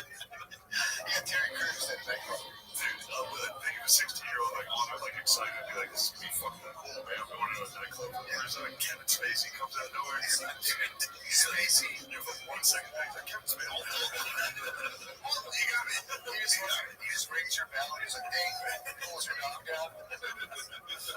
Yeah, if you go to a Hollywood party, it's nothing. I mean, I've never been to one, but the reason I try to avoid this is I would have to wear a condom. Otherwise, it would be like Spacey, Seacrest, or probably thinking my blood.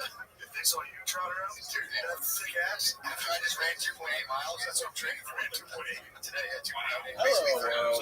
Randall Carlson is a master builder, architectural designer, teacher, geometrician, geomythologist, geological explorer, and renegade scholar. He has over 4 decades of study, research, and exploration in ancient mysteries and modern science. Randall investigates and documents catastrophic history of the world. On this episode, we get into the Dryas period, climate change, asteroid impact, Atlantis, UFOs, and all sorts of stuff. Prepare yourselves, folks. This episode will make you question. Please welcome. No, I don't have any social media. It's for faggots.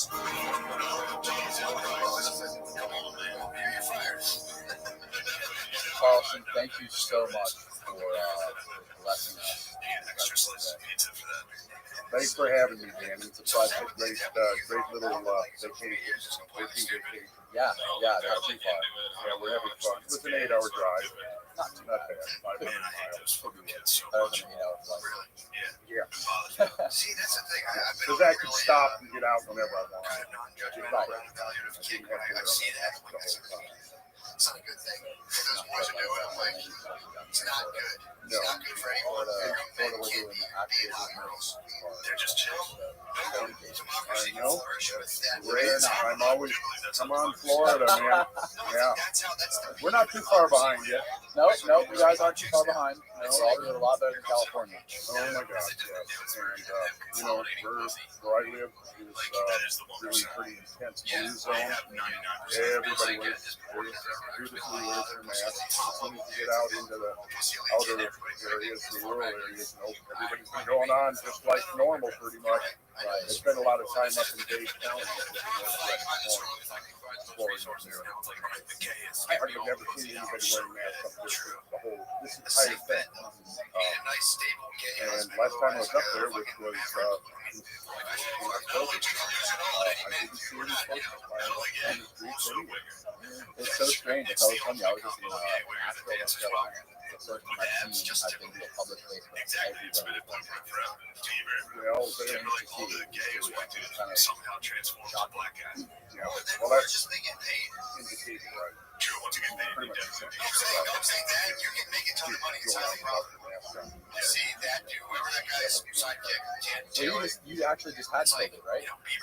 We were out in Washington State doing a tour of the Great Flood Reconstruction. And we may talk about that a little bit here. It's possible. Yeah. And we had a 30 attendees and 6 or 7 or 8 facilities. 36 to 38 people altogether. And on day 2, one of the attendees started feeling symptoms and in the town got tested, came back tested positive, so he was right left. And the rest of us went on with our tour for the next 5-day tour. And at the end of 5 days, which is about the 2 days, several people started boy bands would take your 13-year-old daughter horny and then our you'd have to pay company went out $200 to to bring raise, and her then we're doing kind of a telegram chat amongst all of us who were in. So it turned out about like somewhere around 22 people came down there. Nobody was but here's what's interesting, the telegram double that. The other thing was is that over half the people that came down there, my own personal experience, along with a number of other experiences and then you would take again, we got rid of original virgin sacrifice, and then we started taking like, Britney Spears, she's 15, 16 years old. You just play her body for the world, and then like slowly she just gets excavated by just people just shitting on her and fucking with her and lose her minds. She didn't there. I don't know what happened. She got like kind of fat. Maybe she lost her mind. Definitely lost her mind. Definitely lose your mind. The 16-year-old keys to the kingdom that they have no control of. And they expect them not to fucking wake up. They say that They're basically like slaves. They all got lost. And then YouTube documentary. And they, every single one. well, Had to go. The Beaver's got to stick with the Beaver. They grabbed enough where he's like enough and he became a Christian. back roll with the code. but yeah, so, I dropped out. Which is, I was uncomfortable for maybe 4 days, 5 days. Didn't sleep well. But then I got the eye medicine. The horse dewormer. The horse dewormer. And you know what? As soon as I started taking that, I turned the corner. My wife, my son had it. No big deal with them. My brother started coming down. Tour. By that time, I didn't get the horse. Had this whole period where we grew up with boy bands, and like that kind of fizzled. That was a sick thing. So my brother started feeling the same. Disgusting. We also had this stuff where he started feeling literally the next day. The next day, we were feeling pretty normal, and by 2 days later, it was perfectly fine. And it completely sidelines the whole What you do? 12 milligrams. No, didn't do that, but did the vitamins, I did the quercetin and vitamin D, vitamin C, all of the stuff that also maybe gets severe. So when somebody says, well, the vaccines,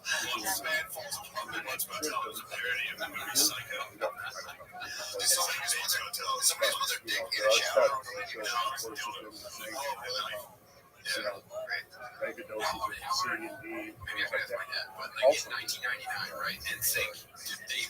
Also, but yeah, since I got over it, feeling great. Feeling really good. And I, typically every year, right around Thanksgiving, I get something just puts me down for 3, 4, 5 days. And you're sitting there and just the TV Not like a mild flu or something, I feel headache, stuff, maybe some hunger glands. And it started getting a couple weeks ago. And I thought, oh gosh, I'm getting my yearly and it was like if they had 2 days, I felt like I was getting it 3 days, and I did like very openly and without any sort of like, this is a little bit weird. They were dressed like exactly like they like took mannequins in a store that were primarily clothes for black people. So like backwards with their jerseys on and saying, but like white dudes didn't do that. They were just like, oh, we're gonna fully dress you guys like black dudes, have you do music that's primarily dominated by black dudes, and you're just fucking in well, then it was like, oh, and they were just like, oh, that's kind of cool. And I'm like, what's that with this thing? They almost say they did it again. Now the coronavirus so well, still like the Beatles had it, the fucking, I remember it. I don't know how true it is, but that's the problem right there. You can't have a conversation and we've got stories and I've known now 5 people, or personally one that my wife worked with, so I don't know him, but she worked with him. Even see it. Well, there was Elvis. I think Elvis was pretty. Oh, really? Yeah. But There was a We have a thing that client. was talking about the Rolling Stones, and they were talking about how the women, it was so crazy that there were rivers of piss We've done a previous coming down the steps. 14 years ago. I know that. Like there was that much. Women just got squirted. Women just like scared Yeah. out. So now I'm back to the 14-year-old son. So she told me that nothing bothered her. And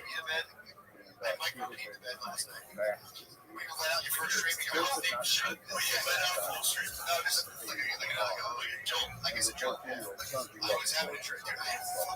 was in back. Joel a couple times. It's like the first draw that you put as soon as you see it, it's one scene. Every time I'm away, about the pain. So, you know, that was one. Another I usually one. almost soon as I wake up, I actually let out my wife. Came back in, was laid on and shielded the spot. So you just in the bed and did it very little bit. That one guy got sick with it. I had a dream last night, and not all a ton of my male relationships, the people in my life, were just like, fuck you, dude. Person after person in my dream. Person after person was like, fuck you. You're a piece of shit. I went to like an old jiu-jitsu teacher. I was like, hey, I'm thinking of signing up. And he was like, what's wrong with you, dude? Yeah, it's such a polarizing topic to talk about. It is. So Fuck that guy's mom. You were like, fuck you, dude. Me, how old you are. Seriously, I have a dream. That's what I'm looking for. Relationships with people. And then Talking about people. they shot me at the very end. At the very end of this, I was like walking away. It's like, I am the hair. There it is. No, I was very ashamed of this. So it's just Another friend problem. of mine had been like in a private jet, and I get a spirit of vengeance. I was like, I'm going to use this guy's private jet. It's crazy, especially when you're on the website. Like we're on YouTube. And nothing like this. And then I woke up to a text from you're saying, you're like, oh yeah. And I swear to God, I couldn't think of what it was as a reference to it. I was like, that dream really happened. I was so confused. And then I went out and ran 2.8 miles. Another topic. 28 minutes. So So for people who, if there are anybody, if there's anyone out there who doesn't know I was afraid that you, because you were like, that's a little intense. I was like, why don't you like no, so here's what happened. Obviously, I think Oh. your game is Well, you're trying to get an OL out. You're trying to pull an OL out of me. You know, So I started I'm formulating OLs. Okay, I'm rash. as far as relevant to what we're talking about here, I've been very interested in science since I was literally since I was a kid. All of a sudden, it's seemingly out of And nowhere. I majored in geology in college. I didn't graduate because with a degree because at the time you had a geology degree, you could get a job in industry, typically in the energy sector, the mineral sector, or you could get a job for the government. I was interested in learning about everything I wasn't mad at all. In my head, it was going to be this back and forth banter. I said, I'm not having that. So I took a few years.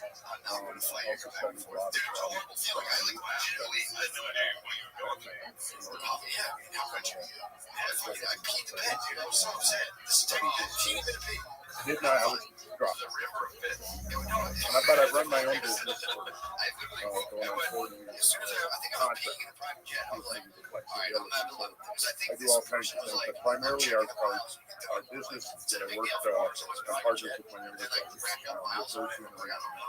So I came up sometime, you know, became an adult, but just knew the ins and outs. But, you know, I've been doing, I got a, you know, secondary income from the podcast that I'm online and doing business, doing a lot of tours, take people out. Basically, what the objective with the tour is, the tours that we do is I'm trying to teach people to read the language of the world. Because the premise that I'm working with is describe into the surface of the earth, into the crust of the earth. And it's on such a large grand scale that we don't really see it. It's invisible because it's too huge. But it would have been impossible a generation But I employ, what we do is leading up to a tour, we do a series of briefings. We'll do Zoom meetings, 3, 4 Zoom meetings, and I will basically instruct people, teach them, exactly what is a PE, what is a drum, what is more, what is glacial, teaching them a few things about paleohydrology, what happens to great volumes of water moving across the land.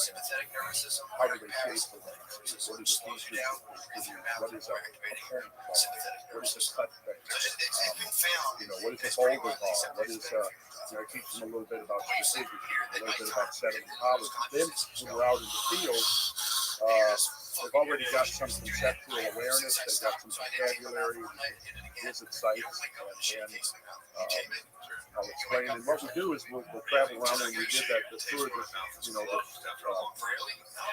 got the COVID on. We was talking about. That was a week, 5 days, 5 days here. We'll look at some of that here. And that was setting for some of the greatest floods ever documented to have occurred in history. And we're talking about water flows that would be measured in hundreds of billions of cubic meters, which is kind of really almost unbelievable. One of the standards I used to help people wrap their heads around what we're talking about is we look at some of the largest historical floods, say, in America. Mississippi River flooded in 1923 and in 1990. And the 1993 flood, the Mississippi River specifically, one of the most economic, expensive disasters. Yeah, man, I don't know. I don't feel anything. I watch it. I know it's made me angry, not sexually frustrated. Yeah, just like. Typically, I think the Mississippi River runs at about 150,000. Yeah, so I wanted to break it in. But during these two floods, it topped out over a million cubic feet per second. Really fucked. Did you ever see the documentary? Now, some of the floods and some of the things that we've been looking at so fucked. in Washington, like they took us to places where the water flow going through there is 7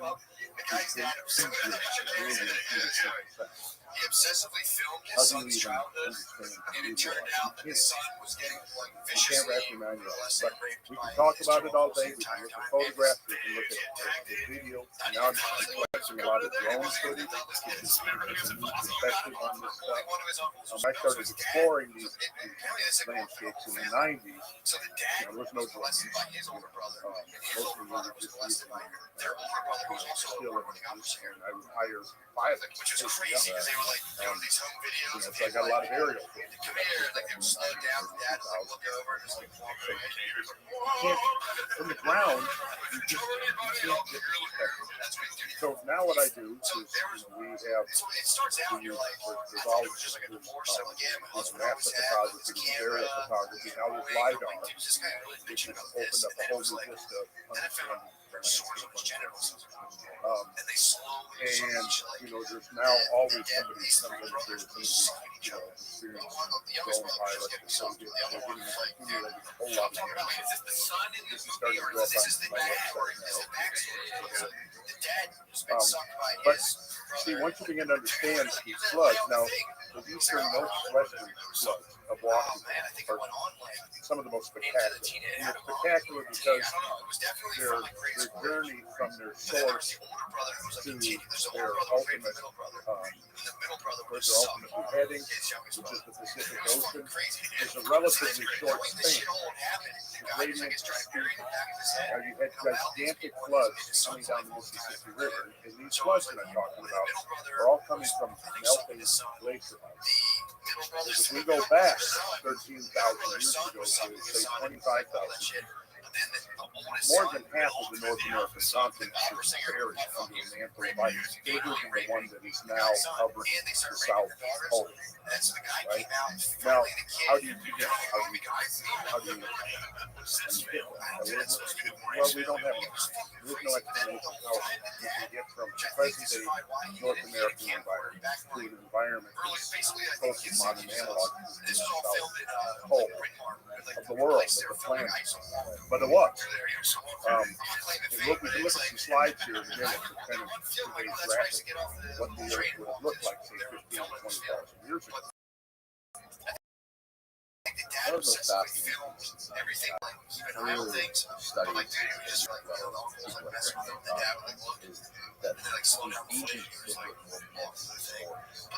stories are now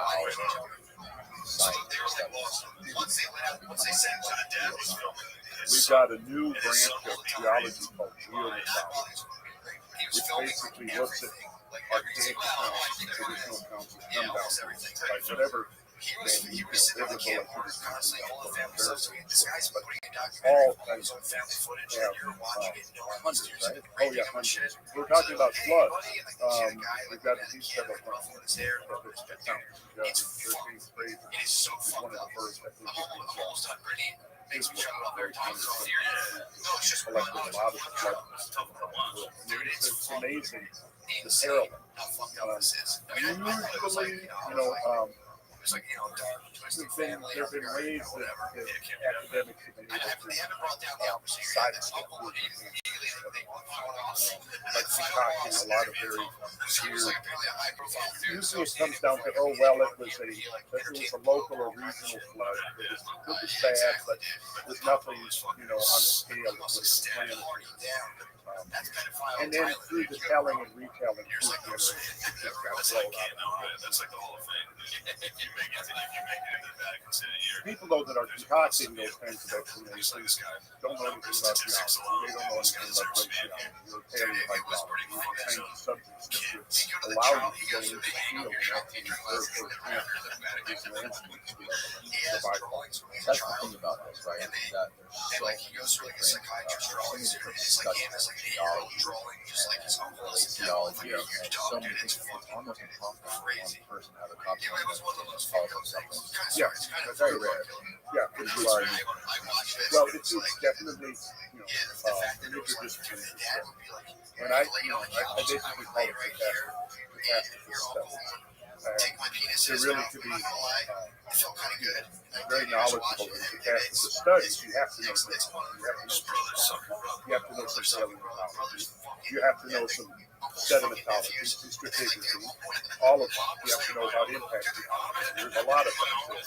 And so, people have different things that they're obsessed with in life. That's my thing. When I use all my spare time to study, research, study, and then I'll look at studies that come out, whether they're brand new or even older studies. And then I use those as guidelines. And I design field trips around that to go. Like when I first started visiting floodlands, mostly Washington, but also Oregon, Montana, was using early papers of written in 1935, one of the pioneers of catastrophe flood So I had treatments of all of these papers, and I used those as kind of guidelines to follow in his footsteps as much as possible. And he was, of course, very much ostracized by the geological community back in the 20s and 30s. He was strictly grounded in a very gradualist uniformitarian, the dominant model of geological change was called. And it was the idea that, and it's a powerful idea, the present is the key to the past. And you basically, in order to try to understand what happened in the past, you look at processes that are happening today, that we can witness on a day-to-day or year basis, and then we extrapolate backwards. So the problem with that, though, is that it can entrench dogma.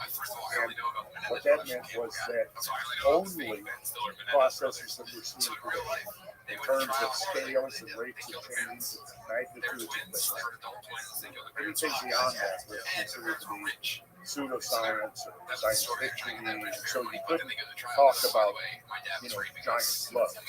But, part of that goes back to the origin of geology, And we had, you know, the late 16, early 17, through the 1700s, the 18th century, we had this conflict between science and religion. And, you know, the liberalists, say the biblical liberalists, have a lot of political power scientific light. And so, you know, what the bishop ruled and what Rome ruled about, you know, what was accessible, you know, then you had the breakaway with the Protestants, but they were pretty much the same way. Very fundamentalist about taking the Bible literally, right? And so, you know, and in that model, the earth was only 7,000 years old, and that was a pretty big conflict. Really, knowledge is obvious to anybody who's really started studying right on the earth. Could not possibly be only 7,000 years old. The question is, where did he get from there? They were just like, okay, I'll run over there. You know, when you geologists now can look and you can say, hey, you got sand, sand, but that sand is sand on the beach, or sand on the desert. If it's sand on the beach, it's being shaped by waves and water. It's in the desert, it's being shaped by wind. And we can go and we can look at sand in the desert today, and sand on the beach today. We can look at the forms that are being shaped into by the forces that work on it. See, they're very distinct and different. One that you can go and look at sandstone rocks and you see the same types of formations. But you say, okay, well, that looks just like what we might see in the desert. It's just a cross section of a dune. And look at it how it is. Okay, so now you got sandstone, now you got limestone. Limestone is going to be formed in a usually in a shallow marine environment. Okay, you might have a peat that forms shales. Okay, so shales come from like muddy. Mudstone metamorphosized ultimately into shale, and then that's further metamorphosized into slate. Metamorphically into such. Well, you can look at all these different kind of rocks, and you might have an igneous rock. You might have a granite, which is a type of igneous rock that forms below the surface. You might have basalt, which is an igneous rock that forms outside the surface. Now, where I grew up there in Washington, it's called the Columbia Basalt Plateau. And around 17 million years ago, there was a major wound in the surface of the earth that's right now where Yellowstone hotspot is. The mantle plume comes up on the Yellowstone, caused tremendous outflow of salt clouds that created this Columbia Salt Plateau. Now there was 10 million years of between 17 million and finally pretty much stopped. The early flows were the most voluminous, and it sort of declined in volume over time. But you get a layer of salt, and then if there's a stretch of time of 3,000 to 10,000 years, what happens is soil will form, vegetation will be you'll have trees and all of this, and then another layer of lava comes in and drowns it. Well, sandwiched in between those layers of salt, find the evidence that there was these hiatus, find the remnants of seeds and branches and vegetation and stuff like that. So that will tell you that, okay, so there was a hiatus, and then that, say, a forest was drowned by lava, and then that lava pool used soil form, another forest, etc. And then you can go below it, you find grants, right? Now you can go, you begin looking at the stratigraphy, you can see, okay, you've got, let's say you've got a beach, right? And now the ocean lies, that's called the transdirect. The ocean lies, and now that drowns the beach, and now you've got an ocean, say a marine environment. So now you get all of these creatures and things that live in that marine environment.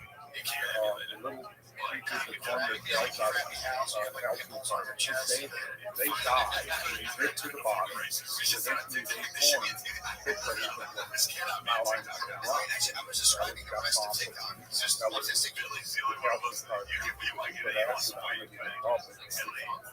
So now you have the beach. Okay, the ocean rises. Now you have layers of limestone. Right? So now the beach, the sea is receding.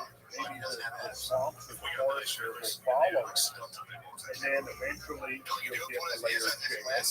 And then you see that succession repeats. Sandstone, limestone, shale. And then there might be more sandstone. So it goes through this whole cycle, and then it does that over. And you go, this is not possible. You couldn't get a layer of limestone 200 feet thick over a layer of sandstone that's just as thick, right, in 7,000 years. So this is the concept there in the early days of geology. So coming back to the Harlan Brett's studies on the floodlines in the Pacific Northwest, the attitude was, well, hey, you're trying to take us back to biblical fundamentalism with your flood theory. We don't want to go. So it took like 30 years before mainstream geology finally accepted that and they really did happen. And they were on the scale that he was describing. Now, obviously, you can look at this and you can see the phenomenon. The hydraulic event includes Western Montana and Northern Idaho, half of Washington State and Northern Oregon. But that's not the whole thing. So, it's one thing to say you've got a flood that's 300, 400, 500 million cubic feet a second, right? Which is beyond anything. Well, here's another way to think about it.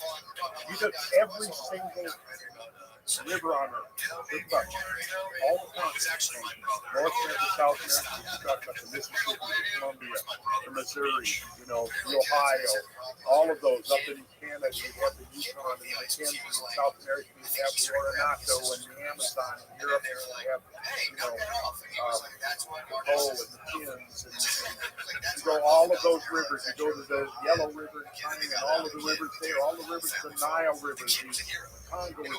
All these rivers up, you're still only looking at about 1% the volume of one of these flows that's swept over these waters. So how do you even explain something like that? How do you so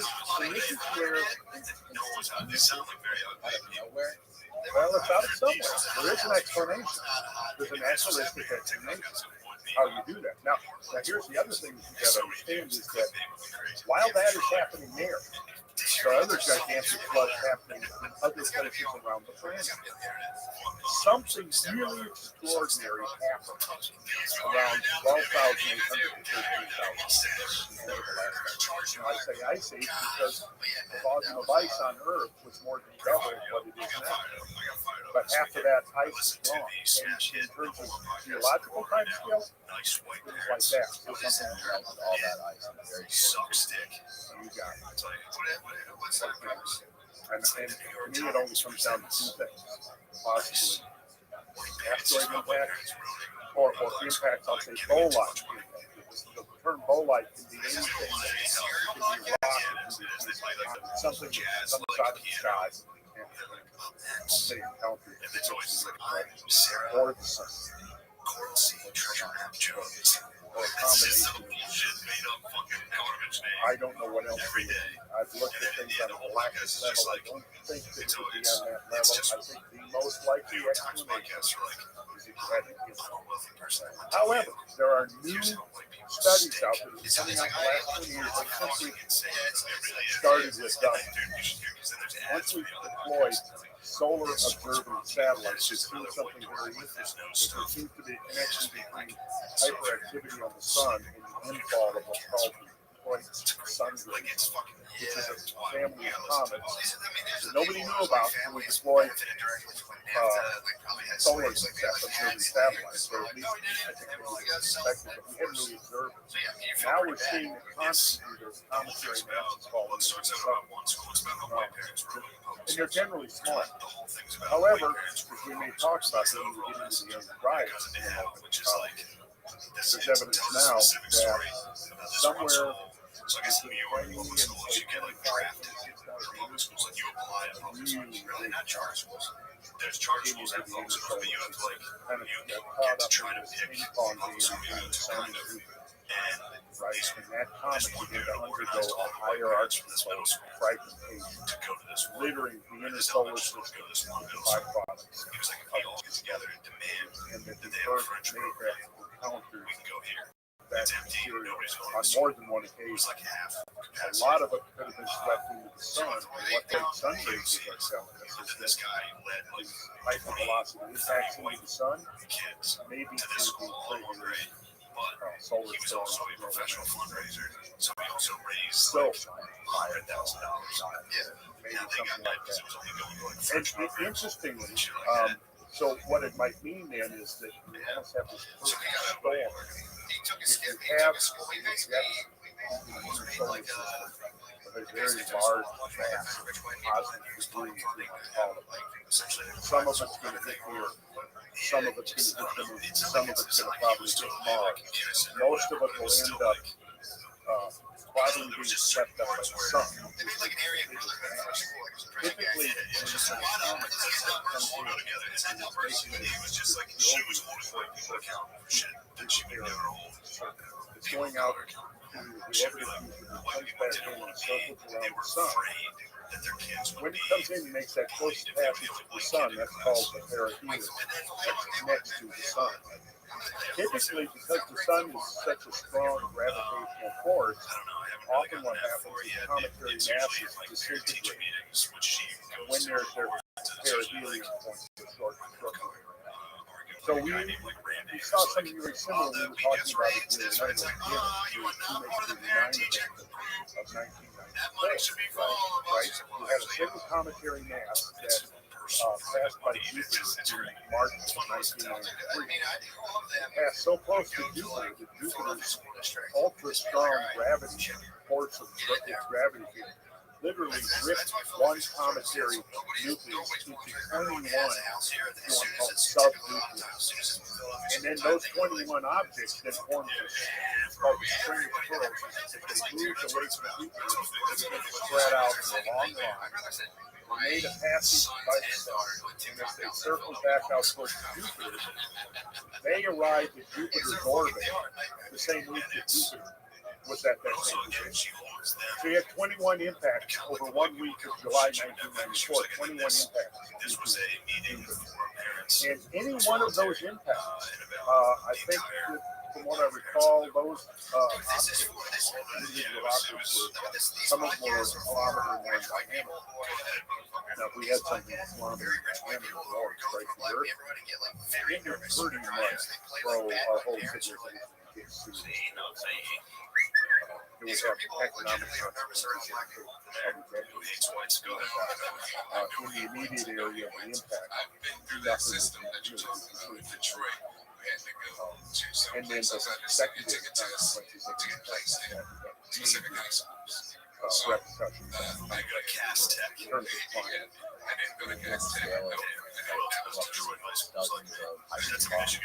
Oh yes, oh yes. In fact, we can connect and look at some of that. There was an object, one of the main things that I really need to study and talk about is that 1908 and that was an object, probably a byproduct of this very same comet that we're talking about. That is what it is produced what is now known as the toric meteor stream, which is a family of these meteor streams that is still out there. There's several known comets within that stream, several known asteroids. Earth crosses that stream twice each year. It's called the toric stream, toric meteor stream. Earth crosses in late June, early July, and in late October, early November. Interestingly, that particular screen, it peaked right around Halloween, so it's called the Halloween season. Anyways, so the object didn't actually strike the ground. Most people would think, an object coming in is going to strike the ground. And that all depends on the density of the object. If it's a, think about the family of extraterrestrial creatures, you have a scale density scale. It starts at about the density of water, which is 1 gram per cubic centimeter, and that would be primarily cometary mass, mostly ice. Okay? On the other end, you could have an iron asteroid, and an iron asteroid would have roughly the density of a piece of cast iron. So imagine you've got one hand of cast iron and the other hand of silver. That's the two endpoints of the continuum. And then you've got the whole range of things in between. So you've got stony asteroids that are about right in the middle. Right? Now, if you think about it, even the layperson makes sense that, say, an object as hard as a piece of cast iron is going to be able to penetrate through the atmosphere a lot more effectively and actually strike the ground than something that has the composition of smoke. Now, the Tunguska was on the lower end spectrum, right? So it was not able to penetrate the full depth of the atmosphere, and it exploded about 5 miles up. Now, what you have to picture is that thing is 5 miles. So you have to picture is that thing's entering the atmosphere. What it's doing, it's moving so fast that the atmosphere doesn't have time really to move out of the way. It compresses the atmosphere. And literally, the atmosphere becomes almost like a brick wall at some point. Very much like, the atmosphere is a fluid. Now, have you ever done a belly flop? Well, okay, right? Now, if you do a belly flop, you know that even though it's water, it can still provide a tremendous amount of forceful resistance, right? That's what the atmosphere does, right? So the object comes in early morning, June 30th, 1908. Now, interesting. Remember, I just said that the peak, one of the what's called the summertime torrid, is late June, early July. So, in terms of the window of when the Earth is encountering debris from the torrid meteor, the Tunguska object was right in perfect time. Right? So it came in early in the morning. Now, no, that's. It's almost like this. Imagine if you've got a race gun, an elliptical race gun, and all of this stuff is moving around the race gun. And then here comes the Earth, crosses one side, and then it's out, free of it, and then goes through again. Right. So in the summer, Earth is crossing the stream when that material is coming from behind the sun. See, one of the consequences of that is that you don't really see the meteors, the torrid meteors, in the summertime because you're looking in the direction of the sun, right? If you want to see torrid meteors, you have to watch in the fall because that's when they're coming from the direction of space. Generally, the direction of the sun. You got it. And so you're not looking at the sun, you're looking away. Right. So that's the Halloween. Because I got a graphic to pull up and look at. Yeah, for people who are only listening to the podcast, definitely one of the ones you want to pull up on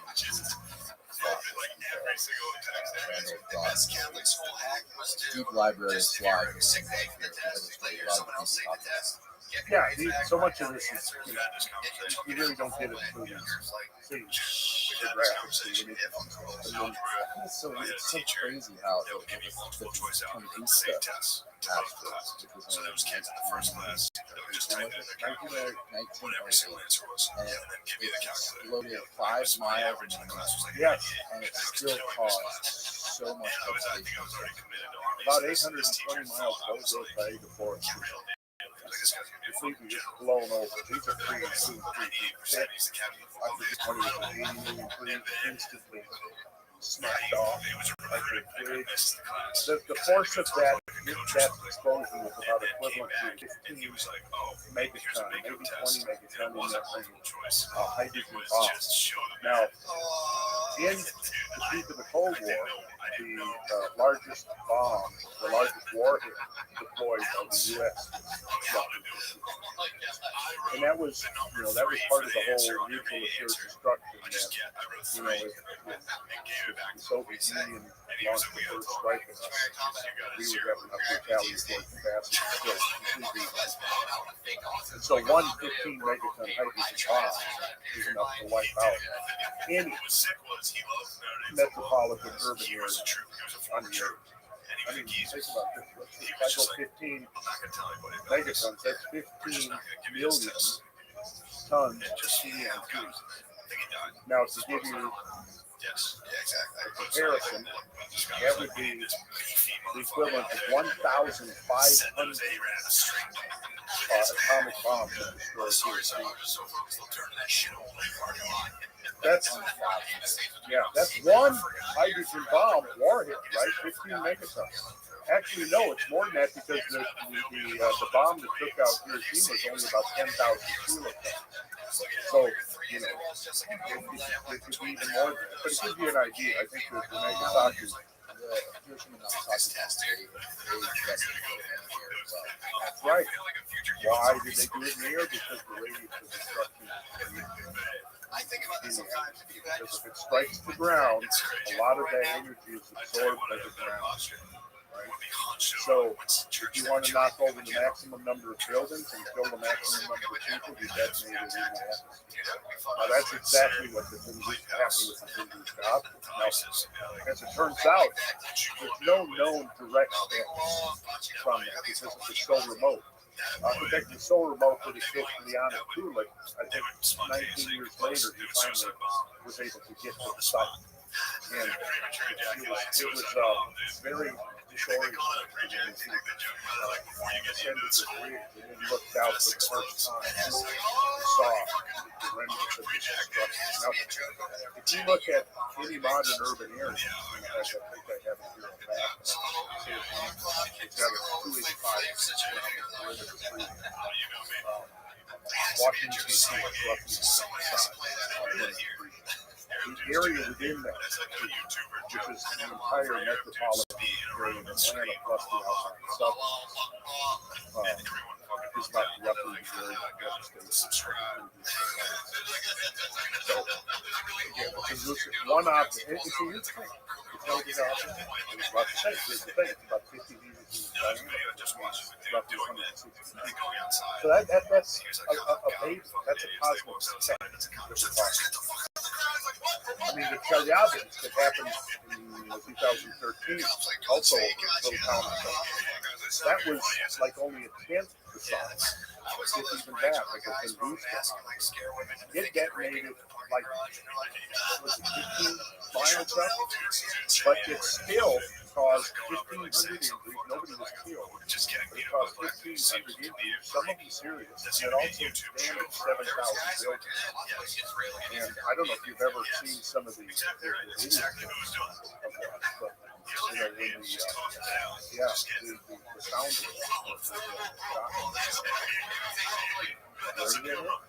it's a little town called Chelyabinsk also.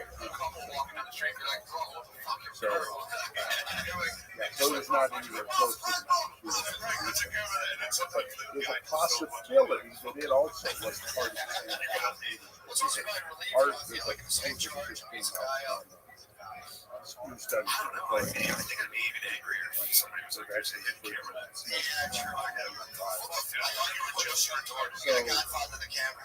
so, what are the theorized motivations for some sort of impact?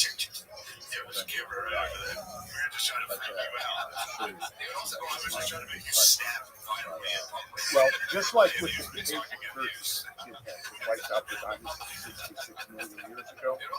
For 10 years, the critics said, well, we're not buying this scenario because you can't produce a trade. You know, if there was a huge impact 66 million years ago that wiped out all of the dinosaurs on Earth, where's the trade? Right? So it took 10 years, but then the trade was found. It was buried under like a half a mile of limestone in the North Peninsula. And subsequent studies have confirmed over and over again that yes, it's a very flavor, which is called an astral bloom, which literally translates to star bloom. A star well, it doesn't really have a name, but the crater is called the Peak Bloom. And that's the name of a little Mayan village that sits on the northern coast. Now, some of this stuff were kind of just bizarre. It takes back to some of these ideas like geometry and astrometry. Like, there's no way they could have possibly known about it, right? But, and again, I can pull up here and look at the ground soil trading radar.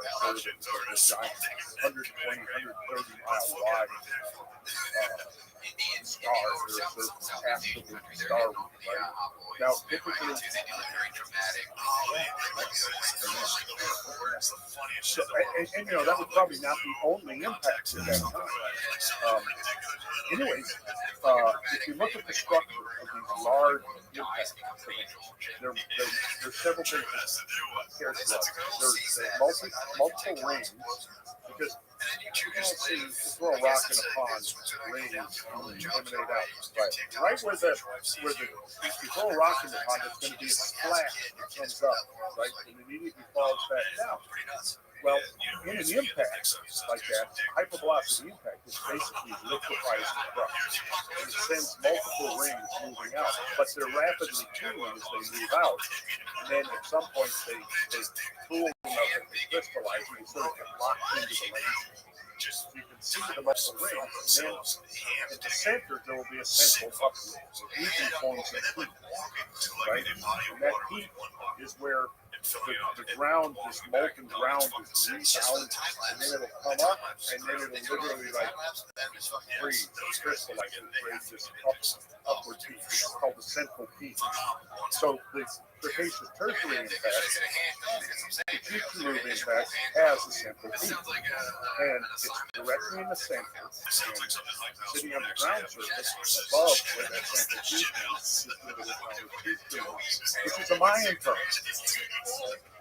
Interestingly, the translation of Peak Bloom literally means the horn of the devil. So,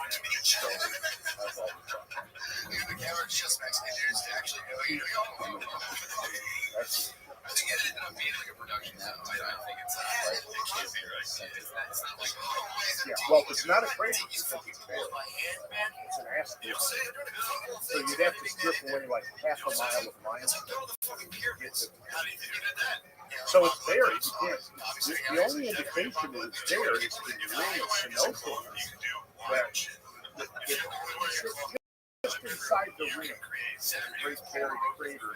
These are essentially like solution potholes, glass caverns that form in the limestone, and that ring of Sinope forms delineates the rim of the giant underground crater. And which is interesting because these cenotes were considered sacred to the Romans for the northern Yucatan Peninsula composed of porous limestone, and there's no overground river. All the rivers flow north and they flow underground. They flow underground, but they're linked into this gigantic, unfathomably huge labyrinth of underground caves and tunnels that are the result of water percolating through this fractured limestone, created by the internet. I didn't come. We don't have it. We don't have it booted up now, but it used to show you when I did research down in YouTube. There's like a Nazi type school kindergarten called Success. They don't hit them. I didn't do the profession. I basically just did I didn't do what she's excited the about. series guys. Everybody's treated the exact same. But then she I gets was upset there that with people call her name people because who of my have wife. been exploring these So that's something she's going to work on personally. She can't see that and get upset. She needs something. They go. Hundreds of She podcaster needs to work on something. but the Mayans would build their towns and their villages around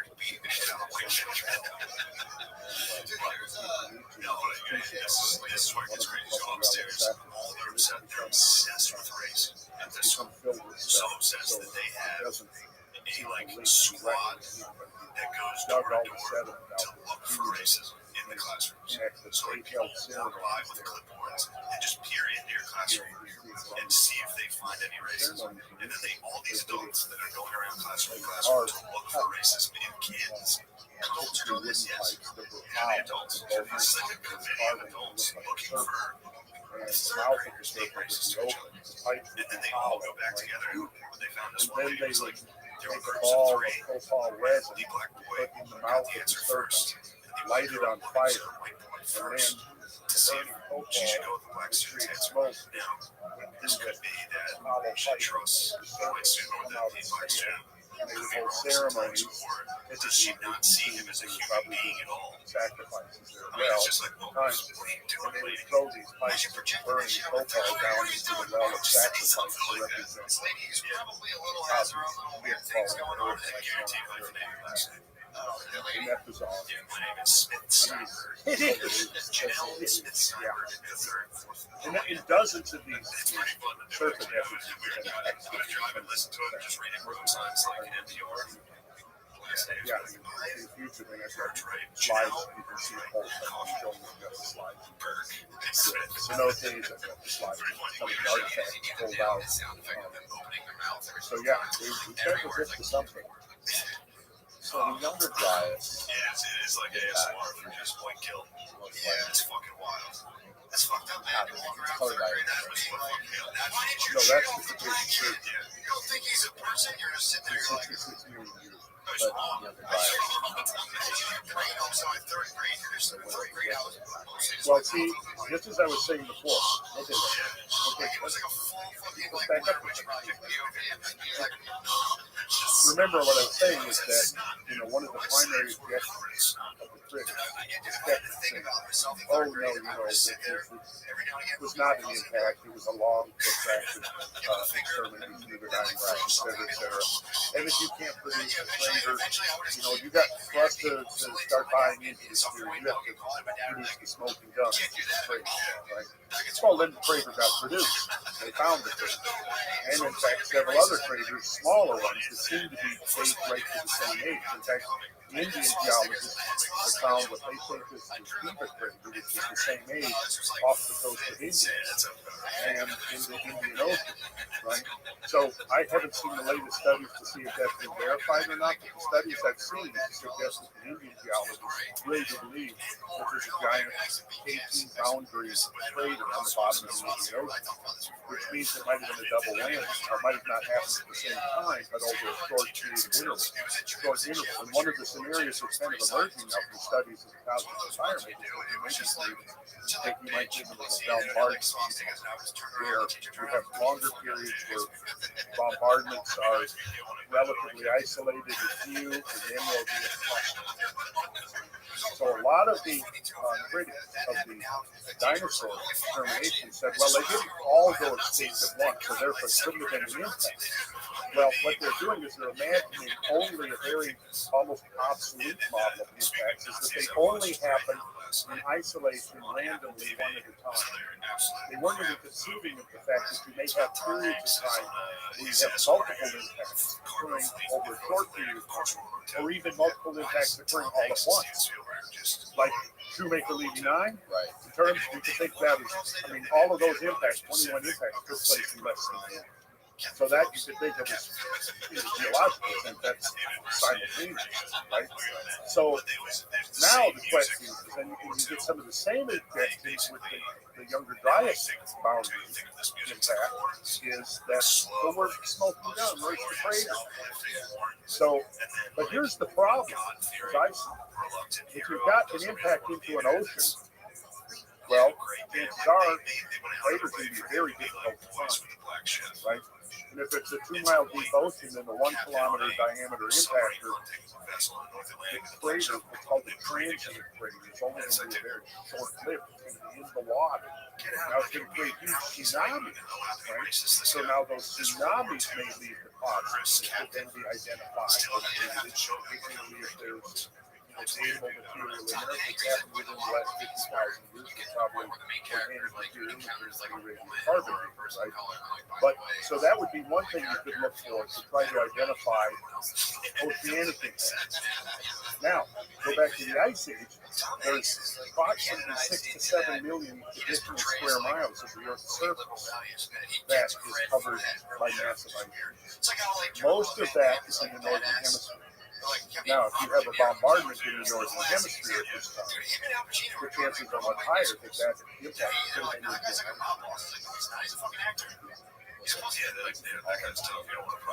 all of you, a lot of them. And the accepted scientific theory is gradual. Yes. But that doesn't hold up. I mean, in the old days, you could go back to the generations ago, can you say out of World War II, the belief is still that it was tens of thousands of years. And radiocarbon dating came along. The problem with radiocarbon dating is the time span of deglaciation got crashed. In other words, instead of being 50,000 years, now it's 10,000. Here's the thing: if it was 50,000 years or 100,000 years, you have a slow accumulation of ice over, say, North America, more than half. And then this slow disappearance, right? Well, if it came on, let's say, 75 to 100,000 years ago, the process began. Well, where the ice is or was, you're not going to have forests. Forests aren't going to be growing where you've got thousands of feet of ice, right? Well, now that we can go in and we can take core samples of where the ice is, the finding remains of forests for like 30 years. So what does that mean? You have to bring those lasers on a whole lot quicker and get rid of them a whole lot quicker than anybody has previously.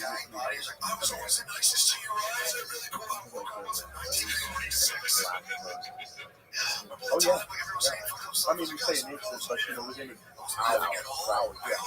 The most famous thing that there are South bananas of they found in 1901. And that's the most famous one. There's been a lot of flat frozen mummified places. Oh man, he's one of the most famous. And I still don't know I don't know the other than the fact that it had to be catastrophic. But the woolly mammoth was found about, I think it's 6 pounds, right? Body mass. Found frozen in the permafrost on the river. And with the warming of the climate, beginning in the late 1800s, early 1900s, the riverbank collapsed and exposed. It just shows you how he's such a good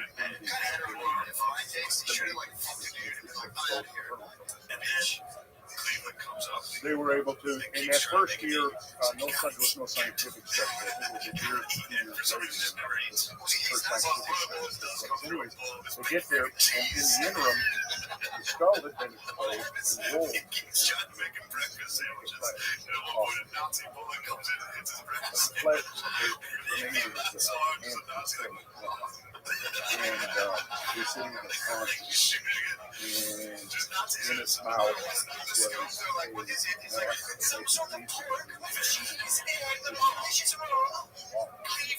and in his stomach was about 27 different types, species of edges, plants, including flowers. Now, a mammoth is a graze, grazes on drought. But so by an analysis of the stomach contents, it was not super fun. We were able to identify many of these different things, plants, flowering plants, and he's sitting on his haunches, and both of his pelvic bones are broken, like suggesting that he was thrown back very violently. And the wreck heat. Now, what that means is that was caused by suffocation. Right. Yeah. Right. That's one of the things. Because the suffocation of pregnancy is crazy matrix material that blood out in the extremity. So, That's wild. isn't that wild? That's just like, I did not know that. No, a lot of people don't know We're the that. American donors. Yeah. Yeah, so you start putting all that together. Yeah, think about this. The poor guy is standing there munching, probably fall, based upon the seeds and the pollens and the status of the flowering plants. Probably fall. A fairly, benign day. The guy is standing there munching his lunch or whatever, and then all of a sudden, boom, a shockwave throws him back on his haunches so violently that his pelvic bones are broken. He's immediately covered in a massive material. And then that massive material is completely frozen so quickly and so cold that the entire carcass basically has to be frozen through and through within 10 hours, or the contents of the stomach would become putrefied. Right. So the entire carcass is frozen for 6-10 minutes. How do you explain that? And the answer is, I don't know. I really don't know. Other than the fact that one possibility to me is that if you have an object rapidly, moving at say, 20 miles, 15 to 20 miles per second, given the atmosphere is only about 8 miles thick, if you've got an object that's coming in and moving, at 15 miles per second, it's only going to take half a second to penetrate the entire atmosphere. So it may actually blow out a hole and bring in, gases that are close to absolute zero. And that could be one explanation, but I don't know, Dick. It needs to be. It's one of those conundrums of geology that needs to be addressed. The old days they'd say, "Oh well, he fell in a crevice and then got buried." And the problem with that is that we can see modern examples of caribou falling into crevices, or modern elephants, dying around water holes and things. And carcasses are not. You have to have unusual conditions to preserve, particularly of a mega, which is defined as any mammal over 100 pounds. During some of those horrible droughts in sub-Saharan Africa, massive skeletal mortality around water.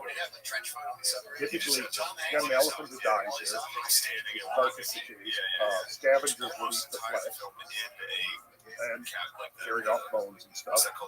Typically, within 5 years, there was no evidence that you had a 5-ton elephant carcass laying in the.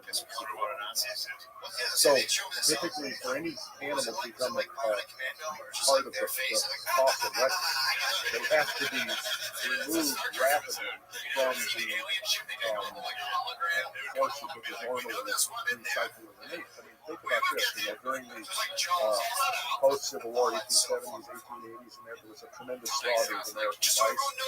And you had thousands of bison carcasses just left to rot on the prairie.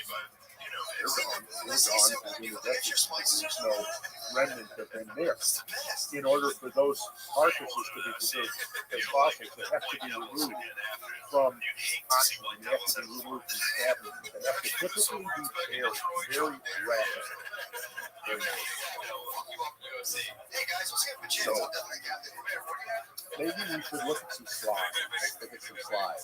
What's crazy about this is like, modern, today, we're so worried about climate change. Such a political, hot topic to discuss and write about it.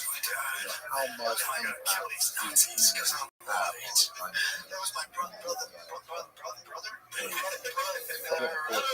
When you bring that up, there's no question we have an impact.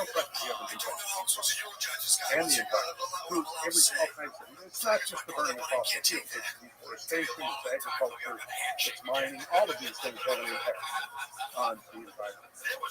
However, what you just said is important because within the larger framework, the impact that we are having on the environment in that context actually is quite minimal. That's the thing that most people don't understand because they're using, like you just said, they're using the impact of humans on the climate is now a political issue more than it is a scientific. And if you look at, there's so many things. I mean, we could devote hours and hours to this discussion, and it needs to happen because, the typical response, mainstream media, and the purveyors of this so-called climate crisis now, that if you question or challenge it, you are now consigned to the category of climate change denial. Which of course I'm about as far as from a climate change denier as you can get, because I'm talking about catastrophic climate change all the time, right?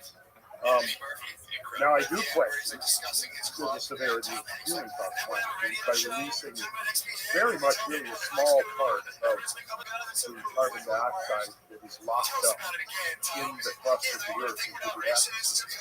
If we look at the long range, again, what this is the long range, and that's what I try to do. I take the long range. The period known as the Quaternary, which is the Pleistocene and the Holocene. The Pleistocene goes back to about 2.5 million years, but which is only a very short period of time. And you'd say, look, go back to the Precambrian time, with the beginning of life on Earth.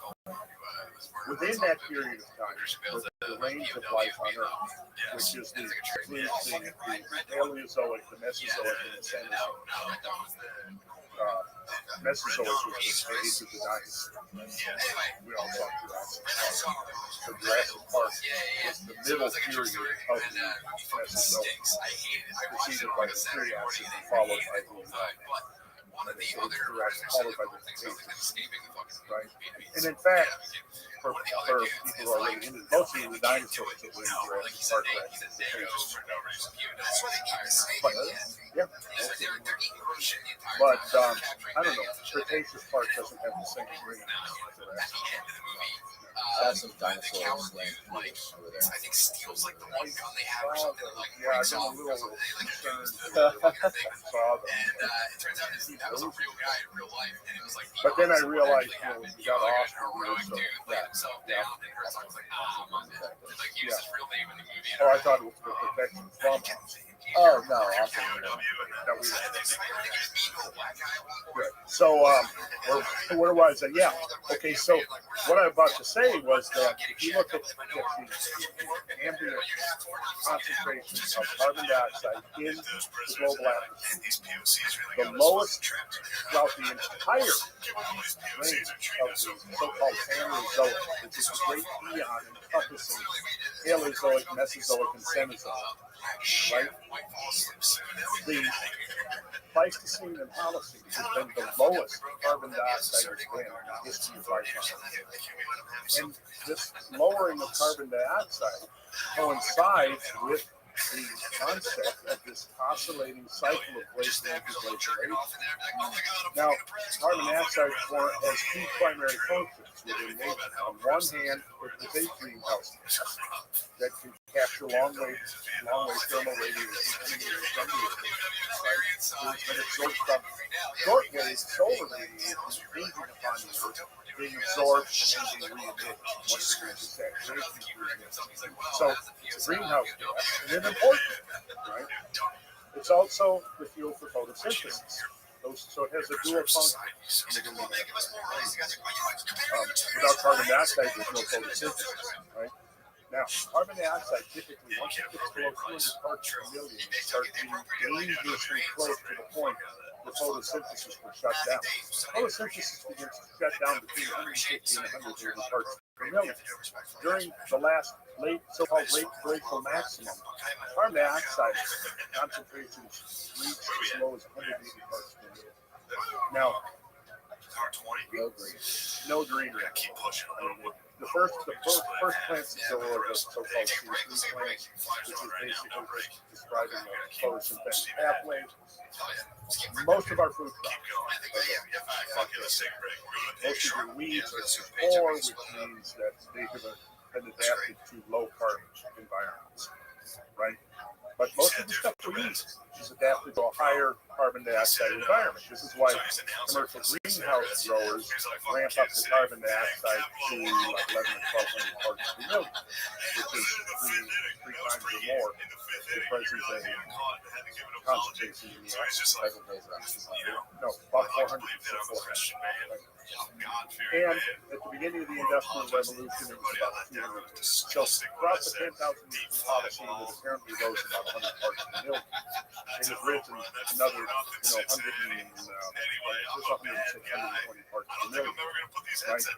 Yet, like I said, throughout most of Earth's history, carbon dioxide has been thousands of parts per million. And life was abundant, proliferating, right? And the Earth did not turn into a runaway hothouse like there's been previously. So there's many nuances to this whole issue about climate change. And a couple of points to be made when we start talking about the increase in carbon dioxide. Number one, we can compare it by looking at the last 10 or 12,000 years. Our baseline is now the lowest the carbon dioxide has been in 600 million years. Okay, so and then as far as temperature change, there was a medieval warm period that was early recognized and was rated by the very first IPCC report that came out in 1992, but the one that the follow-up by 1996 had managed to erase the medieval warm period. Because the medieval warm period, even in the graphs shown in the IPCC's first report of 1992, showed that the medieval warm period was warmer than the present, right? The modern one. Well, this didn't fit the narrative. So by the time the 1996 report came out, the whole graph of climate change, temperature change from 1,000 years ago to now was basically flat. So what they did was they got rid of the medieval warm period and the little ice age, and so instead of the graph doing this, they flattened it out, and then they added. It's a complex thing what they did. Then they added instrumental record on the end that looks like it's going up because it is not accounted for the urban heat island, which is a whole other question. But it was a completely contrived graph called the hot. And this is the thing that has been utilized since the mid-90s now to cite the sphere. Al Gore used it in. They didn't get away. They were called out on it. But the point is that the people that are calling them out on it are not getting the media coverage. Because look, we're pointing billions of dollars going into the whole climate change narrative. And so there's a huge disincentive to go, well, wait a second. The climate right now is no warmer than it's been many times throughout history. And I've written extensively on this, and I'm going to be publishing a lot of this on my website, talking about the periods of climate warmth that have always times of human prosperity, right? As compared to reproduction as well, right? Oh, yeah. I mean, you have, because it's warm out, you have extended growing periods, there's more food to eat. People get more food to eat, they get healthier, they get stronger, they live longer. It gets smaller and it's full. I heard, I haven't put it to the test yet, but I think it also happens when you get older, but I'm not sure. Trust me, it's true. Good to know. I'll keep that in mind. Stay out of cold food. Well, Hot tubs where it's at. yeah, on that trip that I was doing up in Washington, we had Brandon Powell, who's a student of the ice house. Oh, Wim Hof. Wim Hof, yeah. Oh, shit. So he was shaming everybody to get into the ice bath. No, I didn't. The reason I didn't, there was a good reason, because I was leading the tour, and each day I had to figure out what we were going to be doing at 8 a.m. the next morning. Looking at the map, figuring out where we were going to go, looking at the weather. I was consumed with all of that while he's, but he came to me into promising the next trip. So I'm going to work up to it. I'm going to start doing a cold shower. It's all in your head. The hardest part is just making it. Going through it like the ocean. I know. Well, listen, I grew up in Minnesota, right? So, I mean, the ice would melt off the lakes and we'd be jumping in the lakes. And so, yeah, I think that was pretty close. But, yeah, that was a long time ago. I don't know. Now I might be exhausted too. You'd have to probably drag me out and resuscitate me. I don't know. But, where was I? Oh, yeah, the whole question about the climate change issue is one that needs to be looked at from all sides. And what you see is that, what I think the point I was making was that you did have the little ice age, and it was very real. It's not an artifact. But during the little ice age, it's now acknowledged it was probably the coldest few centuries since the end of the Great Ice Age. With maybe a couple of exceptions, there was this cold spasm that took place around 8,200, 8,300 years, right? But other than that outlier, that anomaly, the Little Ice Age was very cold. Most of the Holocene has been warmer than now, believe it or not. When was the Little Ice Age? Well, it was in several phases. The first phase started around early 1300, right? Now, this came on the heels of 300 years of medieval warmth, right?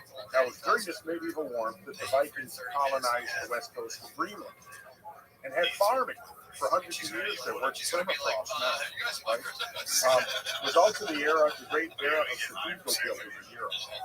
And when you go back to 1900 to 1000 AD, that was the so-called Dark Ages, right?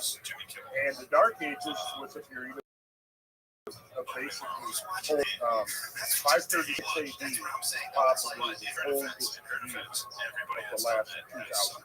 And that was kind of like what sort of inaugurated the Dark Ages. Not much happened during the Dark Ages. I mean, there was a lot, but nothing like you saw with the great cathedral building in the parts of Europe. Now, with the warmth that came around 1000 AD, so let's go jump back to 536 AD. We had this extremely cold weather. May have been brought on by volcanoes, may have actually been brought on by a couple of impacts. There's evidence possibly of some cosmic impacts around 536 AD. The whole story of the Arthurian mythology and the quest of the Grail was all set in that period, 536 to 540. The Battle of Camlon, the legendary battle where Arthur was killed, which is dated to 541. Now, what's interesting about this is you have this period of cold, and this cold caused agricultural failures multiple years in a row. Agricultural failures led to famine. Famine led to weakened immune system. And then, I think it was in 542 AD, you had the Justinian plague. So you have the cold weather, you have agricultural failure, you have famine, and then you follow and that wiped out a third of the population of Europe, or even more. And again, it was very much like what came at the beginning of the Little Ice Age. Now, when the medieval warm period began, say it didn't begin everywhere all at once at the same time, but you had a general warming of the planet between 900 AD and 1000 AD. Viking, and at the time, you had a tremendous recession of the polar ice that allowed the sea lanes between Iceland and Greenland to open up. Before this, you couldn't have made that journey because there was too much ice. So the ice receded, the Vikings were able to sail to Greenland, Iceland became populated. You had much immigrants to Iceland. And then because of the abundant fruit crops, people were eating a lot. And within about 100 years, 100 to 150 years, population had increased significantly throughout Europe. And people were living longer, and they were wealthier, and more productivity on every front was happening because people were healthy and well fed.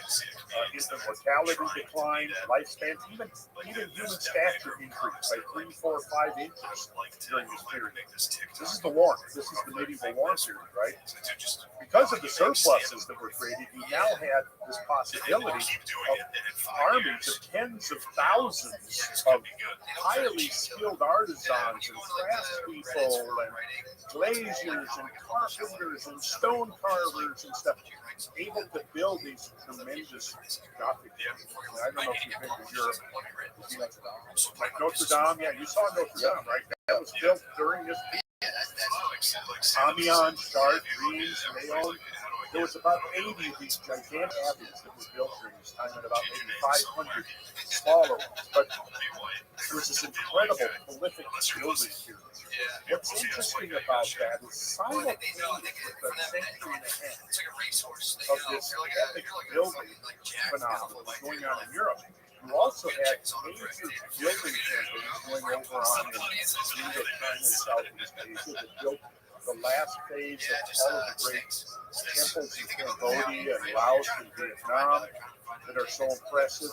You also had simultaneous the wave of the last wave of classic Mayan architecture that's now emerging, in Central America. You had the last wave of monumental earthwork architecture in North America. All of this stuff is going on like the same Okay, now what happens in the 1300s and things begin to shift, right? The climate starts cooling, and around 1314, 1315, I think it was, right in there, you had a couple of really cold years. And you can look and you can see that the onset of the cold and the end of the Great Top building are almost perfectly. Now, you had a succession of cold years between like 1315 and 1340. During that time, you see a total decline in European prosperity. You see the end of the Great Gothic building enterprise, right? And then around 1340, I think it was, you had a succession of agricultural failures. The bubonic plague came along and wiped out at least a third of the entire population. Now that was truly a pandemic. Yeah. I mean, a third or more. There were places where whole towns, pretty much nobody survived. And literally, thousands upon thousands of corpses left on the landscape, laying there because there weren't people to bury them. The dead outnumbered the living. And that was also called the Black Flag, right? So this is what launched the Little Ice Age. Just do it like a quilt. Then that was the first phase, and then we see that there was a period of remediation. They let that one slip, right? That pretty much coincided with the Renaissance. And then you had phase two. Luckily, we had enough momentum that phase two wasn't as severe as phase one. Even though the planet got very cold during this phase two, particularly, is when you have this episode here in Europe. In the mountains, you had the glaciers swelling to this enormous size, and you had entire villages and farms that were obliterated by the growing glaciers. Whole towns had to be abandoned because the glaciers are growing down, taking over. Yeah. So what's interesting is when you look at this period of global cooling, it begins to end around the mid-1800s, right? And has been warming gently and steadily ever since, except just the last 20, 25 years. But there's a lot of statistics out there that suggest, the planet is, we're in a climate crisis and it's continuing to warm catastrophically.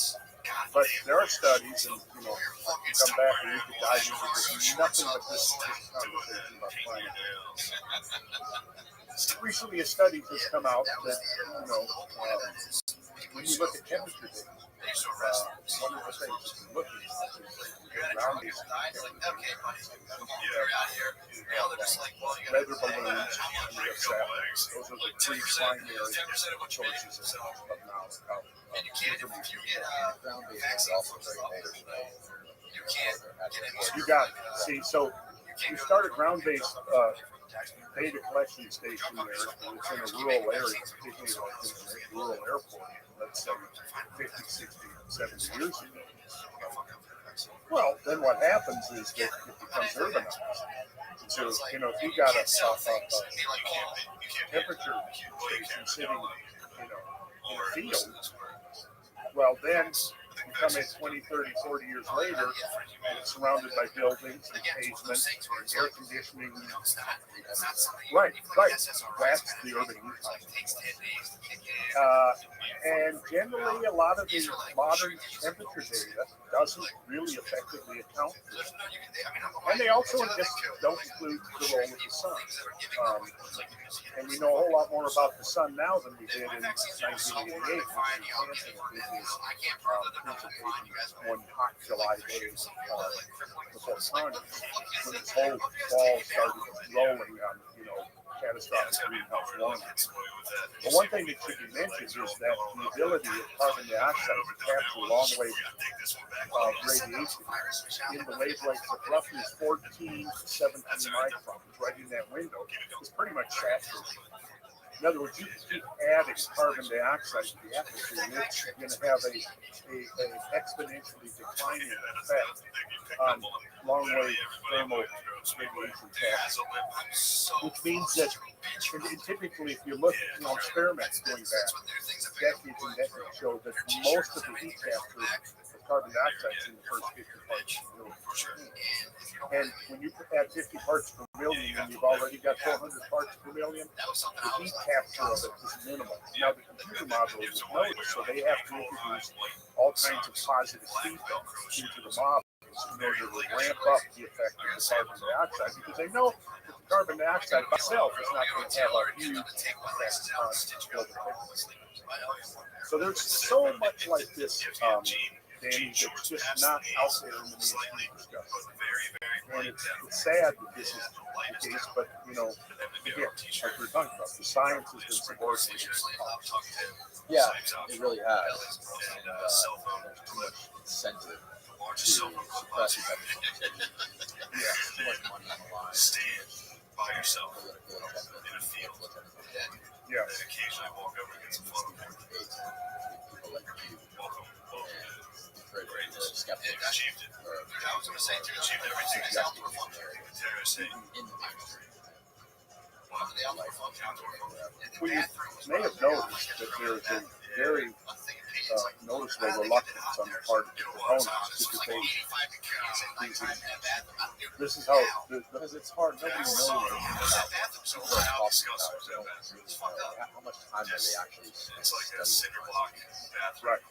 Right. Now, I'm not a climate change scientist. I'm just somebody that's been obsessed and fascinated with things like that literally since I was a kid. You know, I remember sitting on the roof of my house watching 2 tornadoes, which was crazy. But, you know, so you know, from the age of probably 13, 14, 15, I was really fascinated by weather and it evolved into, you know, climate. I mean, my interest in natural history, I guess you could say, goes back to the early 70s.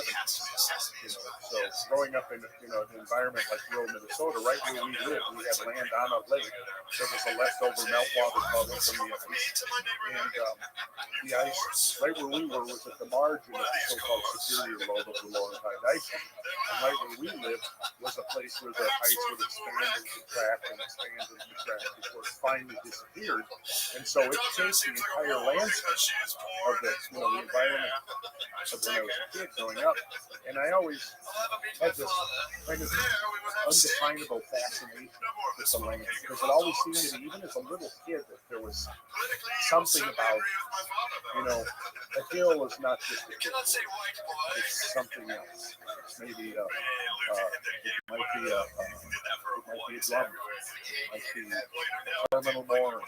You know, now it's just a hill with soil and trees growing for no reason like that. But there's a reason why it's there. You know, most people just look at the land around them, and it just is. There's nothing you don't question, you don't think about it anymore. But when you do, then you discover that there's this underlying story. You know, right. And why don't we jump to a couple of slides? What are we looking at right here? Okay, so this is a Greenland ice core study, which shows the extreme climate change at the end of the Pleistocene Holocene transition. And you see that dashed line. Let's see, I see it broad. That's mine. It's okay. Yeah, no, I can see the. There's a horizontal dashed line, and it says present temperature. Does Austin, do you have a cursor? Austin, you have a cursor, right? There you go. Yeah, he does. Okay, go up there. Follow where we're talking. Up there, yeah. See that horizontal dashed line? That is the present temperature. Now, look. Now, okay, so the present is all the way to the right of that graph. All the way down there. That's the present, right? Now, if you come over, you see that graph there. Look, again, the dashed line is the present temperature. Now, if you look at the bottom, you see it says YD, that's for Younger Dryas, and then you see a scale of time at the bottom. 0 over on the right, you see 10,000, and then you see, what is it there, 12,800 being the time of the Younger Dryas boundary. And you see that there's that gray band, light gray band that goes up there. And that was the Younger Dryas boundary. And you see, look what the graph is doing there. Look at how it peaks. This enormous peak there that actually goes to about 14,600. And then the climate just plunges down by about 10 degrees center. If you look over on the vertical graph, and you see colder temperature, warmer temperature. And what you see there is that it's very peak. But like 18 degrees. Yes. Doesn't seem like a lot. Doesn't seem like a lot. 18 degrees. Well, let me put it to you this way. Now that's average temperature. Okay. Right? Now, since the beginning, the whole climate crisis and global warming, right? The estimated amount of of global warming is about 1.2, 1.3 degrees. Oh, wow. So this is like 10 times the warming we've seen post-industrial, right here. And I constantly hear people say the planet's never warmed this fast and this much before. And I'm saying, where do you get your info from there, my friend? But you can see there was this rapid decline in climate change into the Younger Dryas. Negative, it was roughly what, negative 40 degrees. Yeah, -5, -50, so that's 5 years, about, let's say, yeah, almost -50. So this is centigrade now, not Fahrenheit. So you'll see at the top of the graph, it's right at -30. At the bottom, it's almost -50. So that's, 18 degrees. Multiply that by 1.8. That's a climate. That is true climate crisis. Now, again, and then look at the wave. Remember, I said there was an event in about 8,200 years with a short-lived cooling event. You see that right there? It is right there. Yep. Okay, but other than that, this last 10,000 years is almost all of it has been warmer than now. At least in Greenland. So the way you get around this is you say, well, this was only in Greenland, right? But you don't have this. Okay, so this is a study coming from ice core. Ice core. Yes, this is an ice core in Greenland, right? However, since these cores were extracted and first analyzed in the early 90s, we've got evidence from all over the world showing that there were correlated cores. How deep are these ice cores? Oh, let's see. I think the Greenland ice core was about 1,500 meters on the tip bedrock. So 1,500 meters would be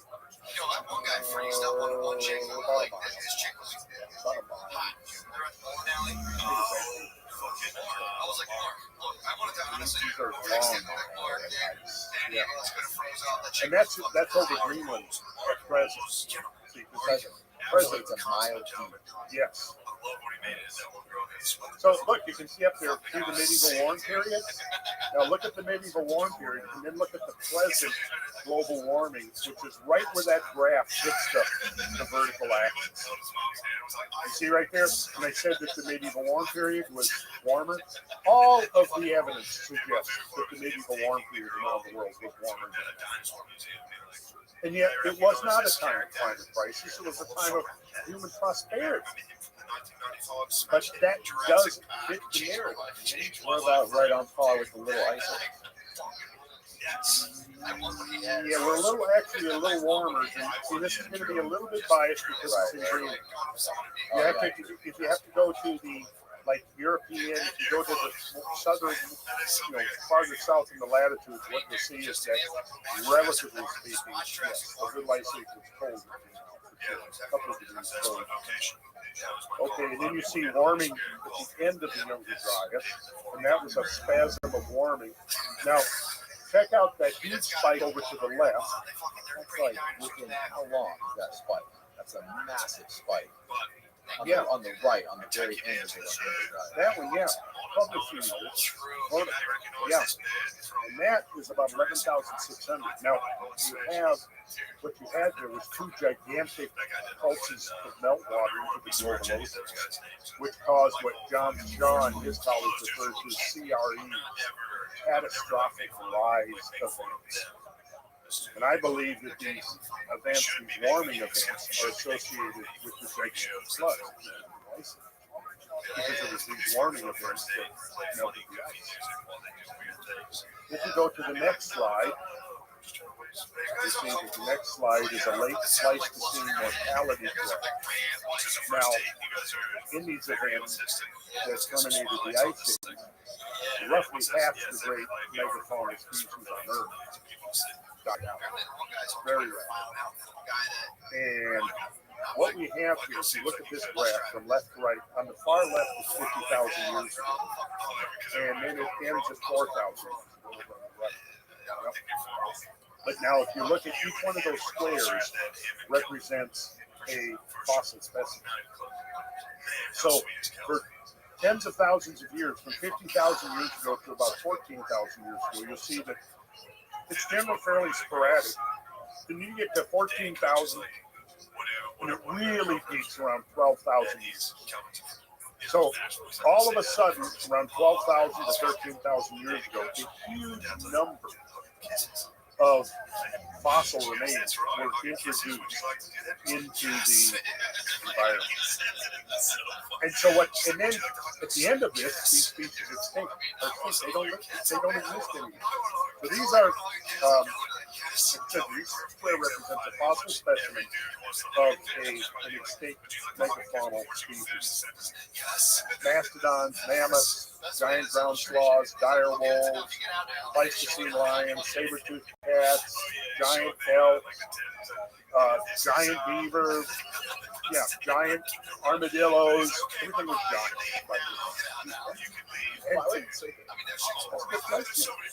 They were big. Huge. You know, the Columbian mammoths inherited the imperial mammoths. That's twice the height of an average African elephant, which is about 8 feet, 9 feet. Yeah, I mean, they brought the remains of the skeleton of an imperial mammoth to the Burnbank Museum where I lived about 10 years ago. They literally had to remove the ceiling to set the skeleton up.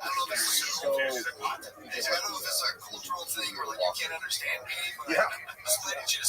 So this shows a precise correlation between the mass extinction episode and the graph we just looked at. So where that graph spiked, that layer of ice had tons of dead. Yes.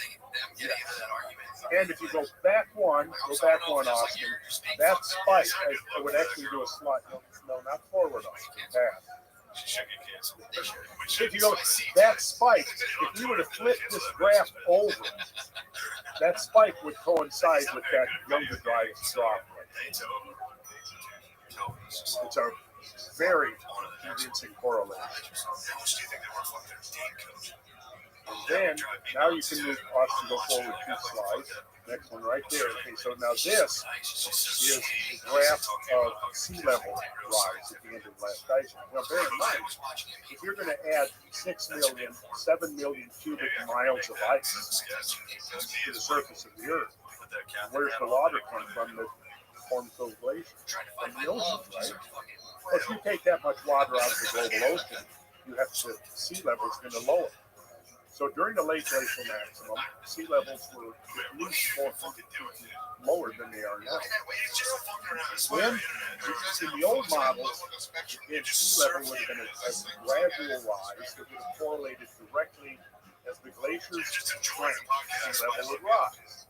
And then once all the glaciers had disappeared, sea level would have reached more or less to its present level. Right? But if you look at this graph, this is graph of the sea level rise. And if you look at the bottom of the graph, you'll see that age in 1,000 years, 0 on the left, and 18,000 years ago on the right. That's right at the bottom. That's right. Good. Okay. If you go up the left, you've got the estimated discharge rates in cubic kilometers per year. Now, if you look at that highest spike, it's almost up to 15,000 cubic kilometers of water introduced into the ocean per year. Now, this is an older graph, and what has changed is that the rates of introduction of meltwater that actually are faster than you see in this graph. But what this graph does is it shows you that there were 2 huge spikes of meltwater into the global ocean. You have the first one on the right, the taller of the 2 is called meltwater pulp 1A. That was the first. And then, notice how many, that was right now, the dating of it around 14,000 years. Okay, then you see that that's followed by a rapid decline in the volume of water flowing into the ocean. This is going to be a direct function of how rapid the ice is melting. Now, that trough is followed by a second spike, and that trough of reduced flow to the ocean is actually coincides. So in other words, when the world went cold again during the younger dryas, the water, the meltwater flowing from the glaciers into the ocean declined if it didn't stop altogether. About 1,300 years later, boom, it started up again. And that gave the meltwater pulp 1B. So these 3 graphs are really interesting to correlate because what you see is that first big warming spike, that we looked at in the first graph coincides with meltwater pulse 1A. Then the younger Dryas of the planet jerking back into full glacial cold corresponds with the trough, where the meltwater stopped. And then the second warming coincides with the lower spike, which is meltwater pulse 1B. And right in the middle where that trough is, hey, between those two spikes is when all the megafauna is. Is that where the continuous freezing occurs? Good question. You know, that's a tough one. The dates are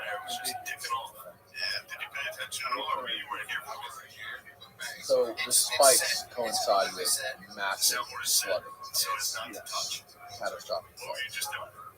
it would have to. Because one would think, okay, if you've got 15,000 cubic kilometers of water being dumped into an ocean in 1 year, or maybe even quicker, that means a whole lot of ice is melting really fast. That ice melting has to create giant floods. The pieces pretty much all fall into place. So, yeah. Isn't it though? It really is. So, let's see. Okay, let's do this. Jump ahead to slide number.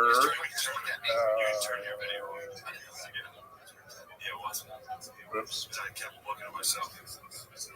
Just weird. I'd be watching myself too. If you start clicking forward, you get to a picture of a flower. There you go. Flower of mammoth. No, that is Dryas occipital. And Keep this thing rolling, man. Chop it right in half. Take a break. I gotta pee. close. Take a take home. Yeah, let me take a tea. Did you do that? Oh, we're already probably switched over to things. Right? Well, you're on the page right now. So staring at where it hit before it hit. So I was looking at it, going on the inside of a windshield. And I was like looking at it, like, I was trying to figure out where it's from. There's like a haze in front of the cruise. Haze from like major smoke Okay, stacks. so your static is the rise and fall of sea level. It's a function of growth and shrinking of ice. So there's a direct correlation. Right. Ice sheets grow, sea level rise. Ice sheets shrink, it's called G-static. And it's generally thought of as being more or less uniform around the planet because all the oceans are interconnected. Right? So if you look over here, the flower on the right, count the petals. So that 8 petals. Octopetal, literally means 8 petals. And Dryas octopetala is like it says it's an 8-petaled polar wildflower that grows in the cold climate. And when the climate warms, that particular flower is here. Because it likes cold weather. And so, anyways, the younger Dryas is a period where after disappearing from northern Europe during the ice age, Dryas octopetala suddenly came back again. And then, of course, it was an older Dryas. You know, that's why you have a younger Dryas. If you didn't have an older Dryas, it wouldn't be the younger Dryas, it would just be the Dryas. Right. That's Dryas, not Dryas. Okay. When was the older Dryas? I think it was like around 15, I think. Let me see. Go back. Graph here. Yeah, go back to slide number 8. You'll see that you've got an oldest Dryas, an older Dryas, and then a younger. Yeah. And the oldest Dryas and the older Dryas, they were not as old as the younger Dryas. And notice the younger Dryas ends at 11,500 years ago. Right? Now, that as that graph moves up, that's warm. The temperature in degrees centigrade over on the left. So you can see that the climate drops in temperature is very, very cold. and then it grows again. And this graph is stated at about 11,500. There was a massive warming. That massive warming would have been associated with huge floods from melting ice and a rapid rise in sea level. Now, 11,500, interestingly and coincidentally, going back to the thing you mentioned earlier, real mythology. In Plato's accounts of Atlantis, his two dialogues, Timaeus and Critias, he talks about Atlantis, which 9,000 years prior to Solon's exile in Egypt, which took place roughly 600, 500, 600 BC. So that puts it at 25 to 2600 years ago, add that to 9,000 years, 11,500 for the destruction of Atlantis by a great earthquake that caused it to sink to the Yeah, no, I think that Plato was, see, this is where, modern academia just dismisses the whole Atlantis. Right. Yeah. Right. But go back to the source. I mean, source is Plato, the greatest metaphysician of, Western civilization. The big question is a moral tale. I think it should be both. Why would not an ancient commentator utilize an actual historical event upon which to graft a moral?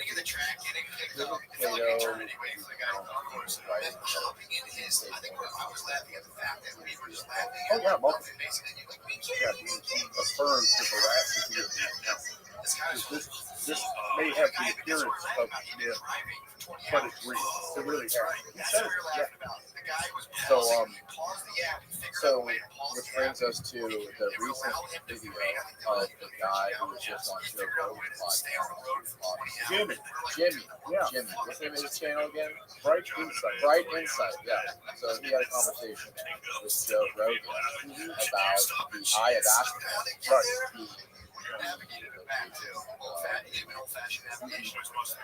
Do you have that little video clip that I showed you earlier, Austin? Where he talks about, he shows the map, Plato's map of Atlantis, where it could be, and why he lays out all of the countries. I didn't even know Plato had a map. Could be wrong, maybe it wasn't Plato. This is somebody's map. Let's watch this quick clip. Get back to the house.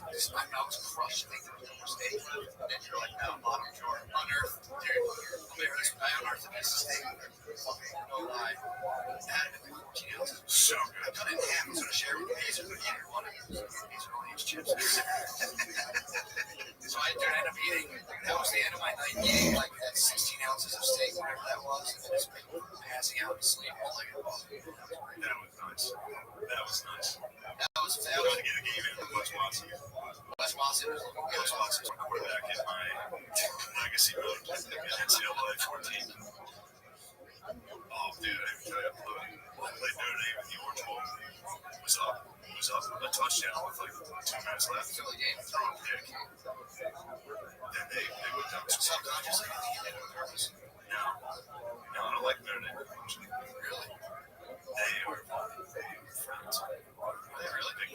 I didn't see Notre it. Dame is friends. But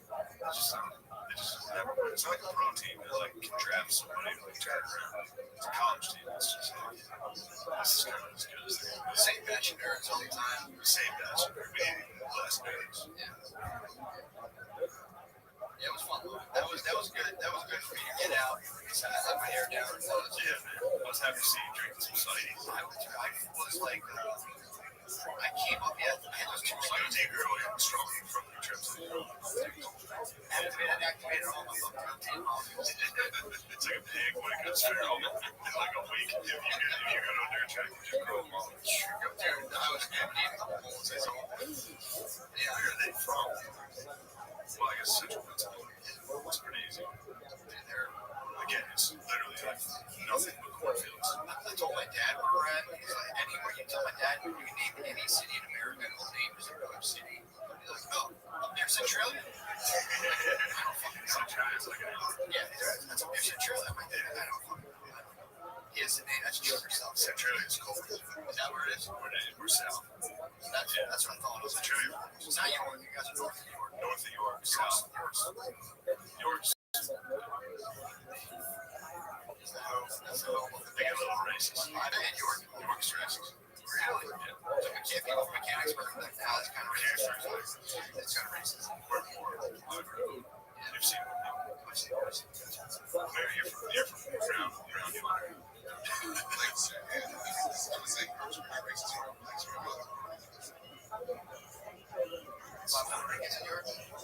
Or is that a chicken and the egg? Well, which came first, the racist people? They're trying to like, what the hell? Who are these people? Why are their cars jacked so low to the ground? Yeah, we should let the Puerto Ricans live there. Imagine being from New York, you're like, Tim, Will Phil says, but I'm black. They'll have this decal. They're not Chinese either. I don't know what the hell this is. You have a decal like a kid with saggy pants and backwards, like a baby wearing backwards. Puerto Rico flag. We don't know what to do. Stay back. Their cars are accessible. I don't know if that's on purpose or off the phone. Let me investigate. Hey, got a problem with your muffler? I said no, Tim. Go. No, the mufflers are fine. Lancaster's got a lot of Puerto Ricans as well. Lancaster's got, there's definitely there's a bubble around the cage. Right? It says, watch. Anytime Puerto Ricans come, watch. Well, we got Somalians. Sudanese, we got Puerto Ricans in it. You can stop it there, Austin. Somalis. Okay, so he lays out a very compelling. He sells it. He sells it. Generally, I like his stuff. He does a great job. We disagree on this. Or Let's go. Listen, I have done an entire episode 9 of Cosmography. Right. And that follows upon 6 or 7 episodes, about 10 to 12 hours. Right. Going into the Atlantis account, the background. You know, all the stuff he's talking about there, and it's good stuff, man. But I have some issues with it, and I get into why I believe it's nuts. And you need to watch that. And we can talk about that when you do an Atlantis episode. After you've been Well, I've listened to a bit of it. Okay. And there's a lot to unpack. Yes, there is. So could you sort of like briefly give an overview of your thoughts on studies? Well, very briefly, I've read 4 or 5 different translations of Plato, and I've actually procured the written Greek, so I've been able to go in laboriously translate the various words used. And, I mean, it's clear, right at the outset, this power came forth from the Atlantic outside the Pillars of Heracles. Pillars of Heracles is what we call the rock with the straight. It describes that when you pass from the Strait of Gibraltar into the Atlantic Ocean, you encounter some pilots, and then you encounter what you encounter and then beyond that is the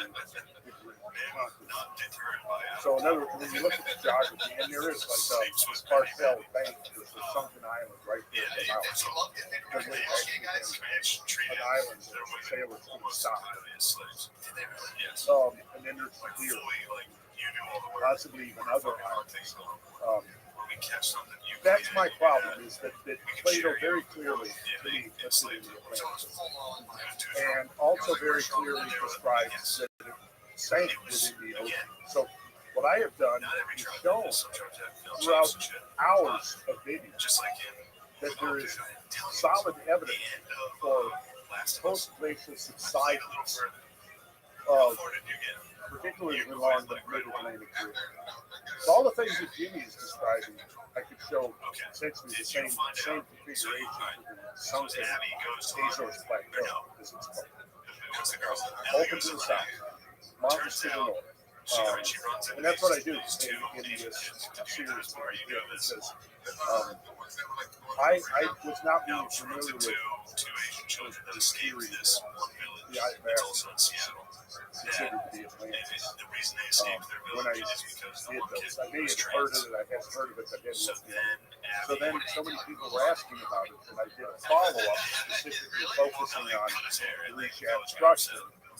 And I basically go into the study. See, I accumulated a number of studies on it in probably the early 90s when it was still being considered an impact crater. And so when I was thoroughly researching impact craters, that's when I first learned it. And it looked to me like a multi-ringed impact crater I was talking about earlier. Right? Well, a later, ground penetrating radar and analysis of the rock so it's natural. It is not human made. It's natural. And I think all the geologists would concur that it's natural. So the fact that it's 1,400 feet above sea level to me is probably because the whole thing about Atlantis is the strength of the waves. So yes, there's an amazing coincidence but again, I'm going to come down on the side of if there's any reality.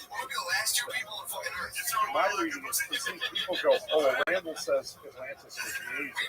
No, Randall doesn't say it. But Randall does say that if you look at the 15, 20 different locations around the world that have been proffered, oh, this is this is I think the one that fits the details of Plato's accounts, almost to a T, is really the Azores. The Azores are mountain peaks, right?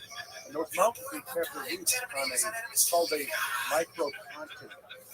It's about the size of Iceland, but it's sunk. How do we know it's sunk? Well, there's numerous studies. I get into all of them in that 10 hours or 12 hours to make the case that if there is a reality to Atlantis, and we look at all of the candidates for where Atlantis was, I think the one that comes down over and over again as being the most plausible would be the Azores. And so, but yeah, in the 2 minutes here, we're discussing it here. Is there any sort of graph, any sort of yeah, I would have to open it.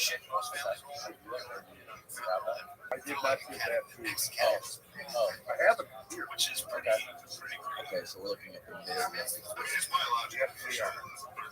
And if you look over. Oh, you look at the ball. Yeah. Okay, so see Spain over there in North Africa. Okay, come down over to the land, up north, and east, right in there between Spain and Morocco is the Straits of Gibraltar, also known as in ancient times as the Pillars of Herod. So that is where turns out that nuclear flight we all got was a false alarm. In other news, Bezos did die in a horrific house rocket accident. Fuck over here. Yeah, okay. So now, if you go, you'll see two little green spots. Yeah, right where your cursor is. Now, start slowly moving to the left. Right there, you see remnants of former islands. Keep going. And there's your microcontinent, the Azores plateau. And then if you keep going, then you get to North America. And see here, go back to Plato's. So this is quoting directly now from Plato. Then listen, Socrates, to a strange tale, which is, however, certainly true. This is the Benjamin Jowett thing. How do you want to finish the slide here? I'm on slide 43, but I would narrate it if you could keep looking at this one. As Solon, who was the wisest of the seven sages, declared, he was a relative and great friend of my grandfather, Lepidus, as he himself says, or maybe Dropidas, as he himself says in many of his poems. And Dropidas told Critias, my grandfather who remembered it, told us. So he's giving us the lineage that goes back to the original tale. Let's see, you jump on ahead. So then jumping on ahead, you've got the forum there, and Socrates is there, and Timaeus is there, and Critias is there, and several others. Socrates says, very good, he's speaking to Critias, very good. And what is this ancient famous action of which Critias spoke, not as mere legend, but as a veritable act, again, veritable meaning true, which Solon recounted. So again, another reference to this tale that Solon brought out of Egypt is a true tale. And Critias says, I will tell an old world story which I heard from an aged man. For Critias was, as I said, at that time nearly 90 years of age. And so he goes into, because of time, I'm going to skip over some of this. And let's see. Yes, again, tell us the whole story and how and from whom Solon heard this veritable tradition. That it's true. So then,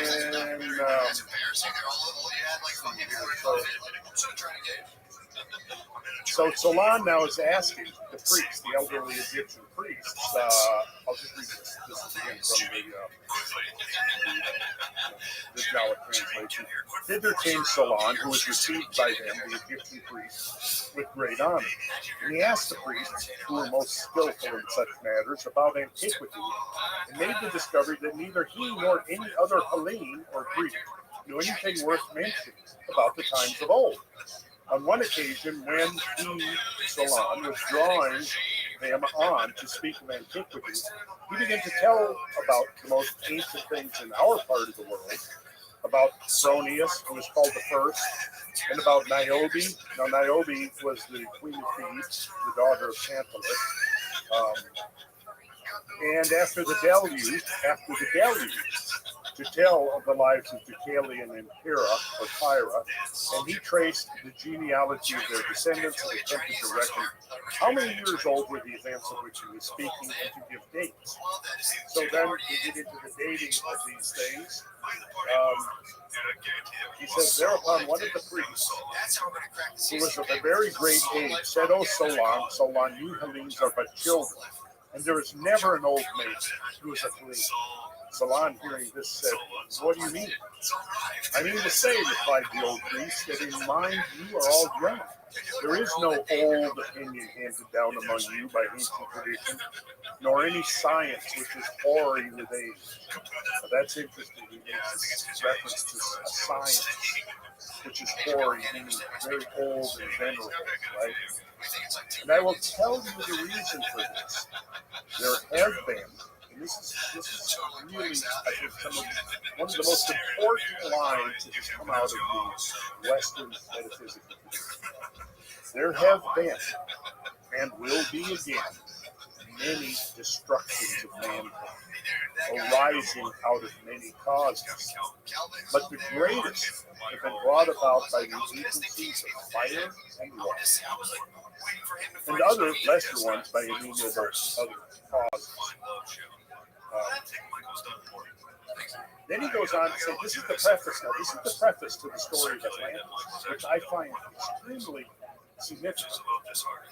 There is a story. Now, this is some of the old priest talking to Solon. He says, there is a story which even you can read, like children who don't know anything about the past, but read, right? There's a story which even you have preserved, that once upon a time, Phaeton, the son of Peleus, having yoked the steeds in his father's chariot, but because he was not able to drive them in the path of his father, burned up all that was upon the earth, and was himself destroyed by a thunderbolt. Now, if you're familiar with the myth of Phaeton at all, Phaeton was the son of Helios, but didn't know it. Okay, so he's there going to his school, and all of the boys are bragging about how great their fathers are, but Phaeton didn't know who his father was. So he goes to his mother, and he says, I want to know about my father. She says, I guess you're old enough. I'm going to reveal it to you now. There's nothing, nobody less than the sun god himself. And so Phaeton decides that he wants to make his journey to the to where his father, the sun god, resides, and meets his father. So he goes there, eventually finds the place, and in the heavens, right? And then his father is so glad to see him. He says, I will grant you any boon or any promise that you want. Now, the thing about the gods, the Greek gods, is that they have tremendous capacities and powers that mere mortals don't have. But they also have certain restrictions on them. Like, for one thing, if they make a promise, they're bound to, absolutely bound to it. So Helios says that he would gladly give Phaeton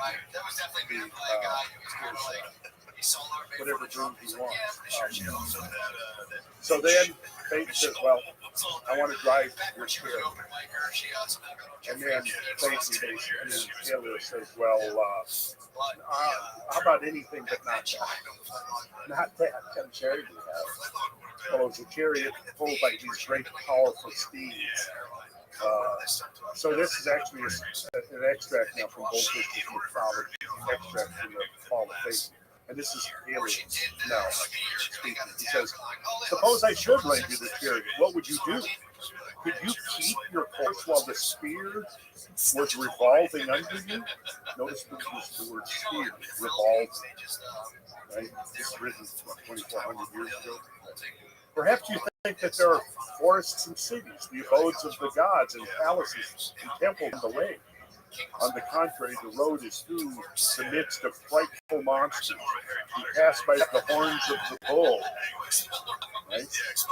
Taurus, in front of the archer, Aquarius, and near the lion's jaws, and where the scorpion stretches its arms in one direction and the crab in another. So he's describing the plain of the ecliptic, which is also the region of short period of time. Okay. Nor will you find it easy to guide those horses with their breasts full of fire that they breathe forth from their mouths and nostrils. When hapless, and then so he finally gets the chariot, right? The gates open, the steeds run out, pulling the chariot, and immediately realize that the hand on the reins is weak and not powerful and commanding like Helios. So then they immediately take off. And so they're running, helter-skelter through the plain of the ecliptic. And then it goes on, when hapless Phaeton looked down upon the earth, now spreading in vast extent beneath him, he grew pale and his knees shook with terror. In spite of the glare all around him, the sight of his eyes grew dim. He wished he had never touched his father's horses, never learned his parenting, never prevailed in his request. He is borne along like a vessel that flies before a tempest, when the pilot can do no more and betakes himself to prayers. He turns his eyes from one direction to the other, now to the goal whence he began his course, now to the realms of sunset, which he is not destined to reach. He sees with terror the monstrous forms scattered over the surface of the heavens. Here, the scorpion extended his two great arms with his tail and crooked claws stretching over two signs of the zodiac. When the boy beheld him reeking with poison and menacing with his fangs, his courage failed, and the reins fell from his hand. The horses, when they felt them loose on their backs, dashed headlong and unrestrained, went off into unknown regions of the sky, in among the stars, hurling the chariot over pathless places, now up in high heaven, now down almost to earth. The moon saw with astonishment her brother's chariot running beneath her own. So, passing within the orbit of the moon.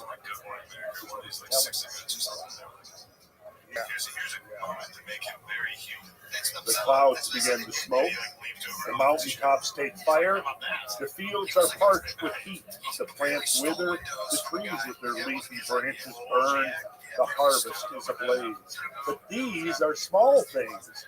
Great cities perish with their walls and towers. Whole nations with their people were consumed to ashes. The forest-clad mountains burn with fires within and without, and Parnassus with his two peaks and Rhodope, forced at last to part with his snowy crown. Her cold climate was no protection to Scythia. Caucasus burned, Ossa and Pindus, and greater than both Olympus, the Alps, high in the air.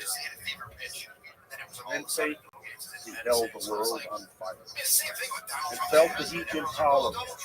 The air he breathed was like the fire, the air of a furnace, and full of burning ashes, and the smoke was of a pitchy darkness. He dashed forward, he knew not whither. The Libyan desert was dried up to the condition in which it remains to this day. The nymphs of the fountains with disheveled hair mourned their losses, nor were the rivers safe beneath their banks.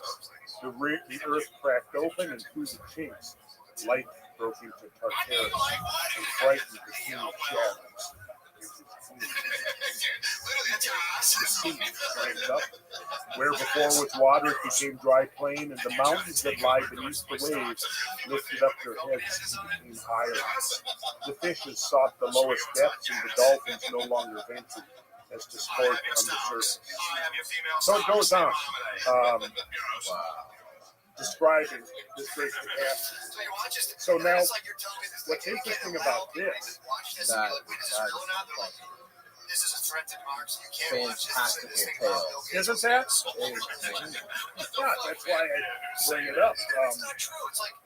Yeah, so Atlas himself faints and scarce holds up his burden.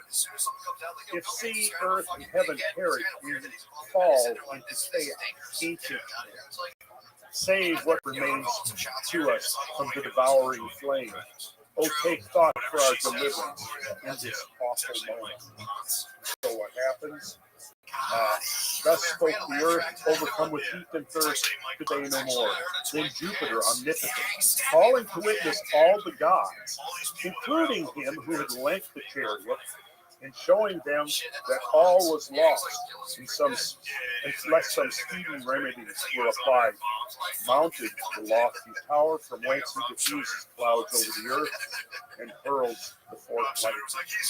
But at that time not a cloud was to be found to interpose for a screen to earth, nor was a shower remaining unexhausted.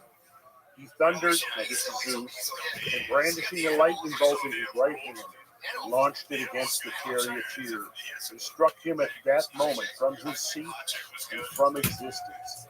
Fate is in the horse's sleeve, right into it. Fate, with his hair on fire, fell headlong like a shooting star, which marks the heavens with its brightness as it falls. And Eridanus, the great river, received him and cooled his burning frame. The Italian naiads, or nereids, reared a tomb for him, and his sisters, the Heliades, as they lamented his fate, were turned into poplars. And on the banks of the river, and their tears, which continued to flow, became amber as it dropped into the stream. And also, by the way, according to some of the myths, it was their tears that then caused the flood. So we have this account. Now, why did I go through all of this? Well, the reason is because if we go back to Plato, what does Plato say? Remember?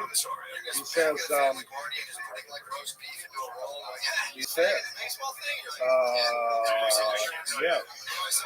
the many destructions of man. And he says, so this is the preface to the tale of Atlantis.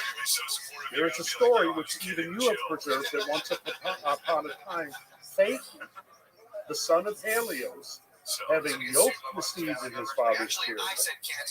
But because he was not able to drive them in the path of his father, burned up all that was upon the earth, and was himself destroyed as a thunderbolt. Now listen to what Plato says. Or this is the Egyptian priests speaking through Plato. Now this has the form of a myth, but it really signifies a declination of declining of the bodies moving around the earth and into heaven, and the great conflagration of all things upon the earth, recurring at long intervals. So right there he's saying, this is how Plato actually begins the account of Atlantis, is by referring to this myth of the earth having this encounter with what is undoubtedly a celestial object. Right? And it sounds like the sun, something to do with what you said earlier. Parts of the sun come down and scorching the earth. Well, this is the chariot that's on fire. Right, exactly. It's coming back. If you go to slide 65 for a second there, Austin. This is Sebastiano, the fall of faith, and there's many artistic depictions. That chills me when you talk about the sight of. There you go. Yeah, you just passed it. Or no, yeah, go to 65. Okay. And then put it on presentation view so we can get the big picture here. Good. Okay, so what you see here, this is you see up in the upper right-hand corner, there's Zeus about to hurl his thunderbolt. And then you see the chariot with the great steeds plunging down to the earth. And you see poor old hapless Phaeton falling out of the chariot. Right? So this is this idea of the falling of the chariot after it's been struck by the thunderbolt. And now, go to, let's see, you can go to, from Hopeless.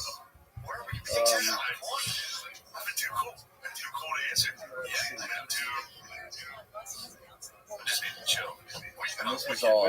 Okay, here we go. Here's Proclus right here. The commentaries of Proclus on the Timaeus of Plato in 5 books, translated from the Greek by Thomas Taylor, Volume 1. Go to slide 68. This Proclus is here expressing a very widespread view. We're going up. 68. This could be right there. Now here's what Proclus is saying when he's commenting on Timaeus. And it will be among the number of things which may easily be accomplished. If it is supposed that this Phaeton was a comet, which being dissolved produced an intolerable dryness from vehement heat, for this supposition is generally adopted. Porphyry therefore says that certain signs may be assumed from the motion of time. So what Proclus is saying here is he's confirming the idea that in the ancient times there was a belief that the myth of Phaeton actually referred to a comet.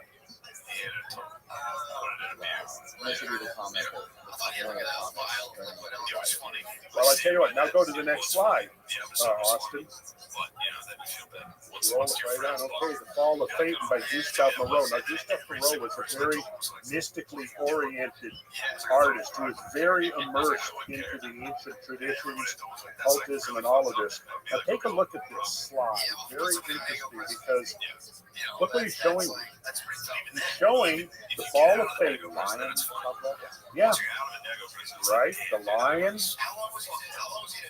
What does that? You see the belt, the band there? That is the plane of the ecliptic, right? See, the plane of the ecliptic is often in astrology never shown. It's the belt that wraps around, that encompasses the orbit of the sun, the moon, and all the planets. Right? Now, you look there, you see the lion, you see Phaeton, the chariot falling through, you see the great serpent rising up. Right, the great dragon serpent. Right. The great dragon serpent, what's that a symbol of? It's a symbol for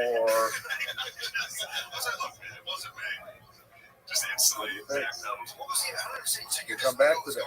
It's a symbol of what you see down there to the lower left. See that coming out from behind the Gustav Moreau wants to make sure that we make the connection. You see what that is? Go down there, immediately the left. You got the full moon rising, and then what's right above the full moon? A comet. You got it. So what is the snake symbol? The comet. Oh, it looks like the snake's coming up. Yeah, you know that, right? Okay, now, if you could go jump back now, you still got the Age of Leo open.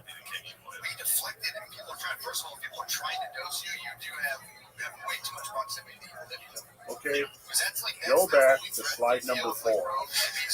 They constantly threaten each other by giving each other mega doses of acid because most of them are kind of pussies.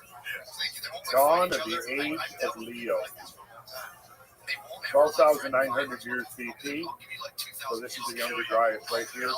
This is the vernal equinox, the dawn of the Age of Leo, right on the cusp of Virgo Leo.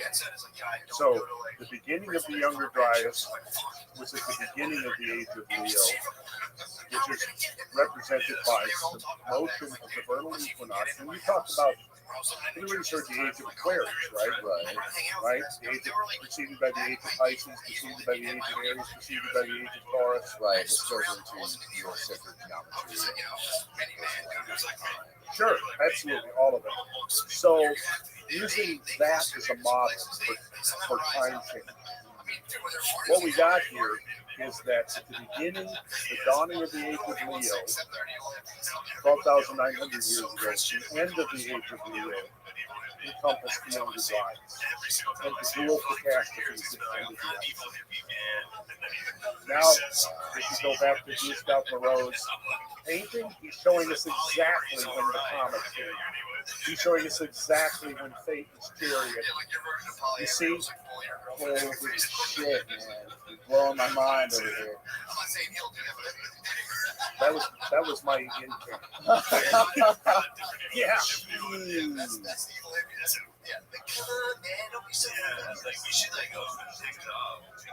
The amount of synchronicity, coincidences, all of this.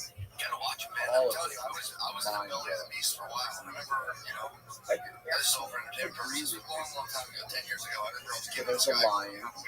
Yeah. Okay. For the Age of Leo. Yeah. And I watched him chits his friend on $50. It was The one of comet. those things where it was like, the guy was like, how much was this? The guy was like, The serpent. $900. And now the serpent symbolism is definitely worthy of further explanation. I think I gave, let's see, did I give you? Oh, yes, I did. You should have this. If you go, there should be one called Apocalypse 3, Ancient Legacy. All right, so go to slide 60. And we're just going to look at some artwork, taking some mythology and stories and legends. And we're just going to not spend a whole lot of time. We're going to just kind of go through just so somebody can see that there's this tradition of the slaying of the dragon serpent. So if you go to open Apocalypse 3, Ancient Legacy.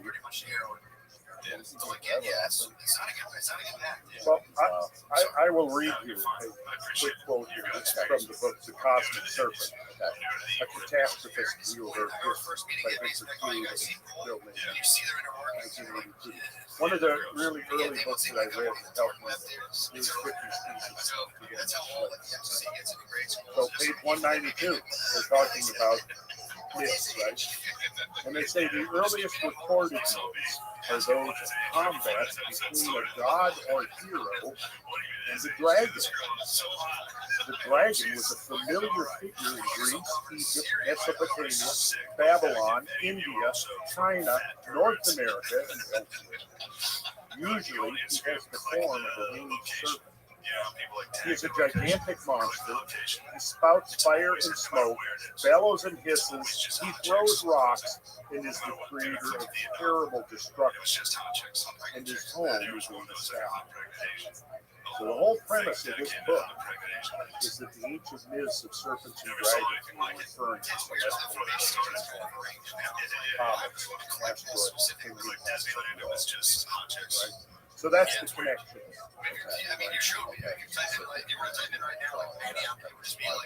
Yes, and what I was going to get Austin to open was a whole bunch of images, some Mayan stuff, art, Renaissance art, and down mythology, Norse mythology, all of that stuff. But we say that right. But yeah, typically there are some of them. I mean, I'm just going to show you. Oh wow! Yeah. So the guy riding a donkey. Yeah. Serpents in the sky. This guy holding a cross. Yes.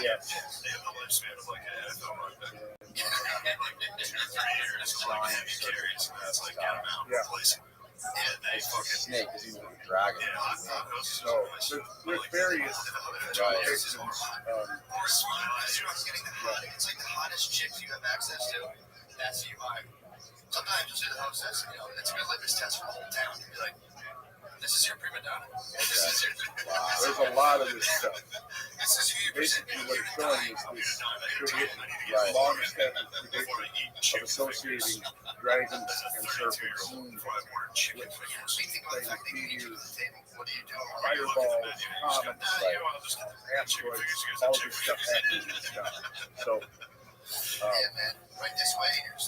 yeah, so it's like in that painting by Gustave Moreau, he's got all of those elements, right? And he's even giving us the time, right?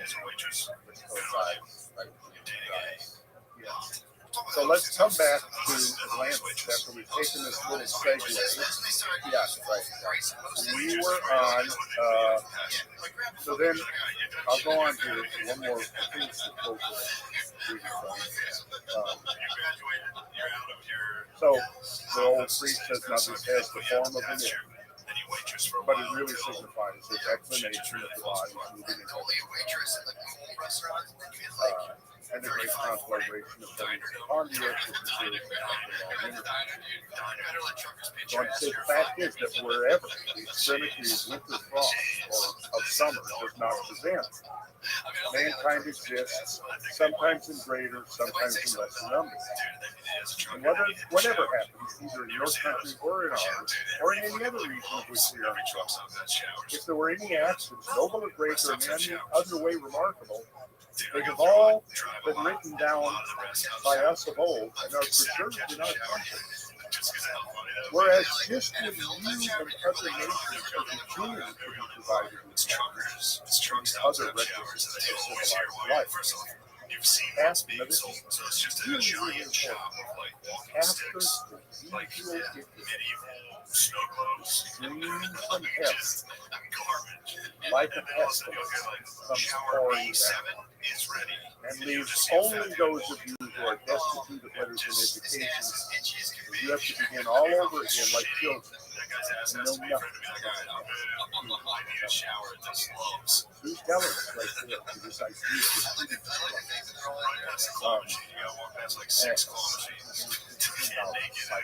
Yes. He doesn't give any time for that, but he just says after the usual decision. Right. So they apparently got some knowledge, some understanding of the cycle. Just after the usual interval, the stream from heaven, like a pestilence, comes pouring down.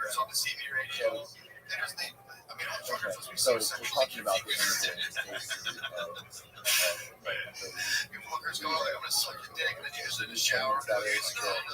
Okay, so that's basically ever since ancient times, as early as we can go back.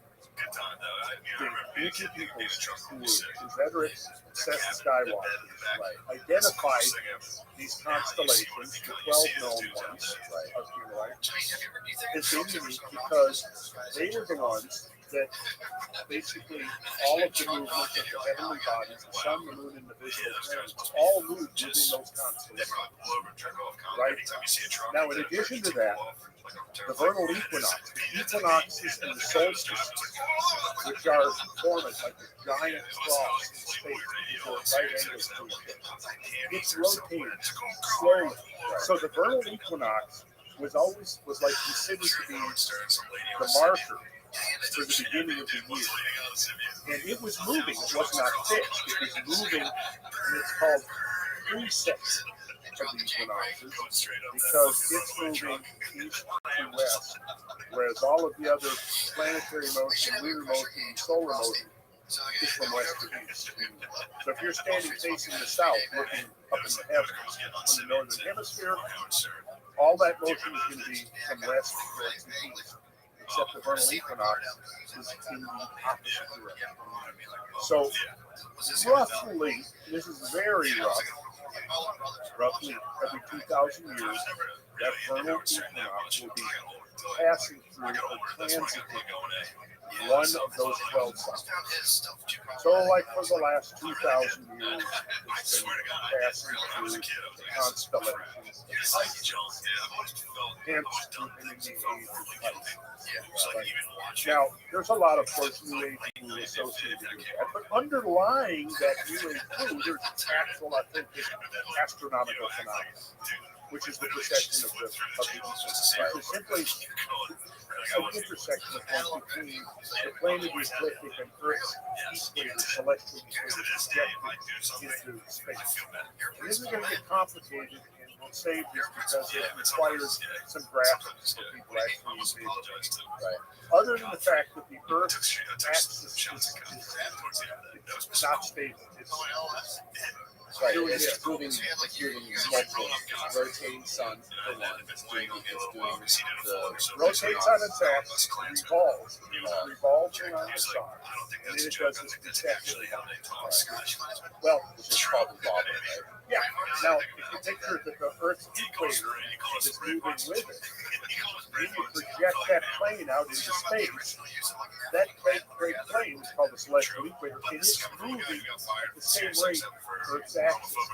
Whereas the plane is the ecliptic, the orbital plane of the planets, and the sun and the moon remains fixed. So the plane of the ecliptic is fixed. The celestial equator is moving like this. So the intersection of those two planes is moving at the same rate as this and this. And that's roughly just a little less than 26,000 years. Right? Ancient peoples were really obsessed with tracking this motion. And they were able to measure it, very accurate. Oh yeah. It's insane, but over such a long period of time, how do you do that? Well, it would take that motion, if you were to try to put it into some understandable form. It's about 50 arc seconds per year. Is what it means that if you look at the whole circle of the eclipse, it's 360 degrees. Each degree is divided into 60 minutes, and each minute is divided into 60 seconds. So if you go 60 seconds times 60 minutes times 360 degrees, you get the total number of arc seconds in the whole circle of the eclipse. And it turns out to be 1,296,000 years. Or I'm sorry, seconds of arc. Right? Precession of the equinox is 50 seconds per year.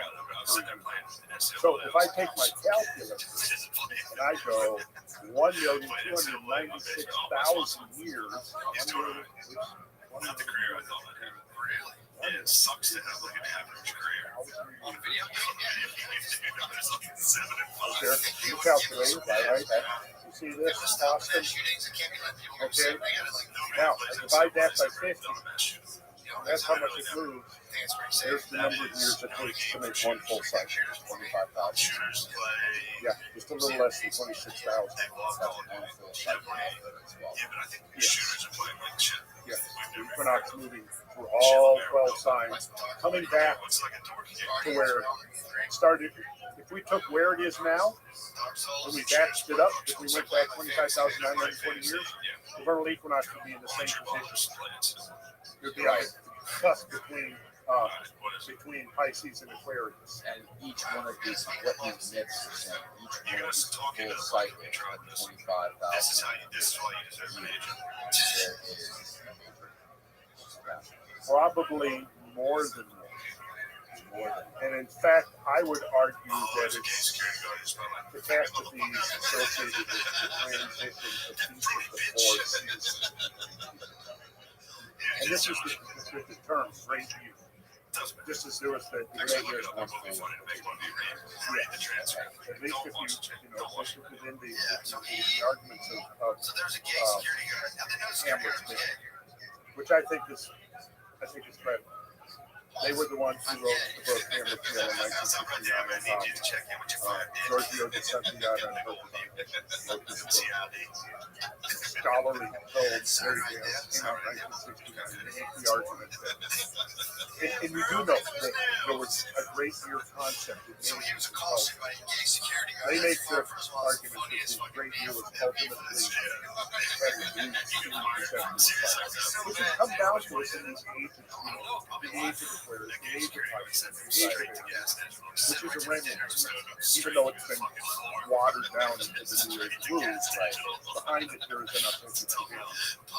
And the belief is that in the course of that cycle, there were certain, shall we say, points of vulnerability where our susceptibility to cosmic catastrophe was increased by maybe orders of magnitude.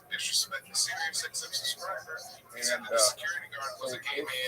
if there are these points, and we are able to learn from previous civilizations, wouldn't primary focus of our species be able to get off the planet? What we could be focusing on ways to preserve the species, whether it be asteroid impact, comet impact, with that, or off of I like both. Because anything we can do to maximize the probability. Now, the dark thing is just to rendezvous with an asteroid, so that it's to learn and understand the technologies whereby if we see that object coming towards the Earth and it's on an impact trajectory, we could nudge it so that it hits us. Now that would work with an asteroid. I don't know how well that would work with a comet. How would you do that with a comet?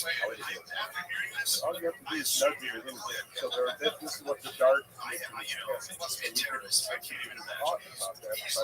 But yeah, all you need to do is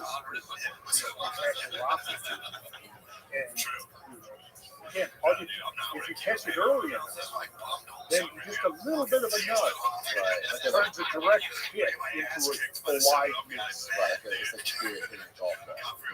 Just a millimeter angle difference equates to 50 yards. Oh, there we go. Sure. I believe, that's pretty much what I think. Now, but if you're talking about something like the Shoemaker asteroid that,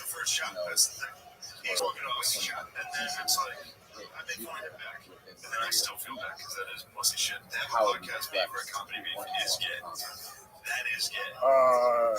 We'd be screwed. Right. So we would be homophobic by calling Godfrey gay for having a comedy theme. So, yes, and that would, to me, make the argument for, and this has actually been proposed, that be a good rationale for a loony base. So we could offload a lot of technology and information from the moon everybody will have to preserve it. Kind of like a hard drive, safe storage. Yes. Yeah, because if we did get wiped out by something, it would virtually erase us. It would. If anything like the younger drives happen now, oh yeah, I mean, the remnants of human population would be reduced to a Stone Age existence. Because isn't it true that it only takes about 100 years for you to erase human civilization off the face of the earth, right? 100 years, all of our buildings, all of our structures, everything that we have is consumed by the earth. All you have would be... It would take longer than that. I mean, reinforced concrete structures are going to take probably 400 years to 1,000. But that's just assuming For 1,000 years, it's nothing to scale. yeah, when we're talking about things 12,000.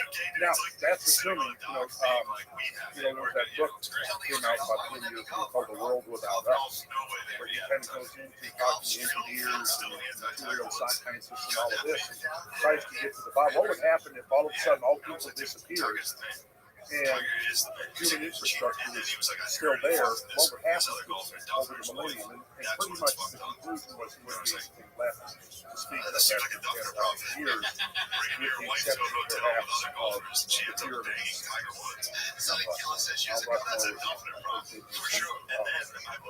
But, the thing is there, and that's just assuming gradual listening process.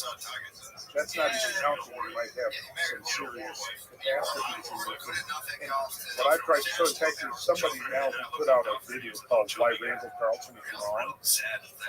Oh, yeah. And I can't make you feel.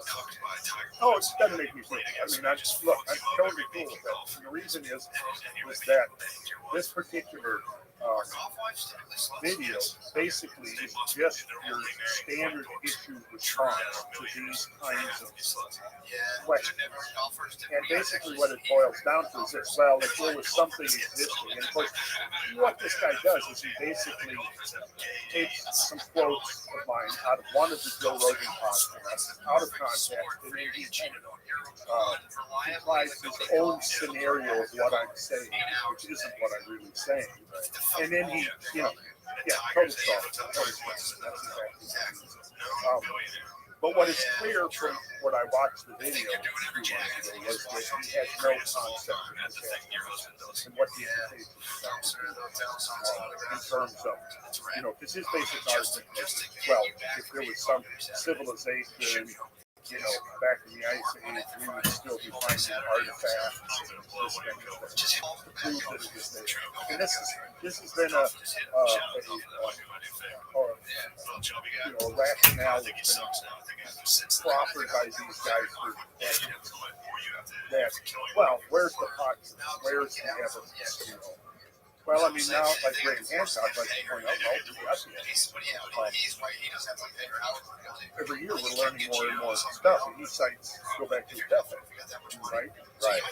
Now, this guy, what he says is, well, he makes assertions like this. He says, well, we know the Stone Age hunter-gatherers could build were capable of, monumental structures. Go back to the epic. My first thought is, well, wait a second. You have no idea who built that. You don't know. And you're just projecting your own imaginary scenario. Like, wait a minute, nomadic hunter-gatherers, they're fully capable of creating monumental architecture. And I'm like, okay, I guess they've got a lot of spare time and a lot of extra people, not, hunter-gatherers, we know from Stone Age, from multiple, and this guy is an archaeologist, you know that. I mean, nomadic hunter-gatherers are typically, just extended families of maybe 40 to 100 people, right?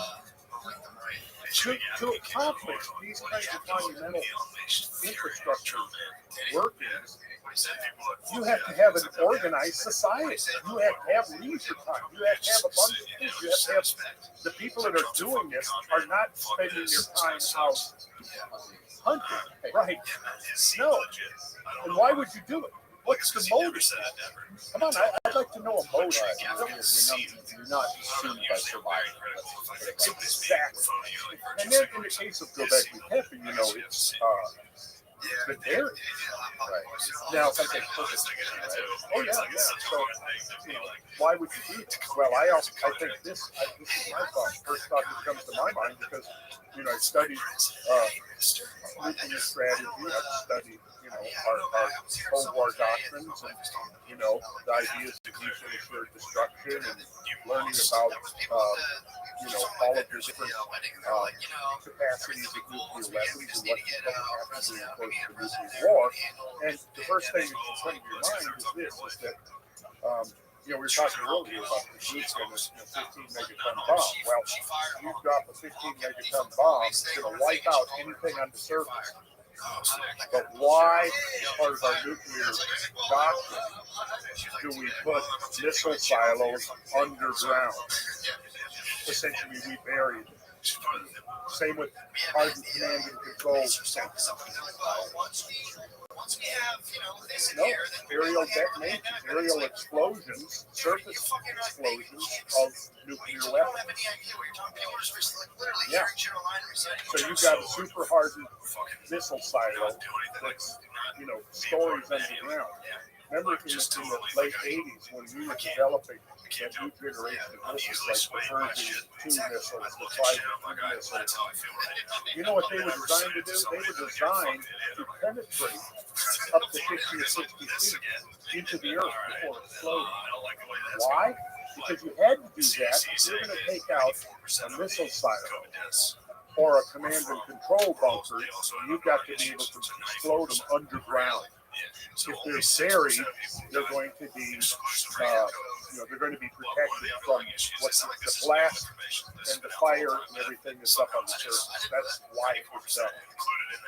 So now, again, think about the correlations and parallels between the Tunguska that you brought this up yourself. You said Hiroshima and Nagasaki actually detonated the reactor. And the purpose of that, again, is because the radius of destruction is much greater with us on the surface when you have an atmospheric detonation. So if you want to preserve a monument from an aerial explosion, there. Explaining what I'd have to look into. I'd like to see how many nursing homes they have. That's what you do. You bear it. You know, maybe it's like a cultural Now, thing in America if where we we say had these the are stream nursing homes, from but it's heaven like totally descending like a accepted. Maybe there's festival, other countries and it's that not. stream of Yeah, heaven, because the nursing homes hundreds have to make up half of of our deaths. Tunguska objects, Because nursing homes just get fucking crushed. Just kind of funny. I don't know why. well, yeah, good question. I mean, where were those bills? That's a controversial question. You asked me Yeah, about to say the least, right? the Sphinx. I think the evidence is pretty solid that the Sphinx has to be older than 14. Because I've looked at this, I've been there, I've examined it firsthand. I've had extensive discussions with Robert Schock and John Anthony both. John, when he was still alive, Robert, it's been a while, but yeah, way back whenever we were, I helped him put on a public presentation in Africa, God, way back in 2004, 2003. And we had some very fruitful conversations about, you know, rock weathering rates and limestone exposed to the atmosphere and so on. And, you know, what it boiled down to was that it's really difficult to explain the erosion of the Sphinx as being something purely limited to 14 to 35. So, I think that it's very clear that the erosion on the Sphinx is water erosion, and is very, very pronounced, and would have required some rather extreme shorter-lived flooding or longer. Now, like in Jimmy's account, he's talking about when the Sahara was freezing. There would have been a lot more rainfall during that period of time. So here's the question. Was it prolonged rainfall over thousands of years? That's one possibility. Or was it intense flooding, much shorter and much quicker, with highly abrasive flood water flowing off the Giza Plateau, causing the erosion. Then, if that was the case, at what point can we document any evidence of there being massive floods in that area? And we can't, but we have to go back 12,000 years, right, to find those flood events. And those are very vehemently objective. Those ideas of water erosion and mistakes. That's frowned upon. Frowned upon, but yeah, but not so much by geologists. Right, exactly. You know, that's the thing. It's fucking weird, man. This shit sucks. So I came across a hilarious meme yesterday. I showed you. I want to show it to you on here. Okay. Can you pull it up?